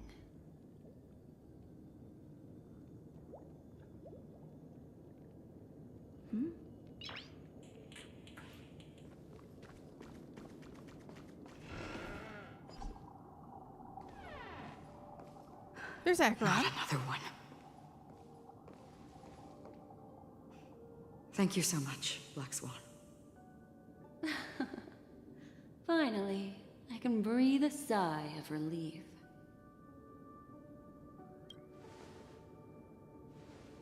I understand you must be confused, and will do our best to shed light on the situation. However, before that, it's essential to know that this place is the rift between dream and reality. A place reserved only for those who have awakened from Enna's dream. Do you remember Sunday's ambitious plan? He intended to harness the power of the Stellaron, the collective will of over 100,000 Oak family members, and the desires of everyone in Penacony to usurp the harmony and restore the order. Unfortunately, it didn't stop there. From the early days of our journey into Asdana, we were already affected by the Stellaron. That strange dreamscape where we met. Maybe it was a sign that your thoughts were beginning to drift away. I don't think the goal of the Order was to put everyone into a deep sleep. Quite the contrary. They used the Stellaron to catalyze the leakage of Asdana's Memoria into the material world, allowing the dreamscape to blend with reality. And that included a lot of Memoria from the Beyond the Sky Choir. As time came and went, the dreams eventually became indistinguishable from reality, and reality became an illusion. People think they are awake, but their spirits have long since stepped into the Temple of Order. This is what makes Enna's dream so powerful. In this paradise governed by the Order, everyone indulges in their delightful dreams and lives happily ever after. I believe what you experienced in the sweet dream, except for that flaw, was real. Only in this way could you reach the destination, lifting the crisis in Penacony and embarking on your next trailblazing expedition. If it wasn't for Acheron's plan, we might have been trapped in this dream forever. Fortunately, while the path of the Order governs all things, it can't affect the Nihility. I came to realize this when the Dream Master tried to expel me at any cost. This is also why you felt a sense of peculiarity when traveling with her. Well, I'm not as fortunate as she is. Even if I'm a memo keeper, I was still influenced by the power of the Order and fell into hallucinations. However, thanks to your memories, now we still have a chance to turn the tide. For mortals, even if they possess the great power of a path, they can't create a flawless world like gods do. That's why there was a flaw in your dream. In other words, once you have realized the world is not real, you'll have a chance to break free from the dream. The flaw in your dream lies within Misha, who could have never appeared in reality. When I turned the pages of your memories, I realized that I was in an illusion too. Now Sunday has usurped the power of the Harmonious Choir through the Charmony Festival. Asdana has thus fallen into Enna's dream, transforming everyone equally into the notes of the Eon. Failure doesn't mean weakness. Only the strong can gather the will to resist the Order and try to break free. We still have a chance, though. To make it happen, please, Black Swan, guide us to those with a strong will. All right, please come with me. These people are... They're the ones who accept Enna's dream and indulge in their happy illusions. We have no means to wake them up now. Not even your clockwork will do the trick. However, there are still other things we can do. Let's keep going. Let me guess. What's this show? Yep.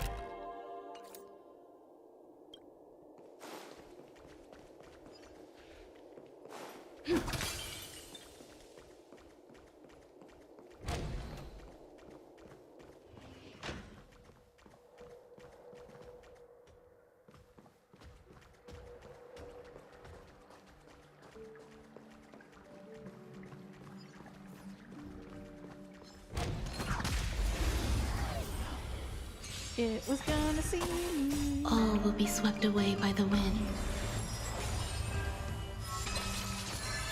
Let's improvise. I'll catch up. Conflict is pitiless. Let the show begin.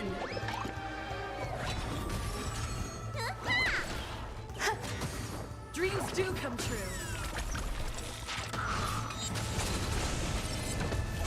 Let's improvise.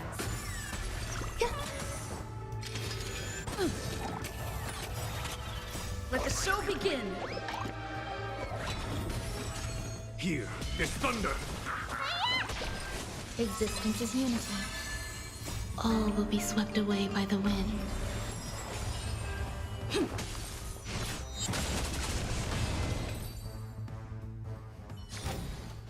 Reach the end of the story in your own way.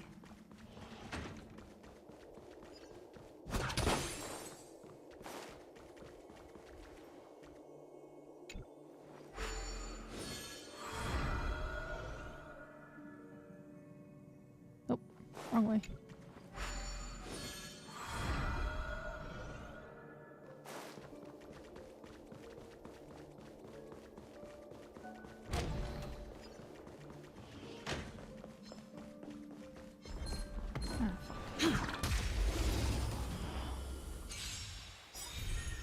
Eternal. Dreams do come true. What's in your prescription? Conflict is pitiless. Show no mercy.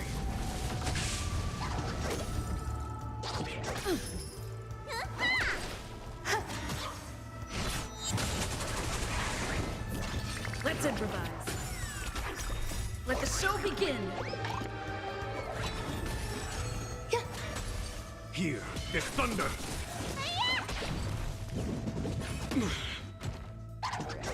Was that it? Dreams do come true. All will be swept away by the wind.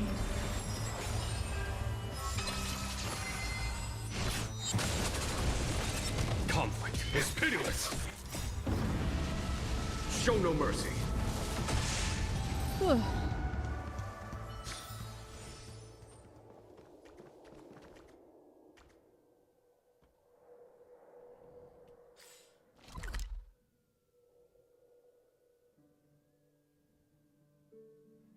How am I supposed to get over there? Can I just teleport?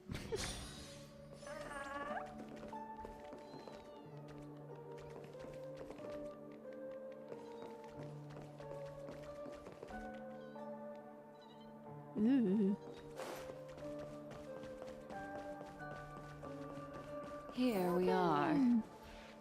It's Robin?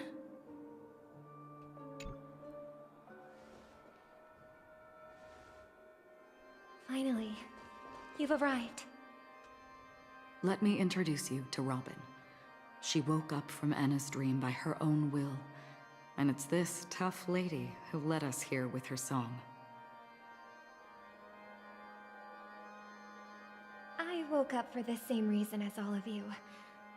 In the dream, I experienced something that could never occur in reality. Are we going to lock it up in a cage? I want to see it fly freely in the sky. Without us, this bird would be too fragile to survive on its own. Do you want it to die?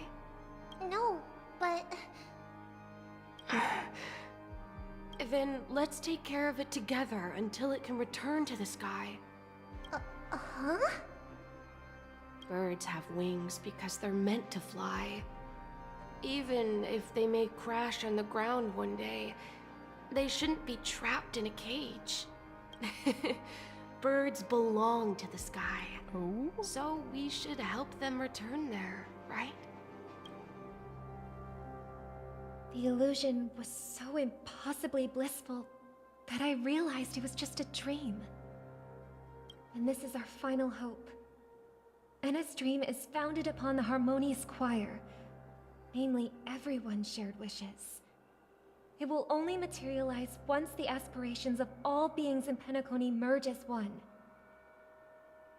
At present, it has become impervious due to people's desire to remain slumbering within the dream. And in order to destroy it, we must make everyone in Penacony want to wake up. Now That's a comes the big ask. tricky part. How do we do it?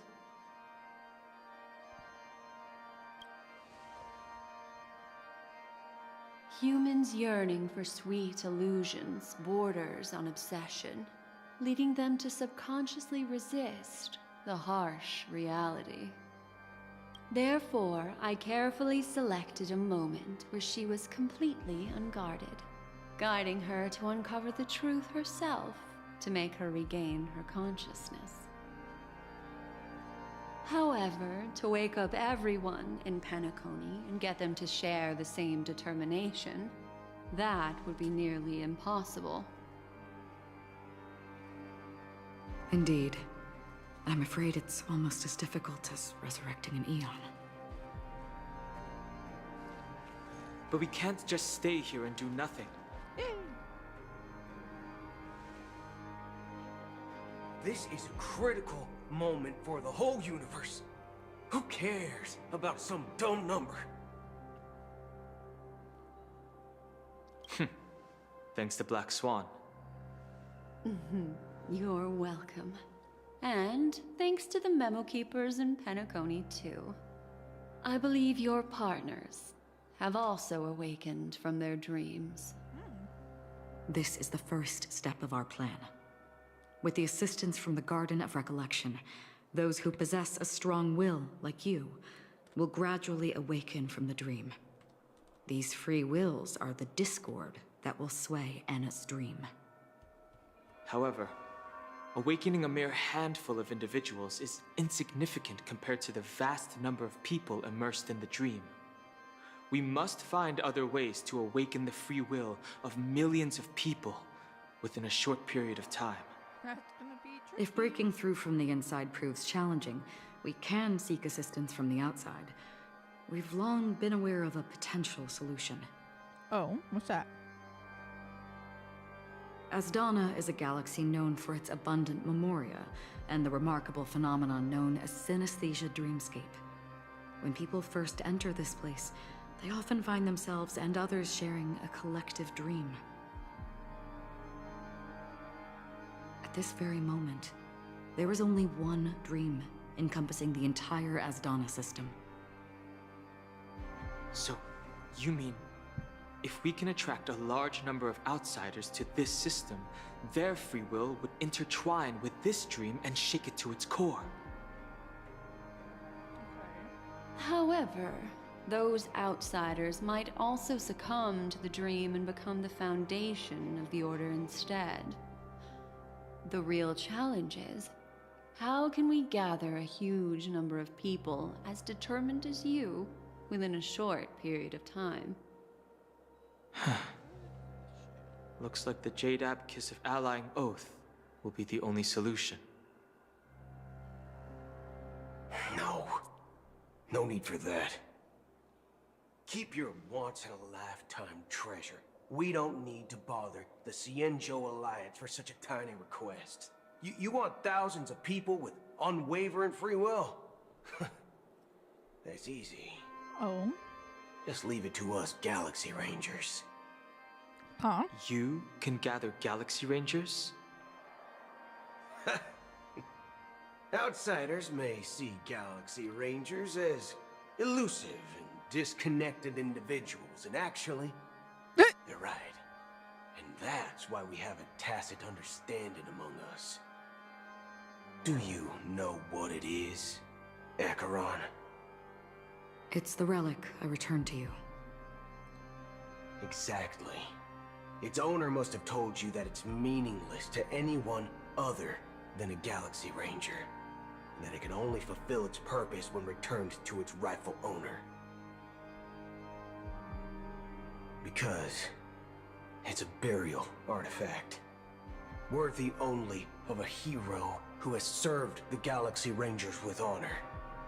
When its light illuminates the universe, it means the fall of a hero. And in the direction it falls, countless meteors will streak across the sky. Those meteors are Galaxy Rangers, coming from all corners of the cosmos, driven by a shared purpose, without questioning the cause or counting the cost. Because we abide by a bottom line. Oh? The shooting stars of the hunt only descend on the longest night. And with them comes the dawn. We've stayed silent for far too long. Now, it's time to remind all the cowards, oppressors, and villains of the universe of our presence. I'll be the one to ignite the first spark. Once the dreamscape is swayed, I'll complete the second step.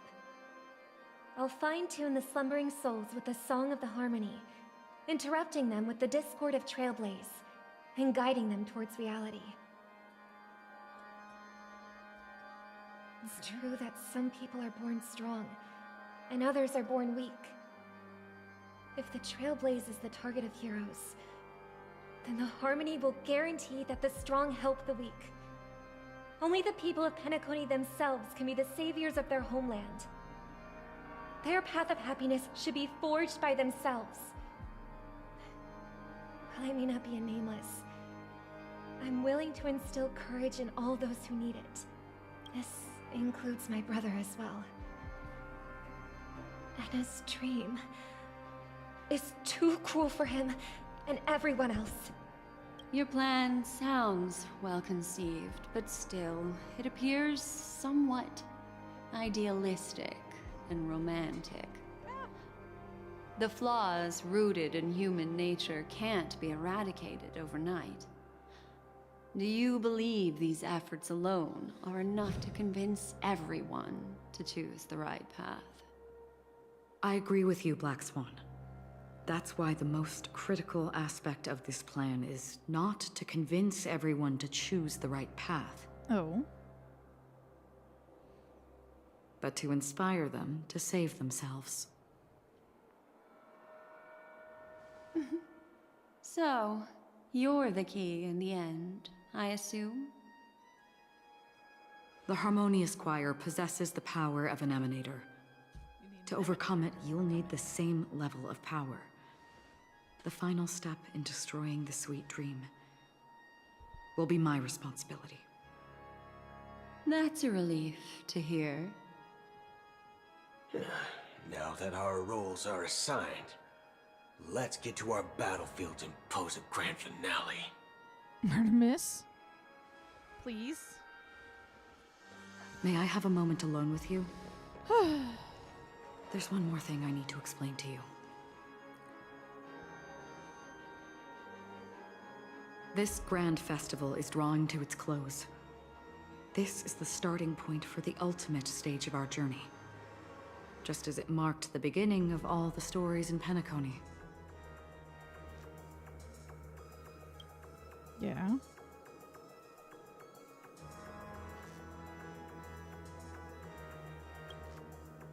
Where is Firefly? I have faith in you.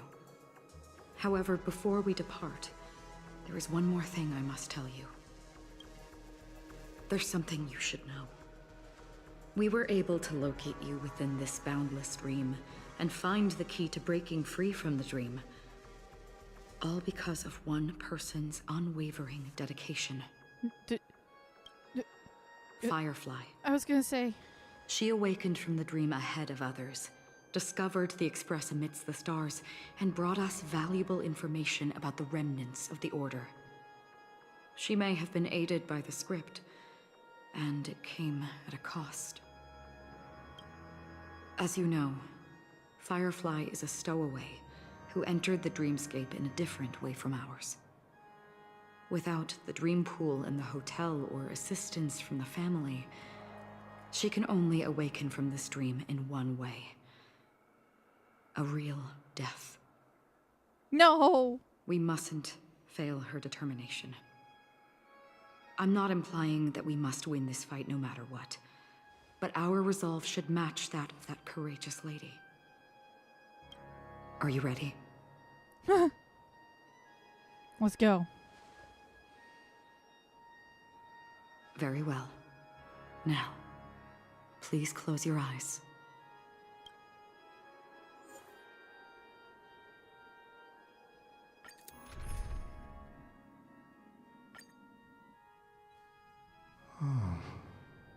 How long has this reign been ongoing? If I remember correctly, it has lasted for decades, or even centuries. The unwavering determination of the Hunt followers persists even in death. But thankfully, we've guided those lost souls to their lives beyond. They were heroes in their time. And they won't be reduced to puppets of the Nihility in their death. You see, the shadows on the sea have vanished. Do you remember? He once said that the sky would clear when the regrets of the departed had faded away. But it's still raining. I know. So, why is all this? Why did this rain choose me? Because someone's regrets haven't been fulfilled, perhaps. Mortals who walk the paths are like sailors on a vast ocean, leaving behind a trail that creates countless ripples of possibilities. These ripples last longer than the fleeting lifetimes of humans. And for some, their presence leaves such a strong mark that it's reflected in the waves. Sin-thirsters, the obsessions of the Pathstriders. They emerge from the depths of Ix, seeing themselves as masters of their own destiny, unknowingly repeating the actions of their past lives. They emerge from the Nihility and head toward it, leading purposeless lives. However, these hollow phantoms, they have journeyed with me for such a long time. Oh. So this is how it is.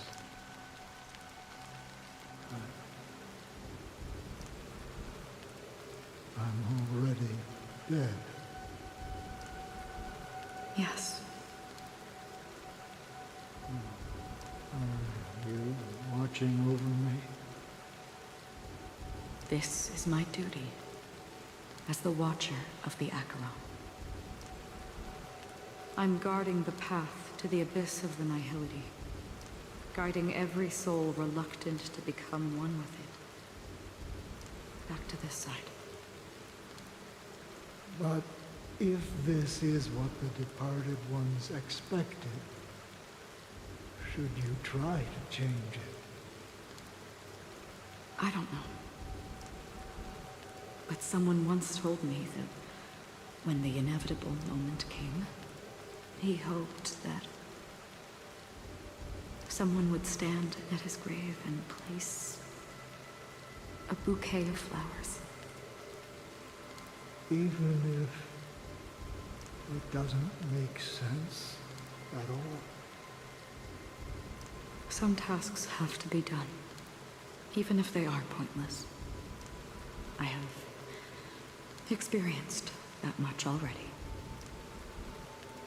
Please extend your hand, and then close your eyes. I'll carry your wish with me and fulfill it. Only then will I be able to put an end to the final regret by the Dead Sea. Will I ever see them again? Yes, that is certain. Because it was you who told me about the Express, your 2 former companions. The expedition cut short by the swarm. Your narrow escape from death. And your encounter with the Galaxy Rangers. And Penacony. The hometown to which you could never return. Yeah. For countless times, I got rejected by the family and had to pass it by. But I knew that my companion was still there. Is this Tiernan she's talking to? Mikhail, are you still there? Take my hand and come with me. We will leave this place. You'll embark on a long, long journey, shrouded in darkness. But fear not, as a touch of red will be awaiting you at the end of the path. That's the color of existence. Follow it, and it'll guide you and illuminate the way out.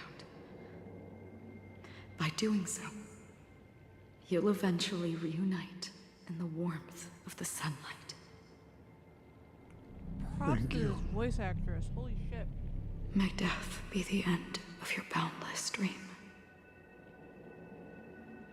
guiding you back to the waking world.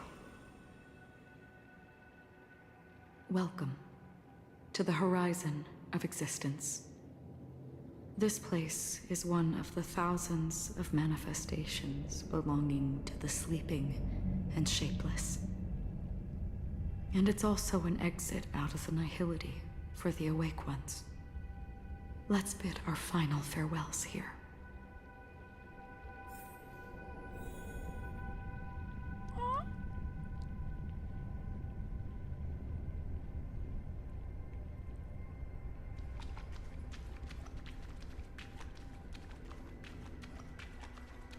Always distinguish between reality and imagination.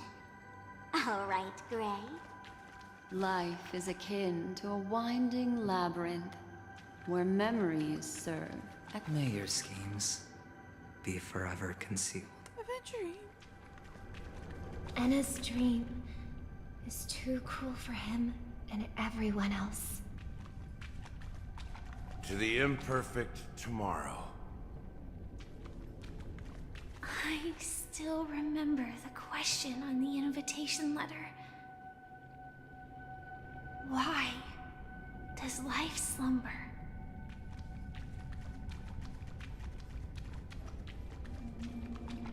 Why does life slumber? We don't know the answer yet, but we're about to awaken from this dream. Or perhaps such is the answer itself. Leave this place, return to where you belong, and awaken Penacony from this dream.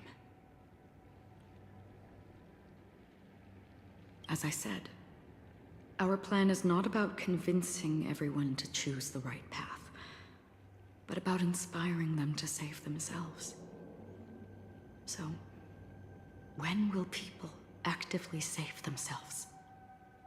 The answer is when they are in desperate situations. Like a drowning individual in the deep sea. When one's body and mind bear immense pressure, the fragility of humankind often... Artemis!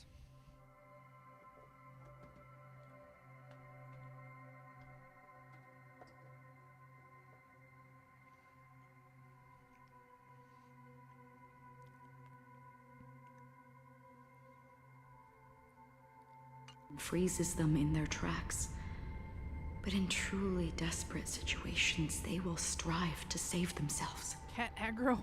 And now, Penacony has enough heroes to lead them forward. It's through this inherent, self-centered instinct that people exert their utmost effort, even when they know their struggle is fruitless. As absurd as it may seem, it's their resistance. As for now, it is time to guide them, not as a savior, but as a nameless among those mortals. In this way, you will reunite in the warmth of the sunlight. The rain is intensifying. Before we part ways, please allow me to ask a few final questions. So far, you have forged unbreakable bonds with numerous individuals and entities in the Sweet Dream. Might I ask if you fear severing these bonds with your own hands?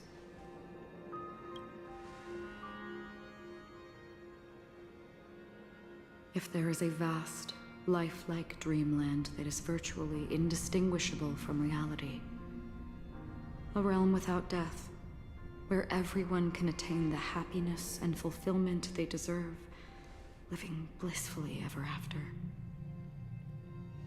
I would ask, would you wish to stay? I see.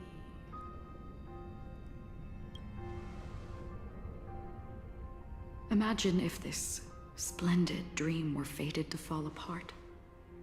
Friends, family, strangers, followed by the gentle breeze, soaring birds, the stars, and ultimately yourself. Everyone, and every face they remember. The joy and the heartaches, the vows sealed and those left hanging. All will inevitably march towards a predetermined ending. If you had grasped the journey's finale right from its inception, I would ask, would you still embark on this journey? I'm glad.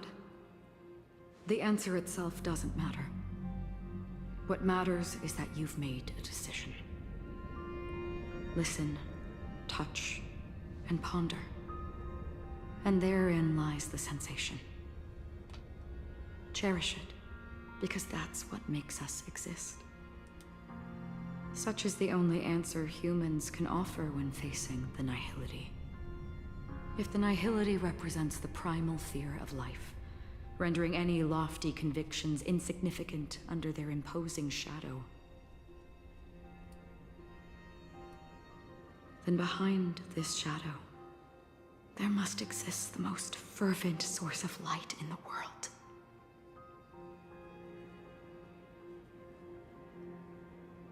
Just as every life that edges closer to death fervently approaches the end of the nihility, we must pursue that primordial light.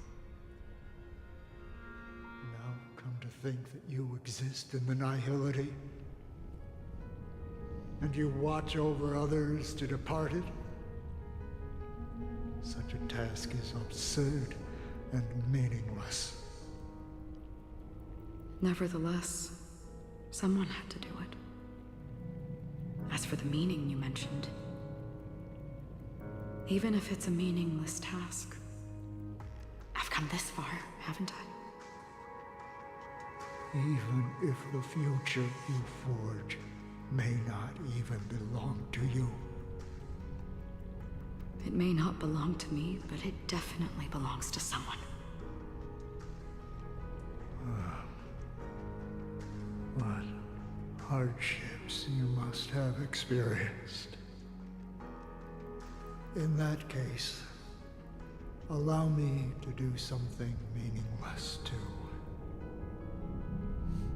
Please, tell me your name.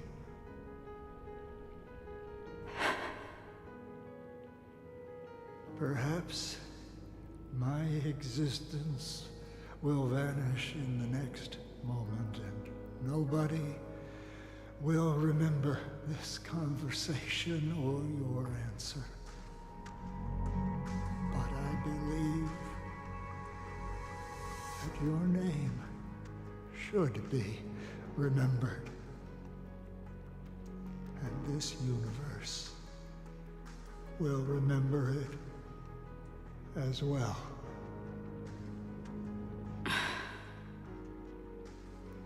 For me, some things are difficult to recall. Yet there are others that I find challenging to forget.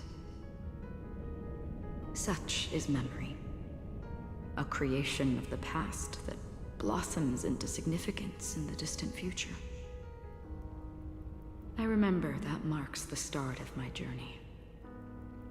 The origin of the vibrant red hue in my life, and the most fervent element amidst every tempest. That's my name. Raiden Bozen Mori May.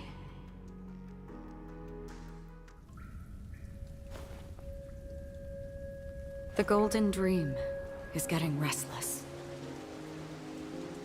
In the coming long nights, I'm afraid you will face many setbacks and witness many tragedies. And in the end, you will only see in black and white. But please believe me, that in that monochrome world, there will be a glimpse of fleeting red. And when you make a choice, it will appear once more.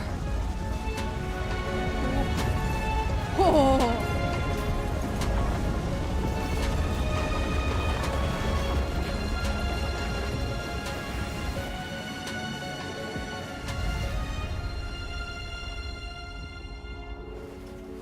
What you must do is ponder its significance, then return to the waking world.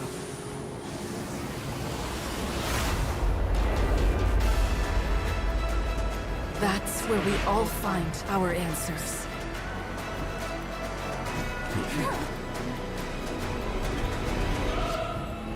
Oh. Okay. Have you broken free from the dream of order? We've done enough sleeping already. Let's show them a wake-up call.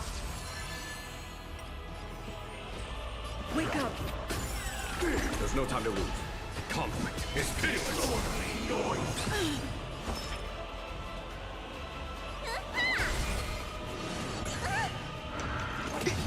Without order, how can the weak be righteous? I'll take the lead. Every petal, all will be swept away by the wind. Listen up! Let the show begin.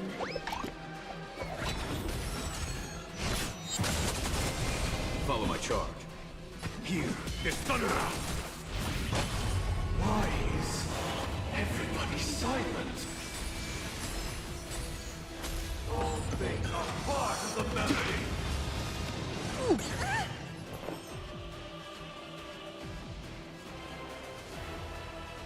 Eternal.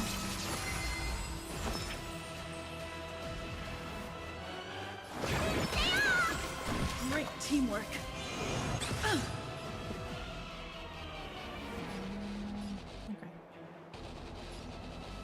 Now noisy. Still the same.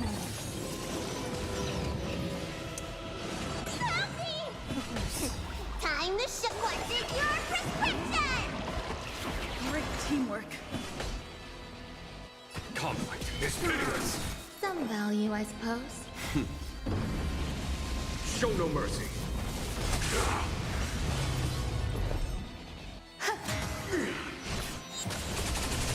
I'll take the lead. Need a doctor? Grace and elegance. Existence is unity. Every petal, all will be swept away by the wind. Hear this thunder! Disorderly noise! Disorderly noise! Let's play our own. Let the show begin.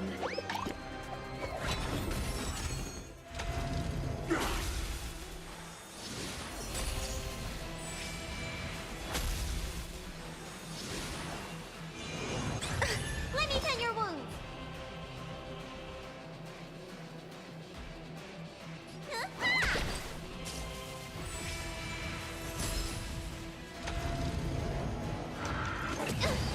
Sing together!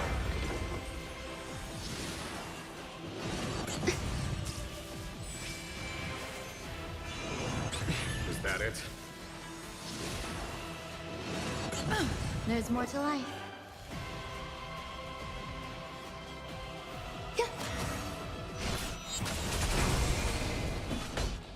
Conflict is pitiless! Keep up with me. Listen up. If you have any objection, feel free to make your case.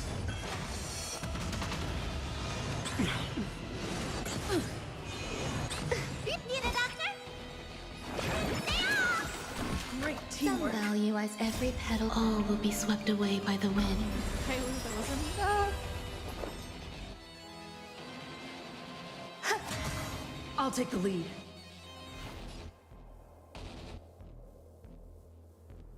Wake up!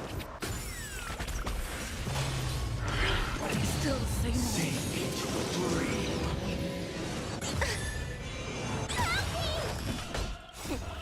What's in your prescription? That's a little Great close to teamwork. Hear this thunder! Disorderly noise!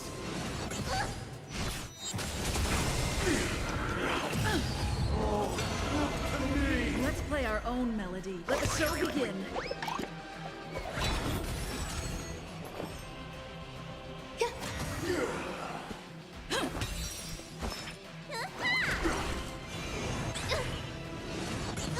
There's no time to lose. Conflict is pitiless! Disorderly noise! Show no mercy.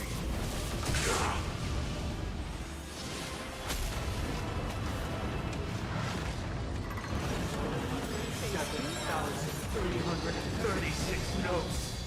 I solemnly invite you to join the glorious chorus and ascend into the heavens!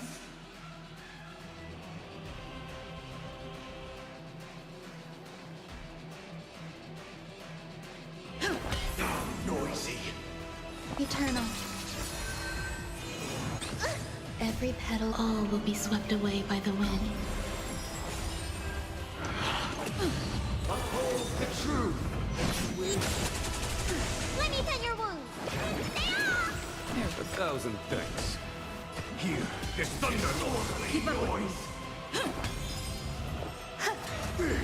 All things are part of the melody. The dreamscape is indistinguishable from reality. Can it still be called an illusion? Let's play our own melody. Let the show begin.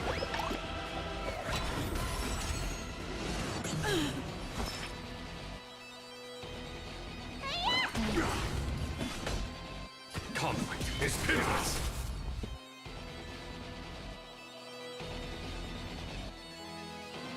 Wake up. There's more to life. No, with this perfect melody I command, recreate paradise anew.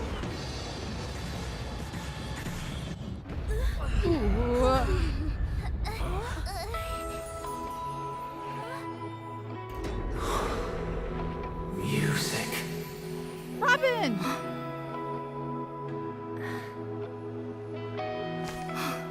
There seems to be another kind of sound coming into the Order's symphony.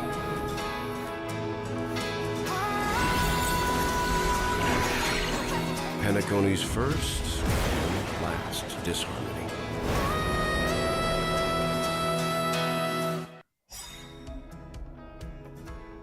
Those imprisoned in their dreams are awakening for freedom. Robin, is that you singing? You have heard their cries. hoped for. Even so, they don't know where they should be heading. That's why I had to become the lone star in the sky to guide them. Even if that star must hang in a perpetual night of solitude. Every petal in life's garden, all will be swept away by the wind. Let's play our own melody. Let the show begin.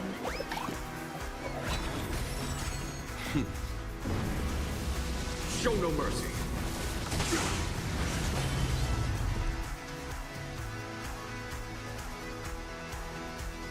Listen up.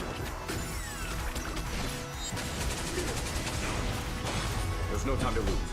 Here is thunder.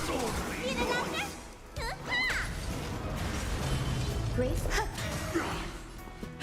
Disorderly noise.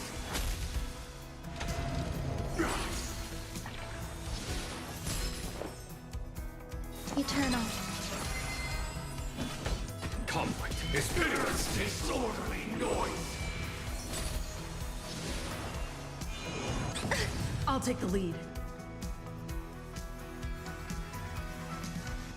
Wake up! The weakness of humanity cannot be redeemed by others. Disorderly noise. With wisdom comes protection. Enjoying yourself? Let me tend your wound.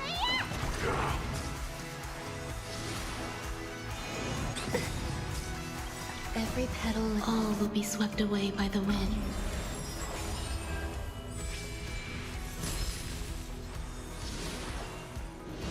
Enjoying yourself? All things are part of the melody. Enjoy eternal peace.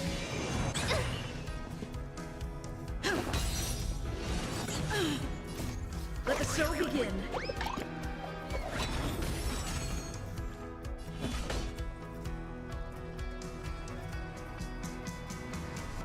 He's right after.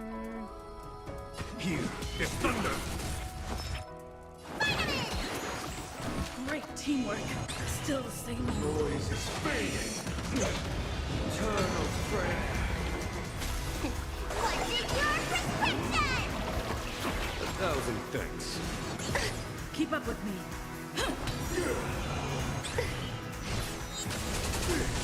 Some value, I suppose.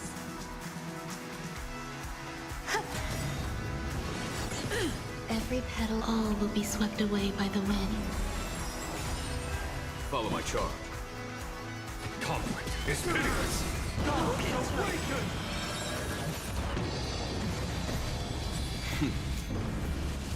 Show no mercy.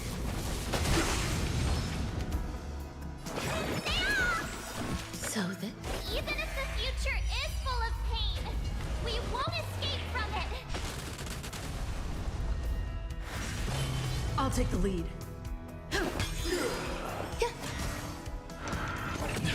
Uphold the truth, and you will. Now, noisy. Here is thunder.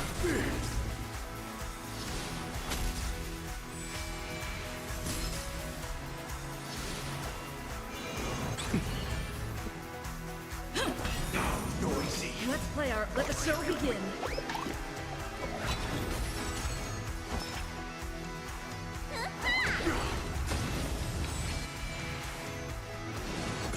Is that it? eternal. All things are part of the melody. Sink into a dream. Every petal, all will be swept away by the wind.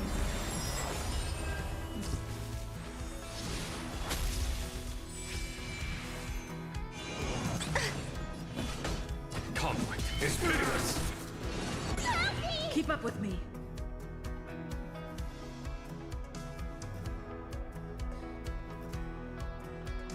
Uh-oh.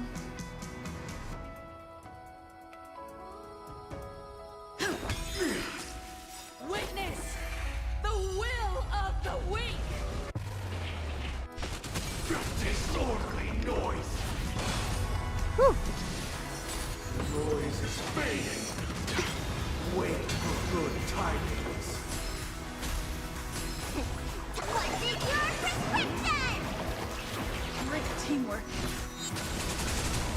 If we had never experienced solitude, how could we have embarked on different paths? Now, our final talk has concluded. All the work of creation has been completed. The inevitable day has arrived. The embryo of philosophy will reshape for us all of reality. Overlord. If your paradise can save more people, sever my path with your hands. I swear on truth.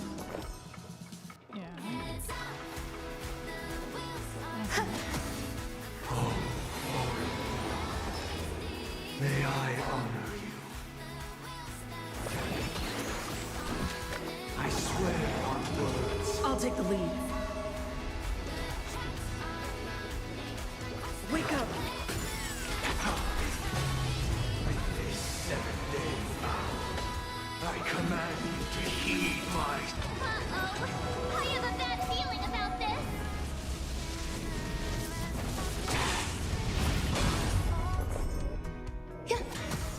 It was not you who created all things. It was humanity that created you. Your divine being will become the foundation of our paradise. Let's continue. Ah! Every petal, all will be swept away by the wind. Conflict is hideous. Have a noble soul. Don't be shackled by the past.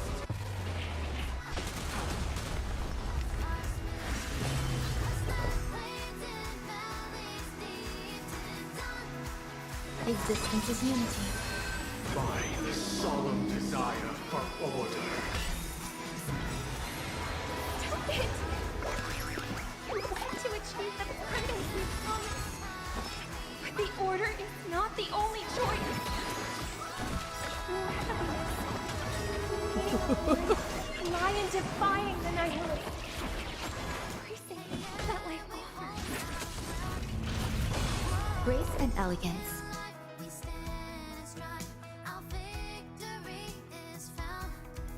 Eternal.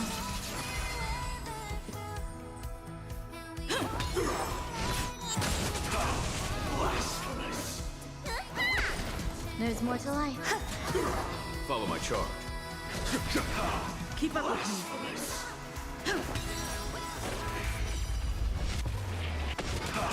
Blasphemous.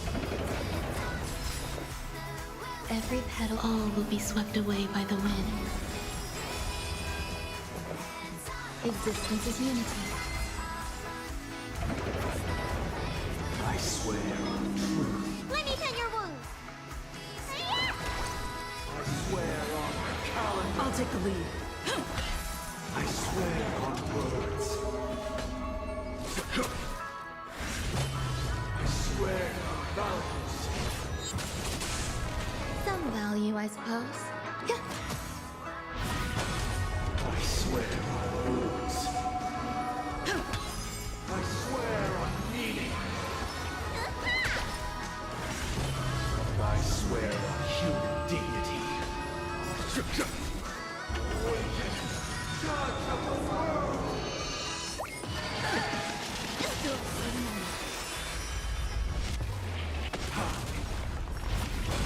There's more to life. Show no mercy.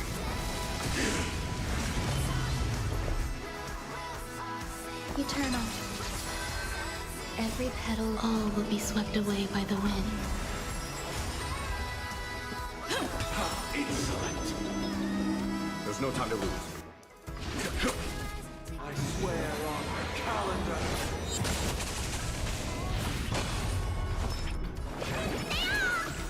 So this is the one with the fight. I swear on values. Keep up with me. Wake up. Let's play our... Let the show begin. A foregone conclusion. is blasphemous. 1,000 thanks. Woohoo! Okay.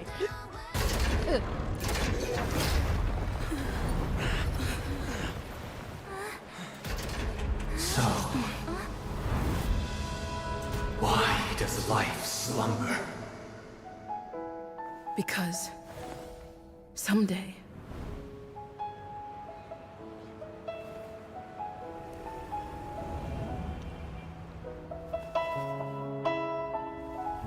we will wake up from our dreams.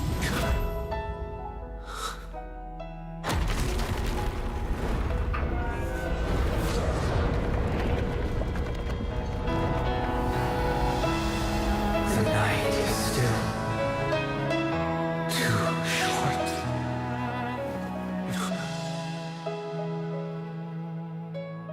Brother, the dream is over.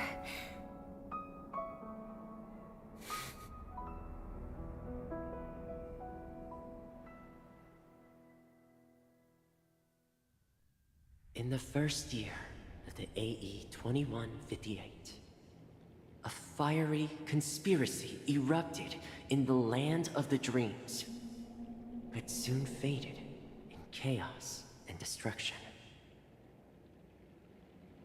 Whispers carried the tale of those fateful 48 system hours, when a sun teetered on the precipice of collapse. A paradise stood on the brink of destruction, and a world was poised to surrender to its new master. Amidst it all, a body decayed, a pack of vultures gathered, and a brother and sister were doomed for long separation. I take it this is probably Elio talking? And so, an eon succumbed to slumber once more. Some celebrated this fall, while others mourned. Among the insignificant witnesses, mere specks in the vast tapestry of the universe. It was said that this time, the Eon met their demise with dignity. As the cosmos bathed in the radiance of a pure dawn, a tempestuous storm brewed on the horizon. The chant of all for the Amber Lord grew ever louder. Yet, no matter how one contemplates it, time inexorably swings Klapot's colossal hammer in eternal cycles. The tale of the Astral Express reaches both its conclusion and a new beginning.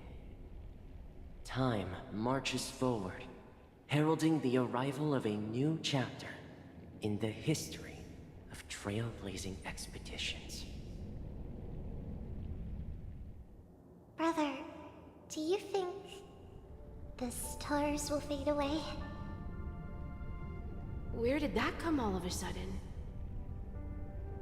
Because the constellation that looks like a bird, the Torrent Eagles, looks a bit dim lately. Not nightingales? It's the Torment Eagles. Don't worry, it's still there. It's just it's located in the inner ring of Penacony and can only be seen when spring and summer overlap. As for the question you asked, I think stars do die, just like people. But do you know, sister? No star actually belongs to the present. The light we see from them is from a long time ago. Even after the stars perish, their light will travel millions of light years, spanning countless years, to illuminate the night sky of another world. In our paradise, I believe there will be a star like that, shining with the same light. Its radiance will last forever, and its name will be happiness. No, not just one star. We should have 2 stars. Or maybe even more. Yeah, you're right.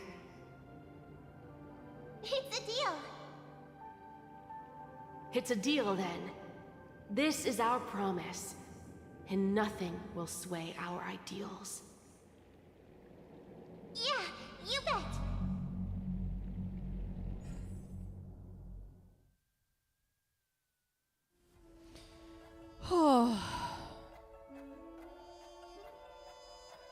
Now it's over?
Hmm.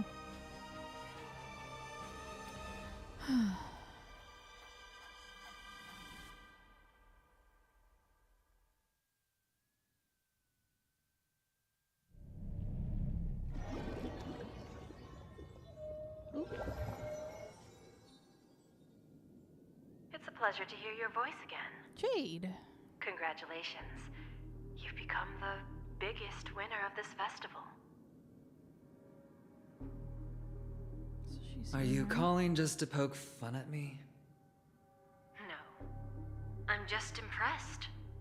Not only did you venture alone into Penacony and discover the truth of Dreamflux Reef, Argenti helped him? but you also managed to escape with the help of that Knight of Beauty. Remember the recording you received from your Trailblaze friend? It's now the most valuable chip in this game. Huh? Wait. However, this came at a high cost. Losing a cornerstone is a hefty price to pay. Diamond just called a meeting to discuss what to do with you. Just as I expected. So we're not 100% done. So is Diamond planning to demote me? Or kick me out of the 10 Stonehearts? Why don't you take a wild guess? Berate you? Well, alright. Then I'll guess. He's going to promote me to P46? Alright. What will you wager? Are we talking about an actual bet here? I don't want to wager anything just so that you can swindle it all in the end. But if it's just a friendly bet, I'll put on the line what I did when we first met. I'll bet my life, ma'am. Interesting. But since it's Diamond's call, no one can predict the outcome. I'm on my way to Penacony. Once everyone is settled, we'll return to Pier Point for the final showdown. Sounds like I'll be out of the action for a while. Finally, a chance to kick back and relax. Yeah. Leave everything to me and Topaz, child. Thanks to you, as soon as the Jade Stone was delivered to the family's compound, we finished up our preparations. The seeds we planted have taken root. Soon, it'll be time to reap the rewards. Huh?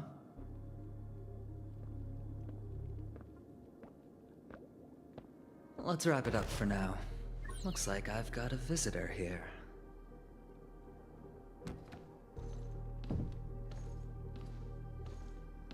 Oh. Pool Hill. So many surprises today. Didn't expect a Galaxy Ranger and wanted criminal to show up here. One who managed to take out 2 IPC members under the noses of our fleet. Do you understand what that means? Screw Wubba Boo, I just put him to sleep. Screw Wubba Boo? Don't try to intimidate me with that nonsense. Besides, I've taken down more IPC lackeys than the residual value you squeezed. And I don't mind adding a few more zeros to my wanted poster. I have a question for you. Be honest now, or I won't think twice about putting a bullet in your fudging head. I love him. Tell me, where is Oswaldo Snyder? Huh? Wake up! Wake up! Hey, wake up! The sun's frying your butt. What are you talking about, March? Are you okay? Can you hear me? I didn't hear a peep from your room, and it really freaked me out.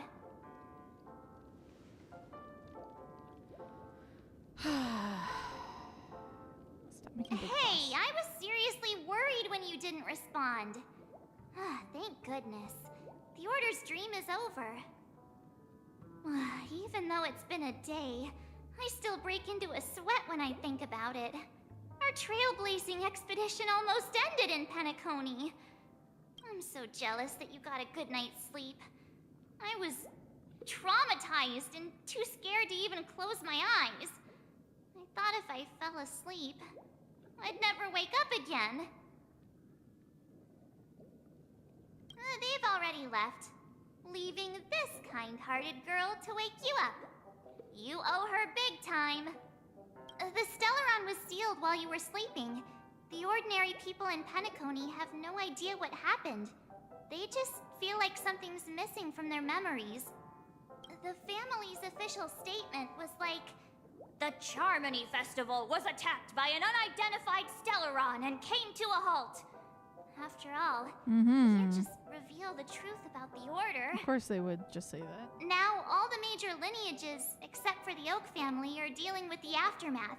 The family has invited the crew to the Radiant Feldspar as witnesses for an important meeting.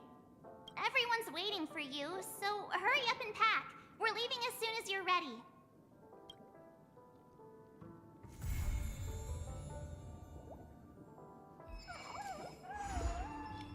Ooh, there's more. Okay.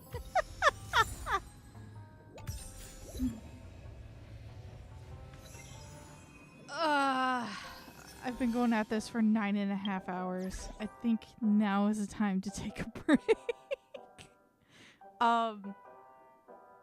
Let's see. Tomorrow I have Nier on the docket, but maybe I'll just make it this because I thought I could hopefully finish this Penacony chapter, but we're not done. So it's gonna be more Penacony tomorrow. Well, thank you guys for joining. I'll be back tomorrow, not for Nier as I originally intended, but instead for more of this, so I can, because apparently there's more Penacony still. So toodles.